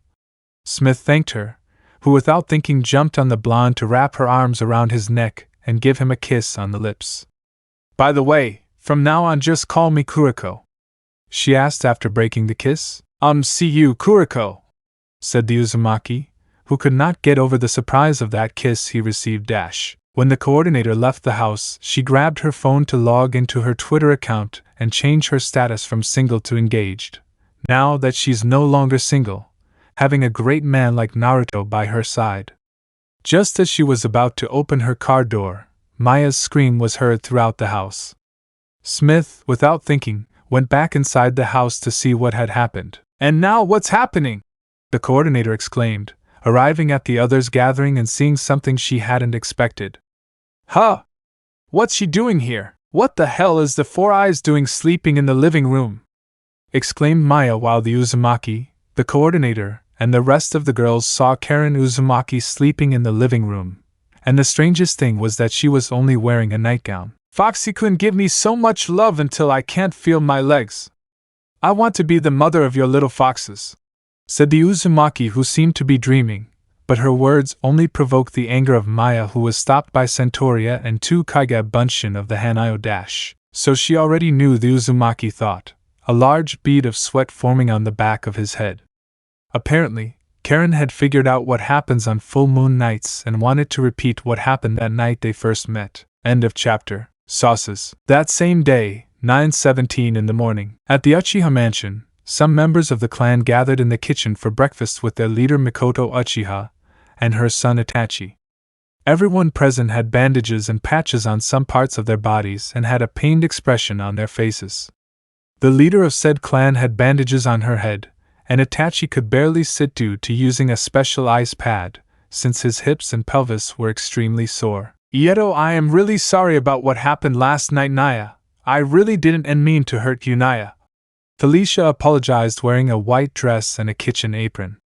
It turns out that the Nico woke up and remembered the disaster she caused on the night of the full moon. "To pay for my mistake, Naya, I have prepared breakfast for everyone, Naya." The Nico prepared a great banquet for those present who thanked her for her kindness. "This is for you, Itachi, Naya. It's your favorite, Naya." She handed her a plate with a tower of waffles almost a meter high, another plate with lots of scrambled eggs and bacon, a homemade cake made by herself, and a cup of hot coffee. "Thank you so much, Felicia." The Uchiha thanked her, holding back the pain. "You really would be a great wife someday." Saying those words, the Nico blushed like never before. "Itachi, Naya and I as husband and wife," Felicia said with an expression of hope based on happiness, a lost gaze, bright eyes and slightly open lips. "My son and Felicia, together like a family." Mikoto thought, seeing how happy her son and the Nico are. Then she imagined what her grandchildren would be like with cat tails and ears. Several kittens running around the mansion would give a lot of life to this place. It's a shame Sasuke brought out my ex-husband's arrogance, but it doesn't matter. With Itachi and Felicia as well as the rest of the clan, I have a beautiful happy family. A big smile formed on her face. Her new life in this world was the best decision she could make, all for the good of the clan that abandoned the curse of hatred forever. Hours later, cultural exchange offices. "Congratulations to our number one bittersweet girl for finding a boyfriend," Smith's coworker celebrated, throwing a mini party at her office. It's worth noting that the only person who wasn't enjoying the celebration was Smith herself. Not applicable, not the Moen girls, they won't be in this story yet. "You girls shouldn't have bothered with this, you really shouldn't have," Smith said with a sour face and a throbbing vein in her forehead. To top it all off, her friends at work forced her to use those ridiculous party cones they use at birthday parties and put up a sign that said, "Finally, the spinster has a man who can put up with her." "Don't be so bitter, Kuriko. We're all happy that you have someone by your side," said one of her colleagues. "Although the truth is, we're more surprised by how you managed to do it, considering how inefficient you are," said another of her colleagues jokingly. "Haha. You're so funny," Smith said sarcastically. "Believe it or not, I have a partner who loves me with all my flaws." she told her coworkers. You probably got him into one of your problems. It's something you usually do, joked another girl in the group, while the others tried not to laugh. Maybe I have a lot of problems, but at least I do have a real relationship, and like others who lie about their relationships, Smith mentioned so that the others felt their pride shatter. Then the brunette's phone rang and she saw that the person calling was her new boyfriend. She answered the call and put it on speakerphone so that the other colleagues could hear her. Hello Naruto-kun, how surprising that you're calling me at this hour of work. I'm sorry if I'm calling you right now, Kuriko, but I had to call you to talk about something important, said the Uzumaki from Smith's phone. His colleagues at work were surprised that a man called the black-haired girl by her name. Since my house has many extra rooms, I was wondering if you want to move in and live with me. Is he inviting her to live in his home? Thought the group of women, who couldn't believe what they were hearing. Wait, let me see, I got it right. Do you want me to move into your house? Even Kuriko couldn't believe her luck of living with the man she loves. But what about the girls? Are they okay with me moving in with you? Papi-chan and Syria don't mind the idea, as long as it doesn't cause too many problems, but Maya-chan, she didn't take it very well, let's say, answered the Hanayo dash. Why does that woman have to come live with us? She's going to bring more problems than we already have. Everyone and even Kuriko covered their ears when they heard the Lamia screaming from the phone dash. As you may have heard, she's not very happy, so to speak. But I gave her my word that nothing would happen, said Naruto to calm things down. And what are you saying, Kuriko? Do you want to move into my house when you finish your work? Of course I accept. I would be more than delighted to live with you. The coordinator replied, more than happy, leaving her coworkers in shock. Come find me around 7 in the evening so you can accompany me to my apartment. By then I will be done with my work as soon as possible. With that the Uzumaki said goodbye and Kuriko hung up. Well friends, thank you very much for the party, but now I have to work as quickly as possible and move to my new home. See you soon. She said goodbye, leaving her office, leaving the rest of her colleagues who were still in shock. Chapter 13. Maya-chan sheds her skin. See opening, Monster Musume no Iru Nichija OP. A month has passed since that crazy full moon night when the girls lost control and Naruto discovered he too was affected by the same phenomenon. To prevent the same thing from happening again, the Hanayo ordered everyone, without exception, to go to bed early on nights when there was a full moon. With that issue resolved, another big problem arose for the Uzumaki household when Kuriko Smith moved in, only for Maya to complain that the coordinator wasn't welcome. Those were difficult days because Kuriko was a very messy woman. She had a habit of leaving trash and dirty clothes lying around, and there were always several beer cans everywhere. Naruto and his fiancées had to set new rules for Kuriko, who couldn't just wander around like he did in his apartment. He had to learn how to tidy up and clean up his mess, wash his clothes, and help with chores around the house. In the end, the brunette had to accept these new rules if she wanted to live with her boyfriend and the rest of the girls. Over time the girls and the coordinator started to get along better. Even Maya stopped complaining now that Kuriko got used to living with other people. The only detail was that the coordinator acted very mushy when her Darren was around. She even dared to ask her out in front of everyone. But to her relief the Uzumaki always rejected her, saying he had to go to work. Kuriko, knowing this, stopped insisting on asking her out because she also had work to do. But that doesn't change the fact that she could have fun with him when she gave him a spanking that angered the Lamia, the Harpy and the Centaur who wanted to skin that daring girl alive. Learning to cook is as easy as ABC. A new day begins in the Uzumaki home, and especially in the kitchen of Naruto's house. Maya was preparing the food while the Uzumaki in his real form just watched. My sweet love is a secret spice for my Darren of my AGH. Did I put the heat too high? She screamed when she saw what she prepared in the pan burst into flames. Aha! Let me help you, Maya-chan, said Naruto, who was worried that the redhead would get burned. Two will take care of it. I have to look like a good marriage candidate for you. I have to work hard to be a good wife, Maya said, more than motivated, as the flames rose up behind her. Okay, just turn off the fire or the house will burn down, warned the blonde so Maya could cover the pan with a lid. I still don't understand why you suddenly felt like cooking knowing that you like everything I prepare for you. he said. From today on, I'll be cooking, said the Lamia with a big smile. What better way to rehearse for being your wife? She pointed out the reason for cooking. That way, Maya's fantasy. I'm home, Maya, Naruto said in his human form, wearing an office suit after a long day at work. Welcome home, Darren! Maya greeted his wife at that moment. She was wearing the legendary, naked apron, while carrying a steaming pot in her hands. Do you want dinner? A bath? Or maybe me? She suggested in a very sensual way. I'll eat you in the bathtub, said a super excited Uzumaki who took his Hanayo form and took his wife to the bathroom to eat her. Get ready because we're not going to leave the bathroom until I'm satisfied. After that statement, he ripped off the apron Maya was wearing. Whoa, Darren, you are such a stud! The redhead moaned, letting her husband do whatever he wanted to her in the bathroom. End of Maya's fantasy. What a thing, said the redhead, lost in her happy world with her Darren. I don't know why, but I don't want to imagine what she's dreaming about. The Hanayo murmured with a drop of sweat on his head. By the way, Maya-chan, where are Papi-chan, Syria and Kuriko?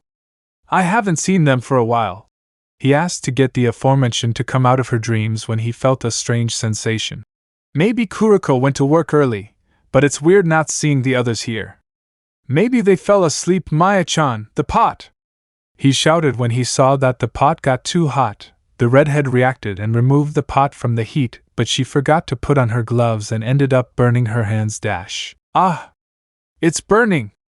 Maya screamed, dropping the pot and causing a mess in the kitchen. Several minutes later. Come on, Maya-chan, everyone makes mistakes when they cook for the first time. I'm telling you this from experience, said the Uzumaki standing in front of Maya's room door as he tried to cheer her up. Oh, don't worry, it's not about the food. Maya's voice came from the other side of the door. So, could you leave me alone for a moment, please? Inside the aforementioned room, Maya hid in her bed while observing her completely bandaged hands. How bad? What am I going to do? She asked herself as she pulled her head out of the sheets. I can't fix it with my injured hands. Seeing the rest of her body covered by the sheets. The best thing I can do is go in and heal her hands. Maybe she'll be happy if I give her a cooking class, said the Uzumaki, thinking about what happened minutes before. Maya-chan had her gaze lost in nothing for a while. I wonder why? Remembering that look the redhead had back then. Be that as it may, I have to support her since she will be my future. Suddenly a crack was heard under his foot. When he lifted it, he saw something that caught his attention. What is this? Paper? Plastic? No, what exactly is this? As he bent down, something typical in the house happened. No! Maya screamed, knocking down the door and crushing the blonde in the process. How I curse you, nefarious pain, you're always there to screw up my life. The blonde cursed under the door. And to top it all off, I start the day being crushed by a door. Once he left, he looked at Maya and noticed why she was acting so weird. Maya-chan, don't tell me you're shedding? He asked when he saw that the Lamia was shedding the skin of her tail, which made her moan when she was discovered. A few minutes later and fixing the door. So Lamias also shed their skin. Is that why you were acting so weird in the kitchen? The Hanayo mentioned, keeping Maya company as she hid back inside the bed. I didn't want you to see me while I was shedding. But because my hands were burned, I can't remove the old skin, Maya explained, dying of embarrassment. You don't have to worry so much about it. I mean, I've seen you naked before, the Uzumaki said, trying to lighten the conversation. For a Lamia, it's much more embarrassing to be seen shedding her skin than to be seen naked, Maya complained. Daddy, Centauria and Miss Smith don't shed their skin. Besides, I can't do anything right. I can't even shed my own skin. I'm a failure at cooking, cleaning, and washing. She mentioned about the mess in the kitchen, when I used the vacuum cleaner, and it exploded, and when I put too much detergent in the washing machine. Now that you decided to see us as your future wives, I couldn't let you see me like this. I've never had problems shedding my skin. She finished while covering her head with the pillow, so the blonde sighed. It's called fragmented molting, isn't it? It happens when snakes are under stress, Naruto said, gaining Maya's attention. Moving to a new home may have caused you stress. However, you can't stay like this. Darren, where did you learn that? asked Maya, who didn't know that the Hanayo knew that information. I've been studying. Kuriko recommended it to me so I could help you with any matter, the blonde replied, placing a hand behind his neck. If we're going to live together as a family, it's the least I can do for you. So I'll help you shed your skin. The redhead was very happy about. But in return, I want you to do it for me when I need it. What? But humans don't shed their skin, Maya pointed out, to which the Uzumaki replied that if they do, they peel off when they get sunburned. 20 minutes later, Naruto brought about 3 kettles to pour all the water into a fountain, then put some towels in the water to then wring out the excess. Maya-chan, how do I say this without you taking it too personally? Could you lift up your skirt a little? The Hanayo asked the redhead, who very embarrassed did what she was asked. What I'll do is wrap your body with these wet towels. With this we'll moisten the old skin like this. Using the wet towels, he covered the rest of the lamia's body, who at that moment let out a whimper. Come on, don't be like that. I already told you that there's no problem with wanting to help you. It's still really embarrassing, said Maya, dying of embarrassment that her Darren saw her like that. Embarrassing. Imagine the position I'm in. The only one who should be embarrassed is me. Naruto thought in the difficult position he was in while several images of a naked and daring Maya passed through his head. He just shook his head to concentrate on what he was doing. This is more than enough, he said while removing the wet towels. Now the hard part, he murmured in a low voice. I'm going to start removing the skin. Tell me if it hurts, okay? Maya answered with a yes, and so Naruto began to remove the old skin very easily. Great! This is coming out much easier than I expected. He continued removing the old skin and then stared at Maya's long body. When I see her like this, I realize that she is actually a snake, and a really big snake. At that moment the blonde thought but Maya kept moaning as her Darren removed her old skin. Apparently her body becomes very sensitive when she sheds skin. It's still a part of Maya-chan's body. The blonde thought nervously. Because of Maya's moans I feel like I'm violating her body. After that thought he continued his work. As he continued to peel off the old skin, Maya kept panting in such an erotic way that it didn't help the Uzumaki much, whose face was completely red. Even he was panting from the pressure. If Ero-sennin saw me now, Naruto thought, imagining the Sannin with a stupid face and raising 2 thumbs as he shouted how proud he is of his student. Yeah, I'm sure that old man would say those things. Enough, Naruto, remember what you're doing. Aha! Maya let out a loud moan that caused the Hanayo to stop what he was doing. Did Darren the tip of my tail? She tried to say, and Naruto guessed what she was trying to say. It's sensitive, isn't it? He asked, to which Maya responded with a slight yes. You're going to have to hold on a bit so I can finish. Huh! The girl managed to say to feel how her Darren began to remove what was left of her old skin. Hyaa! She let out a scream that was almost heard as a moan of pleasure. Wait, Darren! She asked, using her tail to hold Naruto's neck tightly. Stop! I'm going to go crazy if you keep doing that, she said, not being able to stand so much pain. Calm down! Just a little more! Just the tip! Screamed the Uzumaki, being suffocated. Not again! Outside the house, along with Maya's screams/moans, and many of the people who were passing by managed to hear the scream that the Lamia gave when they removed the rest of the old skin on the tip of her tail. I got it! The last bit of it is gone! Naruto managed to remove with great difficulty the rest of Maya's old skin, and speaking of Maya, she was exhausted and panting now that it was all over. I'm done already! Let's start with the scales on your stomach now. Turn around, Maya-chan, he asked so that the Lamia was face up. We've already finished with the tip of your tail, now things will be simpler. He remained silent when he saw that there were remains of the old skin below Maya's waist. Of course, how could I forget that part? He muttered, followed by blushing when he saw the girl's panties. Me and my luck, GH! Suddenly Maya's tail wrapped around the Hanayo's head so that he couldn't see anything. Darren, don't look, I'm going to take off my panties, Maya announced to the aforementioned and exclaimed, what did you say? So that her 9 tails stood up. I don't want you to look, it would be embarrassing. Time out. I think you should do that part yourself. Naruto exclaimed, fearing that something might happen, something that would reawaken his wild instinct. But this is the most delicate place on my body. If I leave skin there, it will really itch, explained Maya, taking off her panties. So Darren, continue, I trust you, she finished, bringing a hand to cover her privacy. Well, Maya-chan, where do I need to go? Asked the Uzumaki, who, despite how nervous he was, Maya telling him that she trusted him was very helpful. Not there, go a little to the right, Maya directed at her Darren, who asked if it was his right or hers. Sorry, to my right. This is bad, very bad. With my eyes covered I can't see what I'm doing or touching. If I touch that part of Maya-chan, I don't know what will happen if my instincts get the better of me again. The blonde thought, sweating like never before as he guided himself with his hands over the Lamia's body. This is the first time I've touched Maya-chan. Her body is really soft, he continued, touching and removing the remaining skin. I thought her muscles were hard because of the strength of her tail, but they aren't.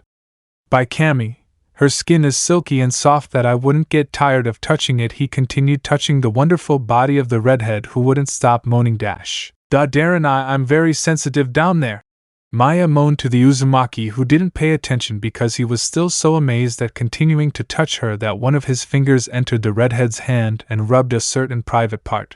Ahea! She let out a loud moan that caused a great shiver all over her body, and in the process hurt the Uzumaki's neck. I'm sorry, Darren, I'm fine now, there's just a little bit left, she said to her Darren, who finally reacted. Shit! For a second I forgot what I was doing. He cursed himself for his mistake. This is bad. If this continues like this, my instincts will succumb again, and little Naruto will wake up with a lot of energy.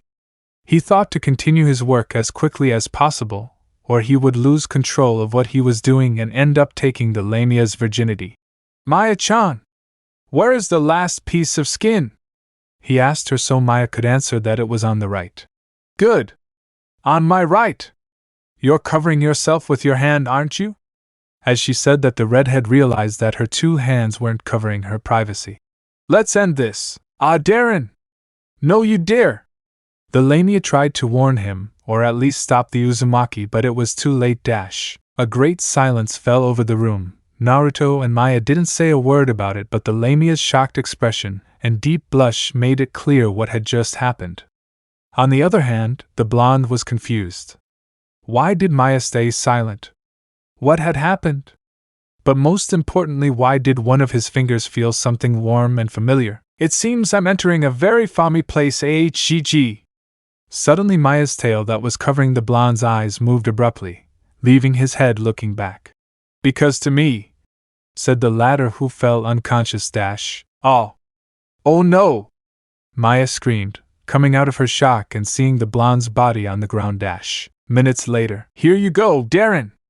Dinner is served! Maya prepared a great banquet for Naruto for helping her with her problem and for the fact that he had already recovered thanks to her healing factor. The Hanayo didn't say a word as he turned blue. That was because he kept looking at the banquet, if that can be called food, because it looked horribly disgusting. He even swore he heard a scream of terror inside the kitchen. Is it just me, or did the plate just move? Thought Naruto, who believed that if Maya's food was alive. Edo, what is that, Maya-chan? He asked, pointing at the dishes that the Lamia prepared for him. Hee. This is both an apology and thanks for earlier. I heated up the food that was edible, so eat as much as you want, the redhead said with a big, beaming smile on her face. Is this called food? Did she really prepare all this? Thought Naruto, who was shaking like jelly. Is this some kind of traditional Lamia food, or did she somehow turn the meal into chemical warfare exercises? For a moment he thought about politely refusing to eat, but seeing the aura of happiness on Maya's face, he knew that would be the end for him. Bon appetit! He began to eat everything Maya prepared for him. He struggled to swallow as much as he could and not vomit so as not to break the Lamia's heart. He managed to finish all the dishes they prepared for him and let his head fall on the table. Thank you for the food, he said, more than exhausted. Yay! You ate it all! Maya looked very happy to see that her Darren ate all her dishes, but she never noticed the pained expression he had at that moment. I've never tasted anything like this. Interspecies cuisine is quite amazing, the blonde thought, feeling his stomach melting from the inside. Ugh. My stomach hurts so much. Not even being a Hanyo can save me from this terrible pain. It turns out that he was immune to the most powerful poison or any type of intoxication that affects his body. But it seems that he is not invulnerable to Maya's cooking. Then the kitchen door was heard opening. The blonde saw Centauria, Poppy and Kuriko Smith standing there, and that the three of them didn't look very well. Poppy-chan. Syria? Kuriko? What happened to them? I haven't seen them all day. And Kuriko, aren't you supposed to be working? We arrived late. Centauria managed to say with her shirt slightly open. She looked pale, as well as the coordinator and Poppy, who was leaning on the blonde to avoid falling. Her kitchen, she said, but Naruto didn't understand what she was saying at all. Don't tell me they have thought the Hanyo who looked at Maya's dishes and guessed what happened to the other girls in the house. We couldn't stop her, Kuriko said, covering her head with both hands because of the nausea she felt. Someone call 911 quickly. Having said that, she fell to the floor, fainting. What? I didn't do anything weird. The redhead felt offended by Centauria and Kuriko's comment. Then the centaur, with some energy left, asked what she made for her originano.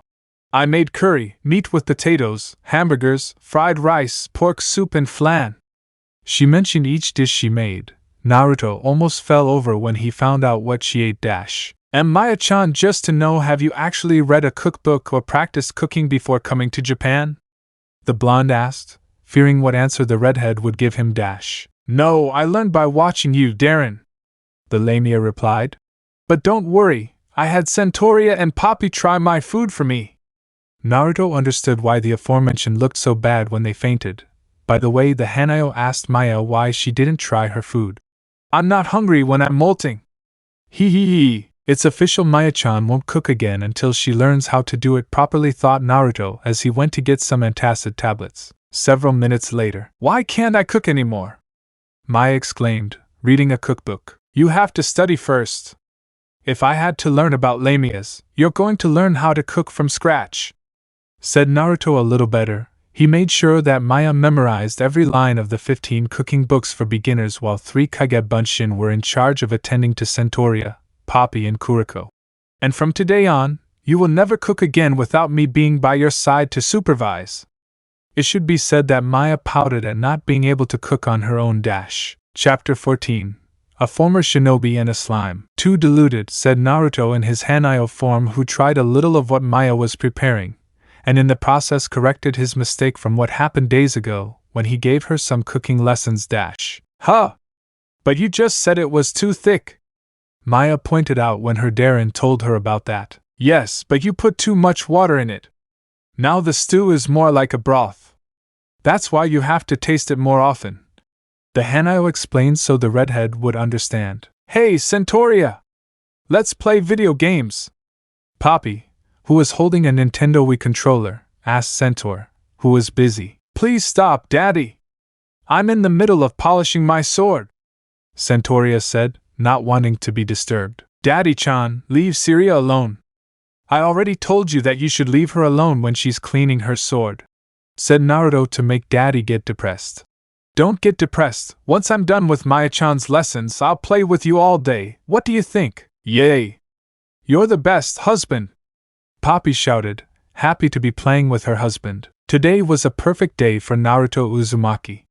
He woke up in a good mood and would give Maya cooking classes so her stomach wouldn't have to suffer for days. Ever since the day she tried the lamia's dish, he and the rest of the girls suffered terrible stomach aches. That was why Maya was forbidden to cook again without the Uzumaki's supervision. Meanwhile, everyone except Kuriko, who went to work, continued with their daily routines without problems or arguments, much to the Uzumaki's relief. Maya, following her Darren's advice, opened the pot to taste what she was preparing. When she removed the lid, all Maya could see was dough and a pair of glowing eyes. Kia! Everyone heard Maya and turned to see what happened. They saw with great surprise that the lamia's head was captured by what seemed to be a gelatinous and transparent thing of blue color and green eyes. Gabba!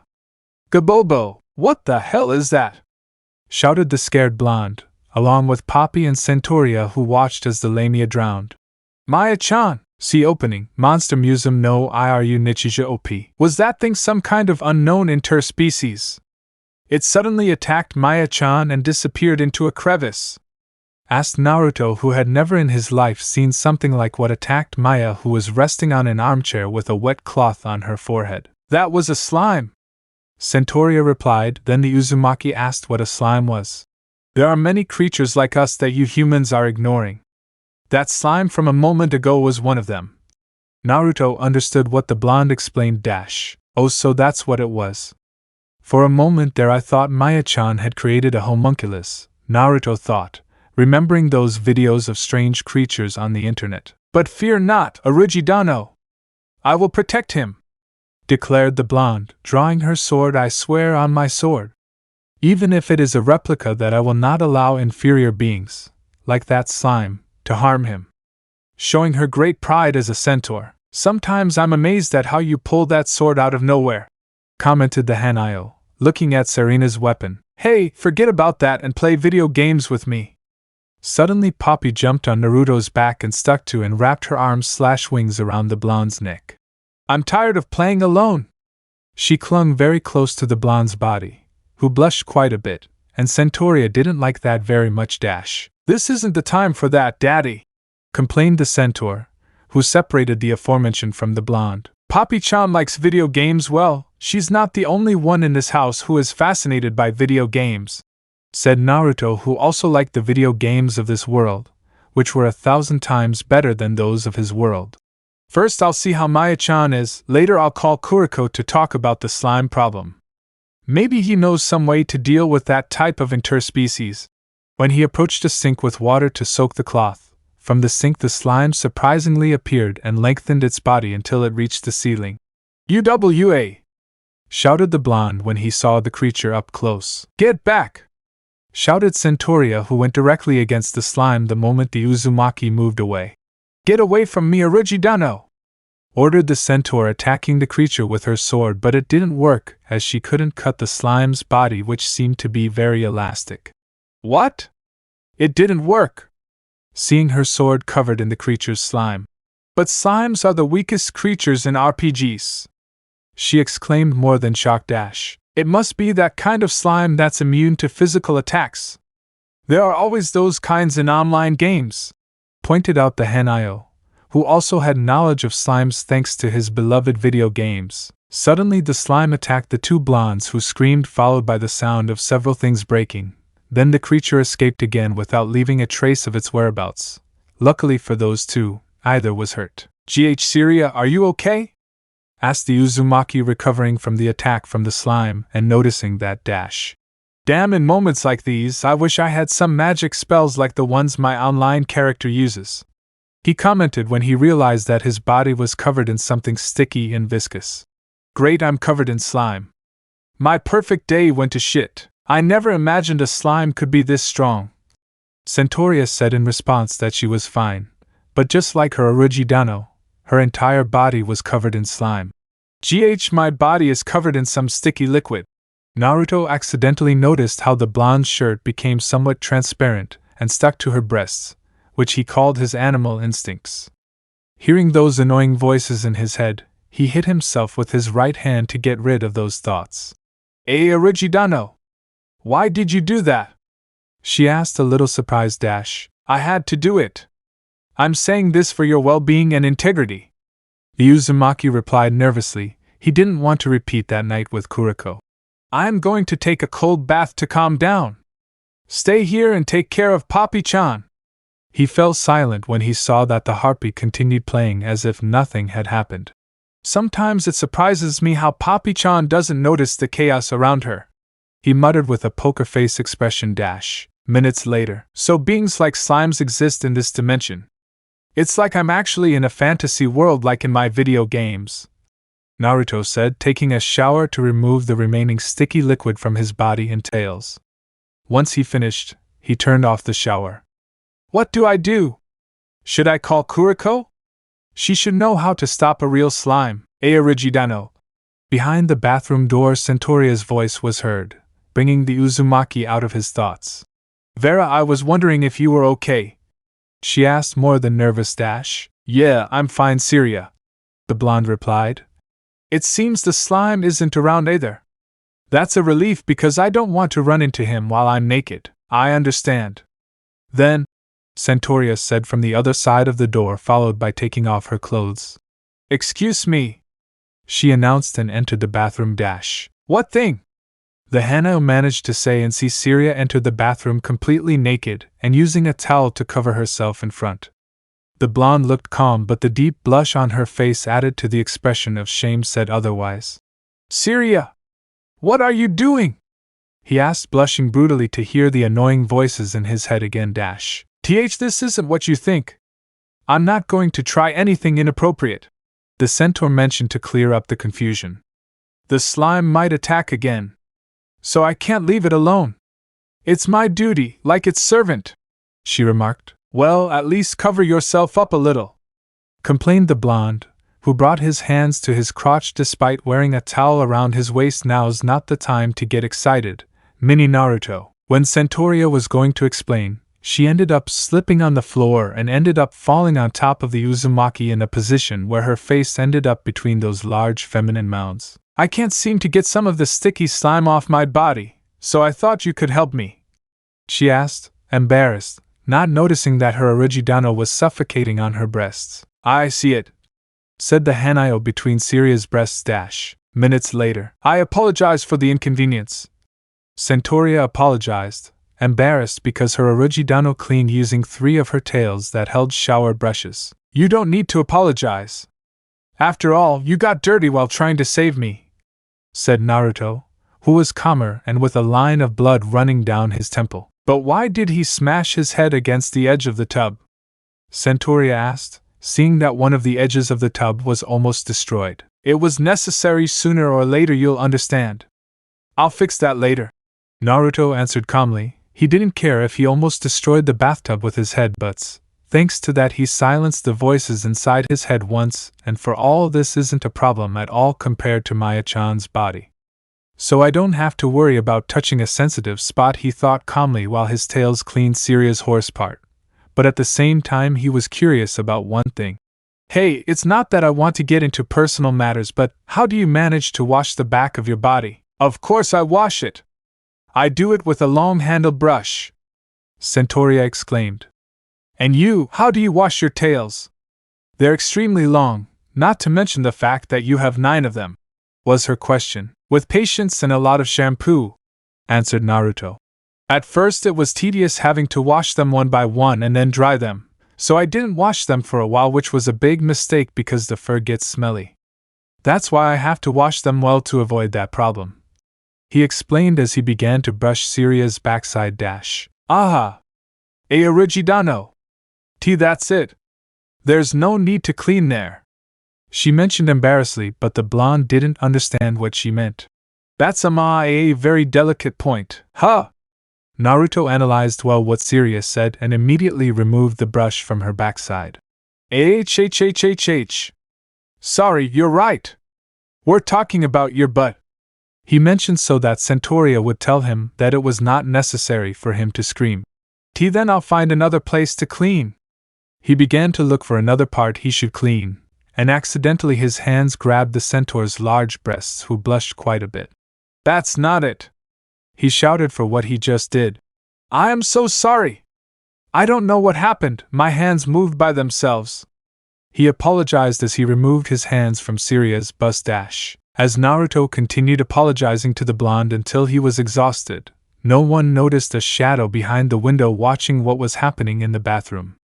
Once things were resolved, Naruto and Centauria got into the bathtub, but kept their distance to avoid further trouble. If I said before that today would be a perfect day without any accidents, well, I regret my words, thought the one who noticed the silence that formed in the bathroom. She must surely be more embarrassed than I am. I'd better talk to her so she feels calmer. Syria, do you have any idea why the slime came from the beginning? We didn't do anything to provoke it, he asked, and in the process broke the silence between them. It's because of the water. Centauria spoke up, joining in the conversation. He probably went looking for water. First it was in Maya's stew, and then in the sink, she pointed out, while the blonde man accidentally looked at the centaur's bust. It's just a guess, but maybe he always looks for water sources. So you're looking for water, huh? Well, right now you and I are in danger being in the bathroom, ha! Joked the blonde, who stopped laughing when something dripped from the ceiling and fell into the water. Syria, the aforementioned answers with a tell me. The slime is above us, right? Asked the one who heard the dripping sound again. Both blondes slowly looked over their heads and saw that the slime was on the ceiling. It's the slime! When did he get in here? Exclaimed the surprised Centauria, who stretched her arm to reach for her sword. But at that moment she wasn't carrying it, so she ended up grabbing something that wasn't her weapon. See, Syria, that's not your sword, said the poor Uzumaki in great pain due to the strength of the blonde's grip, who realized that he was holding the weapon of his Origidano, a good-sized weapon. Centauria blushed rapidly and jumped, causing her to slip and fall out of the bathtub and hit her head. Syria! Are you okay? He approached the aforementioned and saw that she was unconscious from the blow, but in his carelessness the slime captured the Uzumaki with a tentacle that prevented him from escaping. Gwa! Damn, I should have noticed the slime's presence before entering. He cursed himself, trying to find a way to free himself. If only I could free my hands, I'd blow you to pieces with a raisin gun. Before she could do anything to free herself, the slime started acting strangely. Its viscous and grotesque form changed completely to that of a beautiful and gorgeous girl with a figure and beauty that would surpass Maya. The new form of the slime undoubtedly completely surprised Naruto. Now he observed a girl of transparent blue color and innocent appearance despite being completely naked. Her hair was a kind of green mass that looked like hair with some strands or antennas of the same color but ending in yellow at the tips, and attractive green eyes with light blue sclera. Has she transformed into a girl? Is she really a girl? Thought the Uzumaki, looking the slime girl from head to toe. Is she another interspecies like Maya-chan and the others? Looking the slime girl up and down, they are big, seeing the large bust that the girl had, who brought her face closer to stare at the Hanayo, and then hugged him in surprise. Why are you hugging me? Aren't you here to kill me? He asked the girl, but she didn't respond. She just kept hugging him, making her breasts crush against the Uzumaki's physique. Look, it's not that I mind being hugged by you, but it turns out I'm engaged and dwa. He shouted when the girl threw him to the ground and then rubbed her breasts in the Hanayo's face for a few seconds until she separated and he caught his breath. Hey, what are you trying to do? Seduce me, he shouted as the voices in his head were telling him things like that moonlit night. Listen, I don't know what you're trying to do, but I'm warning you that I won't be responsible for what comes next. He suddenly fell silent when he saw the slime using the brush she used with Syria to scrub her chest. What the hell are you doing? He asked the slime, but she didn't answer. Don't tell me you can't talk. He pointed out the fact that the slime continued cleaning him, only using her body. Hey! Don't do that, I won't be able to control myself. Damn, I remember she can't understand words. He yelled at the girl, but she didn't stop what's going on. First she appears out of nowhere and attacked Maya-chan, then she attacked us in the bathroom, and now this? He thought about that moment, and analyzed the situation. Now that I think about it, she's imitating when she was cleaning Syria. That means that in some way she's trying to communicate with us, seeing the slime girl who smiled at him innocently and tenderly. Now that he thought about it, maybe this girl isn't as dangerous as Syria had said. Naruto watched her as she continued with her work cleaning it. Maybe she's just looking for a place where she can be accepted into a host family, which is why she came to his home in the first place. Well, maybe she's not dangerous after all, Naruto thought, relieved. But he didn't count on his head being trapped inside the slime's body. It only took a few seconds to realize the situation and get alarmed. I'm trapped inside her. I can't breathe. He tried to separate himself, but it was useless because his hands ended up going through the slime's body. I can't even touch her. Will that be the end for me? Please, Slime-chan, if you're able to read other people's minds, I need air or I'll die. Were the Hanayo's thoughts, hoping that the slime girl would understand him, but she seemed to be confused, as if she didn't understand anything that was happening. I want to become a monkey. She doesn't understand anything, I think. Little by little her strength was running out to the point that she was losing consciousness. I can't take it anymore. If I don't manage to free myself, I'll die. At the moment she was going to close her eyes and give up, she then composed herself by opening them and standing up, remembering that she had a lot of things to do. I can't give up right now. I have things to do, things to finish, video games to finish. But above all, I can't abandon Maya-chan and the others. He stood up to the surprise of the slime. The Hanao walked towards the bathtub, hoping that his plan would work. If what you're looking for is water, then here's what you want. He jumped to fall into the bathtub with the slime. A second later, Naruto got out of the water after being released and catching his breath. I'm free, thank goodness my plan worked, he said, relieved as the slime came out of the water with her old appearance, but something happened when she looked more like a liquid than before. I'm sorry to have to do this to you, but you'll stay there until Kuriko arrives. She'll surely know what to do to you. He ordered the slime to approach Syria and lift her up with the help of his tails. Minutes later, he defeated the slime by diluting it. Good work, Origidano. Centauria congratulated her master for such a feat. Darren, you're amazing. Maya praised the blonde, who felt a little embarrassed. Thanks for saying that, but my plan was somewhat risky at best. If the slime had absorbed all the water in the bathtub, we would now have to deal with a 100-meter tall slime, said the Hanao, so the girls could imagine a very tall slime attacking the city. But it didn't happen, which is a huge relief. By the way, Maya-chan, I must thank you. She mentions her without understanding and asks her Darren why he thanks her. When I remembered the stew you were preparing, I thought it would be easier to get rid of the slime. Really? Then I'll make that kind of stew my specialty, said Maya, more than happy that cooking is useful. Why? Only the slime would end up eating it, Centauria remarked, thinking that it would be a bad idea. But the truth is that I'm surprised when the slime took human form. That was unexpected. The Uzumaki informed the girls, who didn't know that a slime could do that. And she had really huge breasts. When he mentioned that, the girls shouted a "What?" to their Darren/Origidano. Nothing. I didn't say absolutely anything, he said quickly so as not to get in trouble with the girls. But a slime that can take human form, Centauria said with a thoughtful pose so Naruto could ask her if that was weird. I've never heard of a slime like that.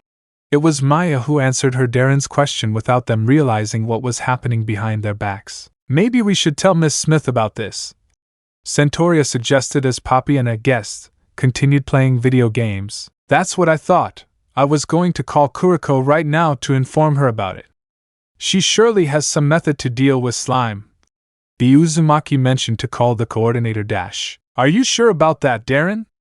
That woman does whatever she wants. I doubt she can help us, Maya pointed out, knowing how negligent the black-haired woman is. Come on, Maya-chan. I know Kuriko got us into a lot of trouble in the past, but she's the only one who knows more about the interspecies issue, Naruto pointed out. We can't keep the slime locked in the bathroom all the time, but would it be okay to leave her in the bathroom? Asked the centaur so that the Uzumaki would think about the problem. It's the only place I can leave her. That or leave her in the training ground under the house, but I'm afraid she'll do something with my practice weapons, the Hanao replied. What if she tries to run away again? Asked Maya, who looked behind him and got a big surprise. What's wrong, Maya-chan? Asked Naruto, watching as the shocked redhead points her finger in a certain direction. Naruto and Centauria also turned to look behind them and saw the same thing that left the Lamia in shock.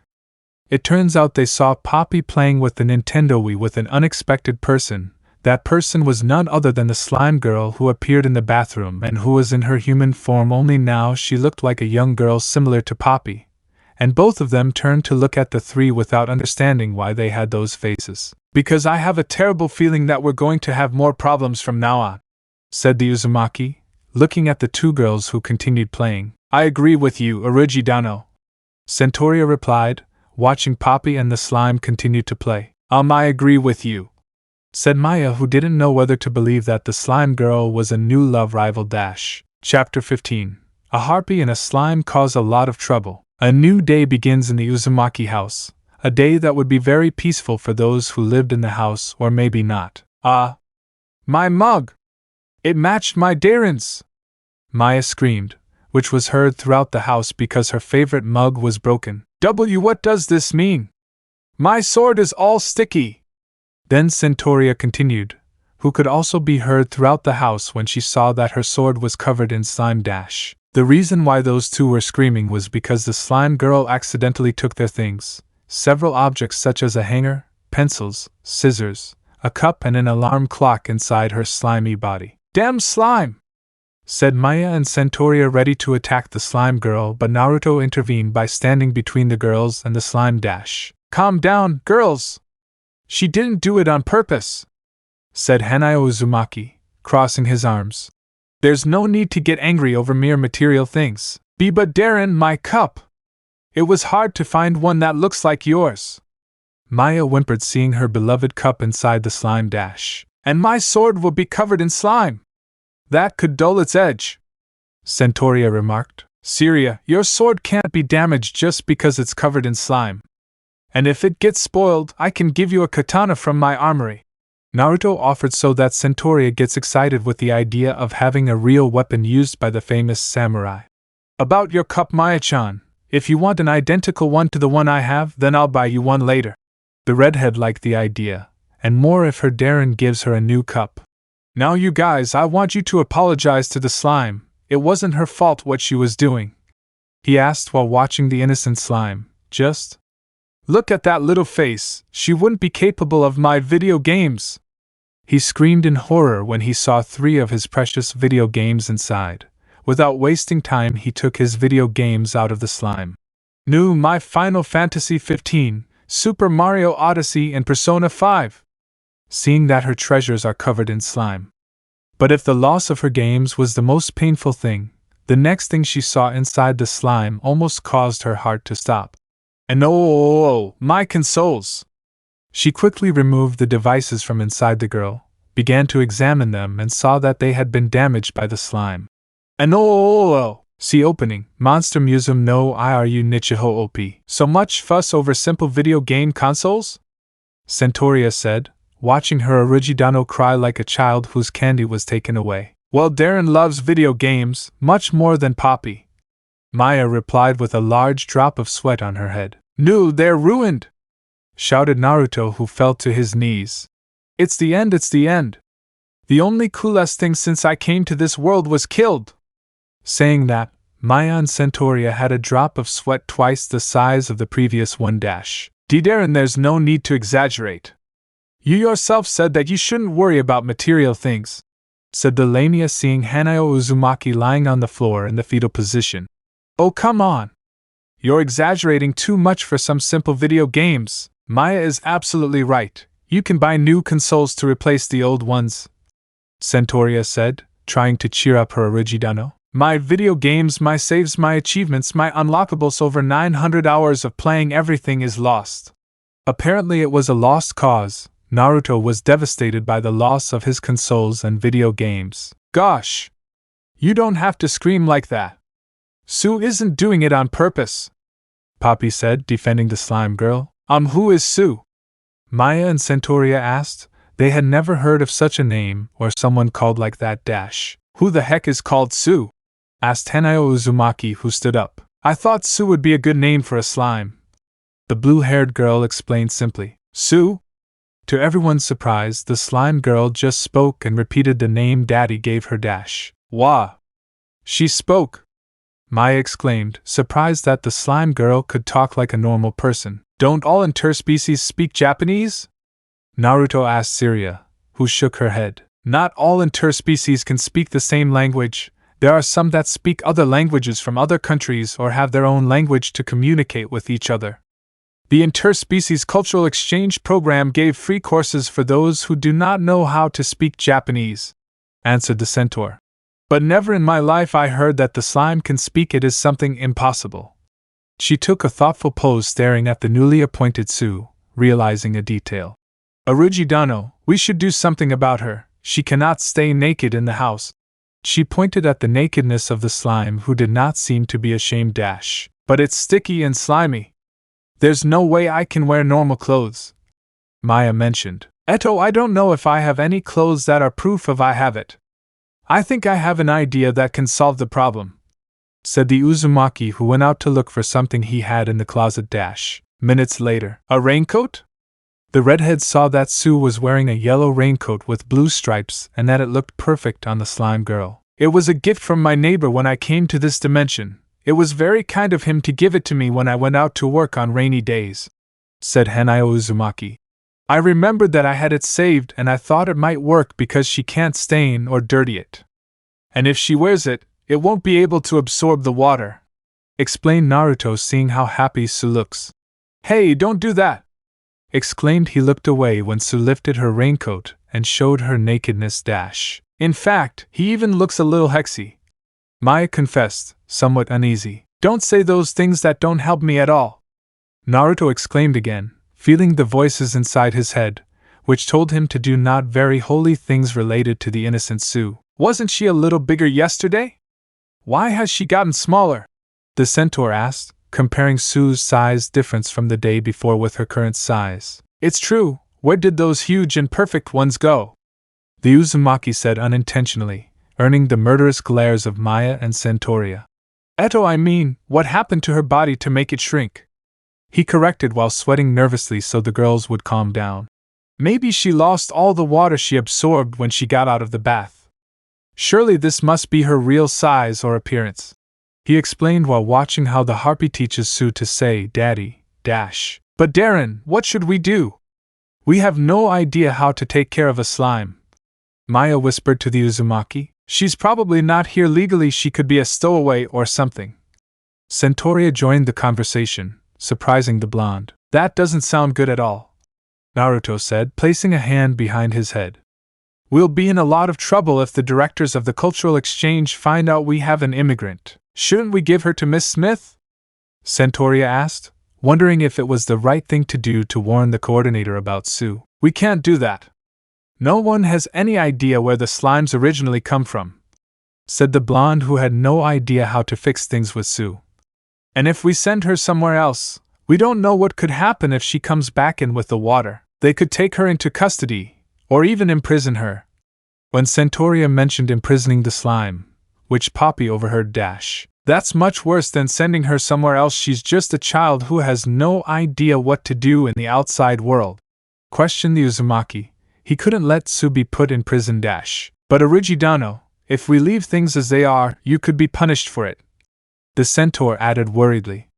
She, Maya, and Naruto were only thinking about how to fix things until the redhead realized something. Why is he so quiet? He asked, noticing the silence in the room. Then he heard someone open the window and saw that Daddy flew out of the house, taking the slime with him. Wait, Papi-chan, where are you going with the slime? Shouted the blonde, who came out of his house. Papi-chan, stop! No matter how much he shouted, Poppy didn't pay attention. Girls, I'll go after them so I don't lose sight of them. Henge, he said to Maya and Centauria after making some hand seals to transform into his human version. Then he began to jump from roof to roof, chasing the two fugitives. Darren, let's go with, said Maya, but at that moment a person arrived who they didn't expect to have visitors. Minutes later, Naruto continued jumping across the roofs of homes, following Poppy and Sue until he reached the city bridge, a place where many people pass by to take a walk with their pets. Daddy-chan, come back this instant! The blonde shouted for the blue-haired girl to stop, but she continued ignoring him. Damn it, why did this have to happen now? He cursed at that moment. First that slime appears and almost kills me, then I find out she's an illegal immigrant, and now Daddy-chan runs away with her. And worst of all, I'm left without video games. Meanwhile, Poppy continued flying. The slime girl was very calm, admiring the landscape until they passed by the river near the bridge, causing her to become alarmed and begin to move in desperation. What? Hey, don't move so much, said Poppy, who was having trouble holding the slime that slipped from his claws and began to fall. Sue! Shouted the blue-haired girl, seeing the slime falling towards the river. I have to catch her, said Naruto, watching the slime fall. He took a great leap to transform into his male harpy form, managing to fly at great speed until he reached Sue and grabbed her arms with his feet/claws. I've got you, husband! Exclaimed Daddy, happily seeing the blonde saving Sue. Are you okay, Sue? Daddy descended with Naruto until they reached solid ground where Su would be calmer. Once they touched ground, Naruto transformed back into his human form. "Thank you so much for saving Su, husband." She thanked the blonde who looked annoyed with her dash. "Maybe I should know why you left the house like that?" Naruto asked bluntly. "You know perfectly well that you can't leave the house on your own." Saying that, the blue-haired girl lowered her head. "Imagine what would have happened if the exchange program saw you flying on your own."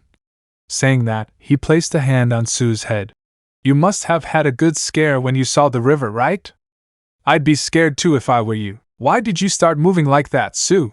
asked the harpy, who approached Su to adjust her raincoat. "Well, it's just a guess, but I think the river scared her," Uzumaki replied, looking at the river near him and the girls. "She dissolved in the bathroom. If she fell into a huge fountain of water like this, she would disperse and die. Was that it?"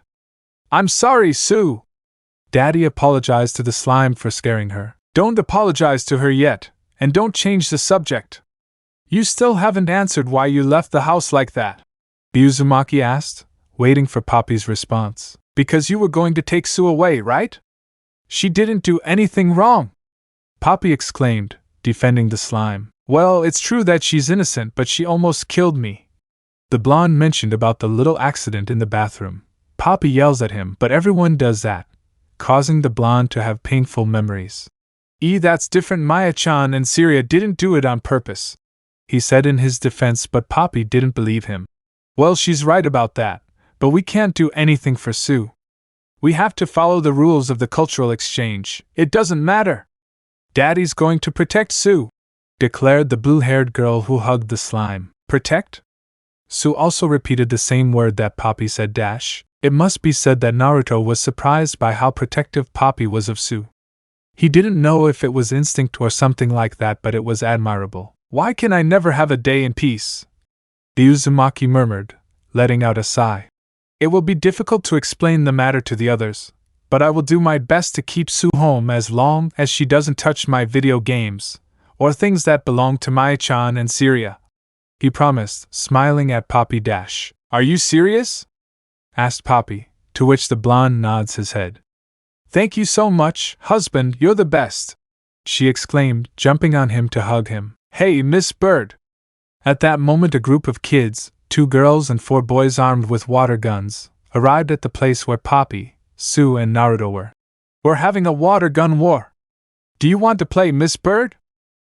One of the kids asked the harpy dash. "Miss Bird? Wait, Daddy-chan, do you know them?" the Uzumaki asked so one of the girls could talk to the blonde dash. "Miss Bird always plays with us," said the girl, whom the Uzumaki recognized upon seeing her clearly. She was the girl Poppy saved that day in the park. At first, he didn't realize it was the same girl because of the hat on her head. So you two know each other. Wait, does Daddy-chan play with you?" he asked, looking sideways at the blue-haired girl who got nervous and took flight, but he held her ankle, preventing her from escaping. "Little one, since when do you guys play with this little troublemaker?" he asked without letting go of the harpy. The girl, a little confused about what was happening, replied that they played yesterday. "Daddy-chan, you left the house on your own again, right?" he asked with a slight twitch in one of his eyes, making the aforementioned girl even more nervous, who didn't know how to answer him. Naruto sighed to bring the blue-haired girl down to earth. "We'll talk about your escapes later. For now, I'm surprised you're so popular with the boys." At that moment, the blonde and the harpy were surprisingly soaked by the boys who threw water bombs at them and started to run dash. "Hey, you two brats, come back here!" exclaimed the blonde, annoyed as the boys stuck their tongues out at him in mockery. "Now I understand Iraka-sensei a little when he had to put up with my jokes," he thought at that moment dash. "You'll see." "Wait." Daddy started chasing the boys, not caring that their clothes were soaked and somewhat transparent, revealing their breasts dash. Wait, Daddy-chan! Why your clothes?" Naruto warned the blue-haired girl, who didn't care about that detail. But what surprised him most was seeing that the boys let themselves be captured by Daddy. "I'll get them," said the blue-haired girl, holding 2 of the boys by the neck. They had big, goofy grins as they felt the harpy's breasts on their faces. "Now I understand why she's so popular with the boys, perverted brats," Naruto thought, watching the scene, For some reason those boys reminded him a lot of Jiraiya. Well, anyway, then he relaxed as he watched Poppy play with the boys. It's nice to see Poppy-chan being so responsible, and that she says she's going to protect Sue too. Maybe her maternal instincts are really strong. Kia! The blonde came out of his thoughts when he heard some girls screaming after being wet by one of the boys. Stop! We don't have a water gun! He complained, being defenseless. Now you're going to see those brats. Naruto was going to give the boys a good corrective, but he stopped when he saw Sue kneeling on the riverbank. Wasn't she supposed to be afraid of the river? He thought, seeing what the slime was doing as it began to absorb the water with its tentacles/hair. Hey, what are you doing? The Uzumaki watched as Sue's body began to change, and then had a big change. Right now Sue looked a little taller, with a more curvy body and huge breasts. What the? How the hell did she get so big? The blonde was in for a huge surprise. He didn't expect Sue to be capable of doing that. Wait, she grew up the moment she started absorbing the water. That's it. When we were in the bathroom, Sue probably absorbed the water from the bathtub to make her look more adult. Now I understood better. That day when Sue arrived, she looked bigger because of the water. That explains why she had the appearance of a girl before, but why did she get bigger in the first place? In response, the slime approached the boy who soaked the girls and looked at him for a few seconds before pulling him directly to her breasts, an action that surprised all the boys and the Uzumaki. So she's still imitating Poppy, the blonde thought, noticing how Poppy grabbed one of the boys by the neck and Sue imitated the same, and then let go of the boy who had a huge, goofy smile. Naruto continued watching the girls having fun playing, but for some reason he felt a bit of jealousy. I can't believe I'm jealous of those brats because of the way Sue-chan hugs them. Do it to me later! One of the boys asked, so the others would line up hoping the slime would hug them, but no one expected Sue to make a gesture with her hand like a gun to shoot a strong jet of water from her finger that soaked them completely. Dwa! Shouted the boys who were asking for a timeout. Poppy took advantage of the moment and gave the water guns to the girls and chased the boys towards the bridge. The Uzumaki followed the girls who were having fun with Poppy and Sue, soaking the boys with their own guns. As he watched the scene, he remembered the conversation he had with Maya and Centauria about handing over the slime. But the more he watched Sue playing with everyone, the more he began to doubt whether she was truly a danger. Sue-chan is like a little girl, she just imitates others. Naruto thought maybe Syria is wrong about her being dangerous. I made a promise to Poppy-chan, and I plan to keep it. Suddenly his thoughts were abruptly interrupted. Whoa!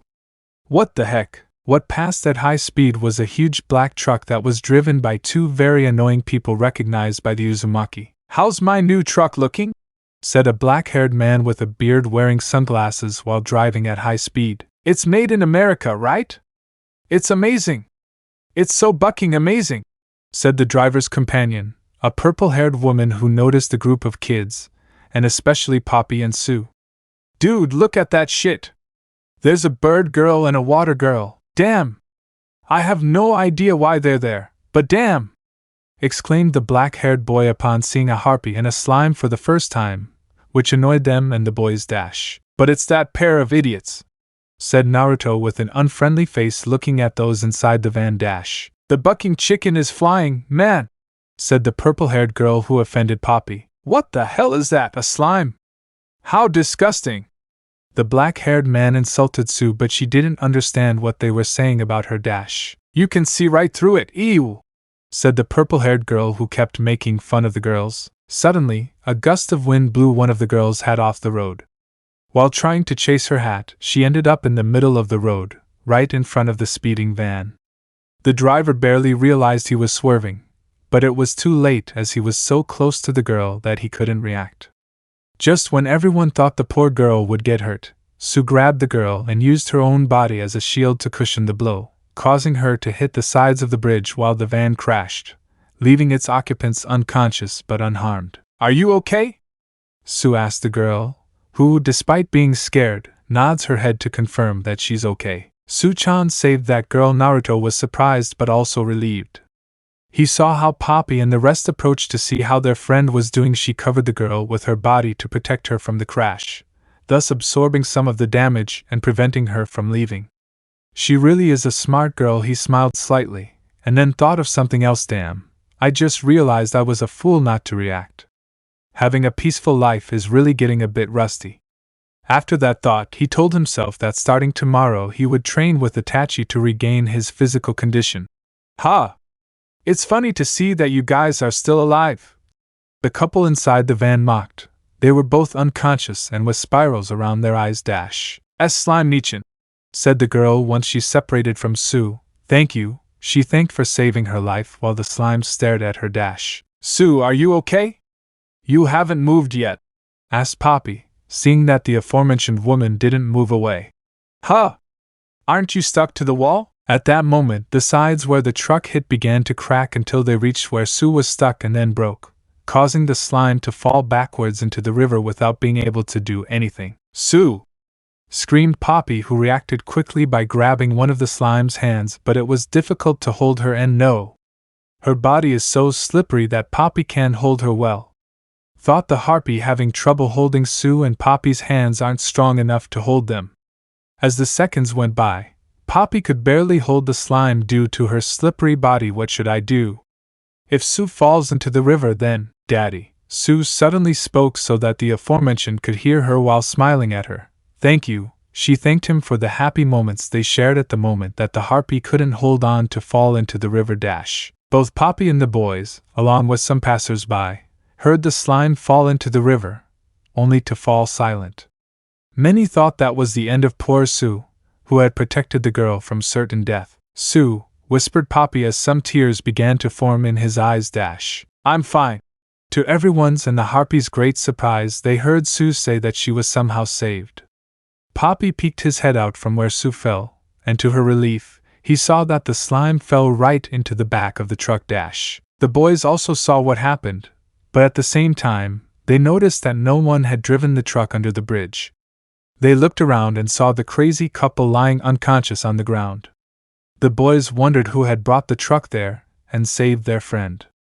In response, the truck shot into the sky and landed harmlessly on the bridge. Then they saw something that left them speechless. Phew, that was close.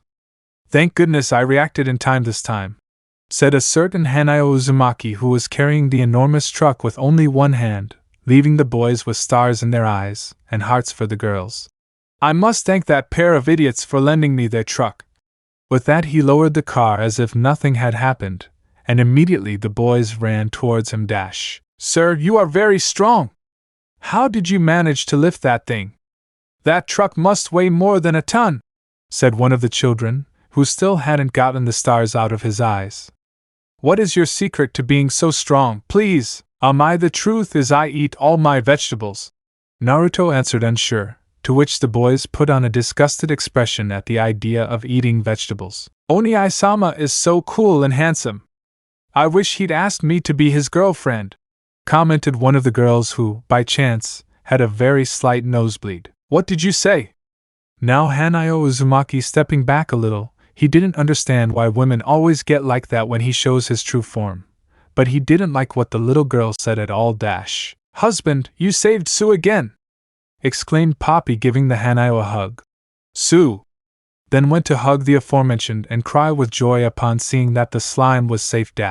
I'm fine, Sue said to calm Poppy, who couldn't stop crying. Minutes later, Naruto, Sue and Poppy said goodbye to the boys who were leaving for their homes. Although the girls had to be taken by their friends since they did not want to go, they were still infatuated by the Uzumaki's appearance. It must be said that Poppy felt a little jealous that she ended up hugging one of her husband's arms.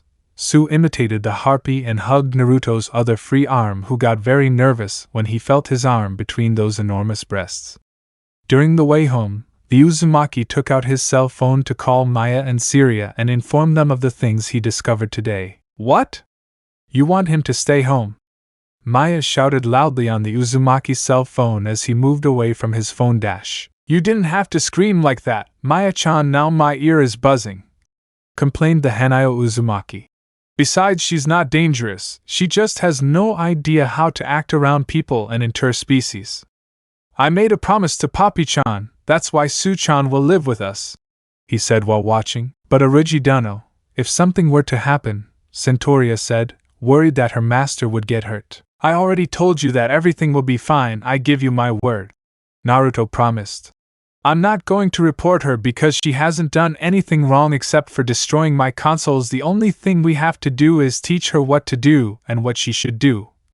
He suddenly got distracted when he saw Poppy groping Sue's bust. Darren? What's going on? Asked Maya on Hanayo Uzumaki's cell phone. Give me a few seconds, asked Naruto, who hit himself in the face, then returned to his conversation with the girls. Okay. I had to shut up a certain annoyance that was lurking around here, he explained, referring to those annoying voices in his head. Like I was saying, everything will be okay. Just think of her as a daughter. Naruto's house. A daughter?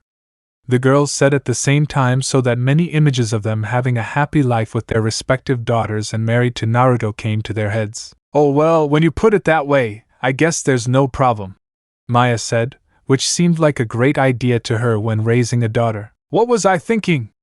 Centauria complained to herself as her whole face turned red. To be so inconsiderate. He's my Orujidano. As she said that, she started banging her head against the wall to erase those images. Back with Naruto, Daddy, and Sue. Okay, you two make sure to keep this a secret from Kuriko, okay? Let's not let her find out, or we'll be in big trouble. Uzumaki said to Poppy and Sue when they arrived at the entrance, to which they responded with an okay. Girls, he's coming back, Mose. When he announced his arrival, he got an unexpected surprise. Oh, that's right, Maya said into her cell phone just as her Darren opened the door. Miss Smith is here right now. So make sure you don't let the cat out of the bag when you get home, okay? She warned, but it was too late because the coordinator saw the blonde, the blue-haired girl, and the slime come in.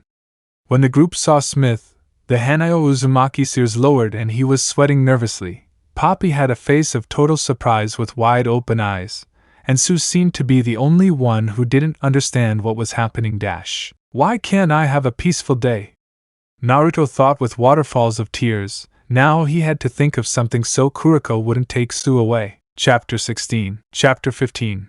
A harpy and a slime cause a lot of trouble. A new day begins in the Uzumaki house. A day that would be very peaceful for those who lived in the house, or maybe not. My mug! It matched my Darren's! Maya screamed, which was heard throughout the house because her favorite mug was broken. What does this mean? My sword is all sticky! Then Centauria continued, who could also be heard throughout the house when she saw that her sword was covered in slime. The reason why those two were screaming was because the slime girl accidentally took their things, several objects such as a hanger, pencils, scissors, a cup, and an alarm clock inside her slimy body. Damn slime! Said Maya and Centauria, ready to attack the slime girl, but Naruto intervened by standing between the girls and the slime. Calm down, girls! She didn't do it on purpose, said Hanayo Uzumaki, crossing his arms. There's no need to get angry over mere material things. But Darren, my cup! It was hard to find one that looks like yours. Maya whimpered, seeing her beloved cup inside the slime. And my sword will be covered in slime. That could dull its edge, Centauria remarked. Syria, your sword can't be damaged just because it's covered in slime. And if it gets spoiled, I can give you a katana from my armory, Naruto offered, so that Centauria gets excited with the idea of having a real weapon used by the famous samurai. About your cup, Maya-chan, if you want an identical one to the one I have, then I'll buy you one later. The redhead liked the idea, and more if her Darren gives her a new cup. Now you guys, I want you to apologize to the slime. It wasn't her fault what she was doing, he asked while watching the innocent slime. Just look at that little face, she wouldn't be capable of my video games. He screamed in horror when he saw 3 of his precious video games inside. Without wasting time, he took his video games out of the slime. New My Final Fantasy 15, Super Mario Odyssey, and Persona 5. Seeing that her treasures are covered in slime. But if the loss of her games was the most painful thing, the next thing she saw inside the slime almost caused her heart to stop. And oh, my consoles! She quickly removed the devices from inside the girl, began to examine them, and saw that they had been damaged by the slime. And oh, see opening, Monster Musume no Iru Nichiho OP. So much fuss over simple video game consoles? Centauria said, watching her Origidano cry like a child whose candy was taken away. Well, Darren loves video games, much more than Poppy. Maya replied with a large drop of sweat on her head. No, they're ruined! Shouted Naruto, who fell to his knees. It's the end, it's the end! The only coolest thing since I came to this world was killed! Saying that, Maya and Centauria had a drop of sweat twice the size of the previous one. Darren, there's no need to exaggerate. You yourself said that you shouldn't worry about material things, said the Lamia, seeing Hanao Uzumaki lying on the floor in the fetal position. Oh, come on! You're exaggerating too much for some simple video games. Maya is absolutely right. You can buy new consoles to replace the old ones, Centauria said, trying to cheer up her Origidano. My video games, my saves, my achievements, my unlockables, over 900 hours of playing, everything is lost. Apparently it was a lost cause. Naruto was devastated by the loss of his consoles and video games. Gosh! You don't have to scream like that. Sue isn't doing it on purpose, Poppy said, defending the slime girl. Who is Sue? Maya and Centauria asked. They had never heard of such a name or someone called like that. Who the heck is called Sue? Asked Hanao Uzumaki, who stood up. I thought Sue would be a good name for a slime. The blue-haired girl explained simply. Sue? To everyone's surprise, the slime girl just spoke and repeated the name Daddy gave her. Wah! She spoke! Maya exclaimed, surprised that the slime girl could talk like a normal person. Don't all interspecies speak Japanese? Naruto asked Syria, who shook her head. Not all interspecies can speak the same language. There are some that speak other languages from other countries or have their own language to communicate with each other. The Interspecies Cultural Exchange Program gave free courses for those who do not know how to speak Japanese, answered the centaur. But never in my life I heard that the slime can speak. It is something impossible. She took a thoughtful pose, staring at the newly appointed Sue, realizing a detail. Origidano, we should do something about her. She cannot stay naked in the house. She pointed at the nakedness of the slime, who did not seem to be ashamed. But it's sticky and slimy.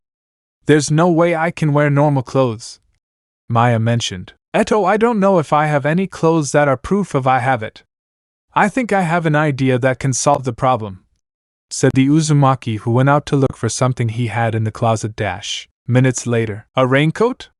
The redhead saw that Sue was wearing a yellow raincoat with blue stripes and that it looked perfect on the slime girl. It was a gift from my neighbor when I came to this dimension. It was very kind of him to give it to me when I went out to work on rainy days, said Hanao Uzumaki. I remembered that I had it saved and I thought it might work because she can't stain or dirty it. And if she wears it, it won't be able to absorb the water, explained Naruto, seeing how happy Sue looks. Hey, don't do that! Exclaimed. He looked away when Sue lifted her raincoat and showed her nakedness.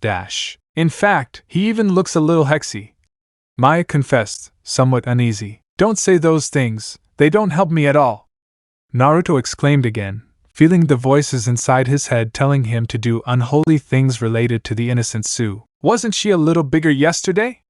Why has she gotten smaller?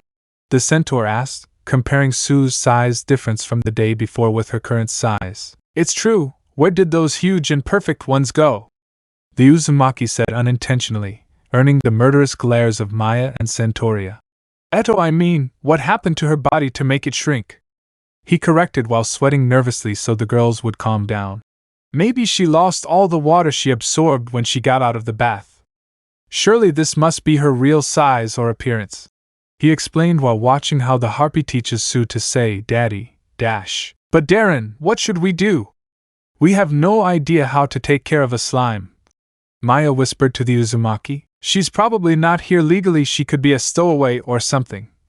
Centauria joined the conversation, surprising the blonde. That doesn't sound good at all, Naruto said, placing a hand behind his head. We'll be in a lot of trouble if the directors of the cultural exchange find out we have an immigrant. Shouldn't we give her to Miss Smith? Centauria asked, wondering if it was the right thing to do to warn the coordinator about Sue. We can't do that. No one has any idea where the slimes originally come from, said the blonde, who had no idea how to fix things with Sue. And if we send her somewhere else, we don't know what could happen if she comes back in with the water. They could take her into custody, or even imprison her. When Centauria mentioned imprisoning the slime, which Poppy overheard dash, "That's much worse than sending her somewhere else. She's just a child who has no idea what to do in the outside world." Questioned the Uzumaki. He couldn't let Sue be put in prison dash. "But Origidano, if we leave things as they are, you could be punished for it," the centaur added worriedly. She, Maya, and Naruto were only thinking about how to fix things until the redhead realized something. "Why is he so quiet?" he asked, noticing the silence in the room. Then he heard someone open the window and saw that Daddy flew out of the house, taking the slime with him. "Wait, Papi-chan, where are you going with the slime?" shouted the blonde who came out of his house. "Papi-chan, stop!" No matter how much he shouted, Poppy didn't pay attention. "Girls, I'll go after them so I don't lose sight of them." "Henge!" he said to Maya and Centauria after making some hand seals to transform into his human version. Then he began to jump from roof to roof chasing the two fugitives dash. "Darren, let's go with," said Maya, but at that moment a person arrived who they didn't expect to have visitors dash. Minutes later, Naruto continued jumping across the roofs of homes following Poppy and Sue until he reached the city bridge, a place where many people pass by to take a walk with their pets. "Daddy-chan, come back this instant!" The blonde shouted for the blue-haired girl to stop, but she continued ignoring him. "Damn it, why did this have to happen now?" he cursed at that moment.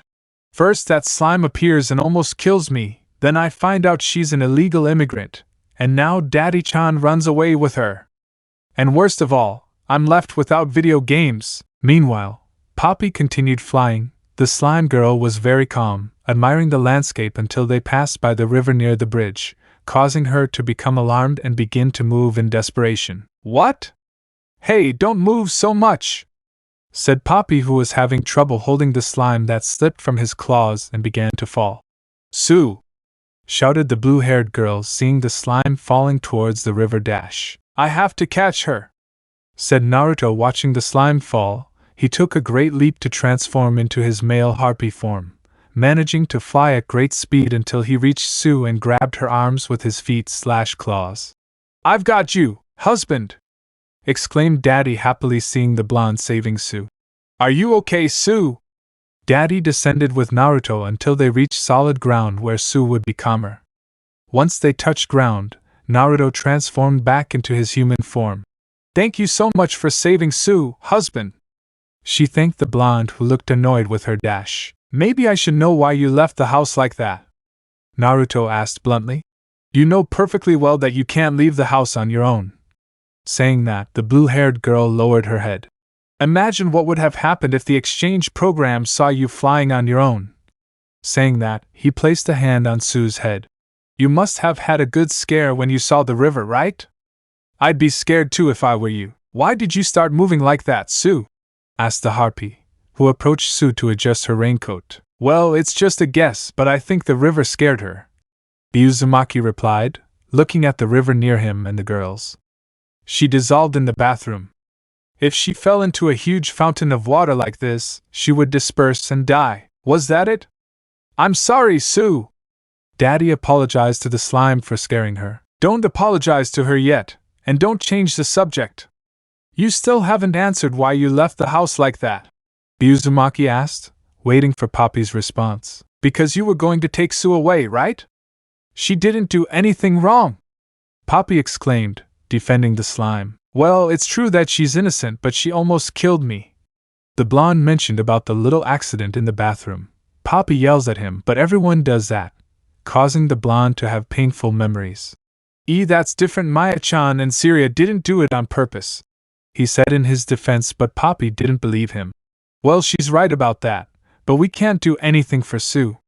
We have to follow the rules of the cultural exchange. It doesn't matter.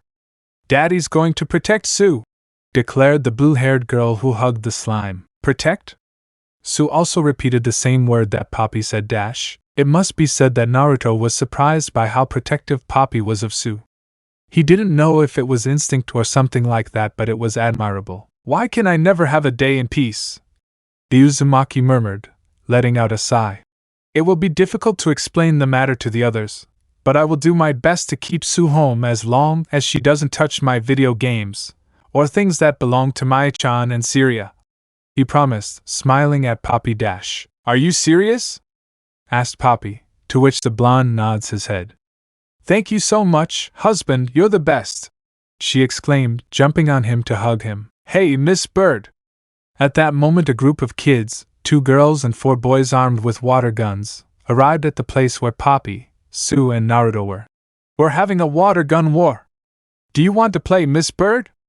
Dash, one of the kids, asked the harpy Dash. "Miss Bird? Wait, Daddy-chan, do you know them?" The Uzumaki asked so one of the girls could talk to the blonde Dash. "Miss Bird always plays with us," said the girl, whom the Uzumaki recognized upon seeing her clearly. She was the girl Poppy saved that day in the park.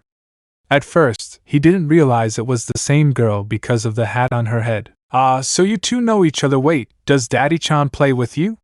he asked, looking sideways at the blue-haired girl who got nervous and took flight, but he held her ankle, preventing her from escaping. "Little one, since when do you guys play with this little troublemaker?" he asked without letting go of the harpy. The girl, a little confused about what was happening, replied that they played yesterday. "Daddy-chan, you left the house on your own again, right?" he asked with a slight twitch in one of his eyes, making the aforementioned girl even more nervous, who didn't know how to answer him.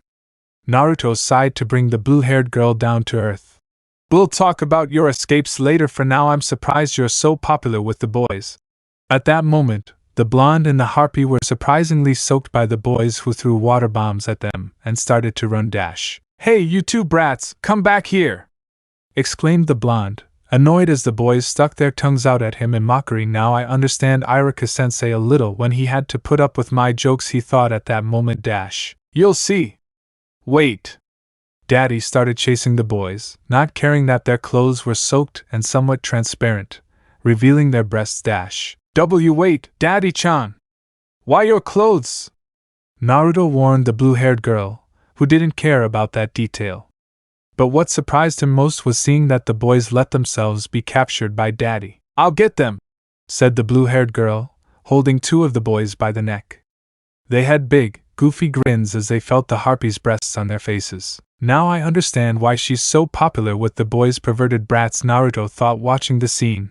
For some reason those boys reminded him a lot of Jiraiya. Well, anyway, then he relaxed as he watched Poppy play with the boys. It's nice to see Poppy-chan being so responsible, and that she says she's going to protect Sue too. Maybe her maternal instincts are really strong. "Kia!" The blonde came out of his thoughts when he heard some girls screaming after being soaked by one of the boys. "Stop! We don't have a water gun!" he complained, feeling defenseless. Dash. "Now you're going to see those brats." Naruto was going to give the boys a good corrective, but he stopped when he saw Sue kneeling on the riverbank. Wasn't she supposed to be afraid of the river? He thought, seeing what the slime was doing as it began to absorb the water with its tentacles/hair. "Hey, what are you doing?" The Uzumaki watched as Sue's body began to change, and then had a big change. Right now Sue looked a little taller, with a more curvy body and huge breasts. "What the? How the hell did she get so big?" The blonde was in for a huge surprise. He didn't expect Sue to be capable of doing that. Wait, she grew up the moment she started absorbing the water, that's it. When we were in the bathroom, Sue probably absorbed the water from the bathtub to make her look more adult. Now I understood better. That day when Sue arrived, she looked bigger because of the water. That explains why she had the appearance of a girl before, but why did she get bigger in the first place? In response, the slime approached the boy who soaked the girls and looked at him for a few seconds before pulling him directly to her breasts, an action that surprised all the boys and the Uzumaki. "So she's still imitating Poppy," the blonde thought, noticing how Poppy grabbed one of the boys by the neck and Sue imitated the same, and then let go of the boy who had a huge, goofy smile. Naruto continued watching the girls having fun playing, but for some reason he felt a bit of jealousy. "I can't believe I'm jealous of those brats because of the way Sue-chan hugs them." "Do it to me later!" Dash, one of the boys, asked so the others would line up, hoping the slime would hug them. But no one expected Sue to make a gesture with her hand like a gun to shoot a strong jet of water from her finger that soaked them completely. "Dwa!" shouted the boys who were asking for a timeout. Poppy took advantage of the moment and gave the water guns to the girls and chased the boys towards the bridge. Dash. The Uzumaki followed the girls who were having fun with Poppy and Sue, soaking the boys with their own guns. As he watched the scene, he remembered the conversation he had with Maya and Centauria about handing over the slime. But the more he watched Sue playing with everyone, the more he began to doubt whether she was truly a danger. Sue-chan is like a little girl, she just imitates others. Naruto thought maybe Syria is wrong about her saying she's dangerous. I made a promise to Poppy-chan, and I plan to keep it. Suddenly his thoughts were abruptly interrupted. Whoa! What the heck? What passed at high speed was a huge black truck that was driven by two very annoying people recognized by the Uzumaki. "How's my new truck looking?" said a black-haired man with a beard wearing sunglasses while driving at high speed. "It's made in America, right? It's amazing. It's so bucking amazing," said the driver's companion, a purple-haired woman who noticed the group of kids, and especially Poppy and Sue. "Dude, look at that shit. There's a bird girl and a water girl. Damn! I have no idea why they're there, but damn!" exclaimed the black-haired boy upon seeing a harpy and a slime for the first time, which annoyed them and the boys. "But it's that pair of idiots," said Naruto with an unfriendly face looking at those inside the van. "The bucking chicken is flying, man," said the purple-haired girl who offended Poppy. "What the hell is that, a slime? How disgusting!" The black-haired man insulted Sue, but she didn't understand what they were saying about her. "You can see right through it, ew!" said the purple-haired girl who kept making fun of the girls. Suddenly, a gust of wind blew one of the girls' hat off the road. While trying to chase her hat, she ended up in the middle of the road, right in front of the speeding van. The driver barely realized he was swerving, but it was too late as he was so close to the girl that he couldn't react. Just when everyone thought the poor girl would get hurt, Sue grabbed the girl and used her own body as a shield to cushion the blow, causing her to hit the sides of the bridge while the van crashed, leaving its occupants unconscious but unharmed. "Are you okay?" Sue asked the girl, who, despite being scared, nods her head to confirm that she's okay. Sue-chan saved that girl. Naruto was surprised but also relieved.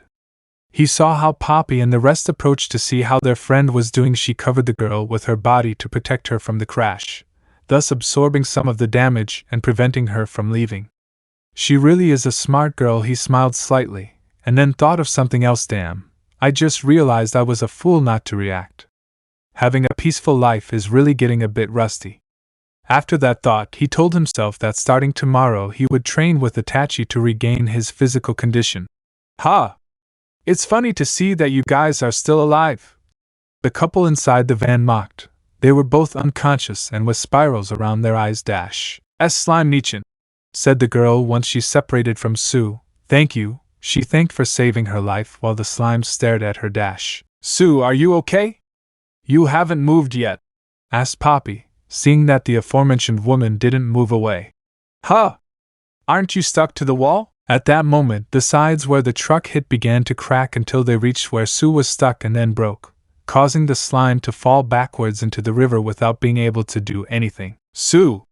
screamed Poppy, who reacted quickly by grabbing one of the slime's hands, but it was difficult to hold her, and no. Her body is so slippery that Poppy can't hold her well. Thought the harpy, having trouble holding Sue, and Poppy's hands aren't strong enough to hold them.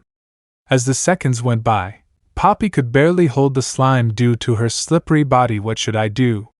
If Sue falls into the river, then, Daddy," Sue suddenly spoke so that the aforementioned could hear her while smiling at her. "Thank you," she thanked him for the happy moments they shared at the moment that the harpy couldn't hold on to fall into the river. Both Poppy and the boys, along with some passers-by, heard the slime fall into the river, only to fall silent. Many thought that was the end of poor Sue, who had protected the girl from certain death. "Sue," whispered Poppy as some tears began to form in his eyes. "I'm fine." To everyone's and the harpy's great surprise, they heard Sue say that she was somehow saved. Poppy peeked his head out from where Sue fell, and to her relief, he saw that the slime fell right into the back of the truck. The boys also saw what happened, but at the same time, they noticed that no one had driven the truck under the bridge. They looked around and saw the crazy couple lying unconscious on the ground. The boys wondered who had brought the truck there and saved their friend. In response, the truck shot into the sky and landed harmlessly on the bridge. Then they saw something that left them speechless. Phew, that was close. Thank goodness I reacted in time this time, said a certain Hanaya Uzumaki who was carrying the enormous truck with only one hand, leaving the boys with stars in their eyes and hearts for the girls. I must thank that pair of idiots for lending me their truck. With that he lowered the car as if nothing had happened, and immediately the boys ran towards him. Sir, you are very strong. How did you manage to lift that thing? That truck must weigh more than a ton, said one of the children, who still hadn't gotten the stars out of his eyes. What is your secret to being so strong, please? The truth is I eat all my vegetables, Naruto answered unsure, to which the boys put on a disgusted expression at the idea of eating vegetables. Oni-sama is so cool and handsome. I wish he'd asked me to be his girlfriend, commented one of the girls who, by chance, had a very slight nosebleed. What did you say? Now Hanaya Uzumaki stepping back a little, he didn't understand why women always get like that when he shows his true form. But he didn't like what the little girl said at all. Husband, you saved Sue again! Exclaimed Poppy, giving the Hanaya a hug. Sue then went to hug the aforementioned and cry with joy upon seeing that the slime was safe. I'm fine, Sue said to calm Poppy, who couldn't stop crying. Minutes later, Naruto, Sue and Poppy said goodbye to the boys who were leaving for their homes. Although the girls had to be taken by their friends since they did not want to go, they were still infatuated by the Uzumaki's appearance. It must be said that Poppy felt a little jealous that she ended up hugging one of her husband's arms. Sue imitated the harpy and hugged Naruto's other free arm, who got very nervous when he felt his arm between those enormous breasts. During the way home, the Uzumaki took out his cell phone to call Maya and Syria and inform them of the things he discovered today. What? You want him to stay home? Maya shouted loudly on the Uzumaki's cell phone as he moved away from his phone. You didn't have to scream like that, Maya-chan, now my ear is buzzing, complained the Hanaya Uzumaki. Besides, she's not dangerous, she just has no idea how to act around people and interspecies. I made a promise to Poppy-chan, that's why Sue-chan will live with us, he said while watching. But Origidano, if something were to happen, Centauria said, worried that her master would get hurt. I already told you that everything will be fine, I give you my word, Naruto promised. I'm not going to report her because she hasn't done anything wrong except for destroying my consoles. The only thing we have to do is teach her what to do and what she should do. He suddenly got distracted when he saw Poppy groping Sue's bust. Darren? What's going on? Asked Maya on Hanaya Uzumaki's cell phone. Give me a few seconds, asked Naruto, who hit himself in the face, then returned to his conversation with the girls. Okay. I had to shut up a certain annoyance that was lurking around here, he explained, referring to those annoying voices in his head. Like I was saying, everything will be okay, just think of her as a daughter. Naruto's house. A daughter? The girls said at the same time, so that many images of them having a happy life with their respective daughters and married to Naruto came to their heads. Oh well, when you put it that way, I guess there's no problem, Maya said, which seemed like a great idea to her when raising a daughter. What was I thinking?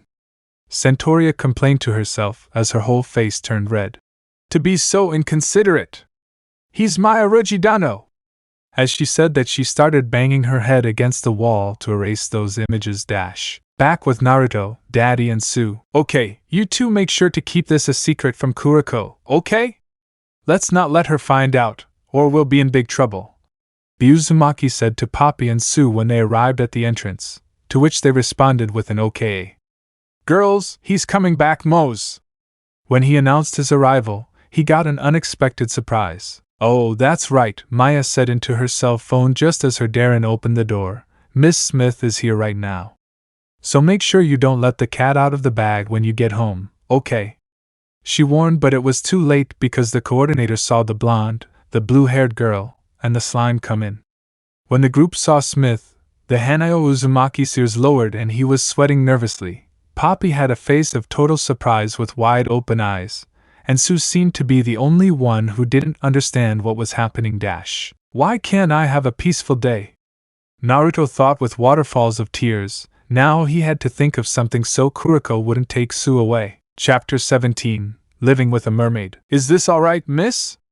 asked Naruto in his human form, carrying the newest member of his household bridal style. Just call me Mero, Dana-sama, said the mermaid, who was wearing a black bikini which highlighted her beautiful body and measurements of 85-55-92. Good, please hold on tight, the Uzumaki told her, so that the pink-haired girl came close enough for one of her breasts to stick to the blonde's body.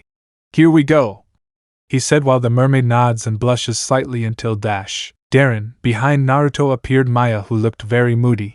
What are you doing? Stop being so affectionate with her, she said, very jealous, to jump on the back of her Darren. The commotion caused by her brought the attention of Centauria, Poppy, and Sue, who were watching what was happening. Gwa! Hey Maya-chan, please calm down, said the Uzumaki, who was trying to keep his balance but ended up falling along with the girls. Why do these things always happen to me? He complained of the pain, and then noticed that his head was between the girls' busts. Close, very close. He began to murmur nervously. Are you okay, Dana-sama? Mero asked worriedly, as she came closer to see if the Uzumaki was not hurt. Her breasts were very close to his face, who was sweating profusely. Too close, Naruto murmured, unable to take his eyes off Mero's breasts. Hey! I'm supposed to be the only one who has to worry, said Maya, facing the mermaid, and in passing her breasts were closer to the face of her Darren, who prayed that the voices in his head did not wake up. Luckily for him, the sound of something breaking was heard that caught the attention of the three, who saw Mero's wheelchair destroyed by Maya's tail. The wheelchair!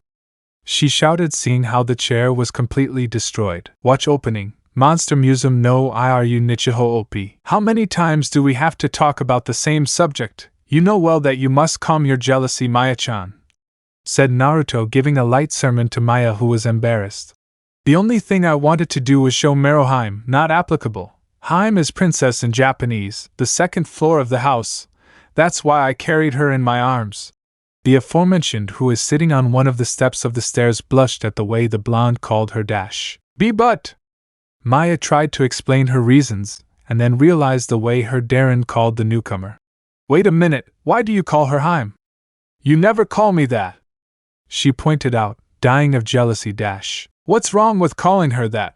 Mero Heim is very kind and polite, and you don't hurt me by accident like the rest of you. He thought about the last thing while a drop of sweat ran down his forehead. There's nothing wrong with calling her that, is there? He turned around and asked Mero. I have no problem with my dear Dana-sama calling me that way. The pink-haired girl responded with a smile that the Uzumaki found very adorable. It seems Miss Smith will bring a spare wheelchair.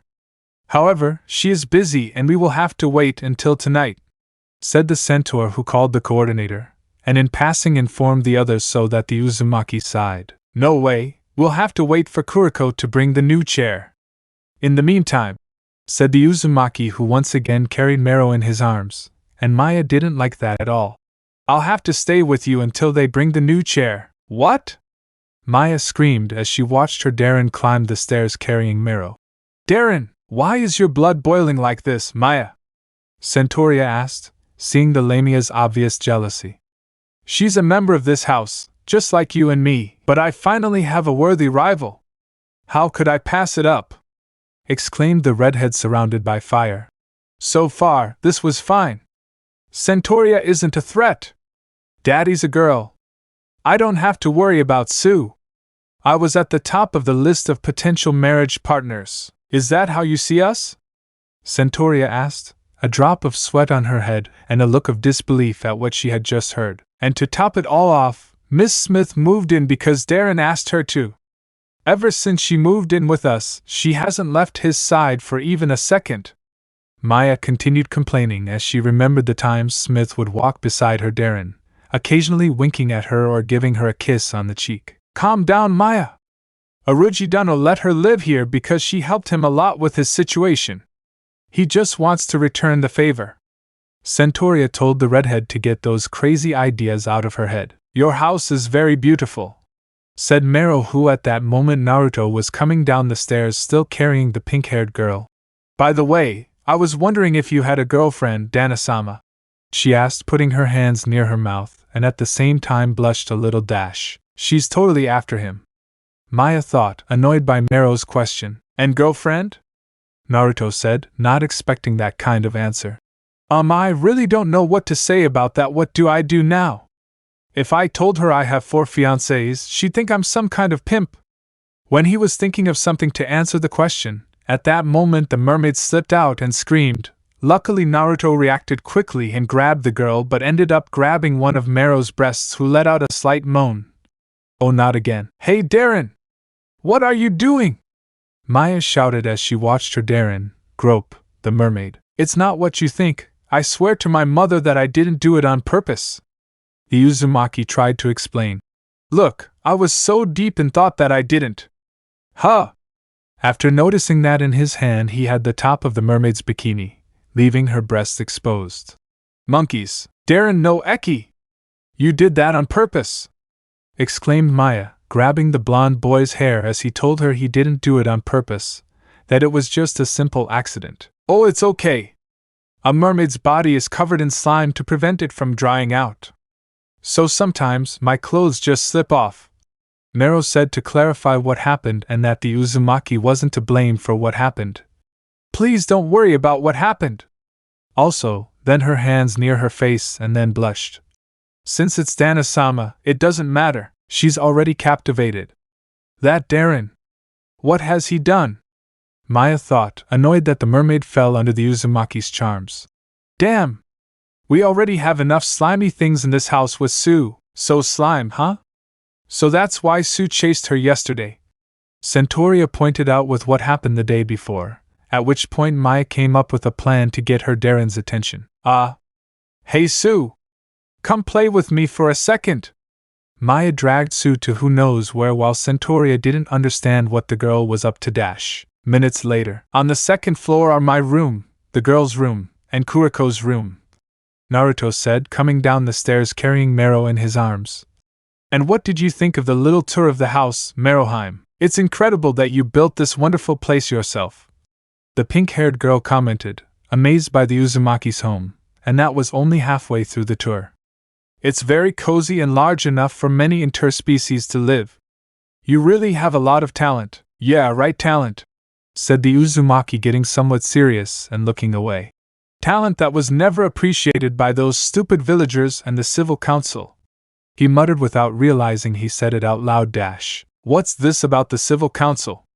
Asked Mero, who managed to hear the part of what Naruto said. Nothing, please ignore what I said before, said Naruto, who didn't want to remember about his banishment.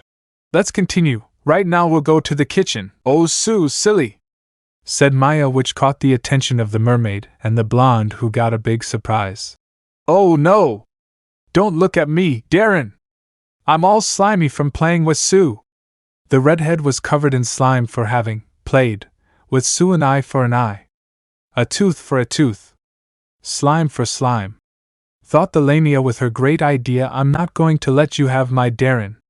Behind Maya appeared an inner version that smiled evilly. Damn, you're a mess from playing with Sue-chan, commented Naruto, who looked calm, something Maya didn't expect. It's best if you go to the bathroom and clean yourself up. Luckily there's still plenty of hot water waiting for you. Thank you, Darren. He thanked the Uzumaki for the gesture, unable to believe that his plan had failed. After a nice hot bath. Damn, Darren! Being so good to me. I love that about you, Maya complained as she came out of the bathroom, wearing a bathrobe and a towel over her head while holding a bottle of milk with her tail.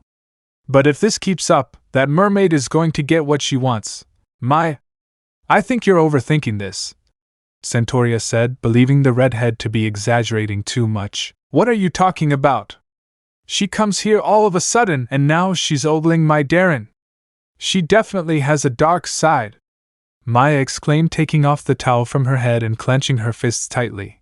Behind her appeared Mero, laughing like a villain plotting her evil plan. And lately, interspecies crimes have increased. That's why I'm not going to let her take my Darren away, no matter what. With that, she took the remote control of the air conditioner. I'll lower the temperature of the room so she'll be cold. She pressed the button to lower the temperature to about 9 degrees C. That's just being annoying, Centauria said, adding that the redhead's idea was very stupid. Now she'll regret having put on a bikini.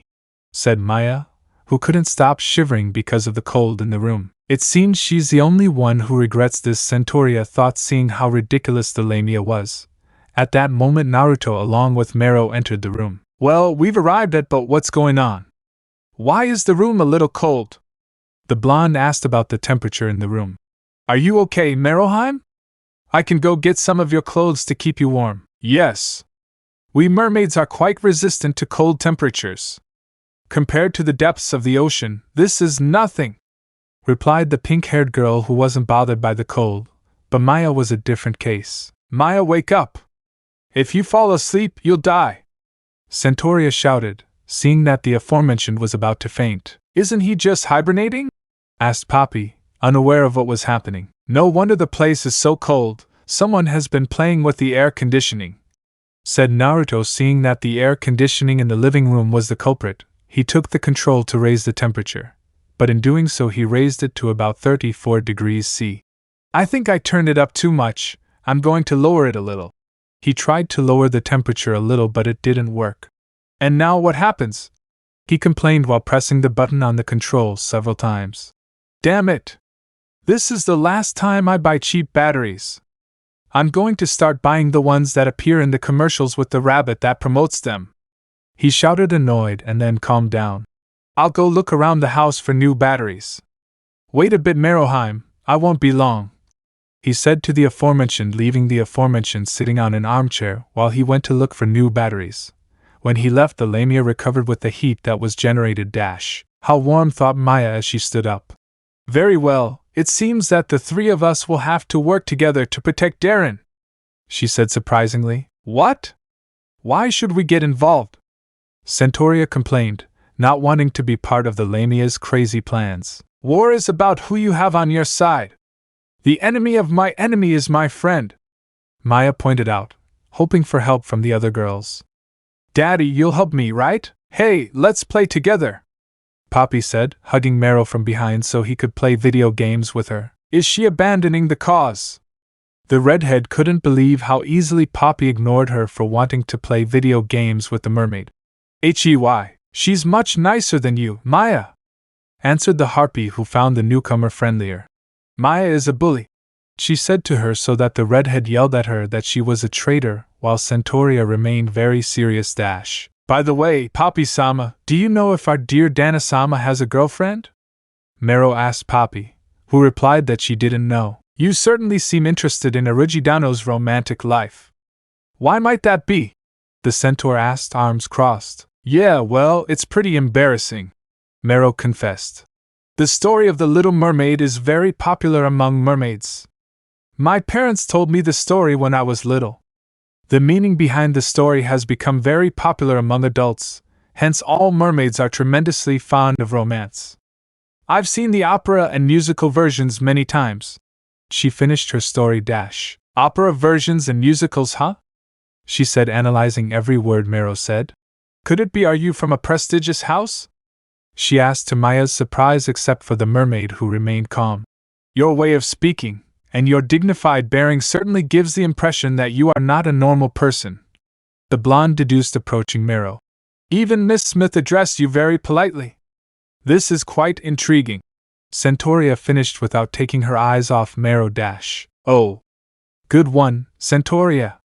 I can totally trust you, Maya thought, happy that the centaur was on her side. Centaurea-sama, are you by any chance the girlfriend of our dear Dana-sama? Mero asked calmly, causing the aforementioned to become very tense. What? Centaurea exclaimed, blushing quite a bit and stepping back a little. Why would you say that? It's not like that at all. And I am not his girlfriend. I'm just his faithful servant, she clarified nervously, waving her arms. I see the rumors were true, Mero said, gaining Centaurea's attention. They say the centaurs are a proud people. I don't sense any greater nobility from you. Yes, like a medieval knight who swore eternal loyalty to his lord. What is this air surrounding her? I never thought I'd meet someone who possessed such pride, Centaurea thought. Suddenly her surroundings changed as if she were inside a castle. The centaur was wearing armor, while Mero, who was seen sitting on a throne as if she were a queen, and beside her there were two knights as guards. Am I standing before royalty? I thought it was impossible to find in this country. I am so happy to meet you. I thank fate for this miracle, said Mero with great education worthy of a queen. Centauria-sama. She named the blonde who nods somewhat nervously. I really want to witness your unconditional loyalty to your master, she finished, overflowing with a royal aura that left the centaur impressed. Yes. I swear on, said Centauria, who was brought back to reality when Maya grabbed her neck with her tail dash. Stop that, you crazy lady knight! The redhead shouted at Centauria, who realized what she was doing. Well, anyway, I'm going to make sure you don't put your hands on my Darren. Do you understand? Maya exclaimed, pointing her finger at Mero, who showed a small smile that seemed strange to Maya. Oh, don't worry, said the mermaid. I swear that I won't do it. Maya noticed that the pink-haired girl's gaze was not entirely sure. The Lamia felt that something was not right. Having so many things in the house, but I can't find a pair of new batteries. Naruto returned after not being able to find the damn batteries, and at that moment Mero started coughing. What's wrong, Meroheim? Are you okay? I'm sorry, we sirens can breathe perfectly well on land, as long as the air is humid, but it seems the heat has dried out the air in this room, explained Mero, who coughed again. Then I'll take you to your room immediately. I'm sure you'll be better there, said the Uzumaki, carrying Mero bridal style, who thanked him for his kindness. When they left the other girls in the room, Maya was the first to speak. Oh, she's definitely hiding something. She's definitely planning something, Maya yelled, taking both of them over her head. Maya, that's enough, said Centauria, who recovered from being suffocated by the aforementioned. To be honest, you're even worse when it comes to Orujidano. Maya tensed at that moment. Miss Smith informed me of your actions. You suffocated him and broke several of his bones that luckily were repaired thanks to his healing factor. And it's because of you that the wheelchair broke and had to be near Orujidano. You'll have to hold on until they bring a new chair, she finished while massaging her neck. She's not the only one who likes fairy tales, said Maya, gaining the blonde's attention. When I was little, I read a lot of fairy tales. I love the fairy tales of the human world. In each story the prince saves the princess, he and the princess would live happily ever after. That's why I've always wanted to be held like a princess since I was a little girl. She imagined herself dressed as a princess, and Naruto as her prince who carried her in his arms. But now the only person Darren is holding like a princess is that mermaid who came out of nowhere. I think that's biologically impossible. Centauria thought about the last part because it was impossible to lift a lamia due to its long and heavy body. Grr! That mermaid, how dares she wear a bikini to seduce Darren? In frustration, Maya started hitting one of the living room chairs. Then why don't you put one on? Centauria said, unwittingly giving the lamia a great idea. 3 Doritos later. Not applicable. You don't know how much I wanted to use that phrase XD. By the way, is it really true that you don't have a girlfriend, Dana-sama? Mero asked the blonde as they sat on the edge of the pool in his room. You come with that question again, it's the 4th time you've asked me about that. Naruto replied, uncomfortable at being asked if he had a girlfriend. Look, my situation is somewhat complex, or rather, it's difficult for you to understand. Then just a sigh, and now that I tell him, I don't want him to think badly of me if he knows that I'm going to marry Maya-chan and the others. He was thinking at that moment when suddenly his salvation appeared. Hello everyone! Maya and Poppy entered the room wearing swimsuits. The harpy wore her school swimsuit, while the lamia wore a very daring model on the top, leaving the Uzumaki speechless and blushing. Wow, this pool is very big. Since I saw it, I've wanted to swim in it. Can I? She asked, playing with the top of her bikini to make her breasts move. Since when do you have that swimsuit? Thought the Uzumaki, who couldn't stop looking at the lamia's breasts. Sure, everyone go ahead, Mero replied with a smile. Maya, taking advantage of the moment, approached Naruto to take one of his arms and hold on to it. Hey Darren, you should come swim with us, the redhead suggested, hugging the blonde's arm to her breasts. Now we're on the same playing field. Actually, I'm showing most of my skin, so I guess I win, she thought mischievously, although it is a little embarrassing. I'm not going to let you do whatever you want. Centauria was heard just sticking her head out the door. It was clear that she was very embarrassed. What are you doing? Get out of there, Maya ordered, seeing how the centaur was behaving, muttering nonsense. Centauria-sama, don't be shy and please come in. Mero said, so the centaur decided to come out. Well then. Centauria entered the mermaid's room, revealing a bikini she was wearing. But the problem was that the top looked like it was going to break with any sudden movement due to the girl's large breasts, leaving Maya and Naruto shocked and having a nosebleed dash. They're just as big as Awaken's. The Uzumaki's instincts began to react, causing those annoying voices in his head to tell him to take the girls as his females. Damn, those voices are back. You're not going to help me if you tempt him too, traitor! Maya shouted, facing the embarrassed centaur. This is all because your swimsuit is too small. Centauria defended herself, all red-faced, to which Maya responded with, That was the biggest one I had. Where did you get that giant sarong? Maya asked, referring to the fabric she uses to cover her lower body. Well, grab some sheets, answered the nervous blonde. To her surprise, Poppy came out from under her sarong as if it was something. Hey! What are you doing, Poppy? I can't find Sue, answered the blue-haired girl who went back under the centaur. Will she be around here? She said while she continued looking for the slime dash. Why would I be in there? Centauria exclaimed, annoyed, and then she was startled when she felt someone touch her down there. Hiya! When she moved, the top of her bikini moved, revealing her nipples. Excuse me. She ran out of the room, dead of embarrassment, while dragging Poppy, who was screaming in pain. What did she come for? Maya wondered, not expecting the centaur to accompany her except for Poppy. But at least now the traitors are gone. When she turned around, she saw how Mero fell into the pool with Naruto. Maya at that moment noticed a smile on the pink-haired girl's lips. "Da Darren!" Maya shouted, watching as they sank to the bottom of the pool. "Damn! I knew he was serious! Don't you dare touch my Darren!" Without thinking twice, she jumped into the pool to reach those two, but was surprised to see how big the pool is. What? It's so deep! How many meters deep is this? Did they really build it in just one day? She thought at that moment. Stop. That's not the most important thing right now. I have to save Darren. She continued swimming no matter how deep the pool was until she felt something strange happening to her body. Oh no, why was it so cold? My body temperature is low, I can't move. Not being able to move her body as she pleased, she began to lose consciousness until she reached the bottom of the pool. At this rate I won't be able to save him. Knowing that she couldn't do anything, Maya began to lose consciousness. I'm drowning, Darren. When she thought it would be the end, a pair of arms lifted her body. She saw Naruto carry her in his arms, and with Mero's help, they both managed to swim back to the surface so Maya could catch her breath. Thank you, Darren. The Lamia thanked her, catching her breath. Then she fixed her gaze on Mero. But why?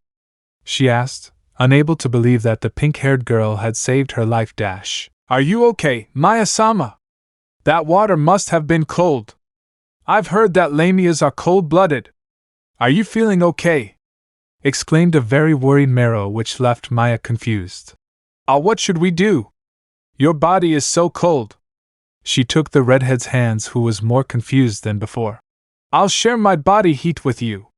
She hugged Maya, who didn't understand anything about what was happening. Please calm down, Meroheim, Naruto said to the mermaid.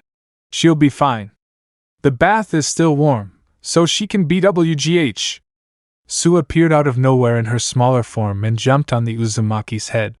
Hey, that's enough, Su-chan. This isn't a good time for you to get affectionate with me, she said while trying to get rid of the slime. Sue! Even Maya doesn't expect the slime to be in the room. She's looking for water. The heat from before must have dried her out, Mero pointed out, watching as the blonde struggled to get rid of Sue. She jumped at me earlier, that's why Dana-sama had to protect me. Now everything fell into place for Maya, at that moment when she believed that Mero tried to do something to her Darren, but he just protected her from Sue. Now she felt like a big fool thinking about those things he said about Mero. Maya-sama, did you think she fell into the pool? The pink-haired girl asked, but Maya didn't have the courage to answer. PWH! Naruto finally got Sue out of his head. You better go take a hot bath so you feel better, Maya-chan. I'll try to calm Sue down a bit. suggested the blonde, to which the aforementioned nods dash. Oh! Would it be alright if I joined you? Mero asked, which didn't bother Maya. After all, the mermaid saved her life. In the bathroom, the girls were sitting inside the house's large bathtub, enjoying the warmth of the water, and oddly enough, Maya was very quiet. It's so warm, said the mermaid, enjoying the bath, except Maya, who remained silent. Is this the naked socializing I've heard so much about this country? Maya spoke to break her silence. I'm sorry about before, I was very rude to you. Really? Asked the pink-haired girl, who didn't notice the things the Lamia said before. Yes, really. Didn't you notice?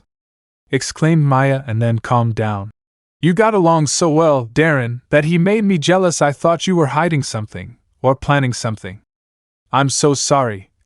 After apologizing to Mero, the mermaid wanted to say a few words to her, but the Lamia got up from the bathtub. But I'm not going to give up my position as being girlfriend for you.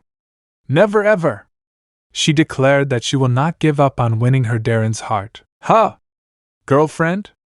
Oh, I didn't intend to become Dana-sama's girlfriend, Mero confessed, much to Maya's surprise. What? Then why did you ask everyone if Darren had a girlfriend? The redhead asked, more confused than before. Oh well, look, Mero replied, joining his fingers together. Remember how I said that mermaids love the story of the Little Mermaid? I have a great affection for that story too. I want a romance just like that. Maya seemed to understand a bit of the explanation when she said that. That's right, just like the Little Mermaid, I want a tragic romance. Maya didn't know what to say about it, as if her mind disconnected when she heard Mero's confession and his long-awaited tragic love dash. She saves the life of her beloved prince. She gives up her fins, her voice, and her world to see him. But he never notices her, and instead, he marries someone else. Mero continued to explain dreamily. I want a tragedy, just like the Little Mermaid. I want to turn into sea foam and disappear. As she finished her explanation, Maya believed that Mero must have lost his mind to want that kind of romance. That's why I won't get in your way, Maya-sama. No, on the contrary. She then took the Lamia's hands. I will pray that you and our beloved Dana-sama will be together. Then my dream will come true. Mero imagined herself holding the Uzumaki's hand while he was hugged by Maya. I want a tragic love. I want to give our beloved Dana-sama an eternal love that will never be returned. Then he stood behind Maya to grope the poor woman's bust. That's why I'm going to support your relationship as an admirer of our dear Dana-sama. Just allow me to gaze longingly at him sometimes, he asked Maya while continuing to grope her dash. And no, I won't accept that.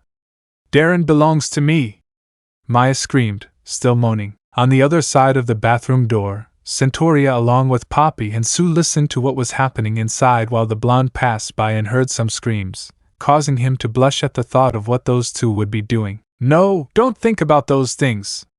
If I keep thinking about it, it'll turn me into someone like Erosenin, he told himself, trying to get away from it as quickly as possible. Now he had to be more careful in case he lost control of his animal instincts and did something terrible to Mero. Let me know in the comments below if you guys want the next part. Also check out my other video that has been shown and left. Thank you for watching. If you enjoyed this video, please like and share this video. And have a fantastic day. Bye.